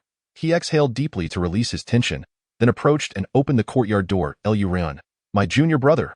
The visitor was none other than Qinyu. Sister Qinyu, please, come in. Lu Ren smiled and invited Qinyu into the courtyard.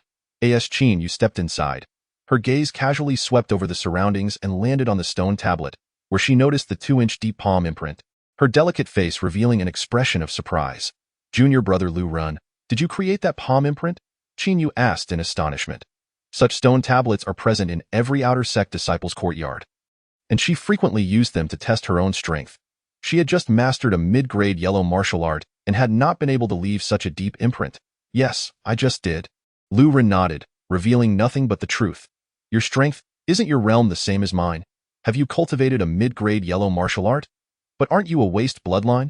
Qinyu queried, puzzled. I inherited the ancient emperor's legacy and learned the martial arts he imparted. I have only just begun to cultivate it, Lu Ren replied with a slight smile. Upon hearing this, even with Qinyu's knowledge, she found it hard to believe that merely reaching the basics could yield such power. Was it possible that it was a low-grade mysterious martial art? However, Qinyu was unaware that although Lu Ren shared her realm, he was cultivating the high-grade mysterious ancient technique, the dragon elephant prajna skill, which was nearly unmatched in power at the same level. Only those with the talent to practice earth-grade techniques could potentially rival Lu Ren's strength. Junior brother Lu Ren, you truly have experienced a great fortune. Qinyu exclaimed, then continued, Junior brother, I just received news from my father that the Wu family has been pressuring our Qin family. We must return immediately. My father is already preparing our betrothal feast.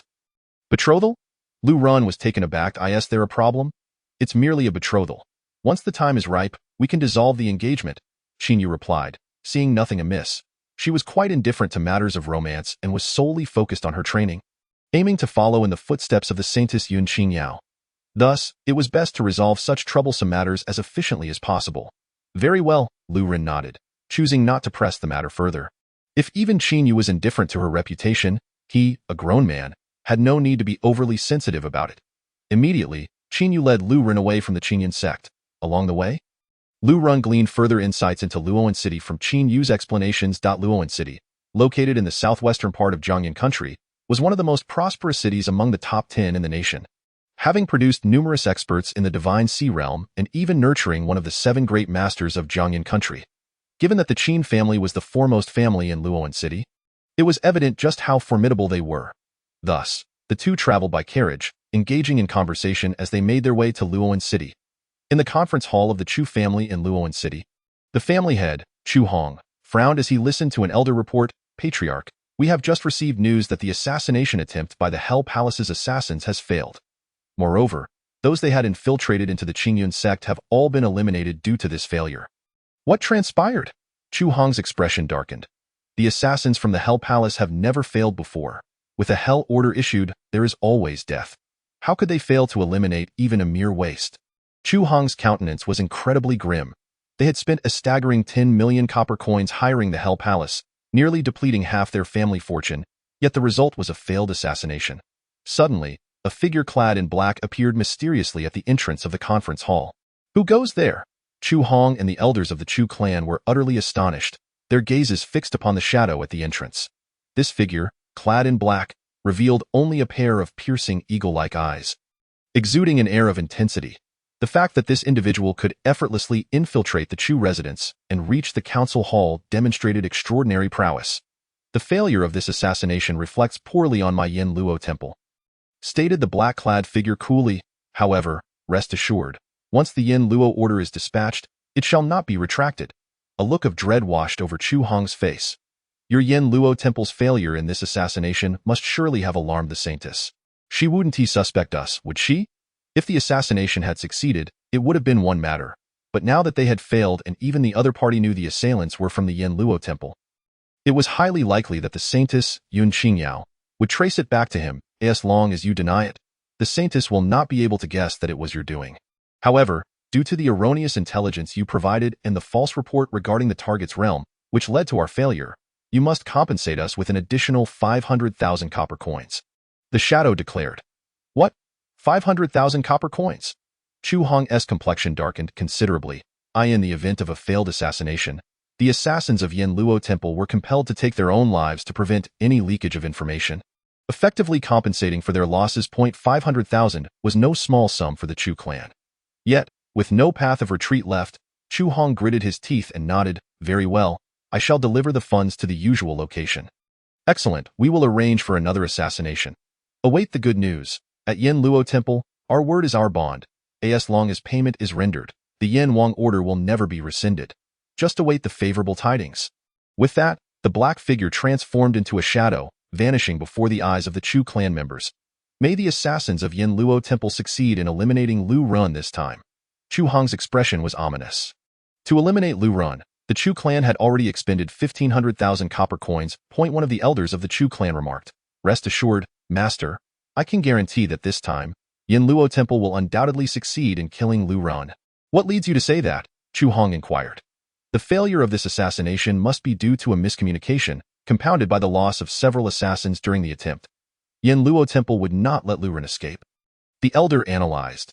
Chu Hong nodded in agreement, his countenance darkening as he declared, Lu Run, you have slain my son and shattered the backbone of the Chu clan. I shall make you pay a heavy price. At this moment Lu Run, accompanied by Qin Yu, had entered Luoan City. As a grand city of Jiangyan Kingdom, Luoan was a bustling hub filled with a constant flow of people, each exuding a formidable aura, seemingly all having reached the spirit stream realm. This was truly a grand city. Lu Ren couldn't help but reflect on this. Lu Ren, today happens to be the day of our gathering in Luoan City. The Wanbao Pavilion will be exceptionally lively. Perhaps we could procure some valuable cultivation resources. Are you interested in taking a look? Qin Yu turned to Lu Ren and asked. Absolutely, Lu Ren nodded. Every city held gatherings akin to markets, bustling with activity on designated days. Lu Ren was eager to explore the trading post for rare materials to strengthen his body, aiming to advance to the second layer of the body refinement technique. Steel bones. Had it not been for his formidable dragon elephant True Qi and his training in the Qi nourishment and body refinement stage, he would have suffered grievous injuries from a direct hit by the Thunder Dragon Talisman during his battle with Lan Shi. Before long, they traversed the vibrant streets and entered the Wanbao Pavilion. Contrary to its name, Wanbao Pavilion was not merely a building but a sprawling marketplace encompassing various sectors, including elixirs, talismans, spiritual artifacts, and rare materials. Along with auction and combat arenas. It was a veritable world for martial artists. Furthermore, within Wanbao Pavilion, copper coins held no value. They only recognized low-grade spirit stones, necessitating exchanges at large money houses to convert their currency before visiting Wanbao Pavilion. Lu Ren gazed in astonishment at the opulent structures within Wanbao Pavilion. Junior brother Lu Ren, is there anything you wish to purchase? Qin Yu inquired. Let us browse for now, Lu Ren replied. Qin Yu nodded slightly, her cheeks flushing, and she took the initiative to grasp Lu Ren's hand. Surprised by the coolness of her palm, Lu Ren exclaimed, Sister, what are you doing? Feeling her face heat up, Qin Yu blushed, realizing it was her first time holding a man's hand. Many people in Linen City know me. Since we are pretending to be a couple, we must play the part convincingly. Otherwise, the Wu family may doubt us, she said, her face flushed. Chapter 67. The Wu family's young scoundrel Lu Ren turned to face Qin Yu, whose skin was as fair as snow, and although her expression was typically aloof, a hint of blush adorned her cheeks, adding an intriguing charm. He had not anticipated that his seemingly haughty senior sister possessed such a side. However, Qin Yu quickly regained her composure, stating, Junior brother Lu Ren, do not overthink this. We are merely feigning a relationship, nothing more. Thus, the two strolled hand in hand through the talisman market within Wanbao Pavilion. The stalls lining both sides of the market were filled with various talismans, and the air buzzed with the lively chatter and shouts of merchants, creating a cacophonous atmosphere. Luran developed a keen interest in the talismans and began examining one at a stall. Isn't that a disciple of the Qingyun sect? Would you like to purchase a talisman? It could be invaluable for self-defense in critical moments. A vendor's eyes lit up upon seeing Lu Ran and Qinyu, and he approached them enthusiastically. Luran picked up a talisman, palm-sized, with yellow paper adorned with intricate purple symbols, twisting and turning in a complex fashion. Is this the Thunder Dragon talisman? How much does it cost? Lu Ren inquired. 10 low-grade spirit stones. The vendor replied with a grin. 10 low-grade spirit stones. Lu Ran was taken aback as he placed the Thunder Dragon talisman back down. The vendor continued, "What? Are you two not considering purchasing one?" "No need." Lu Ran waved his hand and continued to browse, exclaiming, "These talismans are quite expensive. The talisman master must be making a fortune. 10 low-grade spirit stones equate to 200,000 copper coins." The thought of the assassins from Yin Luo Temple spending 200,000 copper coins to eliminate him made his scalp tingle. Typically, talisman masters were not particularly noteworthy, as the cost of producing talismans was significant. Yet, if one could become a skilled talisman master, the rewards were indeed substantial, along with a high social standing. However, truly exceptional talisman masters were exceedingly rare. "Sister Qinyu, does your Qin family have any talented talisman masters?" Luren asked. Qinyu nodded. "My Qin family has a third-tier talisman master who can produce third-tier 7-pattern talismans." "Why do you ask? Do you wish to become a talisman master? I have some interest." Lu Ren chuckled. "Junior brother Lu Ren, I advise you to abandon that notion. You possess a waste bloodline. Having barely reached the spirit stream realm, you should focus your time on cultivation. The path of talismans demands far more time and has a higher threshold than martial arts." Qinyu cautioned. In her youth, she had been quite interested in the art of talismans, even seeking instruction from Master Lu of the Qin family, only to discover it consumed far too much time. An extraordinary amount of time. In fact, Master Lu had dedicated nearly 50 years to mastering third-tier talismans, effectively sacrificing a significant portion of his life. "It's merely curiosity," Lu Ren replied. If he indeed had a talent for talismans, perhaps he could give it a try. Should he succeed in crafting powerful talismans, he could exchange them for a wealth of low-grade spirit stones, which could, in turn, buy him more time. Eventually, wealth would generate more wealth. "Very well, upon our return to the Qin residence, I shall introduce you to Master Lu." Qinyu nodded. As they walked together, engaged in conversation, they appeared as a couple deeply connected, drawing the attention of many due to their matching attire as outer disciples of the Qingyun sect. "Isn't that the eldest daughter of the Qin family, Qinyu? Why is she holding hands with another man? Isn't Qinyu betrothed to Wu Yonghao of the Wu family? That Wu Yonghao is notorious as a scoundrel in Luoan City. The Qin family would certainly not want Qinyu married to him. I heard that Qinyu met a partner in the Qingyun sect. If I am not mistaken, that must be him. That fellow looks rather ordinary. How could he possibly be worthy of the eldest daughter of the Qin family? She is the most beautiful woman in Luoan City, a genius with a 6th-tier bloodline." As the crowd murmured, they cast their gazes toward Lu Ren, only to find him appearing as a mere passerby, his outer disciple robe being the only distinguishing feature. Thus, Lu Ren followed Qinyu on a leisurely exploration, moving from the talisman market to the elixir market and then to the rare materials market. The rare materials market was the largest sector within Wanbao Pavilion, encompassing a variety of cultivation resources. Not only could one purchase resources, but one could also trade items, exchanging their own rare materials for resources. Celestial Spirit Herb. Consuming this herb enhances martial arts cultivation speed for an hour. Don't miss out. Ghost Eye Leaf. Consuming this herb sharpens vision, allowing one to see for 100 meters. Amidst the vendor's shouts, Lu Ren's attention was drawn to a fiery-looking spiritual herb. This is the flame grass. Consuming this herb floods the body with medicinal energy, igniting like a raging fire, capable of refining the body. This herb is one of the main materials I need to achieve steel bones. Just one more black iron grass is required. As long as he collects these two types of herbs, Lu Ren will attain an indomitable strength, rendering himself impervious to blades and bullets, making it exceedingly difficult for ordinary weapons to inflict harm upon him. "Sister Qinyu, could you kindly assist me in procuring that fiery herb and charge it to my account?" Lu Ren indicated towards the flame herb. Qinyu nodded slightly and inquired of the vendor, "How much for this flame herb?" "Ah, so it is the young lady of the Qin family. I shall offer you a discount. The original price is 5 low-grade spirit stones, but I will sell it to you for 4. the vendor replied with a faint smile. Then I am most grateful. Qin Yu produced 4 low-grade spirit stones and handed them to the vendor. The vendor accepted the spirit stones and, in return, handed the flame herb to Lu Ren, his face betraying a hint of envy as he looked at him.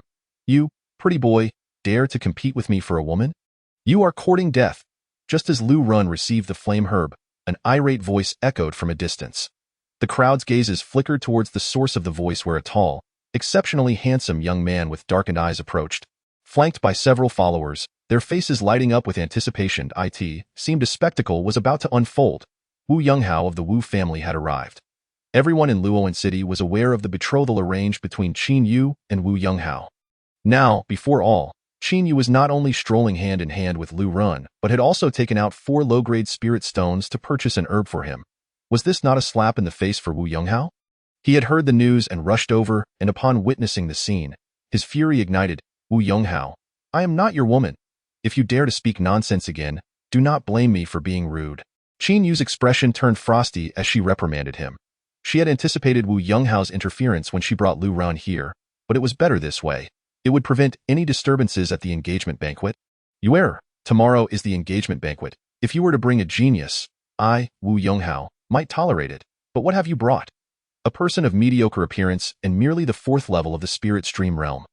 Wu Yonghao scoffed coldly. He regarded Lu Ren as beneath him, believing Qin Yu had found an inner sect genius, only to discover he was someone even lesser than himself, which he found intolerable. No matter how much of a waste I may be, I am still superior to you. The 2nd-generation heir? Lu Ren retorted with a sneer. What if I am a 2nd-generation heir? I was born fortunate. Do you have a problem with that? To purchase a single herb, you require a woman to pay? Wu Yonghao proclaimed with haughty arrogance, unabashedly flaunting his identity, as if to say that his privileged birthright placed him at a pinnacle unreachable by many. Chapter 0068. Defeated with a single strike. The pressure exerted by Wu Yonghao was palpable, and many onlookers, though uncomfortable with his words, could not help but concede to the truth of his assertions. He had a powerful father, the head of the 2nd family in Luoan City. Simply possessing this status was enough to make others strive for a lifetime without ever surpassing it. However, Lu Ren merely smiled and mocked. I am Lu Ren, disciple of the saintess Yun Qingyao. What are you? But a mere trifle. What? The moment those words fell, incredulity spread across the faces of all present. They had not anticipated that Qin Yu's partner would be Lu Ren, the fabled waste bloodline who, by sheer fortune, had stepped into the spirit stream realm. Yet, this so-called waste bloodline was mentored by an extraordinary figure, the saintess of the Jiangyun kingdom, a status unparalleled, even surpassing that of the Wu family and, indeed, the Qin family. Oh, you are Lu Ren. Wu Yonghao's eyes blazed with fury. Indeed. Lu Ren nodded, a cold smile gracing his lips. While you boast of your fortunate rebirth, I too am fortunate in my own right. Having been taken as a disciple by the saintess, having accepted Qin Yu's invitation, he had anticipated encountering some trouble. In matters of wealth and influence, he was prepared to teach Wu Yonghao a lesson if he dared to provoke him. In this world, might always dictated truth, so you are the one who relied on your master, the saintess, to slay Chu Feiyang. I had a close relationship with him, and today, I shall avenge him. Wu Yonghao spoke coldly. Wu Yonghao, do not meddle in the grievances between Lu Ren and Chu Feiyang. If you dare to act, do not expect me to show you mercy. Qin Yu's face was as cold as ice. You err. This Lu Ren is but a waste. Why do you protect him so fiercely? He has merely relied on a stroke of luck to step into the spirit stream. Wu Yonghao glared at Lu Ren with disdain, declaring, Lu Ren, do you dare to battle me now? Wu Yonghao, if you wish to fight, then come. Qin Yu interposed herself in front of Lu Ren, her anger palpable. Though Wu Yonghao was a 2nd-generation heir, he possessed considerable talent, being of the 5th grade bloodline, and had been nurtured in a cradle of privilege. His martial skills were formidable, and in a direct confrontation, Lu Ren might not be able to best him. However, Wu Yonghao paid no heed to Qin Yu's warning, fixating solely on Lu Ren. Do you dare to fight me? If you refuse today, I will challenge you again at the engagement banquet tomorrow. If you win today, I will not cause trouble at the banquet, but should you lose, you must leave quietly. You are unworthy of your. Your disputes hold no relevance for me, Lu Ren scoffed, contemplating briefly before stating, however, if you wish to duel, I shall accept, but should I win, I demand 100 low-grade spirit stones. 100 low-grade spirit stones? Wu Yonghao's expression shifted, clearly taken aback by Lu Ren's audacity to make such a bold demand. Even the surrounding crowd was astonished at Lu Ren's audacity. 100 low-grade spirit stones amounted to 20 million. Even Wu Yonghao might struggle to produce such an amount. Moreover, where did Lu Ren's confidence come from? To believe he could contend with Wu Yonghao? Humph, whether it is 100 or 1,000 low-grade spirit stones, what does it matter? Let us proceed to the gambling arena, Wu Yonghao stated coldly. I believe that won't be necessary. The battle will conclude swiftly, Lu Ren replied with a grin. Throughout the journey, Lu Ren had already perfected the dragon elephant tremor palm, its power exceeding that of its initial stages by more than a fold. Defeating a 5th-level spirit stream warrior would be a trivial task. Arrogant, Wu Yonghao roared, unleashing the aura of a 5th-level spirit stream warrior. In an instant, the crowd instinctively parted. Boom! Wu Yonghao's foot struck the ground, propelling him toward Lu Ren with a forceful punch aimed directly at Lu Ren's face. Roar! That fist resonated like the bellow of a colossal elephant, and behind him, a towering phantom of a giant elephant formed from his formidable true energy, emanating an astonishing aura, the elephant's might. This was a mid-grade yellow-tier fist technique, renowned for its overwhelming power, capable of shattering a small mountain with a single blow.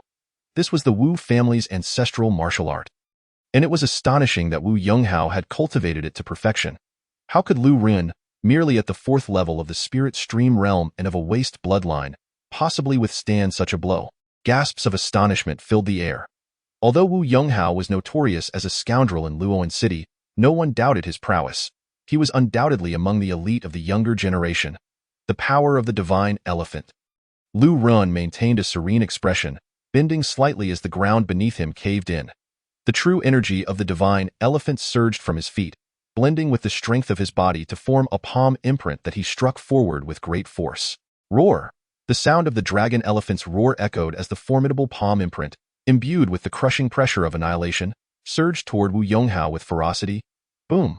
Lu Ren's palm imprint collided violently with Wu Yonghao's fist, unleashing a torrent of true energy that sent the onlookers staggering backward by several paces, their blood surging. The wares on either side were scattered by the force of the impact. Bang!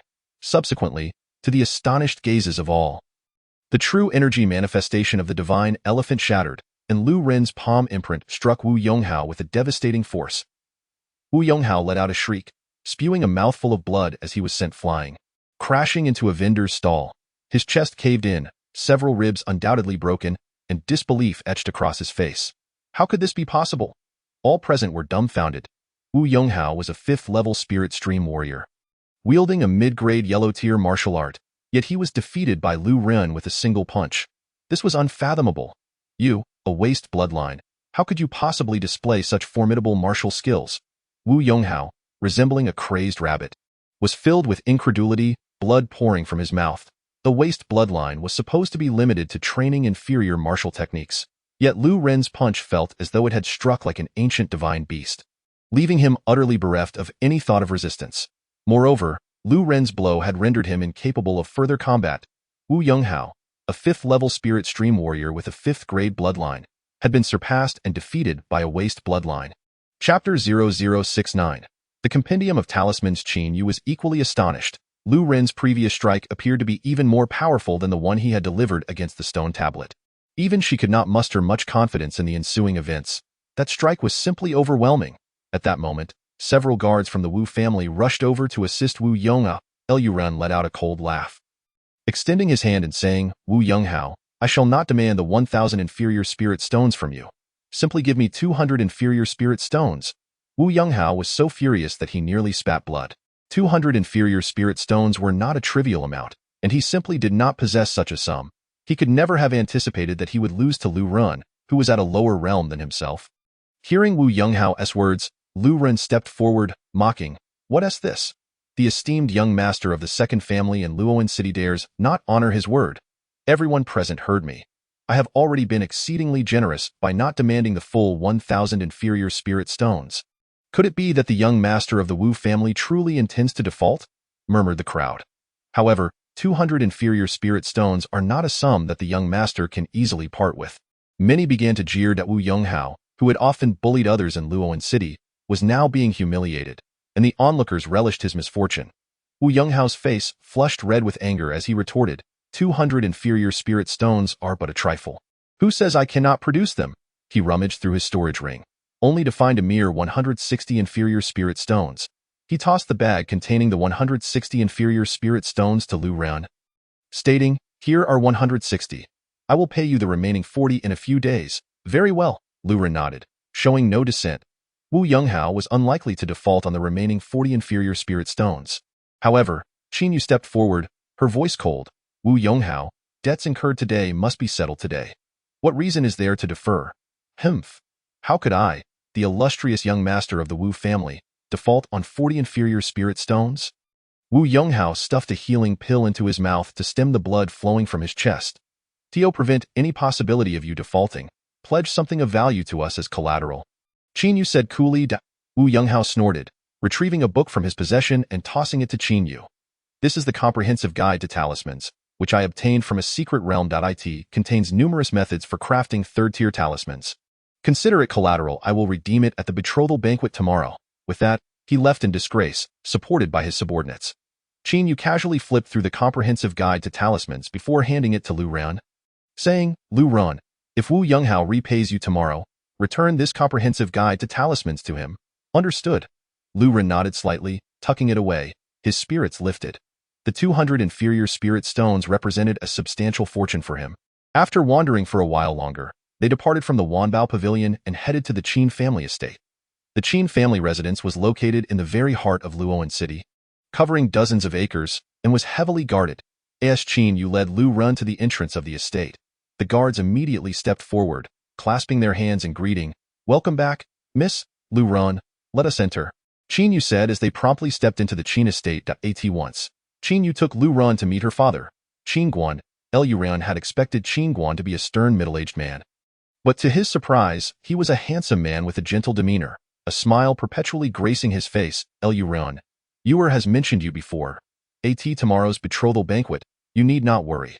The Wu family should not cause any further disturbances," Qin Guan assured him. "Understood," Lu Ran nodded.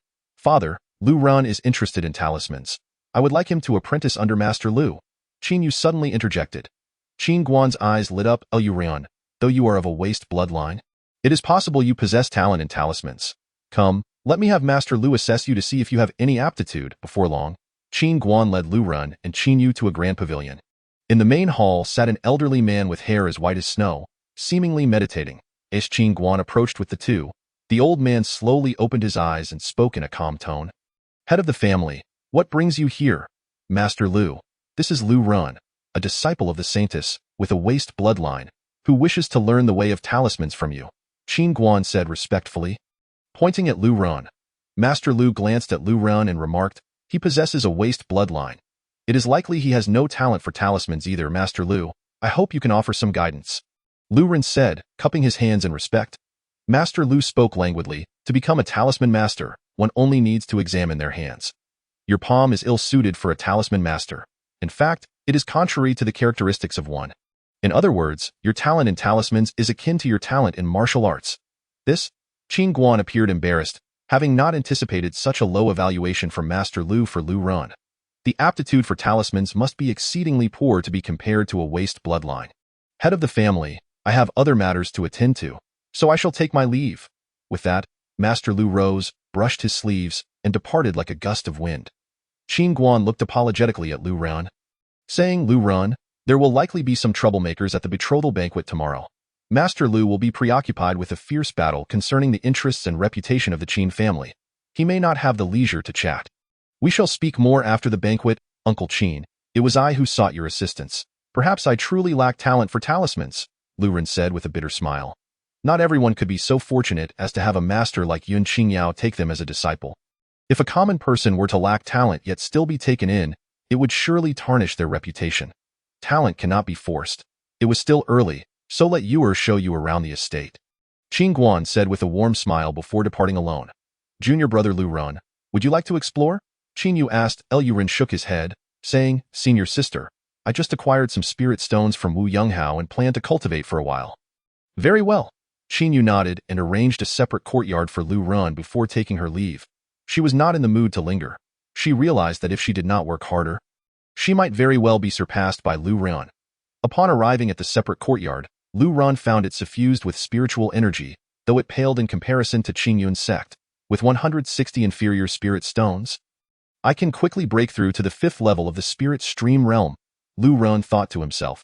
He then entered his room, cleared his mind, and entered the nameless treasure tower, placing the 160 inferior spirit stones before him. As he activated the dragon elephant prajna skill, the surrounding inferior spirit stones exuded rich spiritual energy, gradually merging into his body. In just over 10 days, Lu Ren refined and absorbed 50 inferior spirit stones, finally breaking through to the 5th level of the spirit stream realm, with 5 streams of true energy filling his dantian. It took 50 inferior spirit stones just to reach the 5th level of the spirit stream realm. The consumption for advancing to the 6th and 7th levels will surely be even greater. Lu Ren slowly opened his eyes and casually circulated his cultivation technique. The dragon elephant true energy within him surged violently, and the aura he exuded was significantly more robust than before. If he were to face Wu Yonghao again, a single punch would easily defeat him. With 110 inferior spirit stones remaining, Lu Ren did not intend to pursue further breakthroughs. His rapid advancement had left his foundation unstable, and he needed to consolidate his strength through practical experience. Lu Ren then took out the comprehensive guide to talismans and began to study it earnestly. To his surprise, it documented the crafting methods of talismans from the 1st to 4th tiers. The more he read, the more intrigued he became. It turned out that crafting talismans required a special talisman pin to draw upon the energy within monster cores, sketching runes onto talisman paper to produce the talismans. The most challenging aspect of crafting talismans was drawing the runes flawlessly and fluidly, as any lapse in technique could lead to failure. According to the comprehensive guide to talismans, while talent is beneficial, it is not the most crucial factor. Diligent practice is paramount. With enough practice, one can compensate for a lack of talent. Most formidable talisman masters were elderly. Having spent decades honing their skills, I still have 110 inferior spirit stones. Before the betrothal banquet tomorrow, I can at least practice for 100 years, and 100 years. I refuse to believe I cannot become a remarkable talisman master. Confidence radiated from Lu Ren's face as he prepared to begin his arduous training. Chapter 70. The betrothal banquet. Lu Ren retrieved an ordinary brush and some clear water, beginning to practice on a sheet of white paper. This was the most straightforward and direct method to practice talisman crafting, using clear water to sketch the runes before the water fully penetrated the paper. However, the runes were exceedingly complex. Each rune pattern had to be completed within a short time, or all previous efforts would be in vain. Generally, it took 5 to 10 years of arduous practice for an individual to become a first-tier talisman master. To attain the rank of second-tier talisman master, one would need approximately 20 years of hard work, while 30 years of dedication was required to become a third-tier talisman master. Thus, Lu Ren practiced repeatedly, progressing from initial awkwardness to perfectly sketching first-tier rune patterns, then second-tier, and finally third-tier runes. Eventually, Lu Ren mastered all the runes documented in the comprehensive guide to talismans. After over 100 years of monotonous practice, Lu Ren transformed from a complete novice into a quasi-third-tier talisman master. Why is he merely a quasi-third-tier talisman master? It is because he has yet to truly refine any talismans. Once his cultivation was complete, Lu Ren collapsed onto the bed and fell into a deep slumber. Lu Ren! Suddenly, the voice of Qin Yu echoed, startling Lu Ren awake. As he opened his eyes, he found Qin Yu standing before him. At that moment, Qin Yu, with a hint of delicate makeup adorning her fair face, possessed eyes that shimmered like autumn waters, captivating and enchanting, stirring one's heart profoundly. Senior sister, you look truly beautiful, Lu Ren could not help but exclaim. Enough of your nonsense. Qin Yu's cheeks flushed crimson, and she shot a playful glare at Lu Ren, saying, let us hasten to the main hall. Many guests have already arrived. All right. Lu Ren nodded and followed Qin Yu to change into fresh attire before proceeding to the grand hall. By this time, the Qin residence was festooned with colorful lights and decorations, exuding a festive atmosphere. The maids and servants within had donned new garments, bustling about with purpose. Various exquisite wines and delicacies were laid out upon tables. Outside the Qin residence, guests arrived in succession, bearing congratulatory gifts. The foremost family of Luan City. The Qin family not only commanded respect within the city but also drew families from neighboring towns to pay their respects. Those who could visit the Qin family were all prominent figures of wealth and influence. Upon arriving at the grand hall, Lu Ren and Qin Yu were instructed by Qin Guan to welcome the guests at the entrance.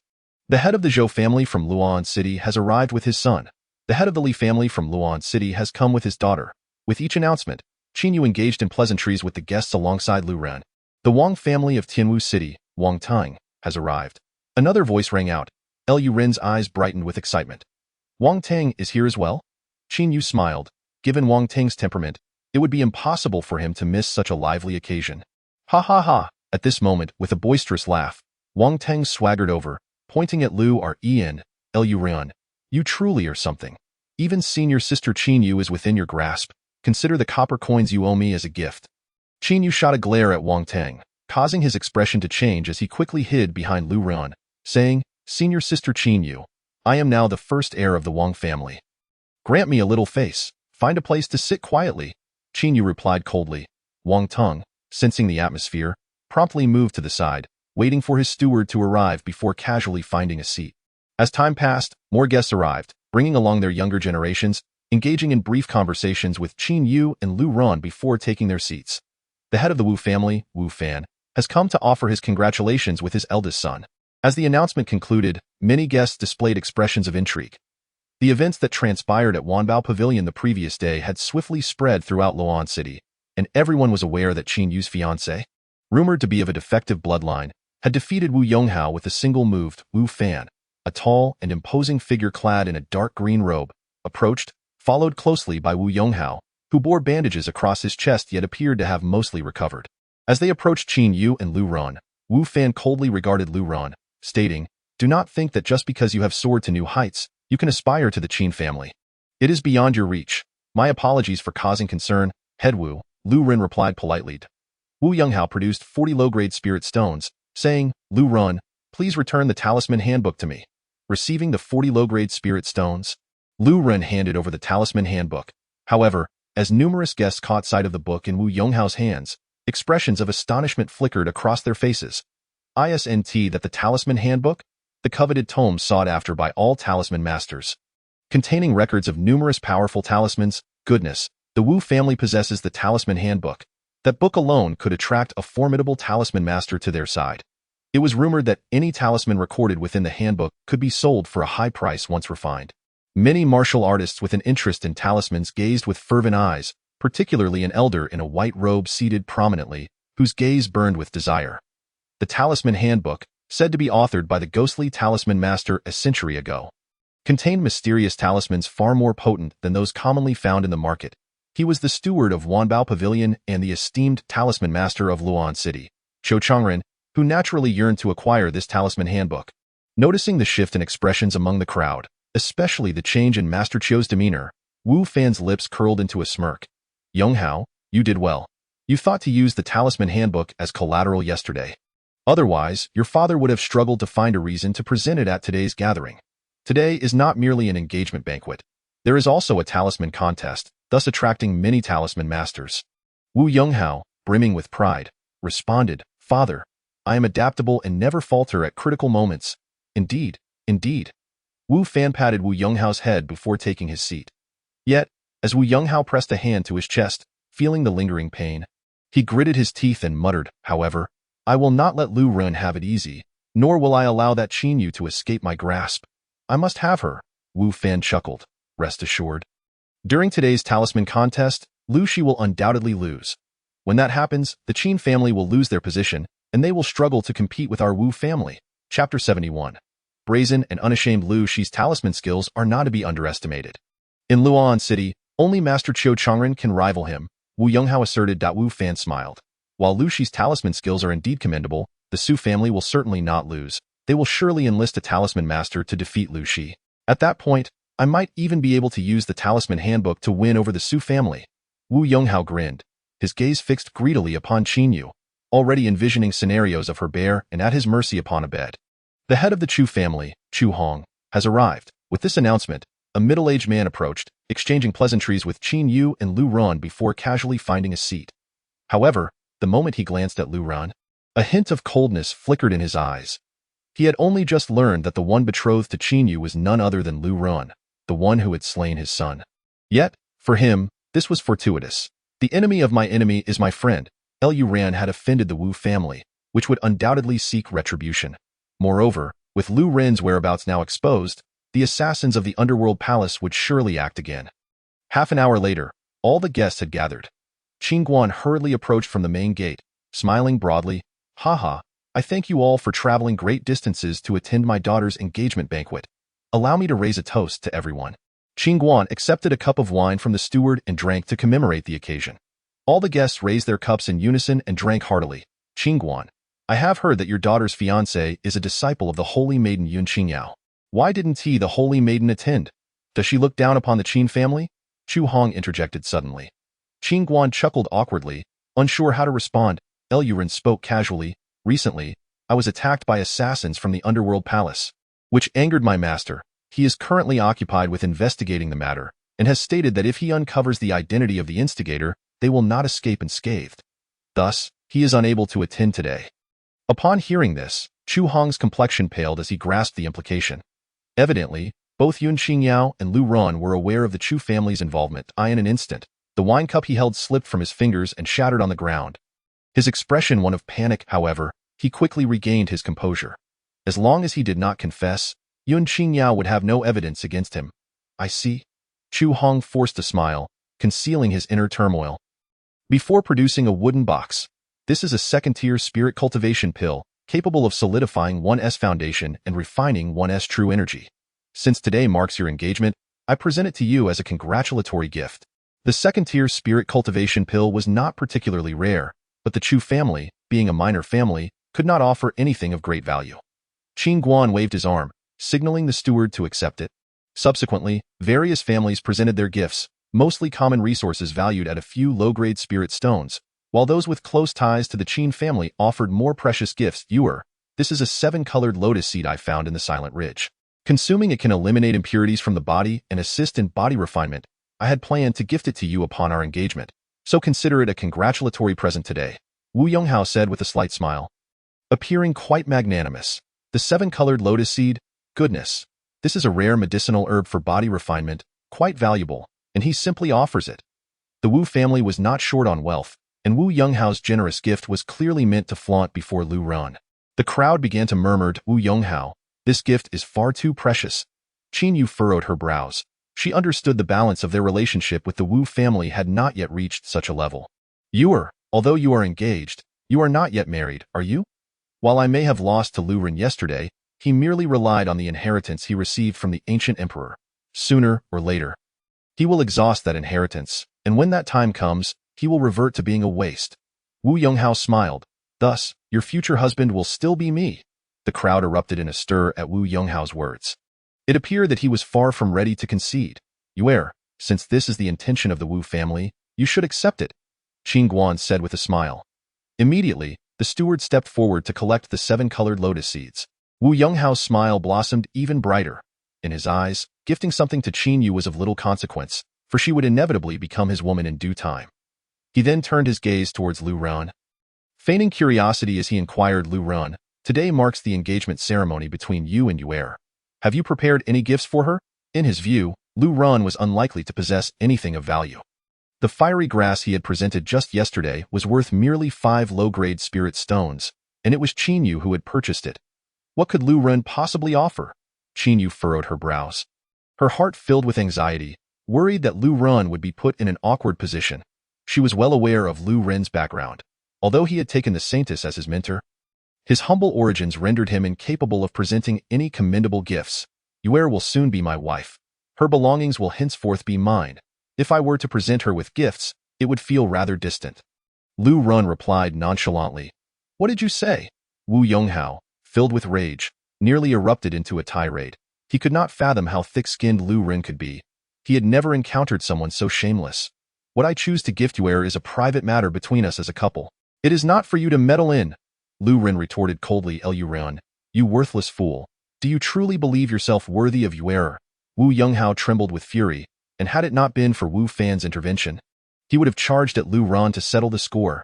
This is absurd. Wu Fan chastised, then lifted his cup with a forced smile, saying, My son is ignorant of etiquette. I apologize on his behalf. With that, he downed his drink. Master, the Su family has arrived. Just then, an old servant hurriedly approached. A solemn expression crossed Qingguan's face. The inevitable had finally come to pass. Everyone present felt a shiver run down their spines. The Su family of Tianwu City, the foremost family in the region, was considerably more powerful than the Qin family. Everyone understood that the Su family had come for the coveted spot in the Tsaming secret realm. This spot was to be contested between the Qin family and the Su family. Initially, the Su family intended for the younger generation to compete for it, but Su Sanjia, the Su family's young master, was significantly stronger than Qin Yu, leading Qingguan to object. Ultimately, both sides agreed to send their respective talisman masters to compete in a contest of talisman making. The victor would claim the spot. The Tsaming secret realm opened only once every 5 years, with each family receiving one spot, housing not only numerous demon beasts but also countless precious materials. Securing an additional spot would greatly enhance their resources. I've heard that your Qin family has recruited a son-in-law of a waste bloodline. Today, I am eager to witness this so-called waste bloodline in person. A derisive voice echoed from a distance. With the sound of the voice, a tall, handsome young man donned in a purple and white robe, accompanied by several others, approached. His gaze was piercing, and his demeanor exuded arrogance, leaving those of lesser status feeling inadequate. The young master of the Su family, Su Sanjia, had arrived. Judging by Su Sanjia's tone, it seemed he had no intention of offering congratulations. Whispers spread among the crowd. In the 10 cities of Jiangyan country, there were significant disparities in overall strength, with some ranking as the lower 3 cities, middle 3 cities, upper 3 cities, and the imperial city. Tianwu City and Luoan City were situated in the southwestern region of Jiangyan country. Luoan City was merely a lower 3 city, while Tianwu City was categorized as a middle 3 city. And the Su family was the foremost family in Tianwu City. Finally, the Su family has arrived. Wu Fan thought with concealed delight. Qingguan approached with a welcoming smile, courteously saying, "Ah, it is a pleasure to see you, young Master Su. Please make yourself comfortable, no need." Su Sanjia waved his hand dismissively and replied, "I have no time to partake in your engagement banquet, let alone one associated with a waste bloodline." His disdain for Lu Run was not merely due to Qin Yu's engagement to him. He considered himself far superior and found ordinary women beneath his notice and his eyes.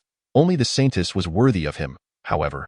The fact that the saintess had taken Lu Run, a waste bloodline, as her disciple displeased him immensely. Enough of this chatter. Let the talisman contest commence. A young man in a gray robe slowly stepped forward. His countenance was stern, and he wore a dark golden long robe, adorned with 3 golden patterns at the collar, exuding an air of nobility. When all the talisman masters present turned their attention to him, their eyes sparkled with astonishment. He couldn't possibly be Huang Qiu. Could he? The Su family had actually recruited Huang Qiu. Rumor had it that Huang Qiu was born with 6 fingers and, at the tender age of 28, had already achieved the rank of 3rd-tier talisman master. It was said that the talisman emperor intended to take him as a disciple, and once he became the talisman emperor's successor, he would likely ascend to the rank of 4th-tier talisman master in no time. As the talisman masters whispered among themselves, many were left in awe. The young man before them was indeed Huang Qiu, the recently acclaimed prodigy among talisman masters. Qingguan's expression grew grave. He had not anticipated that the Su family had managed to recruit Huang Qiu. He turned his gaze towards Master Lu, who was seated at the side, and said, "Master Lu, it's up to you." Master Lu stood up, seemingly unfazed, and remarked, "He is merely a young upstart. In a true contest of talisman making, success hinges not on talent, but on decades of accumulated experience." Huang Qiu smiled faintly. "Let us not delay. Let the contest begin." Su Sanjia stood to the side, a slight smirk playing on his lips. No one was more aware than he of Huang Qiu's exceptional skills in talisman making. Before long, Qingguan instructed his servants to bring forth a massive table, placing it in the center of the hall. With 2 tables positioned a distance of 10 paces apart, numerous talisman masters eagerly gathered around to witness the duel. Most were 1st or 2nd-tier talisman masters, and they felt incredibly honored to witness a 3rd-tier master in action. It remained uncertain who would emerge victorious in the contest between Master Lu and Huang Qiu. Master Lu had been practicing talisman making for nearly 40 years, boasting rich experience, yet Huang Qiu's innate talent could very well surpass hard work. Indeed, in this world, talent reigns supreme. Effort is of little value, in my opinion. Huang Qiu could likely craft the first talisman that would best Master Lu. The crowd murmured. "Old Qiu, who do you think will win?" Someone asked Qiu Seicheng, as the honorary talisman master of the Wanbao Pavilion. He naturally held significant authority. "I have never witnessed Huang Qiu crafting talismans and cannot make a rash judgment." Qiu Changren stroked his graying beard. "Huang Qiu is merely a rising star. Defeating an elder master of talisman making is no simple feat." Huang Qiu and Lu Shi stood side by side at the tables, facing each other. According to the rules, we shall each craft our most skilled 3 talismans, with a time limit of 1 incense stick for each. The first to win 2 out of 3 rounds. Is that acceptable? Huang Qiu inquired. Agreed. Lu Shi nodded. Watch as I crush you with my first talisman. Huang Qiu scoffed lightly, casting a glance at Lu Shi. Then, a verdant, sharp-tipped brush floated before him. The brush shimmered with a faint glow, and the tip swayed in the air, as if resonating with the rhythm of the universe. That is, the Fuyo brush. A talisman master exclaimed, eyes filled with disbelief. Huang Qiu had produced a talisman brush whose tip emanated a unique aura. This was no ordinary brush, but rather one of the 10 famed brushes of Jiangyan country. It was said that the tip of the Fuyo brush was made from the feathers of the divine Duping bird. Wielding this brush would not only enhance the success rate of crafting talismans, but also amplify their potency. No one had anticipated that Huang Qiu possessed such a remarkable talisman brush. The Fuyo brush. No wonder he could achieve the rank of 3rd-tier talisman master at such a young age. It seemed that Lu Shi was in for a challenging battle. Qiu Changren, the honorary talisman master of Wanbao Pavilion, was also taken aback, his face reflecting shock. He too possessed one of the 10 famed brushes, yet his was inferior to the Fuyo brush. The gazes of the other talisman masters turned fervently towards the Fuyo brush. One could say that Huang Qiu's display of the Fuyo brush had already bestowed him an advantage in momentum over Lu Shi. This could be troublesome. Qin Guan shook his head, observing his father's solemn expression. Qin Yu's brow knitted in concern. She understood her father's desire to secure the coveted spot in the Tsangming secret realm, yet seeing Huang Qiu reveal the Fuyo brush, it was likely that Master Lu's chances were slim. Unfazed by Huang Qiu's unveiling of the Fuyo brush, Lu Shi retorted, "It is merely a talisman brush. I will demonstrate to you that in the face of absolute strength, a single brush cannot determine the outcome." After speaking, Lu Shi produced a regular talisman brush. He then took out a demon core, crushing it to release a surge of purple energy that spread like ripples. Grasping his talisman brush, he dipped the tip into the energy, as if it were ink, and began to sketch on a piece of yellow talisman paper. Huang Qiu also began to draw, his movements flowing with an elegance that surpassed Lu Shi's.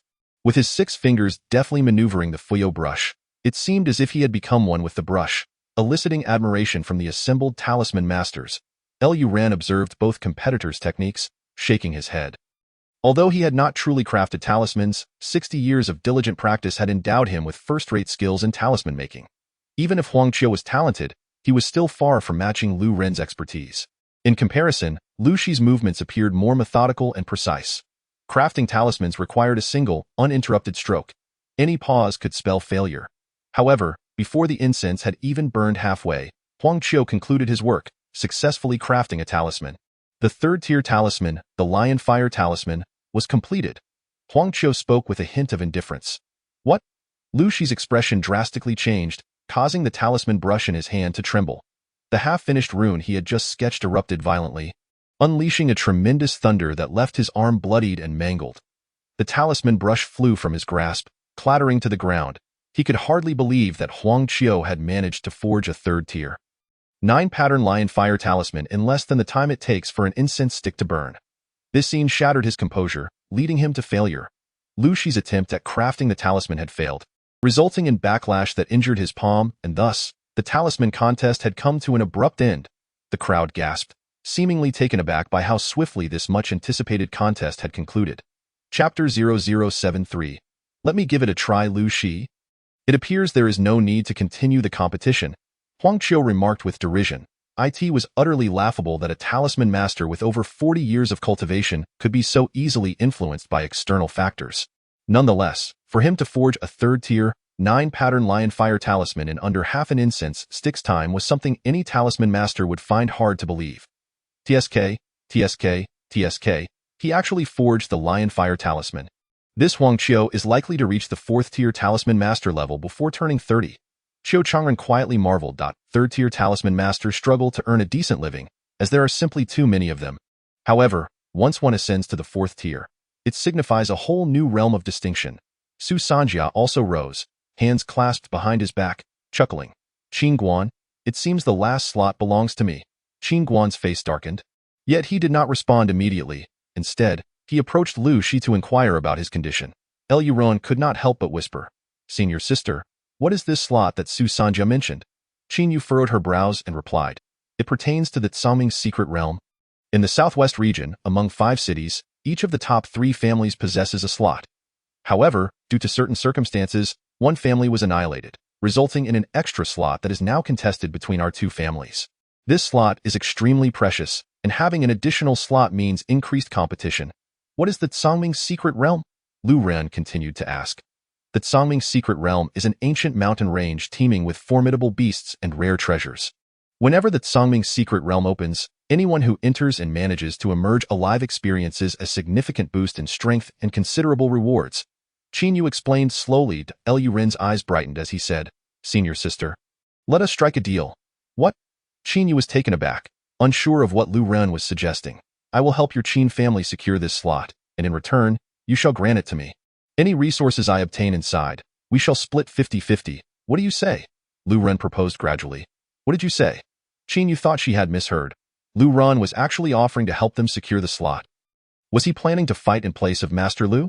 Just yesterday, Master Lu had declared that Lu Ren lacked talent in talisman crafting, even suggesting he was unworthy to be his disciple. Yet here was Lu Ren, offering to assist the Qin family in obtaining the slot. "Senior sister, what do you think?" Lu Ren smiled. Qin Yu stared intently at Lu Ren, and seeing his confident demeanor, she eventually nodded. "All right, as long as you can win, the slot is yours."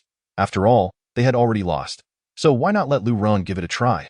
However, she could hardly believe that Lu Ren possessed the strength to defeat Huang Qiu.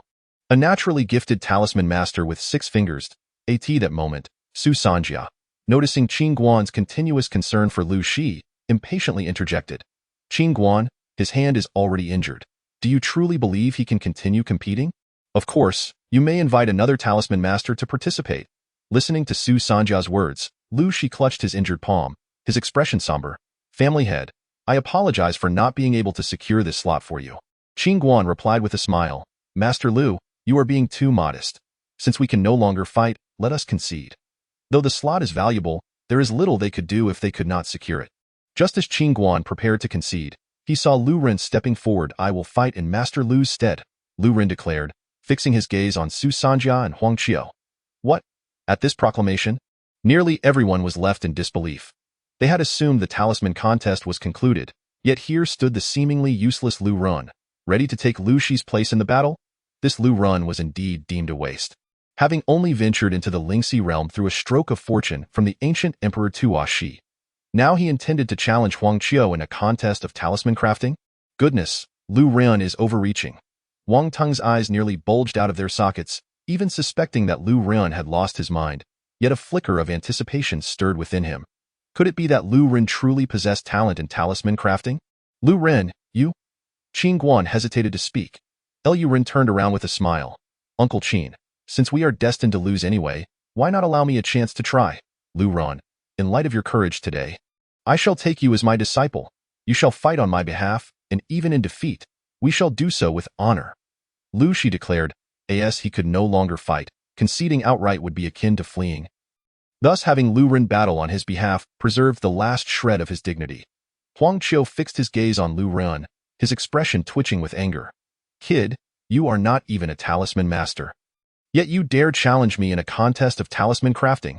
You are not worthy to compete with me. As a distinguished 3rd-tier talisman master, potentially on the brink of becoming a 4th-tier master. It was a humiliation for him to be pitted against someone utterly lacking in skill. Moreover, he could discern from Lu Ren's hands that he was ill-suited to be a talisman master. Their innate talents were worlds apart. "Lu Ren, you waste of space, do not seek to draw attention to yourself here.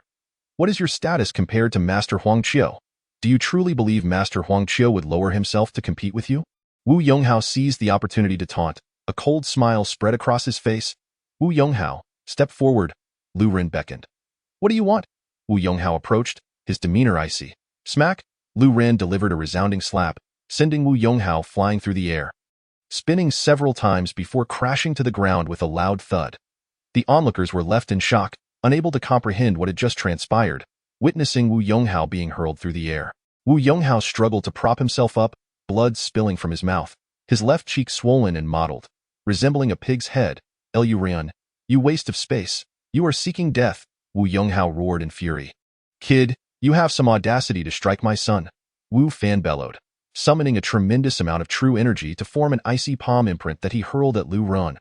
However, before Lu Run could make a move. Qin Guan appeared before him with an uncanny swiftness, delivering a powerful punch. Boom!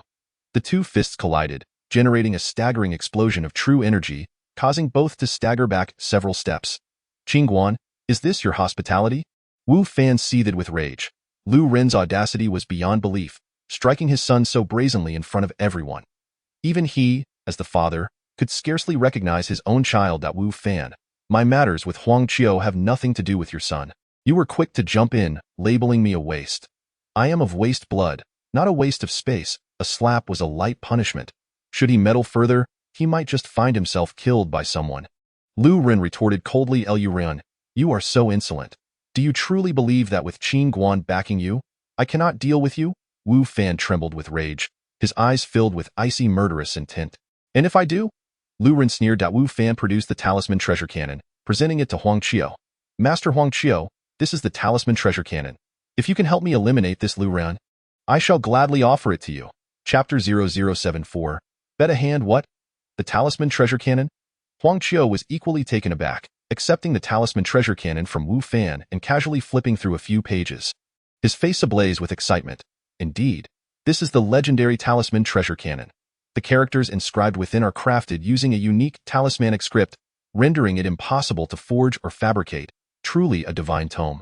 At least for a third-tier talisman master, it is a divine book capable of enhancing their talisman crafting skills. Once, he had even seen a counterfeit of the talisman treasure cannon, which contained imitations of various talismanic runes. Yet following those instructions resulted in failure. Only the authentic version could serve as a guide. It is indeed the talisman treasure cannon. I have seen the talismans within but could never replicate them. Only by acquiring the original can one learn to forge them. Huang Qiu exclaimed with elation. Su Sanjia, standing nearby, could not contain his curiosity. Huang Qiu, is this talisman treasure cannon of great assistance to you? Of course, it is more than just helpful. If I can successfully forge all the talismans within, I could instantly step into the realm of a fourth-tier talisman master. Huang Qiu replied. Even Su Sanjia, known for his composure, was shaken by Huang Qiu's words. Reaching the fourth tier would elevate the Su family to an entirely new level. Excellent, excellent, excellent, Su Sanjia exclaimed thrice with enthusiasm. Huang Qiu tucked the talisman treasure cannon away, declaring, rest assured, Wu family head, I shall avenge you. As he spoke, his gaze turned to Lu Ran, and he said, young man, I am willing to lower my status and compete with you in the next 2 rounds of talisman trials. However, should you lose, I shall sever one of your hands, the very hand that struck the young master of the Wu family. Very well, Lu Ren nodded, agreeing with remarkable decisiveness. In an instant, everyone present was once again taken aback. They had anticipated that Lu Ren would refuse, yet he not only consented but did so with such alacrity. This was not merely a matter of losing. It entailed the forfeiture of a hand. Lu Ren, do not act impulsively. Qin Yu's countenance shifted, her concern for Lu Ren palpable. If Lu Ren were indeed to lose a hand, how could she possibly explain this to Yun Qingyao? But if you lose, I too shall take one of your hands, the hand you used to craft talismans, Lu Ren coldly retorted, fixing his gaze upon Huang Qiu. This Huang Qiu possessed exceptional talent in talisman crafting, and should he ascend to become a 4th-tier talisman master, it could pose a threat to the Qin family. If Lu Ren could incapacitate Huang Qiu's hand today, even if he later managed to recover it, his proficiency in talisman craft would likely be irrevocably hindered, potentially jeopardizing Huang Qiu's future. Indeed, you are quite arrogant. Su Sanjia chuckled lightly, stating, let it be decided thus. A mere waste of bloodline daring to compete with Huang Qiu in talisman crafting was nothing short of laughable. While he may not be well versed in talisman crafting, he understood that diligent cultivation outweighed mere talent. Huang Qiu had not only talent but had also devoted over a decade to honing his craft. Achieving his current level of accomplishment, Lu Ren, a mere waste of bloodline who had only recently entered the Lingxi realm, how could he possibly practice talisman crafting? Even had he started training from the womb, he could not surpass Huang Qiu. Huang Qiu remained silent, a faint coldness lingering on his face as he turned to Qin Guan, asking, Patriarch Qin, if Lu Ren loses, will you intervene if I take one of his hands? This? Qin Guan hesitated, glancing at Lu Ren.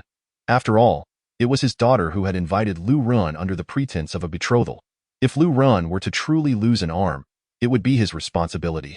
Although he could not fathom why Lu Ren possessed such confidence to challenge Huang Qiu in talisman crafting, He could not envision a scenario in which Lu Ren triumphed. Uncle Qin, do not worry about me. I am well aware of my own limits, Lu Ren declared. Very well. Qin Guan nodded, extending his hands, stating, let all present bear witness. Should Lu Ren lose this talisman trial, Huang Qiu shall take one of his hands. And I shall not interfere. Delightful. Huang Qiu smirked, gazing at Lu Ren with disdain. Let us begin. Wait. Lu Ren scoffed, glancing at Su Sanjia. Since Uncle Qin has sworn an oath, shouldn't you do the same? If I defeat Huang Qiu, you must not prevent me from taking his hand, nor seek vengeance afterward, lest the heavens and earth conspire against you. An oath is an oath. Su Sanjia chuckled softly, swearing before the gathered crowd.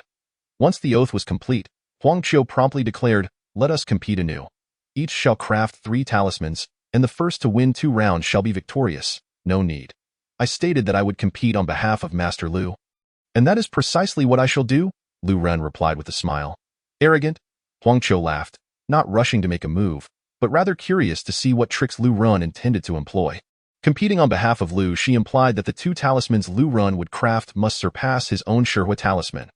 This was a 3rd-tier, 9-pattern talisman, and for Lu Ren to prevail, he would need to exceed the 3rd-tier, 9-pattern threshold. It was inconceivable to Huang Qiu that any talisman could surpass the Shihua talisman. Ren approached Lu Shi and inquired, Master Lu, do you have a 1st-tier beast core and a 3rd-tier beast? Indeed, Lu Shi retrieved a dozen beast cores from his storage ring, encompassing 1st, 2nd, and 3rd-tier cores. Yet, he did not comprehend why Lu Ren would require a 1st-tier beast core, as a 1st-tier talisman could not possibly defeat Huang Qiu.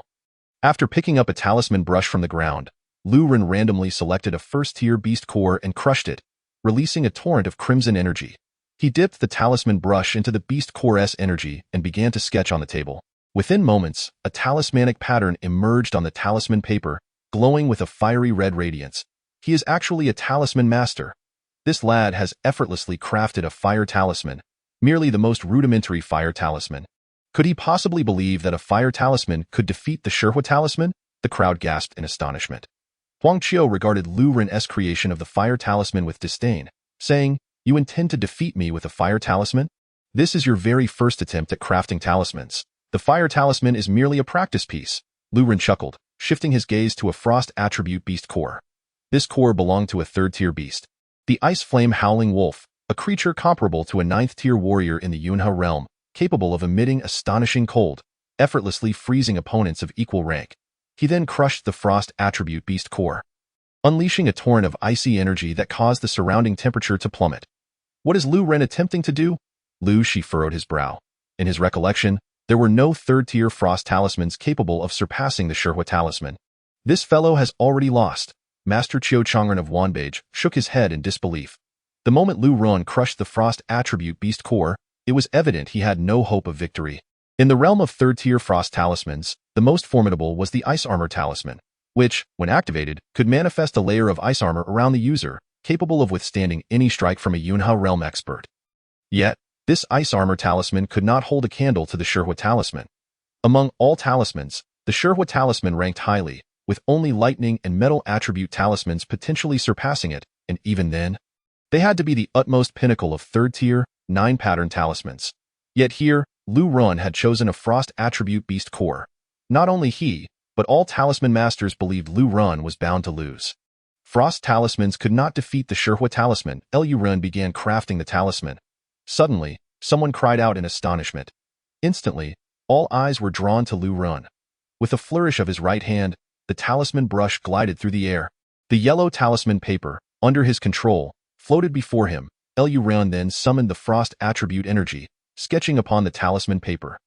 The talisman he was crafting was indeed from the Talisman Treasure Compendium. The 9-transmutation ice explosion talisman, recognized as one of the most powerful offensive talismans within the compendium. Once activated, it could unleash a tremendous explosion of cold energy, inflicting devastating destruction while also encasing enemies in ice. However, crafting this talisman required the core of a 9th-tier ice attribute beast, a highly demanding condition. Such a beast core was no trifling matter. Swish, swish, swish. At that moment, the talisman brush in Lu Ren's hand manipulated the frost attribute energy, its tip dancing with precision and grace as he sketched in a fluid motion, effortlessly.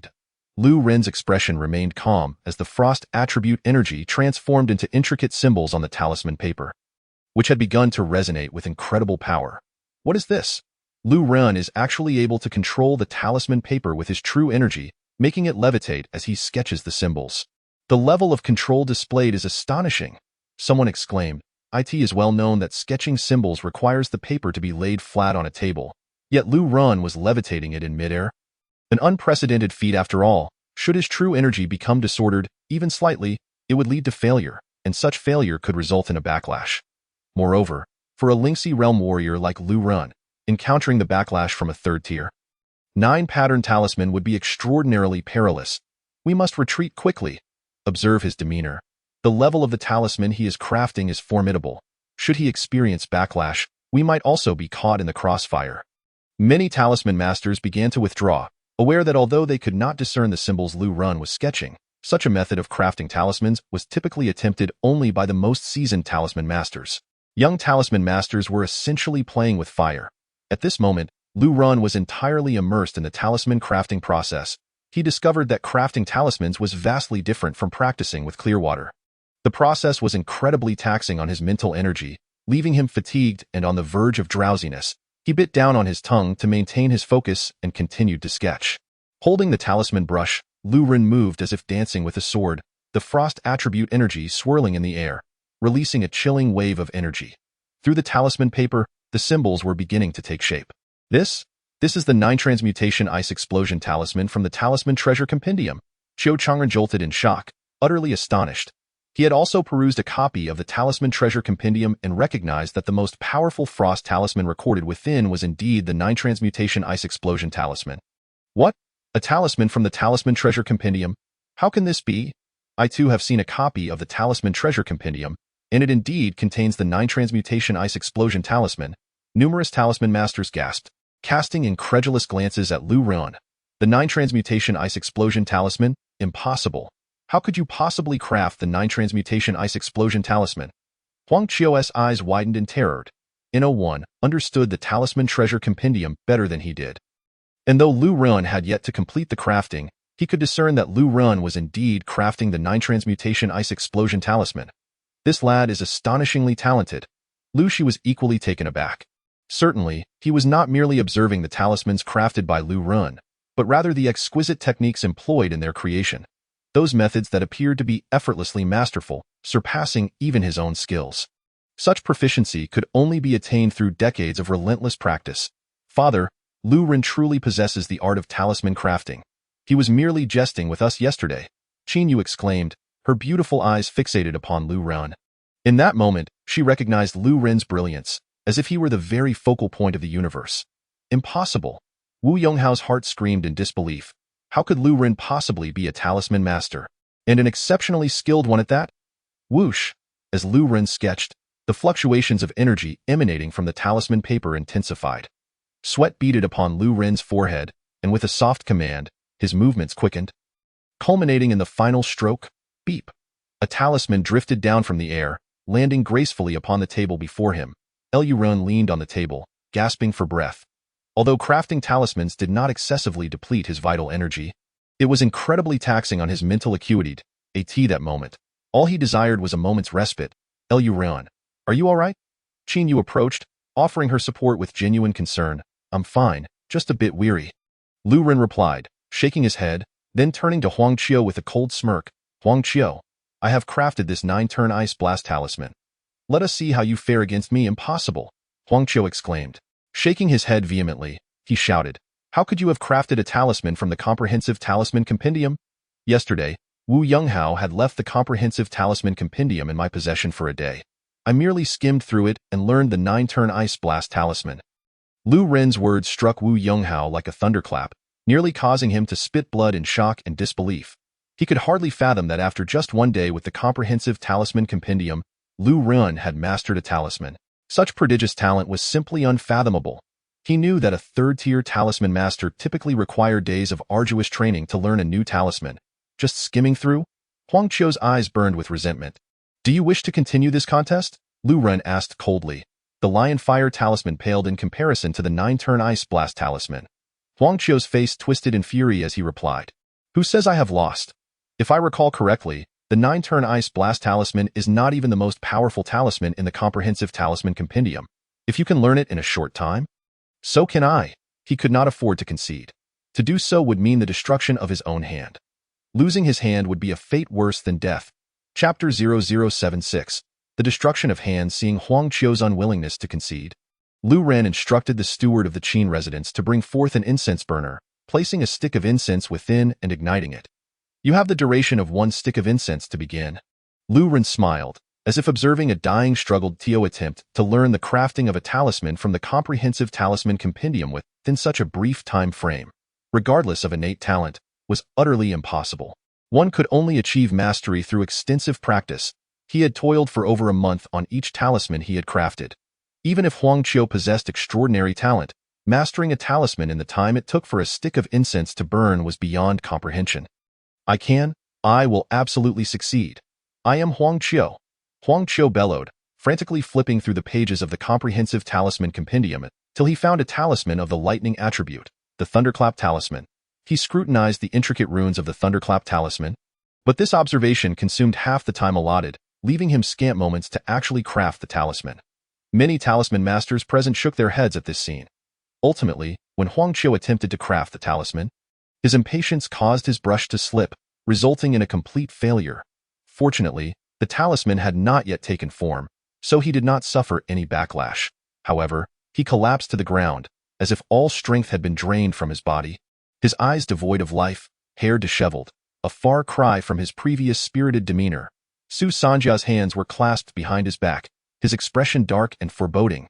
He had not anticipated that Huang Qiu would be vanquished by Lu Ren, a man who had relied on the opportunities offered by the ancient Emperor Tuo Shi to ascend to the Lingxi realm had proven to be such a formidable talisman master. Huang Qiu, you must honor the wager. It is time to fulfill the agreement. Lu Ren fixed his gaze upon Huang Qiu, speaking indifferently. No. Huang Qiu shook his head violently, unwilling to sacrifice his right hand, the very hand that wielded the brush.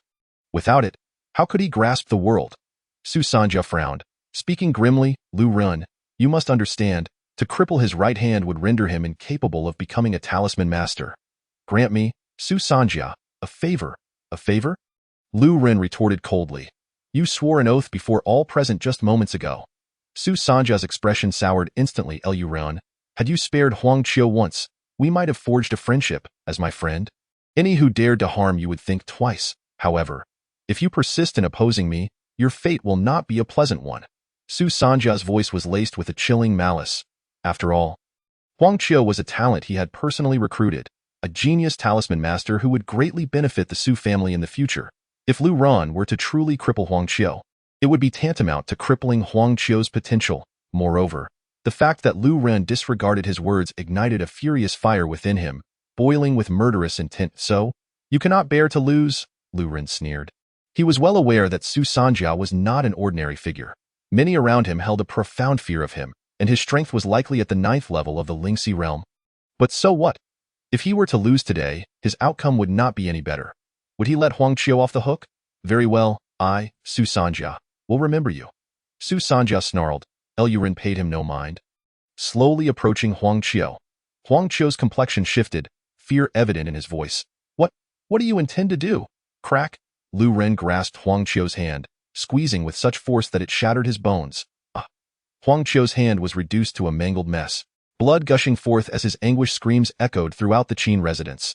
The onlookers gasped in shock, astonished that Lu Ren dared to disregard Su Sanjia's authority, effectively crippling Huang Qiu, a talent likely to become a 4th-tier talisman master. Lu Ren, you will pay for this, Su Sanjia growled, commanding his subordinates to carry Huang Qiu away as he stormed off. Qiu Changren stepped forward, addressing Lu Ren with an inquisitive tone. Young friend Lu Ren, did you truly learn the 9-turn Ice Blast Talisman from merely a single evening with the comprehensive talisman compendium? Lu Ren nodded, not denying it. Indeed. Confirming his suspicions, Qiu Changren inquired eagerly, the 9-turn Ice Blast Talisman you crafted is from the comprehensive talisman compendium. If auctioned, it would fetch a considerable price. Have you considered selling it to our Wanbao pavilion? Sell it to you? Lu Ren hesitated. Qiu Changren continued, with the comprehensive talisman compendium now public, it is only a matter of time before others learn to craft the 9-turn Ice Blast Talisman. Selling it to me now would be most advantageous. All right.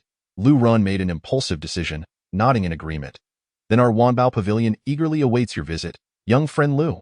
Qiu Changren smiled and took his leave. Many guests, who had come to witness the Qin family's misfortune, now that Lu Ren had repelled the Su family, lost interest and began to take their leave. Soon, only the Qin family and their closest allies remained within the residence. Everyone began to toast to Lu Ren and Qin Guan, all anticipating that with Lu Ren's prodigious talent, the Qin family would undoubtedly rise to prominence. While a third-tier talisman master was not particularly remarkable, Lu Ren's youth was a significant factor. Should he attain fourth-tier status, he would become an immensely formidable force. Lu Ren, I have been blind and misjudged you. I never imagined you to be a genius talisman master. Lu Shi lamented bitterly. Master Lu, I truly know little about talisman crafting, and I have many questions I would like to consult with you, Lu Ren stated earnestly. Beside him, Wang Ting interjected. Lu Ren, I suspect you are merely boasting. Yet I find no evidence to support my doubts. Lu Shi felt a bitter sense of loss, believing Lu Ren was mocking him. How could anyone, having only glanced at the comprehensive talisman compendium for a night, craft a talisman while claiming ignorance? Young Master Lu Ren, given your exceptional skills in talisman crafting, why not pursue it as a career? I could invite you to become the guest talisman master of the Zhang family, with a monthly stipend of 5 low-grade spirit stones. Should you ascend to 4th-tier status, your compensation would increase 20-fold. Young Master Lu Ren, you possess a bloodline deemed inferior. Your martial potential is limited. It would be wise to devote yourself to talisman crafting. My Li family would also like to recruit you. I want him too. The heads of various families clamored to recruit Lu Ren. However, Lu Ren politely declined their offers. A third-tier talisman master could hardly earn a substantial income, and given the mental strain involved in crafting talismans, he naturally would not devote his primary focus to it. His aim was to grow stronger. Both the Yinluo Hall and the Ghost Sword sect had set their sights on him, and if he did not become stronger, he would inevitably meet a grim fate. Moreover, had it not been for the competition for the opportunity to obtain the Songming secret manual, he would not have intervened at all. Damn it! Wu Yonghao trembled with fury, his face a mask of regret as he watched the unfolding events. Previously, he had been quite pleased with himself, believing that pawning the talisman's compendium to Lu Ren was a wise decision. Yet, the outcome was that Lu Ren, within a mere day, managed to craft the 9-turn ice exploding talisman. If time could be rewound to a day prior, he would certainly refrain from making such a pledge, and today's circumstances would not have unfolded as they did. Wu Fan, accompanied by Wu Yonghao, departed in a dejected manner, lacking the face to linger any longer. He intended to return home and give Wu Yonghao a good thrashing. What kind of son was he? Chapter 0077. The soul of the ancient Emperor Tashi Lu Ren. Today you brazenly oppose Su Sanjia. He is a prodigious disciple of the royal Dao sect and a 6th-grade bloodline. This could potentially bring forth considerable troubles. Wang Tong couldn't help but remind him. The Wang family was also a prominent clan in Tianwu City, and thus well aware of Su Sanjia's terrifying prowess. Su Sanjia was a genuine genius. He had opened not just 11 spiritual orifices, but was also cultivating a low-grade profound technique. A martial artist of his level would be unable to withstand even a single strike from him. Just a 6th-grade bloodline. Lu Ren shook his head, dismissing the notion. He was far more than merely a 6th-grade bloodline. The Su family possessed 9 formidable yellow-grade superior sword techniques. Any ordinary martial artist who could master even one would rise to prominence among their peers. Yet he had mastered 3, achieving perfection in each, hence renaming himself Su Sanjia. Wang Tang continued. The character Jia signifies the first, the essence of perfection. Su Sanjia embodies his mastery of the 3 sword techniques of the Su family to their fullest. Such prowess? Lu Ren was taken aback. Goodness, those were yellow-grade superior sword techniques. To cultivate them to perfection normally took at least 3 years. The disparity in talent was indeed staggering. The sword technique he was currently practicing? The Sky Phenomenon sword technique, 5th style. Wine sweeps the remnants, was merely equivalent to a low-grade yellow sword technique. He could only hope his master would hasten to create the 6th and 7th styles. Otherwise, he genuinely feared he would be outmatched in a contest of sword techniques. At this moment, he deeply sensed that his martial skills were still too weak. Lu Ren was the foremost among the new disciples in the sparring sessions last year. Defeating me with absolute strength. Qin Yu's expression was grave. This upcoming journey to the Songming secret realm would undoubtedly be exceedingly challenging. After leaving the Qin residence, Chu Hong hastened to catch up with Qiu Changren, respectfully inquiring, Master Qiu, what was your intent in questioning Lu Ren just now? Qiu Changren replied, with my many years of experience in talismans, I can assure you that no one could master a third-grade talisman in a single night. I fear the Qin family is about to rise. Chu Hong appeared puzzled, pressing further. Master Chiu, Lu Ran is merely a third-grade talisman master. Isn't that a bit exaggerated for the Qin family to ascend? He is not a third-grade talisman master at all, Zhou Changren said slowly. What? Chu Hong was taken aback. He had clearly witnessed Lu Ran crafting the 9-turn ice exploding talisman. How could he now assert that Lu Ran was not a third-grade talisman master? Zhou Changren closed his eyes and fell silent. Chu Hong chuckled, producing 2 low-grade spirit stones and offering them to Zhou Changren. Zhou Changren leaned closer to Chu Hong's ear and whispered, "The soul of the ancient Emperor Tuo Shi most likely resides within Lu Ran. Today's contest against Huang Qiu was not truly Lu Ran, but rather the ancient Emperor Tuo Shi." The name Tuo Shi, ancient emperor, left Chu Hong utterly speechless. A mere 16-year-old youth, no matter how diligently he trained in the womb, could never become a third-grade talisman master. Zhou Changren analyzed. What if he is exceptionally gifted? Chu Hong speculated. If he indeed possesses extraordinary talent, it is possible for him to become a third-grade talisman master. However, his crafting technique is remarkably seasoned and steady, entirely on par with mine. Oh, you believe such skill could be achieved by a 16-year-old youth? Zhou Changren replied. As far as I know, the ancient Emperor Tuo Shi had indeed dabbled in talisman arts during his lifetime. Chu Hong suddenly understood. It was no wonder the assassins from the underworld failed to eliminate him. It was because the soul of the ancient Emperor Tuo Shi resided within Lu Ran. Even a slight release of power from the ancient emperor would be sufficient to dramatically enhance Lu Ran's strength. Now that Lu Ran's whereabouts had been revealed, the underworld would undoubtedly attempt another assassination. This was dire. Chu Hong's expression changed drastically. After bidding farewell to Zhou Changren, he hurriedly sought out the leader of the underworld assassins. This assassination attempt was bound to fail once more. No matter how formidable the martial artist dispatched, they would surely fail. If they did fail, he would be compelled to pay 500,000 copper coins. An hour later, he managed to contact the leader of the underworld assassins, who was clad in black. Chu Hong relayed Zhou Changren's speculation to the leader, who scoffed dismissively. The soul of the ancient Emperor Tuo Shi residing within Lu Ran. Do you truly believe that? What kind of person was the ancient Emperor Tuo Shi? Even a mere fraction of his soul's power would be beyond Lu Ran's capacity to endure. Mark my words, this assassination will be a definitive success. Do not doubt the capabilities of our underworld assassins.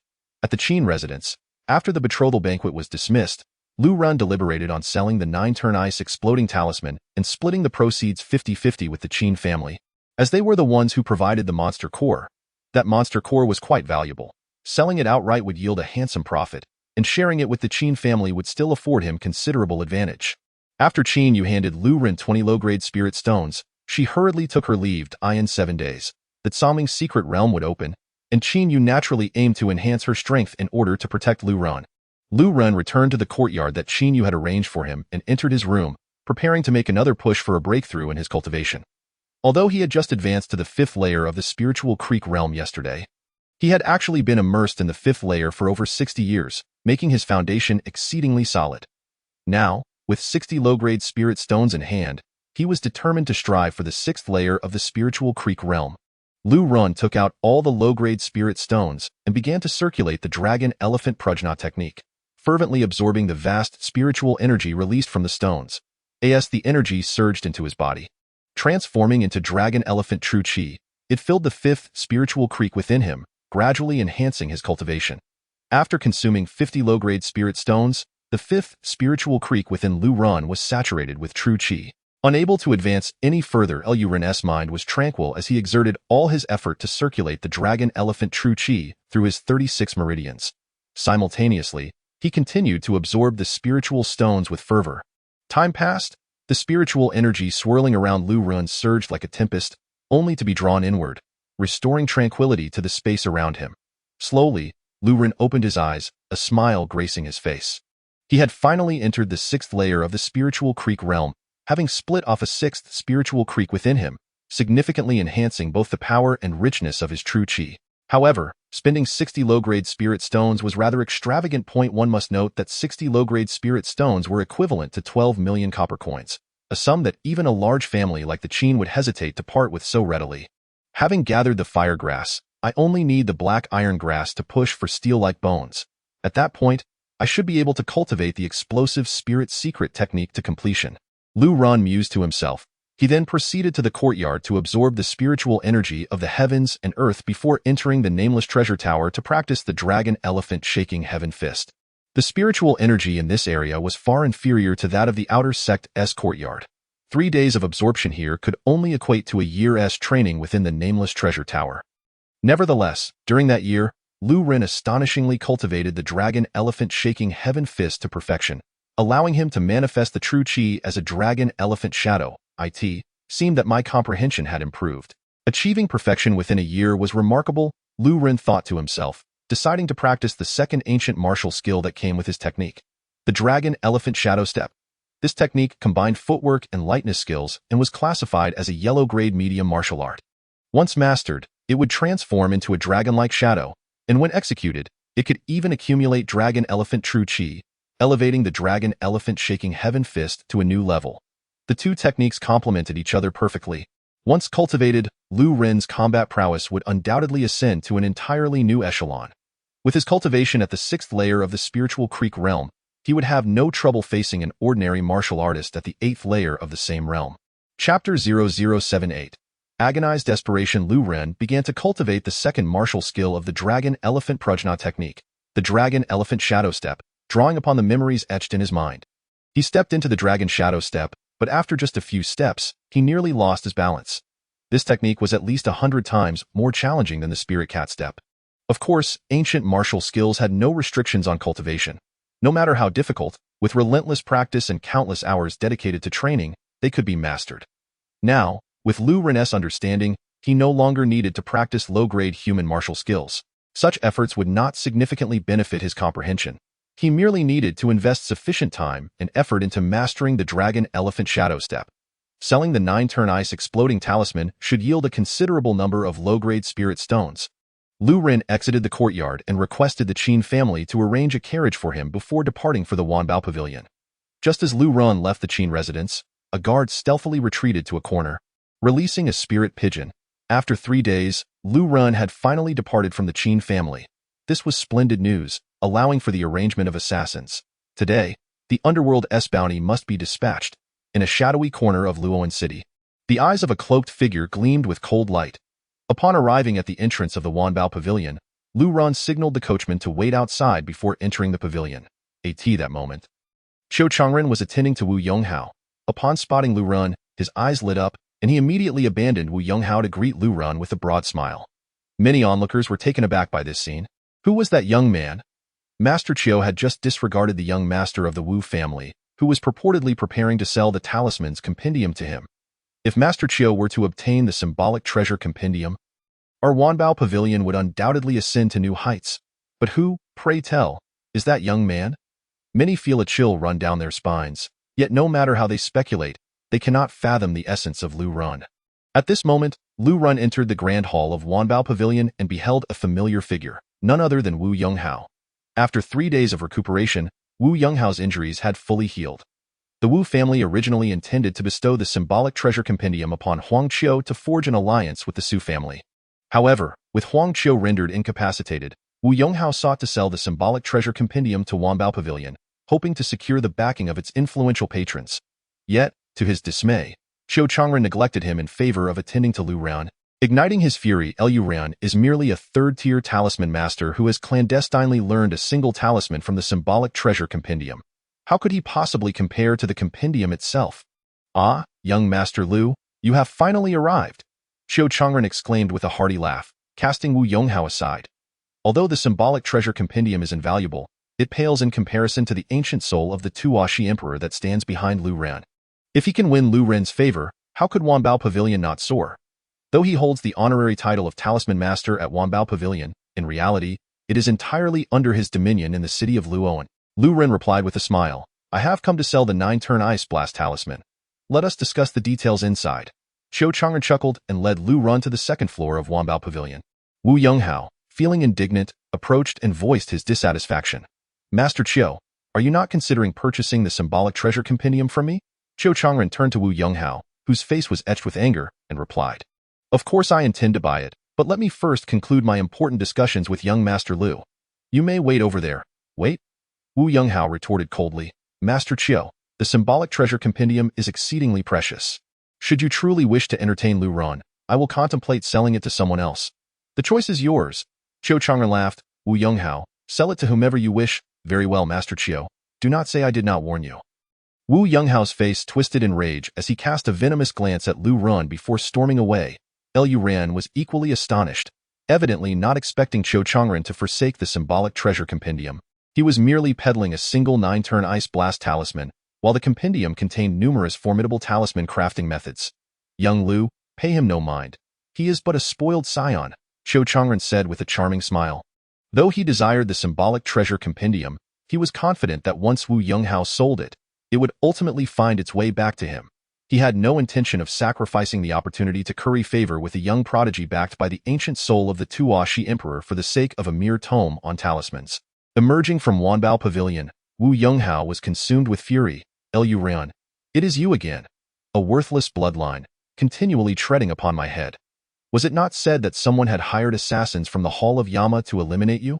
I shall add a bit more coin to ensure your demise is absolute. Wu Yonghao harbored a deep-seated hatred for Lu Ran, wishing nothing more than to flay him alive in the marketplace of Wanbao Pavilion. He had been bested by Lu Ran in a single blow, and in the Qin family, he had suffered humiliation at Lu Ren's hands. He was determined to render Lu Ren utterly lifeless. To his knowledge, as long as he could afford the price, the Hall of Yama would even dispatch assassins from the Cloud River realm to eliminate Lu Ran. Just as he prepared to leave, he spotted a carriage adorned with a distinct banner bearing the gilded character for Qin. Indeed, it was the carriage of the Qin family. Wu Yonghao's fury intensified as he recalled that Lu Ran had arrived in this carriage while he had come on foot. He lunged toward the carriage. The Qin family's coachman, seeing this, hurried to intervene. Young Master Wu, this is our son-in-law's carriage. Upon hearing the term son-in-law, Wu Yonghao felt a deeper sting of provocation and kicked the coachman away. The coachman's ribcage shattered with the force of the blow, and he fell to the ground, blood oozing from his mouth as he groaned in agony. If you wish to avoid death, take me back to the Wu residence. Should Lu Ren inquire, just say I did it, Wu Yonghao declared, unceremoniously climbing into the carriage. The coachman, stricken with terror, dared not offend Wu Yonghao and struggled to rise, eventually taking the reins and guiding the carriage through the grand entrance of Wanbao Pavilion toward the Wu residence. Seated within the carriage, Wu Yonghao's anger festered further. Lu Ran, I shall have my father contact the Hall of Yama. Once you are dead, my Wu family will ally with the Su family to obliterate the Qin family. That wretched Qin Yu, I shall make you kneel and lick my boots. As he contemplated this, a sinister smile crept across Wu Yonghao's face, and his mood improved considerably. As night approached, the streets grew desolate. On the rooftops to one side of the street, 2 cloaked figures lay in wait, watching the carriage that emerged from the doors of Wanbao Pavilion. They've come out so soon. Let us follow. Once darkness falls, we shall strike. These 2 figures were indeed assassins from the Hall of Yama. Shi Zhong and Shi Buzhuan. They were no ordinary killers but elite archers of the Hall of Yama, boasting the prowess of the 8th tier in the spirit stream realm, adept in the art of archery. Within a span of 10 zhang, they could accurately slay any martial artist of equivalent rank. Additionally, they were twins with a unique psychological connection. Even a 9th tier martial artist in the spirit stream realm would find it exceedingly difficult to evade their lethal arrows once targeted. This time, the Hall of Yama had dispatched them specifically to assassinate Lu Ran. The intelligence indicated that Lu Ran possessed the cultivation of the 4th tier in the spirit stream realm, a target they deemed beneath their notice. However, the compensation from the Hall was substantial enough to entice their involvement. In their eyes, eliminating Lu Ran would require but a single arrow. If not, who shall take the shot? Shi Buzhuan inquired. At that moment, they executed remarkable feats of agility, darting across the rooftops like swallows, their black garb rendering them nearly undetectable in the inky darkness of night. Let us shoot together and see who can strike Lu Ren's heart. Shi Zhong's eyes gleamed with determination as he remained fixated on the carriage. Though separated by the carriage, they could sense the presence within. With a single arrow, they could bring Lu Ren to his end. No, if we shoot simultaneously, our arrows might collide and raise alarms. Instead, you aim for the heart, and I shall target the head to see who can achieve the most precise hit, Shi Buzhuan proposed. Agreed. A smile broke across Shi Buzhuan's face as he noticed the streets had nearly emptied of pedestrians. He readied his bow and an arrow, taking aim at the carriage. Shi Zhong mirrored his actions, drawing his bow to target the carriage. With a simultaneous whoosh, 2 arrows soared forth, piercing through the carriage and striking the figure within. The force of the arrows startled the spirited steed, causing it to bolt and break free from its harness. The coachman was thrown aside by the horse's powerful kick, collapsing to the ground, unconscious. Shibu Zhuan and Shi Zhong, witnessing their assured kill, exchanged triumphant smiles before rushing towards the carriage. They entered to find Wu Yonghao lifeless within, his head and heart pierced, a gruesome sight. Zhuan, your aim was more accurate. The mission is accomplished, Shi Zhong remarked. Shibu Zhuan smiled faintly as he retrieved his arrow, cleaning it before returning it to his quiver. He then severed Wu Yonghao's head and stowed it in a cloth bag. Shi Zhong did the same with his arrow, leaving behind a notice from the Hall of Yama, marking the completion of their task. The two assassins swiftly departed Luoan City, making their way to a nearby grove. At that moment, the leader of the assassins observed Shibu Zhuan and Shi Zhong's return, a smile creeping upon his lips. Is the task complete? This assignment was of utmost significance to the Hall of Yama, particularly after their previous failure to eliminate Lu Ran, which had led the four major sects to purge their infiltrators from the hall, effectively declaring war. Thus, it was imperative that they eliminate Lu Ran, demonstrating to the four sects that those targeted by the Hall of Yama had no hope of survival. The King of Hell demands your demise by the third watch. He will not allow you to linger until the fifth. With the brothers in action, what task could remain unfulfilled? Shibu Zhuan replied with a nonchalant smile as he presented the severed head. The leader's expression shifted to one of delight upon seeing the head nestled in the cloth bag. That fool Chu Hong claimed Lu Ran harbored the soul of the Tuashi Emperor. If that were true, you two would never have succeeded. The soul of a powerful being could effortlessly perceive the intent to kill. The leader chuckled as he opened the bag, but his smile faltered when he beheld the head, quickly replaced by a cold demeanor. Are you certain this is Lu Ran? Is it not? Both assassins exclaimed in shock, suddenly realizing they had killed the wrong target. This is Wu Yonghao from the Wu family. You have made a grave error, the leader admonished coldly. Shibu Zhuan's expression soured as he questioned, how could Wu Yonghao be in the Qin family's carriage? Is Lu Ran still within Wanbao Pavilion? Humph. Since Lu Ran has yet to emerge, do not waste time. Continue your pursuit, the leader ordered sharply. Understood. The two assassins turned and retraced their steps back to Luoan City.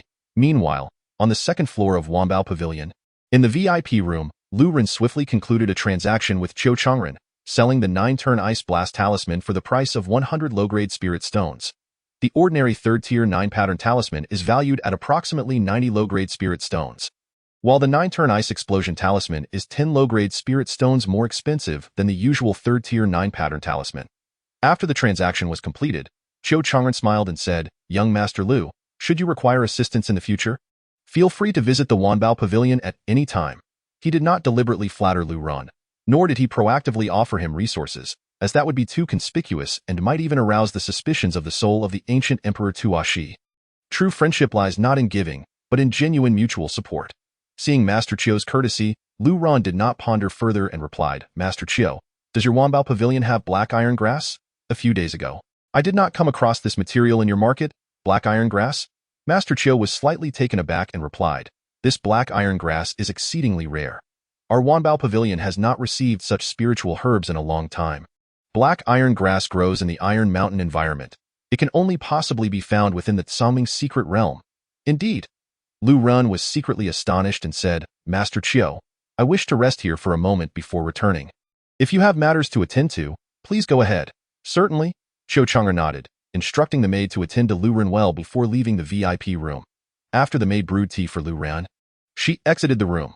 With no one present in the VIP chamber, Lu Ran entered the pagoda space and began to diligently practice the Dragon Elephant Shadow Step. This is a mid-grade yellow-level martial technique, and it would be challenging to master without several decades of arduous training. Fortunately, this time the 9-turn Ice Explosion talisman sold for 100 low-grade spirit stones, granting him 50 stones. 50 stones equate to 50 years of time. Subsequently, Lu Ran commenced his rigorous training. Time flew by. 50 years passed. Within the realm of heaven and earth, Lu Ran moved like a dragon, weaving back and forth, leaving behind numerous afterimages, his movements elusive and truly extraordinary. Yet his steps were immensely powerful, each resembling the trampling of a massive elephant, capable of leaving deep footprints in the ground. Lu Ran paused and remarked, after 50 years of training, I have perfected the Dragon Elephant Shadow Step beyond my expectations. With my current strength, I could likely face formidable 8th-tier spiritual stream warriors with ease. Emerging from the pagoda space, Lu Ren lingered in the VIP room for a moment before departing, having only trained for a second.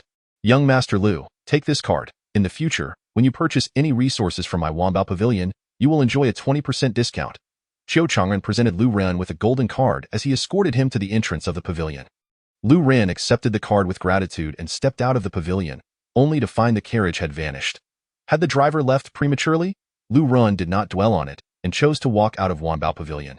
At this moment, the sky had completely darkened, and the autumn wind blew chillily against him. Upon reaching the street, he spotted a carriage parked at the center, the very one he had arrived in at Wanbao Pavilion. Approaching it, he suddenly recognized a headless corpse, Wu Yonghao. This is bad. Lu Ren reacted instantly, leaping from the carriage to a height of 3 to 4 zhong. At that very moment, 2 arrows shot towards the carriage, instantly shattering it. Witnessing this scene, Lu Ren's eyes flashed with a cold murderous intent. It appeared that the assassins from the Yanluo Hall were at it again. Chapter 0080. Terrifying movement technique. Shi Zhonghong and Shi Bujuan stood on the eaves, surprised to see their arrows miss, clearly not expecting Lu Ren to react so swiftly.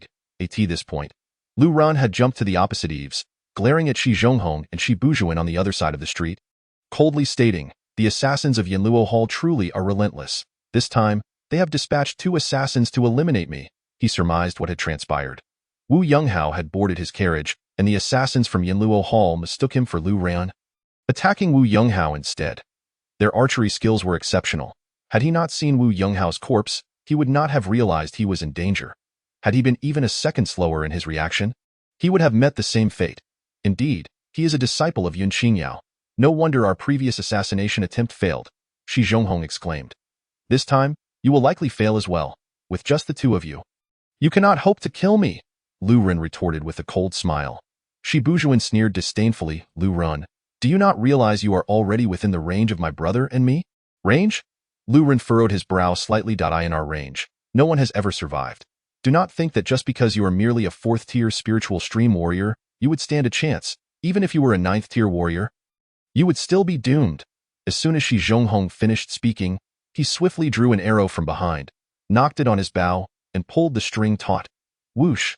An arrow shot forth like a meteor, piercing the dark sky towards Lu Ren with astonishing speed, almost reaching him in the blink of an eye. Yet Lu Ren stood motionless, as if completely unaware. In the next moment, the arrow pierced through Lu Ren's body.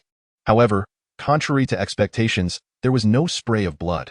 It was as if it had pierced through air. How is this possible? Shi Zhonghong's expression changed drastically, filled with disbelief as he witnessed Lu Ren evading his arrow with an incredibly strange movement, swiftly approaching their direction. What astounding agility! Realizing the gravity of the situation, Shi Bujuan quickly released 3 more arrows aimed at the airborne Lu Ren. Nevertheless, Lu Ren, in midair, made agile foot placements, moving like a divine dragon, skillfully dodging the 3 arrows and arriving before the 2. Shi Zhonghong and Shi Bujuan were utterly taken aback by Lu Ren's terrifying agility. They immediately spread out to a distance of 10 zhong and frantically unleashed their sword energies at him. Lu Ren let out a cold laugh, darting forward with movements reminiscent of a divine dragon's tail and steps like a mighty elephant trampling, as 7 or 8 arrows rained down upon him, all of which he deftly evaded. Whoosh! In the next moment, Lu Ren appeared before Shi Zhonghong, striking down powerfully with his palm. Roar! The ancient and eerie roar of the dragon elephant echoed, as Lu Ren's true energy surged, the phantom of the dragon elephant flickering and converging in his right hand, transforming into a formidable and domineering fist imprint. He had actually advanced to the 6th tier of the spiritual stream. Shi Zhonghong wore a dismissive expression, with 8 streams of spirit energy surging within him as he unleashed a powerful palm strike towards Lu Ren. However, as Lu Ren's palm approached, Shi Zhonghong's face changed completely. He felt an overwhelming force surging towards him. How is this possible? Shi Zhonghong's expression was one of sheer shock. Lu Ren's dragon elephant shaking heaven palm had reached perfection. Combined with the dragon elephant shadow step, each step accumulated power, amplifying the force of this strike to its zenith. The terrifying palm imprint instantly shattered Shi Zhonghong's arm before brutally crashing into his body. Puff! Shi Zhonghong let out a miserable scream, blood spurting from his mouth as he was sent flying off the rooftop, crashing heavily onto the stone-paved street below. Boom! The stone ground shattered upon impact, creating a massive crater. Whoosh! Yet another arrow came hurtling through the air, fast as lightning, aimed directly at Lu Ren's back. Lu Ren's eyes glinted with cold light as he unleashed his dragon elephant true energy, forming a protective barrier akin to a guardian spirit, deflecting the arrow. Subsequently, Lu Ren drew forth the ghost-killing sword, channeling true energy into it before swinging it fiercely. Whoosh! A sword chi shot forth, aimed at Shibujuan. Shibujuan narrowly evaded the sword chi. His face filled with astonishment, unable to believe that Lu Ren's true energy was so powerful, capable of withstanding his piercing arrow. Although the distance had diminished its potency, it was still far beyond what a sixth-tier spiritual stream warrior's true energy could withstand. Bujuan quickly, flee. This fellow's strength is far too overwhelming. Shi Zhonghong exerted all his energy to shout, collapsing to the ground, breathless. Damn it! Shibujuan's face twisted in frustration, utterly unprepared for Lu Ren's might, particularly his unprecedented agility. The two brothers had trained their archery skills for over a decade. They knew that once they created distance, even a low-grade yellow-level martial technique would make it difficult for their targets to evade their shots. Yet Lu Ren effortlessly darted through their arrows as if traversing an empty realm. Realizing that continuing this stalemate would lead only to death, he made the decisive choice to flee. Think you can escape? Lu Ren scoffed, his body moving like a swimming dragon, pursuing with unparalleled speed. This fellow's lightness skill is astonishingly fast. Shibujuan's eyes filled with terror as he saw Lu Ren closing in. As archers, they too practiced lightness skills. Should an assassination fail, they would choose to flee. In their numerous assassination missions, they had successfully escaped 3 times after failing to kill 9th-tier spiritual stream geniuses. Yet Lu Ren's agility was on another level. Did this fellow truly possess the soul of the ancient Emperor Tashi within him? Seeing no hope of escape, Shibujuan abruptly turned, drawing his bow and knocking all 5 remaining arrows on the string, releasing them simultaneously. Whoosh, whoosh, whoosh, whoosh, whoosh. 5 arrows formed a pattern, shooting through the air. However, Lu Ren's form flickered, evading all 5 arrows before cleaving toward Shibujuan with his sword. The wind swept away the remnants of the clouds. A tempest of sword energy converged into a ferocious storm, crashing violently against Shibujuan's chest. Thud, thud, thud. Countless sword energies frantically sliced into Shibujuan's body, leaving behind a multitude of sword scars, until he ultimately collapsed to the ground, transforming into a lifeless corpse. Once Lu Ren confirmed the demise of both individuals, he did not linger but promptly returned to the carriage. He swiftly removed the storage ring from Wu Yonghao's finger and departed hastily, making his way back to the Qin family. Not long after Lu Ren's departure, a shadow hastened over, and upon witnessing the bodies lying in the street and within the house, disbelief washed over their face. Both Shibujuan and Shi Zhongjong had been slain. Could it be that Chu Hong's words held truth? Did that fellow Lu Ren truly harbor the soul of the ancient Emperor Tashi within him? The leader of the assassins clenched his fists tightly.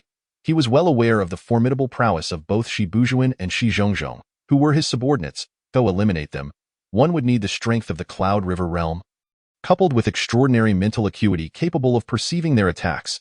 A mere practitioner with a waste lineage could never accomplish such a feat indeed. Within that fellow's body resided the soul of the ancient Emperor Tashi. Chapter 0081. A night of darkness and murder. The following day, news of Wu Yonghao's assassination by the Yen Wang Dian's assassins, occurring within the Qin family's carriage, had spread like wildfire throughout Luoan City. Moreover, a Yen Wang edict was found on Wu Yonghao's corpse, which bore Lu Ren's decree for his execution. Evidently, Wu Yonghao had become a scapegoat for Lu Ren. Of course, 2 corpses of the Yen Wang Dian's assassins also lay in the streets of Luoan City. The moment Chu Hong learned of the failed assassination, he trembled in fear within the Chu manor, his soul nearly fleeing in terror. If even those 2 assassins had failed, it was certain that Lu Ren contained the soul of the ancient Emperor Tashi within him. What to do? What to do? I'm going to die. I'm going to die. The thought of Lu Ren harboring the soul of the ancient Emperor Tashi filled Chu Hong with immense regret. Why had he hired assassins to offend Lu Ren? Now that Lu Ren was aware of his involvement, retribution was highly probable. He knew that the assassins dispatched by the Yen Wang Dian were renowned as the Twin Divine Archers, each possessing the strength of the 8th level of the Lingxi realm. Yet, they had been slain by Lu Ren, or rather, by the ancient Emperor Tashi. It was worth noting that he himself was merely at the 9th level of the Lingxi realm, and the Chu family lacked even a single formidable warrior of the Cloud River realm. If Lu Ren truly came to seek vengeance, how could he possibly withstand it? It's over. I'm utterly finished. Chu Hong collapsed to the ground, trembling all over. Chu Hong, you have no way back now. This time, The Yin Wang Dian has lost 2 assassins.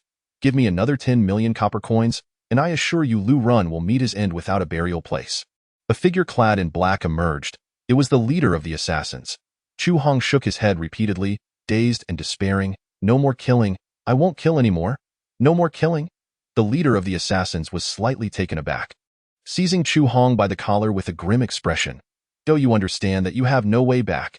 If Lu Run does not perish, then it is you who shall die if you abandon this now. Can you face your deceased son? Your son was the heir of the ghost sword, and now he has been slain by Lu Run. But Lu Run possesses the soul of the ancient Emperor Tashi. He is truly a martial emperor of extraordinary caliber. You have already failed twice in your assassination attempts. Chu Hong's face was etched with terror. At this point, we are like grasshoppers on the same string. If I fail again, the Yin Wang Dian will not spare me. The leader of the assassins growled. I require funds to procure formation talismans. I will set up a net of heaven and earth, ensuring Lu Run meets a fate worse than death. Upon hearing this, Chu Hong's expression shifted from terror to a chilling resolve. Remembering his son's tragic demise, the fear that had once gripped him dissipated, replaced by an inexhaustible thirst for vengeance. Very well, if I do not succeed, I shall perish with honor. Chu Hong's eyes glinted with murderous intent. This time, I will personally take action to ensure Lu Run is eliminated within the Tsangming's secret realm. Await my good news, agreed. Chu Hong clenched his fists tightly, no longer concerned about the consequences. Regardless of the outcome of this assassination, he would dismantle the Chu family. Success or failure hinged upon this one strike. Within a secluded courtyard of the Qin Manor, Lu Ren examined the storage ring he had retrieved from Wu Yonghao. Inside, he discovered 20 low-grade spirit stones and some ordinary healing pills. The symbolic treasure compendium not among his belongings? Lu Ren's disappointment deepened as he found no trace of the coveted tome, which could fetch hundreds of low-grade spirit stones on the market. Just then, Qin Guan approached with a serious expression. Lu Ren, have you heard about last night's events? What events? Lu Ren feigned ignorance. Wu Yonghao was mistakenly killed by the Yin Wang Dian's assassins. As for those 2 assassins, they may have been eliminated by experts from the Wu family. I suspect their target this time was you, Qin Guan disclosed. He proceeded to narrate the sequence of events to Lu Ren, even detailing the identities and backgrounds of Shi Bujuan and Shi Zhongzhong. It was only when the carriage driver returned, having been robbed by Wu Yonghao, that he pieced together the entire story. What a close call! Lu Ren's face reflected his lingering anxiety. Those twin divine archers are exceptionally formidable. Their agility is remarkable. Even in the presence of warriors from the Cloud River realm, they can escape unscathed. I am left wondering who managed to slay them. Qin Guan marveled, then added, Lu Ren, recent happenings in Luoan City have been quite tumultuous. It would be prudent for you to remain within the Qin Manor for now. In 4 days, the Tsangming's secret realm will open. Understood. Lu Ren nodded, then produced 50 low-grade spirit stones, stating, Uncle Qin, this is the money from selling the 9-turn ice explosion talismans. Qin Guan waved his hand in refusal. Lu Ren, you should keep these 50 low-grade spirit stones for yourself. You are still at the Lingxi realm, and you are in urgent need of spirit stones. However, these 50 low-grade spirit stones are far too valuable, Lu Ren protested. He desired the spirit stones, yet this was no trivial sum. It equated to 10 million copper coins. Compared to the treasures within the Tsangming's secret realm, this is nothing. In 4 days, if you can elevate your realm once more, you will gain access to more treasures and enhance your capacity for self-preservation. Qin Guan smiled. Since Uncle Qin insists, I shall not be overly polite. Lu Ren accepted the spirit stones and returned to his courtyard. Once he ventured into the Tsangming's secret realm, Su Sanjiao would likely become his greatest adversary. Given his current strength, he feared he would fall short. With an additional 70 low-grade spirit stones in hand, he resolved to refine his dragon elephant shadow step to its pinnacle, solidifying his realm before attempting to break through to the 7th level of the Lingxi realm. Lu Ren re-entered the nameless treasure tower and commenced his arduous training once more. He devoted a full 20 years to perfecting the dragon elephant shadow step. Both his speed and movement trajectories now far surpassed those of an average practitioner at the completion stage. After 2 decades of relentless effort, Lu Ren had solidified his realm. He continued to cultivate, activating the dragon elephant prajna technique, allowing torrents of pure spiritual energy to flood into his body, transforming into true energy and accumulating within the 6 Lingxi channels. As he persistently refined and absorbed this energy, Lu Ren's cultivation gradually ascended, with the 6th Lingxi channel nearing saturation. Upon refining all 50 low-grade spirit stones, Lu Ren discovered that his realm had stagnated at the peak of the 6th level of the Lingxi realm. Just a step shy of entering the 7th level, he was secretly astonished, realizing that his cultivation method was far too powerful, requiring resources many times that of ordinary practitioners to break through a single realm. Su Sanjia possessed the strength of the 9th level of the Lingxi realm and was a talent bearing a 6th grade bloodline. I must elevate 2 more realms to have any hope of confronting him directly. With this thought in mind, Lu Ren exited the nameless treasure tower, absorbing the spiritual energy of heaven and earth for further cultivation. By the evening of the following day, he finally shattered the bottleneck, causing the 6th Lingxi channel to split and give rise to the 7th, successfully advancing to the 7th level of the Lingxi realm, on a night black as pitch, with the winds howling. Chu Hong, tonight marks your demise. Lu Ren's voice was icy, imbued with an overwhelming aura of murder. He had long since devised a plan. Once he possessed the strength to annihilate the Chu family, he would undoubtedly take action. Now that he had ascended to the 7th level of the Lingxi realm, coupled with his perfected dragon elephant shadow step, he harbored no fear of ordinary practitioners at the 9th level of the Lingxi realm. Chapter 0082. A murderous assault on the Chu family. Having quietly departed from the Qin family, Lu Ren donned a black outfit and soon arrived atop a rooftop, where he beheld the Chu residence in the distance. This manor, while not as grand as the Qin family estate, was nonetheless substantial, comprising over a dozen buildings. It was indeed the Chu manor. Before the main entrance of the manor, several guards were engaged in idle chatter. Why would the master suddenly decide to dissolve the family? And now we must pack our belongings and leave. Finding a decent job in the future won't be so easy. Ever since the young master was killed, our Chu family has known no peace. Just as the guards finished their conversation, they froze, their gazes shifting towards the distance, where they spotted a figure in black descending from the rooftop, approaching with deliberate steps. One of the guards immediately stepped forward, cupping his hands in greeting. Could it be the esteemed one from the Yin Wangdian? I demand an audience with Chu Hong, the black-clad figure rasped. Please, come in swiftly. The guards of the Chu family promptly ushered Lu Ren into the manor. At this moment, Chu Hong was within the Chu family's treasury, dividing the family assets among some elders. Esteemed elders, I had hoped our Chu family could rise again, but I never anticipated we would fall to such depths. Let us each find our own peace from here on. Chu Hong sighed heavily. Master of the house, once we weather this storm, there may still be an opportunity for a resurgence. One of the elders remarked. Indeed, it is said that 30 years on the East Bank and 30 years on the West. As long as we live, there is hope. Another elder nodded in agreement. Is that so? It is a pity that you will have no chance. At that moment, a nonchalant voice resonated. A figure clad in black appeared at the entrance of the treasury. He slowly walked in and shut the stone door behind him. Who are you? A startled Chu Hong instinctively dismissed the notion that this was an assassin from the underworld hall, for they typically dispatched a leader to make contact with him. Moreover, the other party had already indicated they would no longer engage with him. The last assassination attempt had been executed by his own hand. It was either a successful mission or he would face execution by the underworld hall. Lu Ren tore off his black veil, revealing a youthful visage. It was none other than Lu Ren. Chu Hong's complexion changed dramatically, his eyes widening in horror. He had never anticipated that Lu Ren would come seeking him in person. What strength did Lu Ren possess? The outside world claimed he was merely at the 4th level of the spirit stream realm, and his audacity to come to the Chu family likely stemmed from the backing of the ancient spirit of the Tashi emperor. Chu Hong, I warned you at the betrothal banquet. Why did you still hire assassins from the underworld hall to kill me? Do you truly think I am easy prey? Lu Ren spoke coldly. Lu Ren, you have slain my son and broken the backbone of the Chu family. If I do not kill you, who shall I kill? However, I never imagined you would dare to infiltrate my family's treasury. A mocking expression emerged on Chu Hong's face. Although he understood that Lu Ren was relying on the Tashi emperor's spirit to act so recklessly, that spirit's power required Lu Ren's body to manifest. And it could not unleash its full potential. At most, it could exhibit the strength of a 9th level spirit stream realm warrior.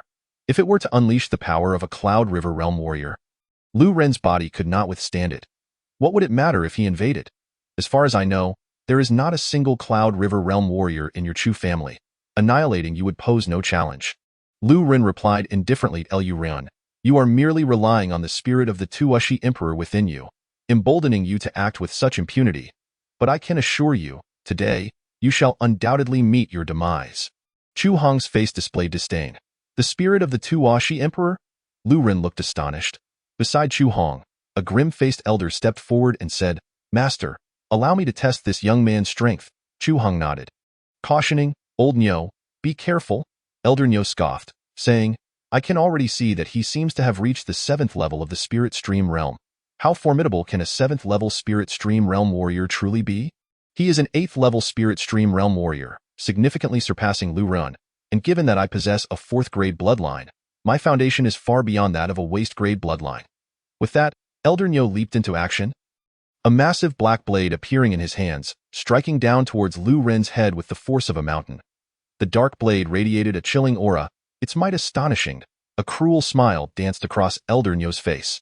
Yet the next instant, that smile froze in place. Lu Ren suddenly vanished from sight, evading the strike. "Watch out!" Chu Hong's expression turned grave, instinctively warning. Boom! Lu Ren reappeared before Elder Nyo, a surge of true energy coalescing in his palm. The phantom of a dragon and elephant flickering, exuding an overwhelming and domineering aura as it struck fiercely towards Elder Nyo. Dragon elephant shattering palm, boom. This strike crashed into the unsuspecting Elder Nyo, sending him flying up. Elder Nyo could only let out a scream before he met his end. What? The crowd gasped in shock. Elder Nyo, at the 8th level of the spirit stream realm, had been killed by Lu Ren with a single blow. Furthermore, they could all see that Lu Ren's true aura only emanated from the 7th level of the spirit stream realm, yet his combat prowess was astonishing. All elders, unite and restrain him. I shall activate the formation within the treasury to ensnare and eliminate him. Chu Hong bellowed, his brow furrowed as he hastily departed. Whoosh, whoosh, whoosh, 8 elders of the Chu family, each wielding long swords and blades, charged towards Lu Ren. These elders possessed cultivation at the 7th and 8th levels of the spirit stream realm. Their swordplay and blade techniques of low-tier yellow grade, all perfected to a high degree. Logically, encircling and slaying a 7th level spirit stream realm warrior should be a simple task. Yet, faced with the assault of 8, Lu Ren remained unperturbed, not even unsheathing his 7-kill sword, instead relying solely on his bare hands to employ the dragon elephant divine shadow step, weaving effortlessly among the 8. Those elders could not even scratch Lu Ren, let alone kill him. This Lu Ren's movement is too elusive. Each of my attacks has been effortlessly evaded by him. The expressions of several elders grew increasingly grim.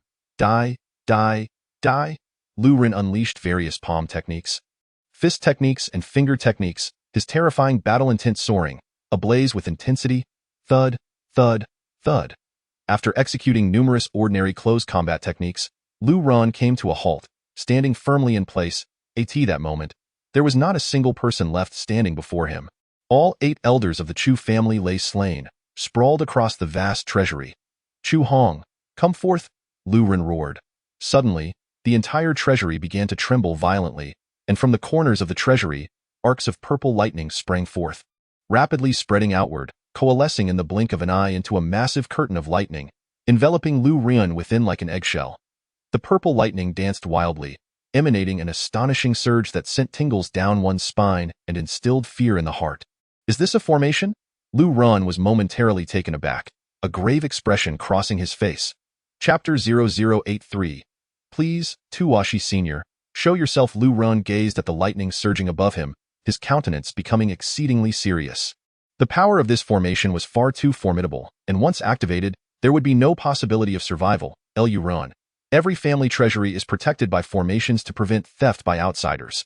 Did not the Tashi Emperor inform you not to invade the family treasury recklessly? Chu Hong slowly emerged, casting a glance at the corpses of the elders, his expression largely unchanged. The deaths of these elders mattered little. After all, the Chu family was on the verge of disbanding.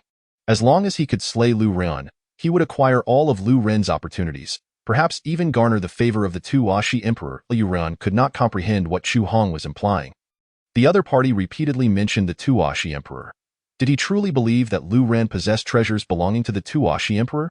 Chu Hong took a few steps forward, suddenly kneeling down, and repeatedly bowed 3 times towards Lu Ren, saying, Tashi Sr., I, Chu Hong, am aware that you are secretly assisting Lu Ren.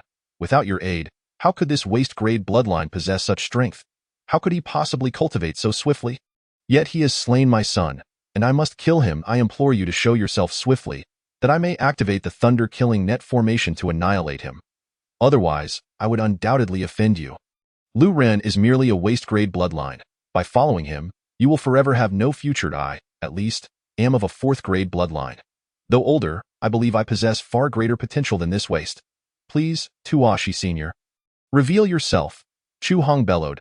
He certainly did not wish to become an enemy of the Tashi Emperor. If the Emperor was willing to reside within him, that would be ideal. However, should the Tashi Emperor be unwilling, he would have no choice but to kill Lu Ren first. So this fellow believes the Tashi Emperor's spirit resides within me. Lu Ren was taken aback. This man certainly had an imaginative mind. However, his display of such formidable combat strength, coupled with his astonishing talisman techniques, could lead some to draw conclusions. After all, he had indeed inherited the Tashi Emperor's legacy. Perhaps this was an excellent opportunity for a counterattack. Coughing a few times, Lu Ren feigned a vacant stare, adopting the guise of the Tashi Emperor, and rasped, "Indeed, I am the Tashi Emperor. I never expected someone to discern that I was aiding this waste." Chu Hong looked up at Lu Ren, excitement brimming in his voice. Youngster pays respects to Tashi Sr. This waste-grade bloodline could never become this strong through mere cultivation. It must be due to your assistance. Lift the formation and I shall spare you, Lu Ren replied coolly. However, Chu Hong remained on the ground, showing no intention of dissolving the formation, saying, "Tashi Sr., forgive my frankness, but this waste has no right to receive your assistance. You are a martial emperor. This young man has passed my assessment, and thus I shall aid him. Though he is of waste-grade bloodline, with my support, he can still rise," Lu Ren declared proudly. "Naturally, I believe Tashi Sr.'s words. Regardless of whether he is a waste-grade bloodline or even a pile of dung, with your assistance, he can achieve greatness. However, I hope you will consider my plea," Chu Hong said, his gaze shifting upward. Seeking to discern the Tashi Emperor's intentions. "Apologies, but I cannot acquiesce to your request," Lu Ren replied indifferently. At this moment, Chu Hong rose to his feet, his voice cold. "Tashi Sr., should you refuse my request? Do not blame me for being impolite. This thunder-killing net formation is a third-tier formation, capable of annihilating any warrior below the 7th level of the Cloud River realm. Even if you possess transcendent abilities, I do not believe you can survive this formation. Even if you could survive, Lu Ren's body would undoubtedly be destroyed. As I understand it, once a soul departs from the body, it will soon turn to ashes." "Are you threatening me?" Lu Ren retorted furiously. "The younger generation does not dare to presume, yet Lu Ren harbors enmity towards me. I will surely eliminate him," Chu Hong declared. Lu Ren pondered for a moment before responding slowly. "Very well.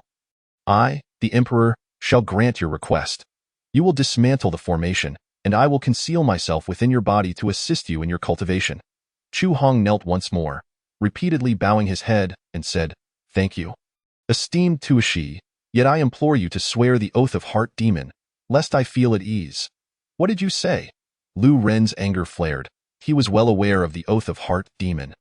A terrifying vow that, once made, would lead to heart demons if broken, obstructing one's martial path and potentially regressing to madness, ultimately rendering one a useless being. Even those at the martial emperor level dared not violate such an oath. As a martial emperor, how could one carelessly swear the oath of Heart Demon? Chu Hong, frightened by Lu Ren's words, prostrated on the ground, not daring to move, and said, "Esteemed Tashi, I am compelled by circumstance. As long as you can wholeheartedly assist me in the future, I shall undoubtedly follow your lead. If you instruct me to go east, I shall never venture west." "Very well, I, the Emperor, accept your terms. You are certainly better than this worthless bloodline." Lu Ren nodded, biting his finger to draw blood, which he smeared upon his lips, then extended his bloodied fingers, swearing, "I, Emperor Tashi, hereby swear the oath of Heart Demon. Once Chu Hong dismantles the formation, I will conceal myself within him and assist in his cultivation." Upon hearing Lu Ren's oath, Chu Hong trembled with excitement. How could this worthless bloodline, with the support of Emperor Tashi, become so astonishing? And he, possessing a 4th-grade bloodline, would undoubtedly soar to great heights in the future. He quickly rose, exclaiming, "Esteemed Tashi, this formation, once activated, cannot be undone. However, I possess a high-grade spiritual artifact that can break this formation." "What is that?"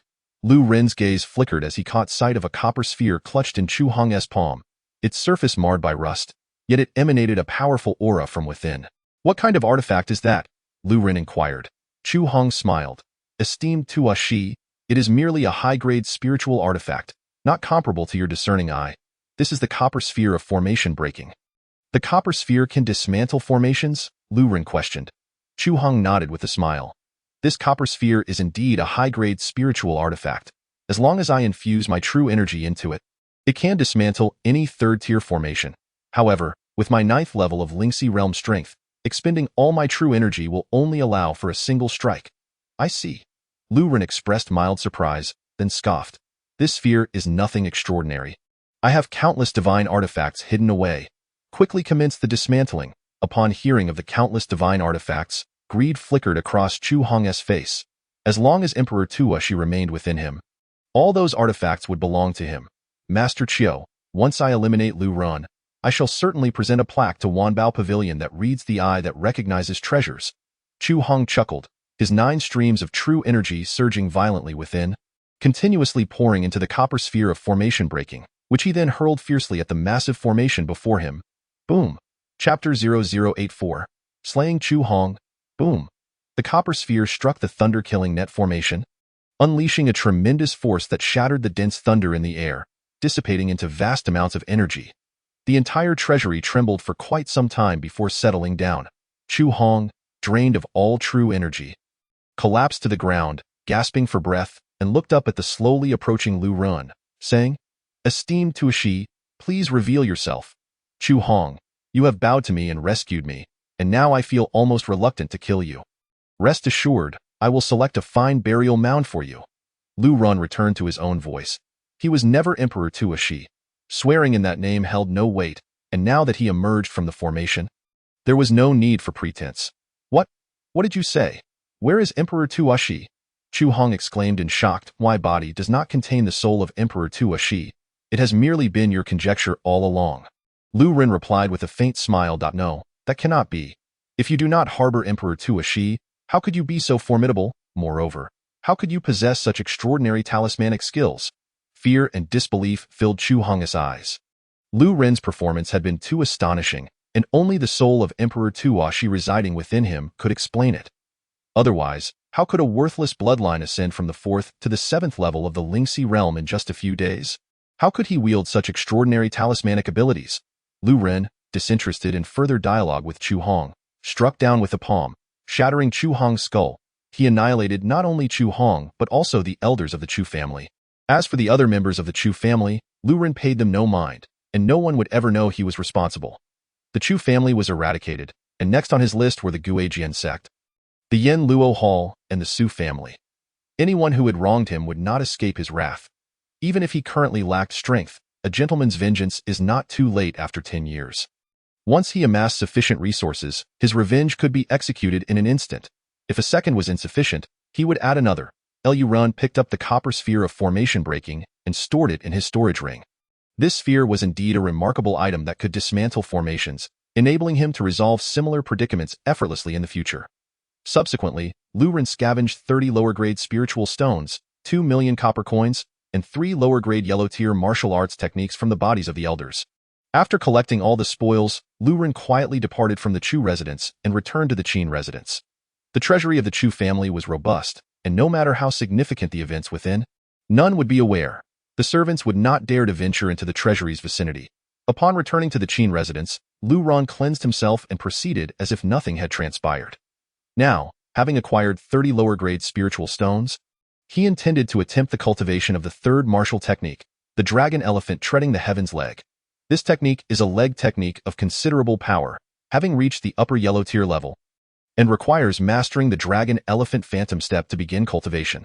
Once successfully cultivated, his legs would resemble the colossal hooves of a divine elephant. With his current strength, he could likely eliminate a 9th level Lingxi realm warrior like Chu Hong in an instant. The Wu family. Since Wu Fan learned of his son's demise, he nearly fainted. He had only one son, and now that he was killed by Lu Ren, his hatred for Lu Ren had reached a peak. However, he did not dare to seek revenge on Lu Ren. First, Wu Yonghao's death was not directly related to Lu Ren.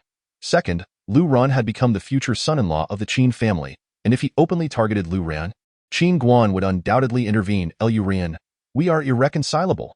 The more Wu Fan thought about it, the angrier he became. With a palm strike, he shattered the table beside him, causing the two maidservants to cower in fear. The steward stepped forward and cupped his hands. "Please, master, do not be too grief-stricken. It is easy for you to say. You have never lost a son," Wu Fan exclaimed in furious rage, glaring at the steward. "If I recall correctly, you should have a son, right?" "Yes." The steward nodded slightly. "Someone, kill Steward Fu's son," Wu Fan shouted loudly. The steward's face turned pale, and he immediately knelt, clutching Wu Fan's legs, pleading in agony. "Master, please, do not kill my son." Wu Fan kicked the steward aside, and upon seeing the steward's pained expression, he felt a surge of satisfaction. "Master, someone requests an audience." Suddenly, a voice rang out. "Let him wait for me in the side hall." After calming himself, Wu Fan proceeded to the side hall, where he encountered a young man of about 20 years, his face marred by numerous sword scars. "Who are you?" Wu Fan inquired. The young man replied slowly, "By the decree of the King of Hell, I am the leader of a killer squad from the Yin Luo Hold. I am fully responsible for this assassination attempt on Lu Ran. That cunning Lu Ran, aware of the assassination, deliberately lured your son onto his carriage, resulting in our failure and the accidental death of your son." "What did you say?" Wu Fan abruptly stood up, glaring fiercely at the young man, nearly unable to restrain himself from killing him. Moreover, he had not anticipated that his son had boarded the Qin family's carriage at Lu Ren's instigation. The killer squad leader continued. "Do you know why this worthless bloodline, Lu Ren, is so formidable? Not only has he evaded our assassination attempts from the Yin Luo Hall time and again, but he also displays astonishing talent in talismanic arts." Wu Fan calmed himself. Now that his son was dead, he needed to consider how to avenge him. The soul of Emperor Tuashi resides within Lu Ren. The killer squad leader spoke slowly. "What?" Wu Fan was taken aback, then enlightened. Only if the soul of Emperor Tuashi resided within Lu Ren could he exhibit such extraordinary prowess. "Wu Fan, your son is dead. I can take your place and enter the Tsangming's secret realm, where I shall eliminate Lu Ren in one fell swoop. At that time, all the opportunities Lu Ren possesses will be split between us." "How does that sound?" The killer squad leader finally revealed his purpose for coming. However, Wu Fan remained skeptical. "If you claim that the soul of Emperor Tuashi is within Lu Ren, you are merely at the 9th level of the Lingxi realm. How could you possibly kill Lu Ren? I naturally have my own methods." The killer squad leader's face brimmed with confidence. This time, he had expended considerable resources to acquire a powerful formation talisman. As long as he set it up in advance and lured Lu Ren into it, Lu Ren would undoubtedly perish. The numerous assassination attempts by the Underworld Palace have all ended in failure. "Do you truly believe you can kill Lu Ren?" Wu Fan's expression was one of disbelief. Furthermore, only young martial artists of the Lingxi realm are permitted entry into the Tsangming's secret realm. It is no simple feat to take Lu Ren's life. "Because I am Injujin, do those 3 words suffice?" The leader of the assassins grinned. Chapter 0085. The peerless duo on the Lingxi ranking. "You are Injujin? You actually joined the Underworld Palace?" Wu Fan was astounded. In the kingdom of Zhangyun, there exists a ranking known as the Lingxi ranking, which lists the 10 most formidable martial artists of the Lingxi realm. Those who make it onto the Lingxi ranking are the most exceptional prodigies of the kingdom. The list is predominantly occupied by the outer disciples of the 4 major sects, yet there is one individual, not affiliated with any of the sects, who has managed to secure the 2nd position. That individual is none other than Injujin. Injujin has faced many of the top 10 talents on the Lingxi ranking and emerged victorious in all encounters, save for a few matches against Su Sanjia, where he experienced both wins and losses. Among the top 10 martial artists, aside from Su Sanjia and Injujin, the disparity in strength is minimal. Thus, Su Sanjia and Injujin are regarded as the peerless duo on the Lingxi ranking. However, Injujin has always concealed his true appearance beneath a straw hat, leaving very few who have truly seen his visage. "Very well, I shall cooperate with you." Wu Fan nodded, a sinister expression gracing his features. Avenging his son was secondary. The opportunities that Lu Ren possessed were of paramount importance. Should he acquire those opportunities, he could ascend to the Tiangang realm. What need would he have for a son then? Would it not be more gratifying to cultivate his own strength? Yet, Lu Ren has offended Su Sanjia. And given Su Sanjia's temperament, he is unlikely to let Lu Ren off the hook. If he were to kill Lu Ren first, it would spell trouble. Wu Fan suddenly interjected. "Rest assured, I know what I am doing." Injujin replied coolly. "I hope you will refrain from any tricks in my presence." Wu Fan warned coldly. "Wu Fan, you are a formidable presence in the Divine Sea realm. What tricks could I possibly play?"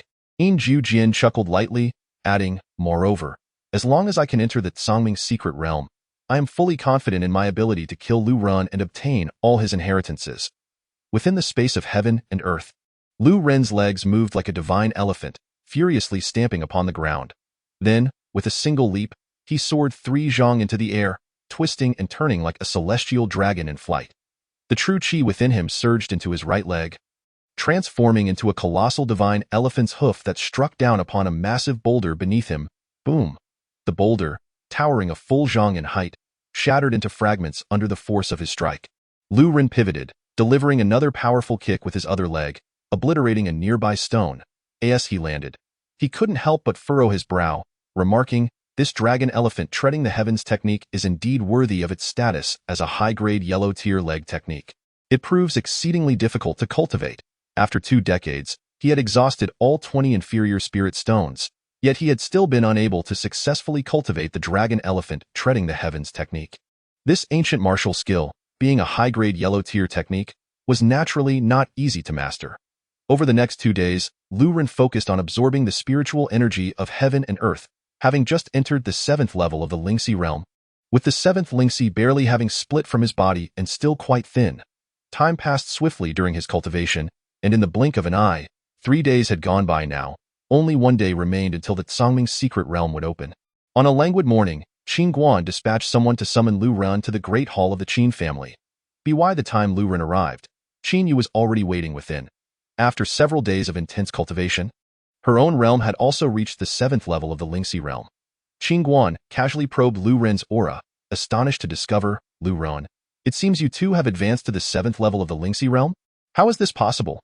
It was well known that her daughter had ascended so rapidly due to consuming various heavenly materials and treasures, solidifying her foundation while continually refining inferior spirit stones, enabling her to rise from the 4th to the 7th level in such a short span. How could Lu Ren, relying solely on his own efforts, achieve the same? Merely the inheritance of the ancient emperor, Lu Ren explained dismissively. "I see." Qin Guan nodded. It seemed that Lu Ren harbored the inheritance of the ancient emperor, allowing him to progress rapidly through slow refinement. However, this inheritance would eventually be exhausted. Once depleted, with Lu Ren's subpar bloodline talent, advancing even a single step would be akin to climbing to the heavens. Lu Ren, with the opening of the Tsangming secret realm, many families have sought assistance. You must remain vigilant, Qin Guan advised. Assistance? Lu Ren furrowed his brow. Several families lacking prodigious talents among the younger generation would naturally seek aid, and they would likely enlist the assistance of those on the Lingxi ranking, Qin Guan elucidated. Now I understand. Lu Ren was inwardly alarmed. It seemed that this journey into the Tsangming secret realm would not be an easy one. We bear no enmity towards them, so there is no need for undue concern. The only one you must be wary of is Su Sanjia, Qin Guan reminded him. Indeed, Lu Ren nodded, choosing not to elaborate further. If Su Sanjia truly sought to trouble him, he could always bide his time until his strength increased, at which point he would eliminate him. If others do not offend me, I shall not offend them. But if they do, let them face heaven's wrath.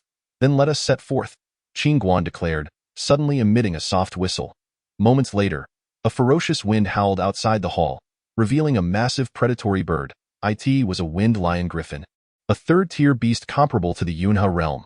This creature, with the body and claws of a lion and the head and wings of an eagle, measured several meters in length, its wings spanning widely, exuding an awe-inspiring presence.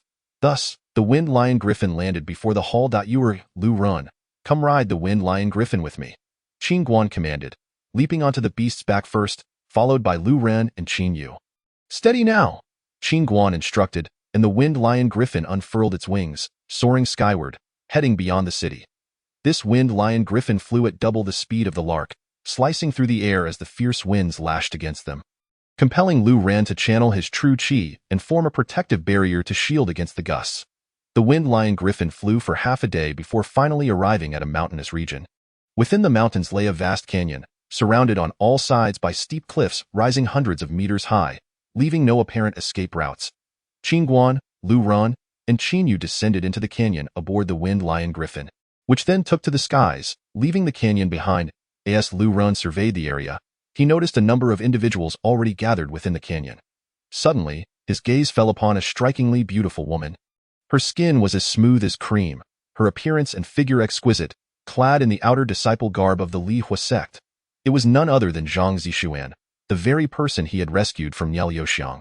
Zhang Zixuan spotted Lu Run as well, her face breaking into a radiant smile as she exclaimed, "Lu Run, I told you that you could not escape my grasp. We meet again. It has indeed been a while." Lu Run replied with a resigned smile. Zhang Zixuan approached, leaning toward Qinyu with a teasing smile. "Junior sister Qinyu, if I wish to team up with you, would you feel jealous?" Chapter 0086, The Little Princess Senior Sister Zixuan. I never imagined you would know Lu Ran. With your joining, it could not be better. Qinyu smiled, taken aback by the revelation of Lu Ren's acquaintance with Zhang Zixuan, sensing an inexplicable twinge of jealousy at the tone of their interaction. "That's wonderful. I was worried you might feel envious." Zhang Zixuan giggled, then turned to Lu Ran, saying, "Lu Ran, I managed to secure a spot to enter the Tsaming's secret realm thanks to the information I gathered about you. While the treasures within the Tsaming's secret realm may not be particularly valuable, discovering some strong inheritances would be a significant boon." Listening to Zhang Zixuan's words, Lu Ran was taken aback. It seemed that her identity was not trivial. As she appeared unimpressed by the treasures of the Tsaming's secret realm, it was worth noting that the Su family had fought fiercely with the Qin family over a single entry spot. Understanding the value they placed on the treasures within, "Did you come to find me just to tell me this?" Lu Ren asked in astonishment. "Of course not. The debt of life saved is greater than the heavens. You saved my life, and I have been pondering how to repay you. I heard you have offended that Su Sanjia. With me around, he won't dare to make a move against you." Zhang Zixuan declared proudly.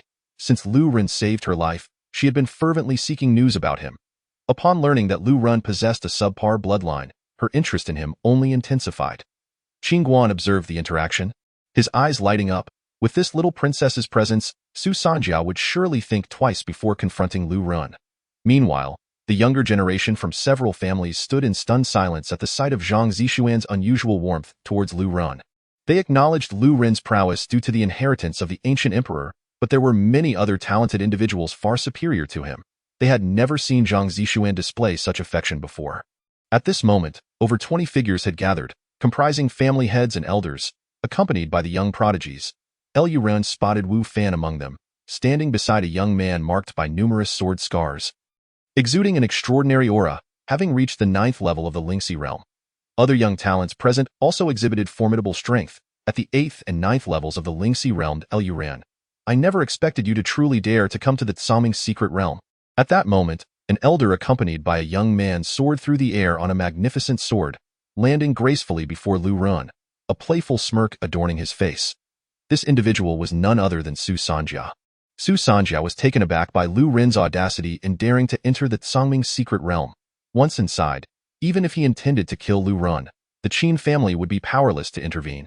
"Once you step into the Tsaming's secret realm, I shall undoubtedly slay you," Su Sanjia declared without reservation. "Su Sanjia, Lu Ren is my savior.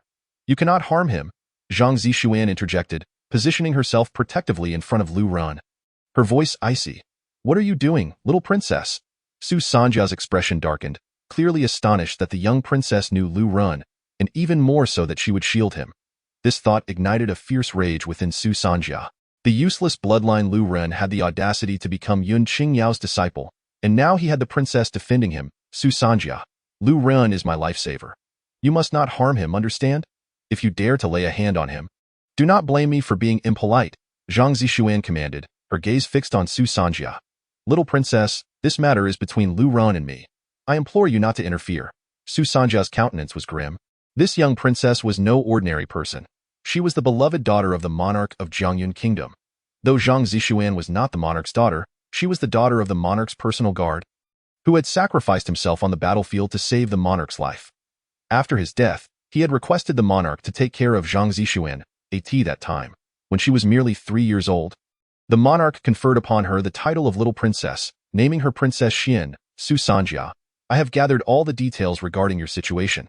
Everyone knows that you lost the talisman competition and, unable to accept defeat, you seek revenge on Lu Ren. The truth is clear to all," Zhang Zixuan asserted. "Humph." Su Sanjia scoffed coldly, his gaze fixed on Lu Ren behind Zhang Zixuan. "Lu Ren, once you enter the Tsaming's secret realm, do not think the princess will always protect you." As he spoke, an overwhelming surge of true energy erupted from within him, akin to a tidal wave. This energy was staggering, far beyond what a practitioner at the 9th level of the Lingxi realm could muster. Has he reached the supreme extreme realm? Zhang Zixuan's expression shifted dramatically. What? Su Sanjia has already stepped into the supreme extreme realm, the crowd gasped in disbelief. During this Songming's secret realm expedition, who could possibly rival him? We are unlikely to stop him unless Injujin intervenes. Even Injujin may not be able to confront him now that he has entered the supreme extreme realm, elevating his true energy to an entirely new level. Many faces paled as they began to murmur among themselves. The formidable individuals on the Lingxi rankings had not immediately advanced to the Yunhe realm, remaining stuck in the 9th level of the Lingxi realm, all striving to reach the supreme extreme realm and achieve the legendary 10th Lingxi. Once one ascends to the supreme extreme realm, their foundation would far surpass that of ordinary practitioners when they eventually advanced to the Yunhe realm. Su Sanjia was the first to reach this pinnacle. Luran, I warned you, those who oppose me. Su Sanjia, meet with dire fates, even if you have the little princess backing you. Su Sanjia retracted his aura and stepped aside, falling silent. Zhang Zixuan approached Lu Ran, offering him reassurance. Luran, do not worry. While I am here, he will not dare to harm you. Boom. At that moment, a tremendous commotion erupted from the depths of the canyon, the roars of fierce beasts resounding from afar. The beast tide has erupted. We can open the stone door, a clan leader exclaimed. The crowd was instantly electrified with anticipation.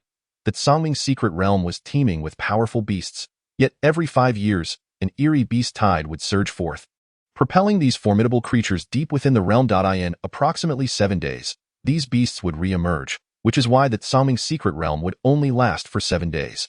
The opening coincided with the onset of the beast tide.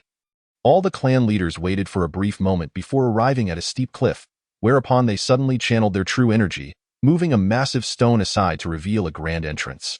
From beyond the door, a rich aura of spiritual energy flooded forth. The beast tide has passed. You may enter now. Let us go. Immediately, several young men rushed through the gateway. Qin Yu, little princess, we are departing. Lu Ren declared, leading the 2 women into the portal. Chapter 0087. Entering the Songming's secret realm. Upon entering the Songming's secret realm, Lu Ran found himself in a desolate basin. The surrounding spiritual energy was so potent that it was more than twice as rich as that of the outer Tianzi mountain. Cultivating here would yield remarkable results. The thick spiritual energy hung in the air like mist, obscuring Lu Ren's vision. Luran, you and Qin you should leave first. I'll hold off Su Sanjia. Zhang Zixuan insisted immediately. I will stay as well. Qin Yu echoed. Su Sanjia's target was Lu Ran. As long as she could delay him, Lu Ran would remain safe. Luran, believing that Su Sanjia would hesitate to confront Zhang Zixuan, nodded in agreement. Little princess, sister Qin Yu, I shall take my leave now. He leaped forward, employing the dragon elephant shadow step to swiftly dart in a particular direction. However, he had not gone far when he discovered that his feet had become ensnared in a muddy swamp. The overwhelming density of the spiritual energy made it difficult for him to discern the ground beneath him. Boom! Lu Ran unleashed his true energy, striking the swamp with the dragon elephant shocking palm, using the rebounding force to propel himself onto solid ground not far away. The vast swamp had been struck, creating a massive crater with muck splattering in all directions. Upon closer inspection, Lu Ran realized that the ground of the swamp was not ordinary mud but shimmered with a dark metallic luster. This was black rock iron. Wherever this metal was found, black iron grass was sure to exist. Lu Ren's expression brightened with excitement as he leaped down, eagerly searching around. Shortly thereafter, he discovered a black spiritual herb nestled in the corner of the crater. This herb resembled dogtail grass in appearance but radiated a golden hue, razor-sharp. Indeed, it was black iron grass. Haha, I've finally found black iron grass. If I collect some low-grade spiritual stones, I can instantly reach the level of steel-like bones. Lu Ren exclaimed, exhilarated by the unexpected find. Initially, he had only intended to find a place to absorb the spiritual energy while entering the treasure tower to cultivate. However, that would have been incredibly time-consuming. After enduring years of arduous training, it was uncertain if he could achieve the steel-like bones level. The chi-nourishing body technique was relatively easy to practice but required immense time investment. With only 7 days in the Songming's secret realm, he could not afford to waste time on cultivation. Here, there was a constant opportunity to gather rare spiritual herbs or even low-grade spiritual stones. If he could uncover a spiritual stone mine, it would be a tremendous windfall. Luran wandered the periphery and soon entered a mountainous region. The spiritual energy within these mountains was not overly dense, yet one could easily spot spiritual herbs among the crevices at the foot of the mountains. This is blood red grass. This is red water grass. Lu Ren gathered each spiritual herb, placing them into his collection. These herbs included those for refining elixirs, enhancing physical prowess, and healing wounds. Each herb could fetch a minimum of 1 low-grade spiritual stone. Within half a day's time, Lu Ren had amassed over 30 spiritual herbs. Just as he was about to continue harvesting, a robust young man swooped down, clad in the training attire of the Huangdao sect. The young man bore the strength of the 9th level of the Lingxi realm. He was indeed a disciple of the Huangdao sect. Haha, I never expected my luck to be this good. I've run into you. The burly youth approached Lu Ren, his laughter booming once he recognized Lu Ren's face. Luck? Lu Ren inquired, puzzled. Lu Ren, stop pretending. Senior Su has ordered us to kill you. If we succeed, we will join him. Today, you shall die. Zhou Kong declared coldly. Su Sanjia had already reached the supreme extreme realm and was poised to ascend to the Yunhao realm, destined to become an inner door genius. Following Su Sanjia, he would soon command respect and influence. Ren shook his head, scoffing. Su Sanjia cannot harm me, and you think you can? You are overly arrogant. If the little princess were not here, Senior Su could eliminate you with a single move. However, a waste like you does not even warrant Senior Su's attention. I could easily dispatch you. Zhou Kong sneered, launching a powerful punch toward Lu Ren's head. This punch was akin to a cannonball, moving with incredible speed, the true energy coalescing into a formidable explosion. This was a mid-grade yellow-level technique, the iron explosive fist, die. A cruel smile flickered in Zhou Kang's eyes. Bang! A dull thud resonated as Zhou Kang's fist failed to connect with Lu Ren's head, instead missing entirely. In that instant, he felt a sharp pain in his back, as if struck by a mountain, and he was sent flying, landing face first on the ground, his visage mangled.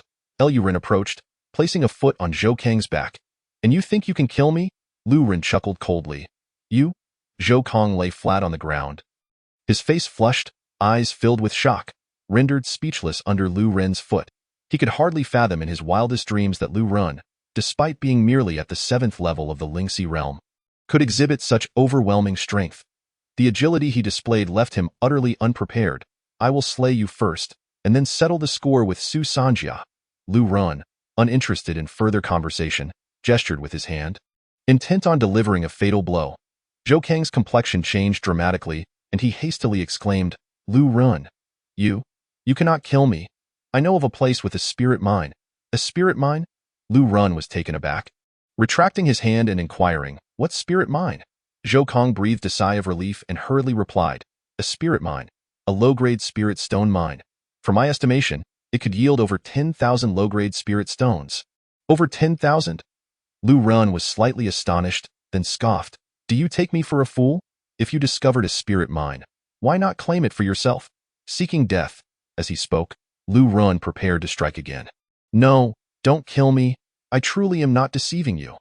Zhou Kang, terrified out of his wits, implored, because several geniuses are already vying for it.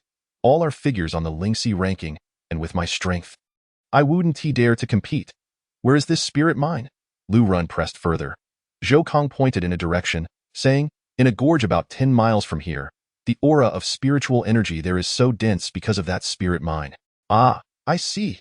Lu Ren nodded, then with a swift motion, he crushed Zhou Kang's head. Ren never showed mercy to those who sought to kill him. After all, if one does not eradicate the roots, the grass will grow anew. After slaying Zhou Kang and seizing his storage ring, he wasted no time in retracing his steps. With over 10,000 low-grade spirit stones from the mine, even if he managed to seize a few hundred amidst the chaos, his strength would soar, and at that point, Su Sanjia would be but a mere fly to be swatted away. Chapter 088. The vast spirit mine Lu Ren traveled with remarkable speed. Nearing the gorge Zhou Kang had indicated in less than the time it takes to burn a stick of incense. Bang, bang, bang. As he approached the gorge, the sounds of fierce combat reached his ears. Upon nearing, he discerned the situation within the gorge. At that moment, 6 disciples from the 4 major sects were embroiled in a chaotic battle. Each combatant at the 9th level of the Lingxi realm, their skills in swordplay and martial arts exceedingly refined, clearly at the pinnacle of the yellow tier. On one side of the 6, a massive crevice in the cliff constantly spewed forth an abundance of spiritual energy, and it was highly likely that a spiritual vein lay hidden within. A spiritual vein. Lu Ren was inwardly astonished. A single spiritual vein could elevate a small clan to greatness in the outside world. It would incite fierce competition among any faction, leading to bloodshed and carnage.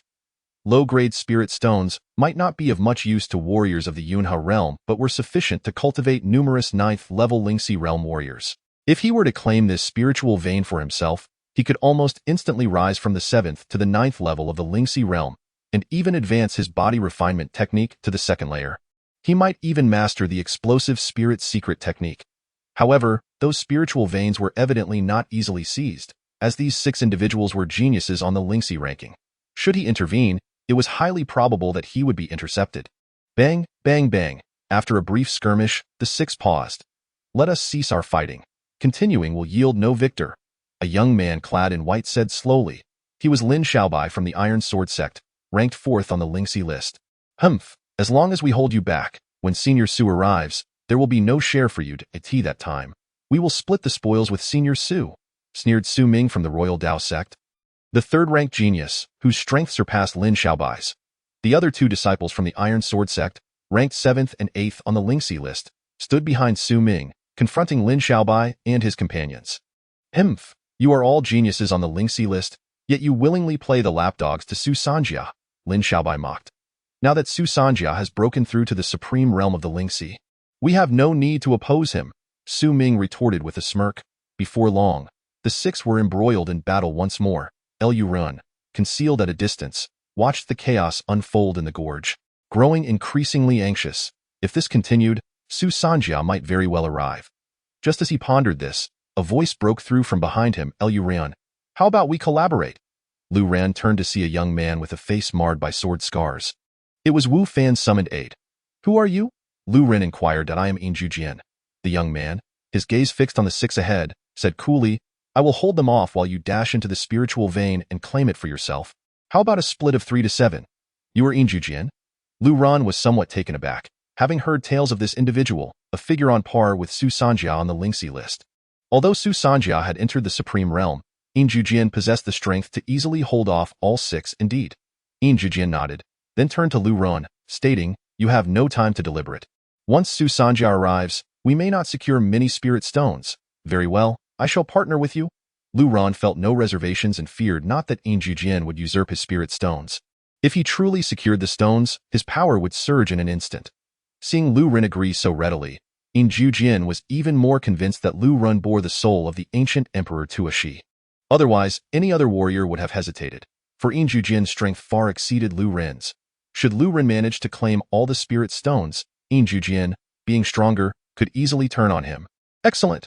Inju Jian smiled, producing a long sword from his palm, and charged forward, the sword sweeping through the air, unleashing waves of sword energy towards the 6. The sudden onslaught of sword energy startled the 6, and they hastily evaded, turning their attention to Inju Jian. Who are you? Su Ming questioned. Inju Jian, he replied coolly. Inju Jian?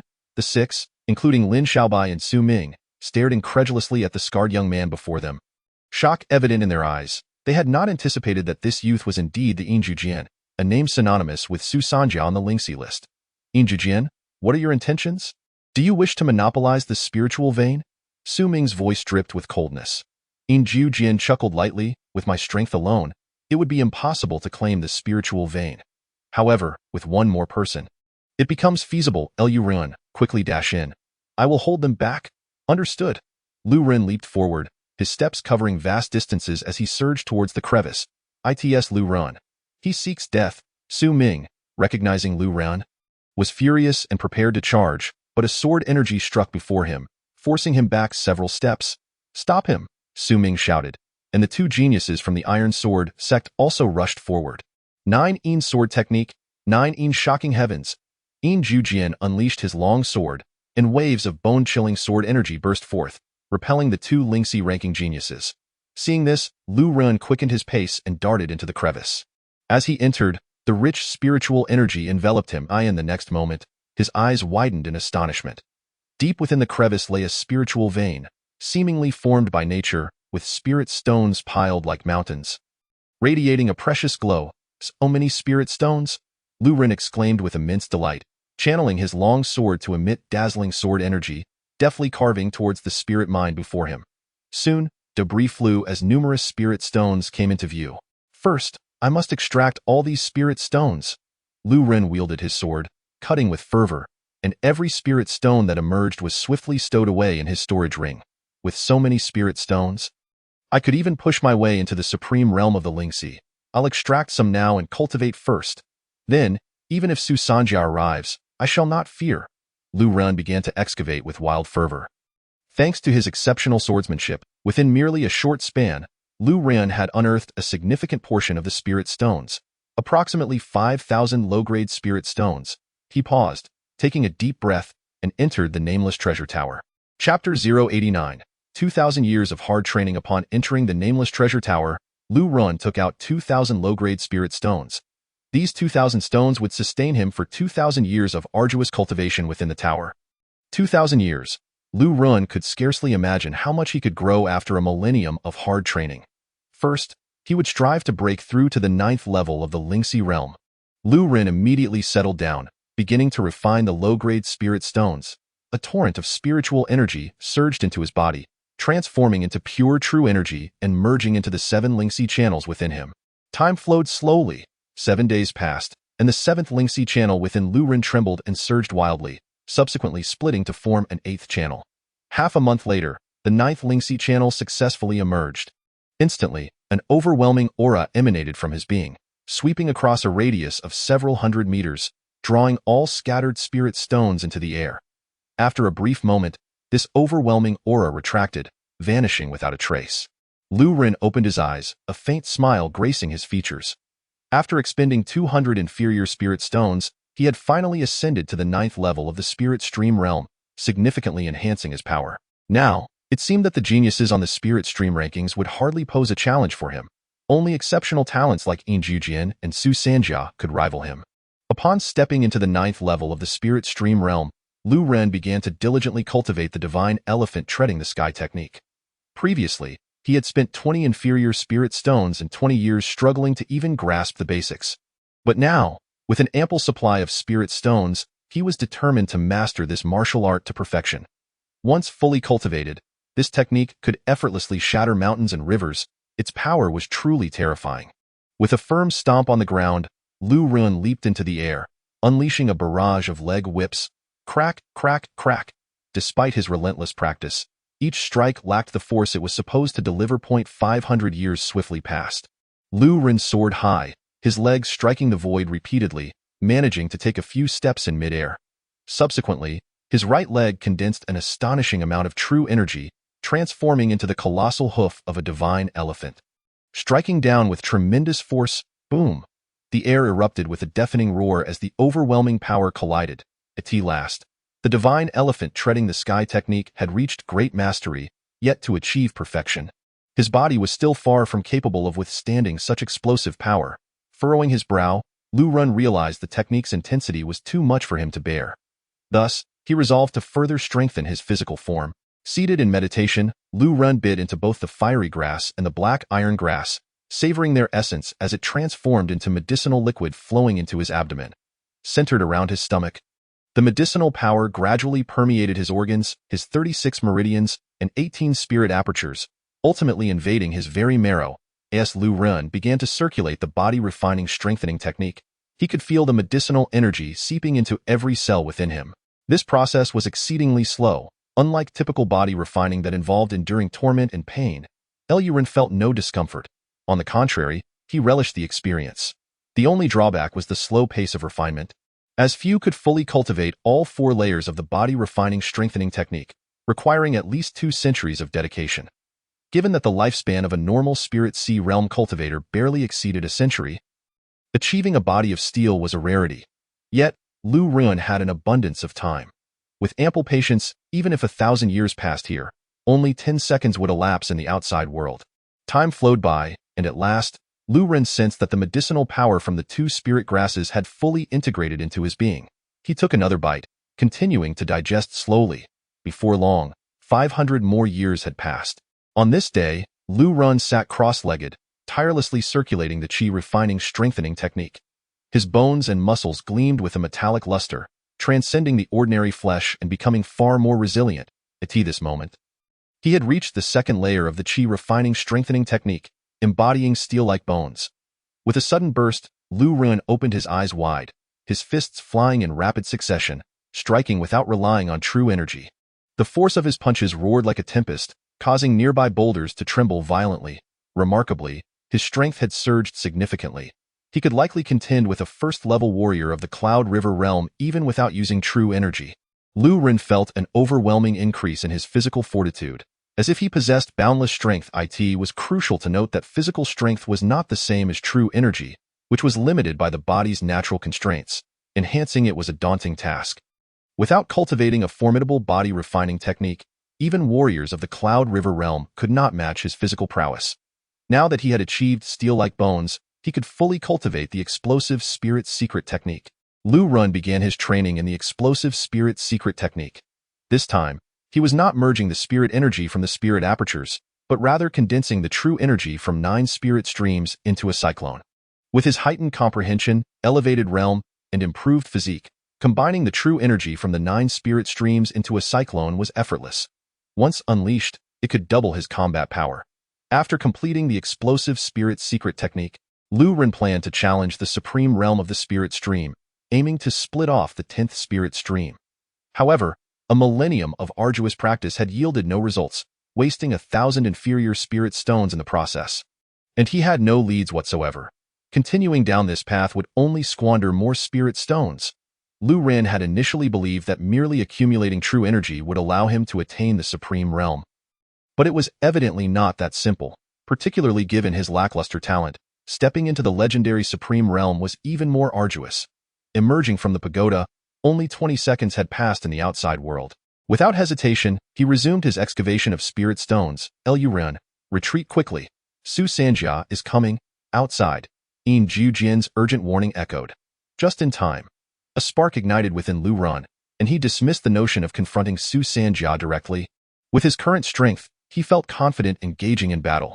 Yet Su Sanjia had already attained the supreme realm and was a prodigy of the 6th grade bloodline. His power was not to be underestimated. Even if Lu Ren could defeat Su Sanjia, killing him was another matter entirely. With this thought, he expelled the idea and burst forth from the narrow crevice. Upon seeing Lu Ren emerge, Su Sanjia's gaze swept into the crevice, discovering that the spirit mine had been nearly exhausted, and a surge of rage welled up within him. Lu Ren, you dare to steal my spirit stones? You seek death, Su Sanjia bellowed, launching a sudden strike with his palm. The enormous palm print descended like a mountain, bearing down on Lu Ren with overwhelming might in an instant. Unfazed, Lu Ren retaliated with a palm of his own. Boom! The 2 palms collided, and Lu Ren was propelled backward, shooting off in a certain direction. Ha ha ha, Su Sanjia, I shall spare you this time. When we meet again, I will surely slay you. Laughter echoed from the distance as Lu Ren's figure receded. Chapter 0090. The 10,000 sword killing array. Su Sanjia was consumed by an unquenchable fury, unable to vent his anger, and resorted to wildly hacking at the cliff face with his sword. He had received a signal from Su Ming and had hurried over without delay. Yet, Su Sanjia had never anticipated that Lu Ren would ally with Yin Jian, nor did he expect Lu Ren to excavate the mine so swiftly, nearly depleting it. Moreover, this waste dared to taunt him before leaving. Had it not been for the protection of the young princess, he would have killed this fool long ago. Su Sanjia, I shall not entertain you any longer. Yin Jian chuckled, fending off 6 individuals with a single sword strike before leaping away, vanishing without a trace. After a mere incense stick's time, Yin Jian met Lu Ren in the designated forest. Ha ha ha! Yin Jian landed before Lu Ren, exclaiming, Lu Ren, judging by Su Sanjia's expression, you certainly did not skimp on the spirit veins. Lu Ren laughed heartily. I must have excavated at least half. Right? Yin Jian, this collaboration has been delightful. I obtained over 5,000 inferior spirit stones. How about I give you 3,000? 3,000? Yin Jian's tone darkened. I find it hard to believe you excavated that many inferior spirit stones. I assure you, I truly did. Lu Ren replied nonchalantly. Yin Jian drew his sword, his voice cold. Since you refuse to hand them over, do not blame me for being merciless. It seems you have no intention of cooperating, merely wishing to exploit me for your own gain, hoarding all the spirit stones for yourself. Lu Ren's gaze flickered. This Yin Jian was indeed as he suspected, capable of treachery. 5,000 spirit stones represented an immense fortune. How could he possibly share it? Hand over all the spirit stones, and I may spare your life. Yin Jian fixed his gaze on Lu Ren, Let us see who perishes first, Lu Ren sneered. Lunging at Jian, boom! True energy surged within Lu Ren as he unleashed a palm strike, resembling a mountain descending upon Jian, manifesting as a colossal palm print aimed at him. Jian's expression shifted dramatically. His form slipped away like an eel, evading Lu Ren's attack to Lu Ren. I never anticipated you had already ascended to the 9th level of the spirit stream realm. Such a cultivation speed is simply terrifying. Jian scoffed. As he spoke, his sword flashed, swift as lightning, slicing through the air towards Lu Ren's neck. Lu Ren's expression changed. Moving like a dragon, he evaded the strike. But a single strand of hair floated down. Truly, he was one of the top 2 geniuses on the spirit stream rankings. Lu Ren was secretly astonished, realizing just how fast Jian's swordsmanship was. Had he been a moment slower, his neck would have been severed. You managed to evade my sword technique. Do you know that even the geniuses on the spirit stream rankings cannot escape my strike? Jian laughed coldly, further convinced that the soul of the ancient Emperor Tashi resided within Lu Ren. Perhaps it was Tashi himself who was currently controlling Lu Ren's body. If he could kill Lu Ren, he would gain everything related to Tashi's legacy. I will take your blow, and then it will be your turn. Lu Ren smiled icily, his body soaring into the air. Feet striking the space beneath him like a dragon in flight, diving towards Jian. Jian's pupils constricted, and he thrust his sword repeatedly at Lu Ren, unleashing 9 chilling sword energies that sealed off all avenues of retreat. As the sword energies neared, Lu Ren countered with 2 leg whips, shattering 2 of the sword energies effortlessly. How is this possible? Jian's face bore an expression of disbelief, convinced he must be seeing things. Lu Ren had actually shattered his 9 sword energies with leg whips. His sword energy could sever hair and split skin. Were an ordinary person to face it head-on with their legs, they would undoubtedly be severed at that fleeting moment of distraction. Lu Ren's body twisted, his true energy converging, transforming his right leg into a colossal divine hoof reminiscent of a battle axe, descending from the heavens to cleave down upon Jian's chest. A muffled thud echoed from Jian's mouth as he gritted his teeth and struck out with his palm towards Lu Ren's chest, attempting to send him flying. However, after executing his right leg strike, Lu Ren's left leg swept out horizontally, colliding with Jian's palm. The impact resonated with a sharp clang. Jian was forced to retreat swiftly, his left hand throbbing with pain, blood gushing forth as he spat out a mouthful of crimson. What kind of martial technique is this? Jian's expression darkened. He had never anticipated that facing Lu Ren directly would lead to his defeat. After all, he was a top-tier genius with a 6th-grade bloodline, having trounced countless prodigies with his 9 sword technique. Yet here he was, bested by Lu Ren's leg techniques. Even if it were true that Lu Ren was under the control of the ancient Emperor Tashi's soul, he was still merely Lu Ren's body, a vessel of a discarded bloodline. The dragon elephant treading the sky leg, a boon granted by Emperor Tashi, Lu Ren replied calmly. Indeed. Jian suddenly burst into laughter, remarking, it seems that all the power you possess is a gift from Emperor Tashi. Otherwise, how could you rise so swiftly with your inferior bloodline talent? And what of it? Lu Ren retorted with a cold smirk. You are about to meet your demise, is that so?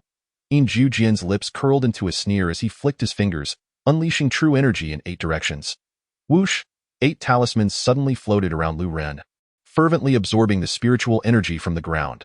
The inscriptions upon the talismans radiated blinding light before soaring into the air, intertwining into a complete glyph. This glyph voraciously absorbed spiritual energy, transforming into hundreds of long swords that hovered ominously above Lu Ren's head and all around him.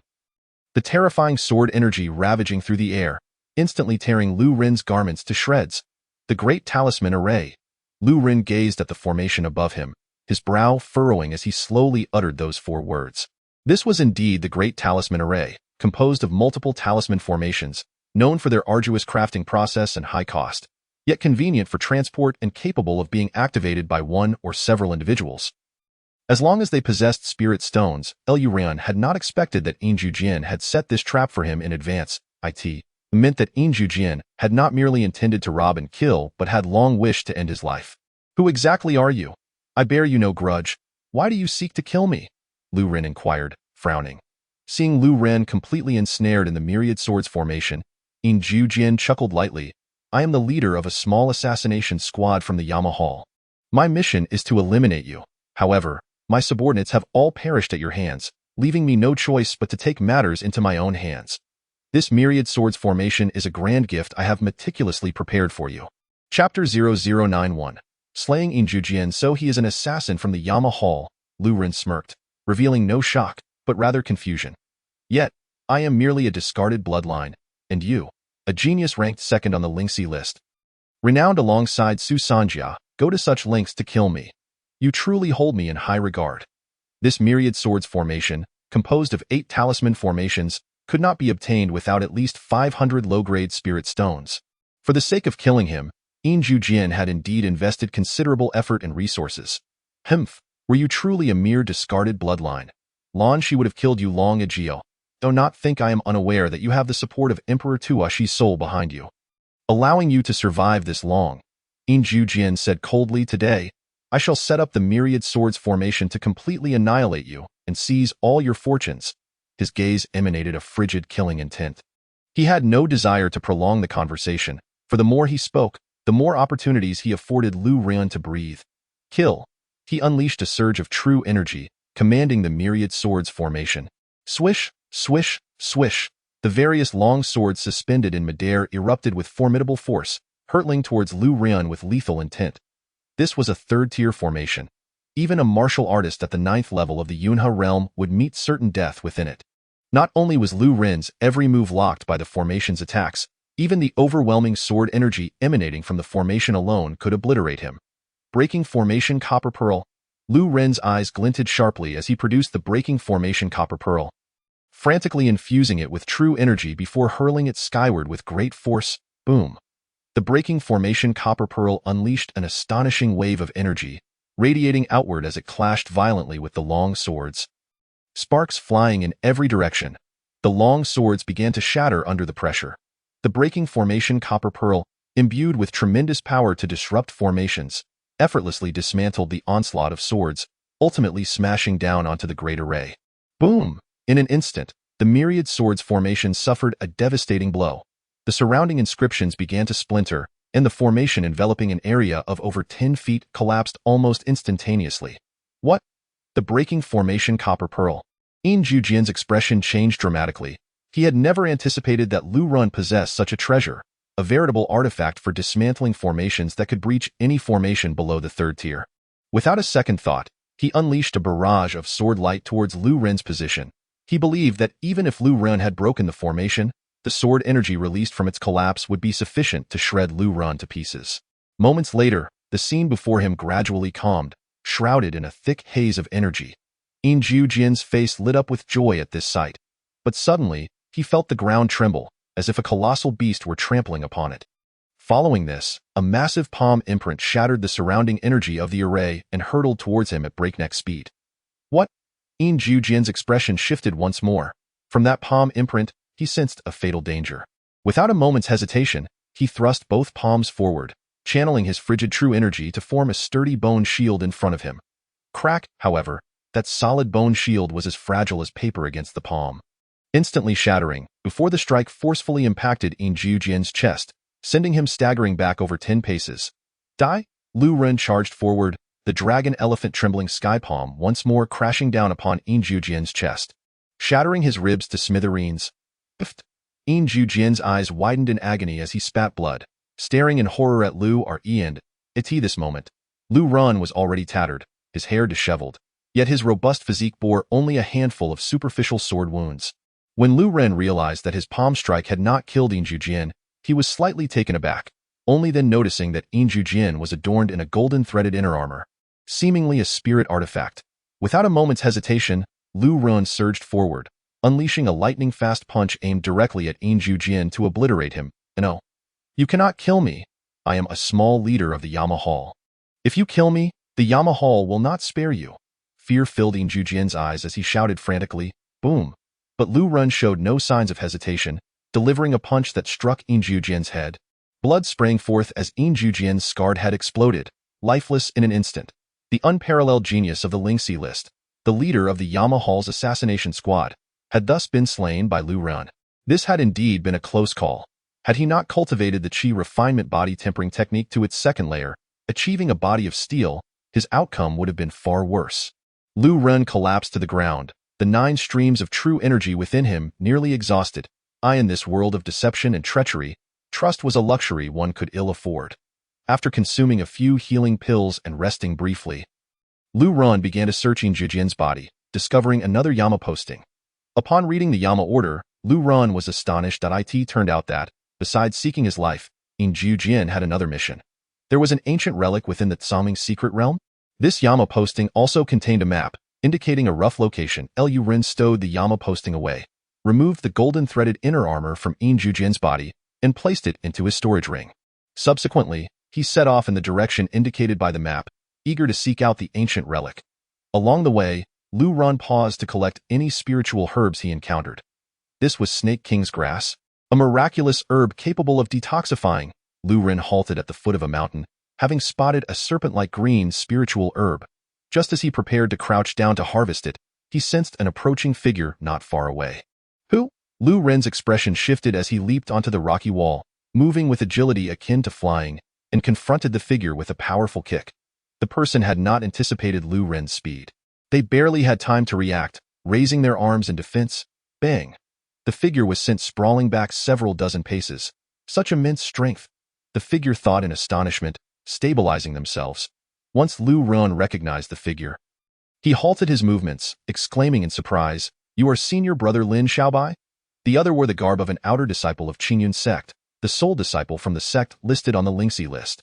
Lin Xiaobai, without time for pleasantries, spoke urgently. "Lu Ran, you and In Zhujian conspired to seize the majority of spirit stones, utterly infuriating Su Sanjia. Su Sanjia has captured Sister Qinyu and sent me to find you. If you do not return all the spirit stones, he will kill Sister Qinyu." Chapter 0092. A Dilemma for Two Maidens. What? Listening to Lin Xiaobai's words, a surge of rage welled up within Lu Ran, and he anxiously inquired, "Where are they?" Lin Xiaobai pointed towards the distant ancient forest and said, "They are within that grove, junior brother Lu Ran. I shall not accompany you any further. You must rely on your own fortune." He considered himself far from being a match for Su Sanjia. Even if he went, he could offer no assistance. He had already spoken his part and had done all he could. He had come here not to oppose Su Sanjia, but to gather resources. "Thank you." Lu Ran took the Snake King herb and swiftly dashed towards the ancient forest. Before long, he had plunged into the depths of the grove. This ancient forest was filled with towering trees, each trunk robust and thick, while the ground was carpeted with withered yellow leaves. Deep within the forest, Su Sanjia stood atop a colossal tree, gazing into the distance. Meanwhile, Qinyu was bound to a massive tree, completely immobilized. Qinyu looked up at Su Sanjia, who was fixated on the horizon, and said, "Su Sanjia, do you truly believe Lu Ran would foolishly come looking for you? You are his fiancée." Su Sanjia turned to face Qinyu with a cold smirk and replied, "When his fiancée is in peril, how could he not come? Besides, I merely require him to surrender the spirit stones. I do not intend to kill him. Do not think for a moment that I am unaware of your ulterior motives. As soon as Lu Ran arrives, you will undoubtedly strike him down." Qinyu exclaimed, suddenly bursting into laughter. "But you overestimate my significance in Lu Ran's eyes. Our engagement is merely nominal. He has no reason to risk his life to save me." Su Sanjia frowned at Qinyu's words. If their engagement was indeed merely a formality, Lu Ran might not come after all. Was he to remain here waiting indefinitely? Su Sanjia cast a sidelong glance at the youth beside him and said coldly, "Su Ming, remain here and watch over Qinyu. If Lu Ran shows up, signal me immediately." Su Ming, leaning against a great tree, nodded and assured, "Rest assured." Su Sanjia leaped into the air, traversing the ancient trees, and departed the scene. Su Ming glanced at Qinyu, noting her inability to escape, and settled down to cultivate in peace. Suddenly, the ground trembled violently as an enormous creature crashed through the trees, each step sending tremors through the earth. It was the coxcomb ape king. Su Ming and Qinyu exchanged fearful glances at the sight of the colossal beast, towering like a giant ape at 10 feet tall. Its body was devoid of fur, covered instead in pitch-black scales, with a vibrant green coxcomb atop its head, exuding a terrifying stench. The coxcomb ape king was a second-tier beast, an undisputed monarch among its kind, possessing immense strength and formidable defense, with the sole disadvantage of sluggish speed. Its claws were infused with venom. A mere scratch would be fatal. Encountering the coxcomb ape king was a rare chance. If I could slay it and return to the sect, my exploits would surely be legendary. Su Ming's expression shifted from fear to exhilaration as he drew his sword and charged at the coxcomb ape king. Clang, however, when Su Ming's sword struck the coxcomb ape king's shoulder, sparks flew, leaving only a scratch on its scaly surface. Impossible! Su Ming's face paled in disbelief. He had not anticipated the beast's defense to be so formidable. His full-force strike had failed to inflict any damage. Boom! The coxcomb ape king swung its claw violently, sending Su Ming flying, the venomous talons tearing into his flesh, the poison swiftly infiltrating his body. Su Ming collapsed to the ground, spitting blood, his face a mask of terror. Yet, the coxcomb ape king did not approach Su Ming. Instead, it slowly advanced towards Qin Yu. Damn it! Qin Yu's countenance shifted as she desperately unleashed her true energy to break free from her bindings. But the more she struggled, the tighter the ropes became. Just as the coxcomb ape king approached, she felt a sudden release. The ropes binding her had inexplicably loosened. Junior sister Qin Yu, I have come to rescue you. A slender arm grasped her wrist, swiftly pulling her away. Princess! Qin Yu was deeply moved to see the figure before her. She had never anticipated that Zhang Zixuan would appear in this dire moment. Seeing Qin Yu and Zhang Zixuan fleeing, the coxcomb ape king leapt, shattering tree trunks as it charged, effortlessly landing before the two maidens, its venomous claws poised to strike. The two women paled in horror, simultaneously activating their defensive techniques to conjure a shield of true energy. However, as the energy shield materialized, it shattered instantaneously, the claws slamming into Qin Yu's arm and Zhang Zixuan's chest. Ift! Both women coughed up blood. Collapsing to the ground, their eyes reflecting profound terror. Princess, are you all right? Qin Yu scrambled to her feet, anguish etched on her face. I'm fine. Zhang Zixuan's complexion was ashen, the poison seeping into her body, causing her true energy to spiral out of control. Junior sister Qin Yu, it seems we are doomed to perish here. Zhang Zixuan's expression darkened, then she stood tall, summoning all her strength to push Qin Yu away. You must escape, Qin Yu. You have parents who would grieve for you. If I perish, I will finally reunite with my father. Qin Yu's heart tightened at this, her teeth gritting as she clutched her injured arm and fled. The coxcomb ape king exhaled a foul breath and raised a paw to strike the resolute Zhang Zixuan. However, just as the claw descended, Qin Yu, who had just turned to flee, suddenly pivoted and leaped high into the air. Pear blossom sword technique. Qin Yu cried out, a flurry of sword light bursting forth to pierce the coxcomb ape king's eyes. Bang, bang, bang. The creature's eyes erupted in a spray of blood, its hands instinctively shielding its face as it let out a pained howl. Princess, if we are to die, let us die together. If we are to live, let us live together. We must flee. Qin Yu grasped Zhang Zixuan's hand, frantically escaping. Zhang Zixuan was taken aback by Qin Yu's unexpected return to save her, a smile blossoming on her face as she replied, all right, let us go. Yet, they had barely covered a few meters before their bodies grew weak, collapsing to the ground. From a distance, Su Ming observed the scene with a smirk and said, Qin Yu, princess, the coxcomb ape king is quite enamored with beautiful maidens. Thank you both for diverting its attention. I shall take my leave now. With that, he fled desperately. Despite his severe injuries, as a 9th-level cultivator of the Lingxi realm, his speed was unmatched by ordinary individuals. However, just a few steps into his escape, a streak of sword light descended upon him like a thunderclap, slicing through his legs. Su Ming fell to the ground, looking down in horror to find his legs had vanished. Ah, who did this? He screamed in agony. Swish! Another beam of sword light fell from the sky like a tempest, striking the coxcomb ape king and sending it reeling. Qin Yu and Zhang Zixuan were momentarily stunned. Then they beheld a youth in tattered cultivation garb landing before them. As they recognized the youth's face, a glimmer of joy illuminated their features, and they exclaimed in unison, Lu Run. The newcomer was none other than Lu Run. Chapter 0093. A standoff. Seeing Lu Ren appear, Su Ming inferred that it was Lu Run who had severed his legs and bellowed, Lu Ren, you worthless fool. How dare you cripple me? I will kill you. He, a genius of the Lingxi ranking, had his legs severed by a mere waste of bloodline. For him, this was an unbearable humiliation.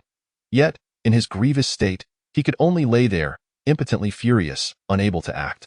Lu Ren paid Su Ming no mind, merely glancing at the two maidens and recognizing the severity of their poisoning. He knew there was no time to delay. Drawing his Ghost Slayer sword, he unleashed a flurry of strikes towards the coxcomb ape king, sword chi swirling into a tempest aimed at the beast. Roar! The coxcomb ape king, struck by Lu Ren's sword chi, was infuriated.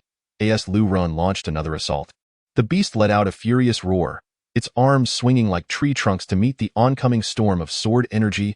Bang, bang, bang. The sword chi tempest was instantly shattered by the coxcomb ape king's powerful blows, forcing Lu Ren to stagger back several steps. Su Ming, witnessing this, sneered, "Lu Ren, you think you can confront the coxcomb ape king head-on? Only Su Sanjia, who has attained the pinnacle of the supreme realm, possesses the strength to defeat it. Junior brother Lu Ren, do not engage the coxcomb ape king directly." Qin Yu urged weakly. Lu Ren turned to the two maidens and tossed them the snake king herb he had just collected. "Take this snake king herb first. Once I have slain the coxcomb ape king, I will tend to your wounds." He had encountered the coxcomb ape king in Disciples' Rules and knew it to be an absolute ruler among second-tier beasts, marked by its overwhelming strength and defense. However, with his current prowess, he believed he might still be able to fell it from a distance. Su Ming gaped in disbelief, thinking he had misheard. He then mocked. "Did I hear correctly? You actually intend to slay the coxcomb ape king?" Roar! The coxcomb ape king's right eye was streaming with blood, the pain fueling its rage as it relentlessly struck at Lu Ren. Lu Ren's power was far inferior to that of the coxcomb ape king, so he opted not to confront it head-on. Instead, he employed the dragon elephant divine shadow step, deftly evading the attacks. After dodging a series of strikes, Lu Ren maneuvered to the beast's rear, leaping onto its back and launching a powerful kick aimed at the coxcomb ape king's right eye. The crowned monkey king abruptly raised his arms, blocking Lu Ren's leg whips. Lu Ren's relentless strikes, each more forceful than the last, resounded against the crowned monkey king's arms, producing a clanging sound reminiscent of metal striking metal. How could this be possible? Su Ming, witnessing this scene, was utterly astonished. The crowned monkey king was renowned for its defensive capabilities, its body as resilient as steel. Did Lu Ren truly dare to continuously collide his legs against the crowned monkey king, unafraid of breaking them? His strength was insufficient. Furrowing his brow, Lu Ren suddenly activated the explosive spirit secret technique. The true energy from the 9 spiritual streams within him swiftly converged into a massive vortex, which erupted violently. In an instant, Lu Ren's power surged, his legs striking the air with renewed vigor. Bang, bang, bang. After a series of attacks, the crowned monkey king could no longer withstand the onslaught, its arms protecting its head being forcefully pushed aside. With a resounding thud, Lu Ren delivered another kick, this time striking the crowned monkey king's right eye, shattering it and causing blood to splatter. Immediately afterward, Lu Ren wielded the 7-kill sword, unleashing a tempest of sword energy toward the crowned monkey king's injured eyes. Puffed, puffed, puffed. With each strike, the crowned monkey king sustained further injuries, ultimately collapsing heavily to the ground. Lu Ren descended, his brow furrowed in urgency as he exclaimed, "Senior sister, the princess, we must retreat. Su Sanjia appears to be coming." Having just expended a significant portion of his true energy with the explosive spirit secret technique, he was hardly a match for Su Sanjia. "All right, let us go." The two women, having just consumed the Snake King's grass, had expelled most of the potent poison from their bodies and were able to walk with difficulty. Without hesitation, Lu Ren took one woman on each side, leading them in a hurried escape. In the distance, a sharp figure rapidly approached, landing beside the corpse of the crowned monkey king. Upon seeing Su Sanjia, Su Ming felt as though he had found a lifeline and shouted, "Senior brother Su, save me, please." Su Sanjia, noticing Su Ming's severed legs, inquired, "What has happened?" Su Ming recounted the events that had just unfolded, stating, "Lu Ren fled with Qin Yu and the young princess in that direction." Su Sanjia gestured sharply, a stream of true energy piercing Su Ming's brow before he sped off in pursuit of Lu Ren. At this moment, Lu Ren had expended too much true energy and was burdened with 2 poisoned women. Thus his speed was severely limited, allowing Su Sanjia to quickly catch up. Spotting Lu Ren's figure, Su Sanjia's sword flickered with light, unleashing a barrage of sword beams. Given their current state, the 3 of them could hardly hope to withstand such an onslaught. Lu Ren instinctively wrapped his arms around both women, but of the dozen or so sword beams, several missed, while 4 or 5 struck Lu Ren's back. Biffed! Lu Ren coughed up blood, his body propelled forward. Zhang Zixuan, witnessing this, produced a pill from her palm and forcefully smashed it into the ground behind them. Boom! Instantly, thick white smoke billowed up, enveloping the surroundings. Su Sanjia charged into the smoke, losing all visibility, and bellowed, "Lu Ren, you worthless fool. If you have the guts, come out. If I find you again, I will surely kill you. At this moment Lu Ren, with the support of Zhang Zixuan and Qin Yu, had managed to escape the smoke and quickly left the woods. However, Lu Ren's back was bleeding profusely. Once Su Sanjia discovered this trail of blood, he would undoubtedly pursue them. You must head in this direction, Lu Ren commanded, pointing. Understood. The two women, fearing Su Sanjia would come after them again, dared not linger and hurriedly fled in the direction Lu Ren indicated. After a brief period, they suddenly beheld a thin veil of black mist before them, within which faint outlines of decayed city walls and dilapidated gates could be discerned. Is there a city here? Qin Yu exclaimed in surprise. That is an ancient ruin. There may be opportunities within. We should take refuge there, Lu Ren declared. This place was precisely where the Injio Sword Yama's decree directed them. Agreed. The two women helped Lu Ren and swiftly vanished into the black mist. Inside the ancient city, the streets were desolate and in ruins, littered with human and beastly remains, an eerie atmosphere surrounding them. Zhang Zixuan glanced around, her shock evident as she murmured, "Could this be the Black Calamity ancient city? The very place where the 9 Calamity Sword Sovereign once resided?" It was said that the entire populace was slaughtered when the Sword Sovereign was pursued, the moment of his death. He activated a formation to transport the city. I never imagined the Black Calamity ancient city would be hidden within the Tsangming secret realm. Chapter 0094. The Black Calamity ancient city. The Black Calamity ancient city? How do you know of this? Lu Ren asked, astonished. Zhang Zixuan replied, "This is a closely guarded secret of our royal family. One of our pursuits is to locate the Black Calamity ancient city. It is said that the 9 Calamity Sword Sovereign perished here, and if we can uncover his legacy, our power will surely soar." At this point, Zhang Zixuan appeared somewhat excited, as if she had stumbled upon a fortuitous opportunity while fleeing. Qin Yu interjected coolly, "Princess, let us not dwell on legacies just yet. Your injuries from Su Sanjia's 3 sound sword energy may be quite severe." Zhang Zixuan's expression changed, and she nodded, saying, "You two go ahead and find a place to hide. I will tend to Lu Ren's wounds. Allow me to handle it. Your injuries are more severe than mine," Qin Yu insisted. Zhang Zixuan glanced at her own chest, revealing a significant amount of skin and flowing poison. Her cheeks flushed, and she supported Lu Ren deeper into the Black Calamity ancient city. Meanwhile, Qin Yu began to assist Lu Ren in cleaning his wounds and erasing their tracks. Just as she finished, she sensed an ominous presence approaching from behind. Before she could react, a powerful blow struck her back, sending her sprawling forward, blood spurting from her mouth. Su Sanjia seized Qin Yu by her hair, lifting her up and snarling, "You managed to erase their footprints. Do you not fear for your life? If you kill me, you shall be unable to use me as leverage against Lu Ren." Qin Yu retorted coolly, a hint of mockery in her eyes. "If I wanted to kill him, would I need you as a hostage?" Su Sanjia replied coldly, "Lu Ren possesses the strength to slay the crowned monkey king. You are no match for him." Qin Yu taunted, "No match for him?" Su Sanjia nearly laughed, disdain evident in his voice. "That mere crowned monkey king, I could slay it with a single sword strike. Since you doubt my capabilities, I shall wait right here for him. When he emerges, you will witness how I will kill him." The ancient city was shrouded in mystery, thick with black mist, rather than search aimlessly. It was wiser to wait here. As long as Qin Yu remained in his grasp, he believed Lu Ren would inevitably appear. At this moment, Zhang Zixuan had led Lu Ren into a palace. She instructed Lu Ren to lie on the ground and, upon removing his outer garments, discovered he was clad in golden silk inner armor. "You actually possess golden cicada armor," she exclaimed in astonishment. "My injuries are not grave, merely some internal damage and exhaustion of true energy. A few healing pills will suffice. However, your poison has not been entirely expelled. If left unchecked, your condition will worsen," Lu Ren stated.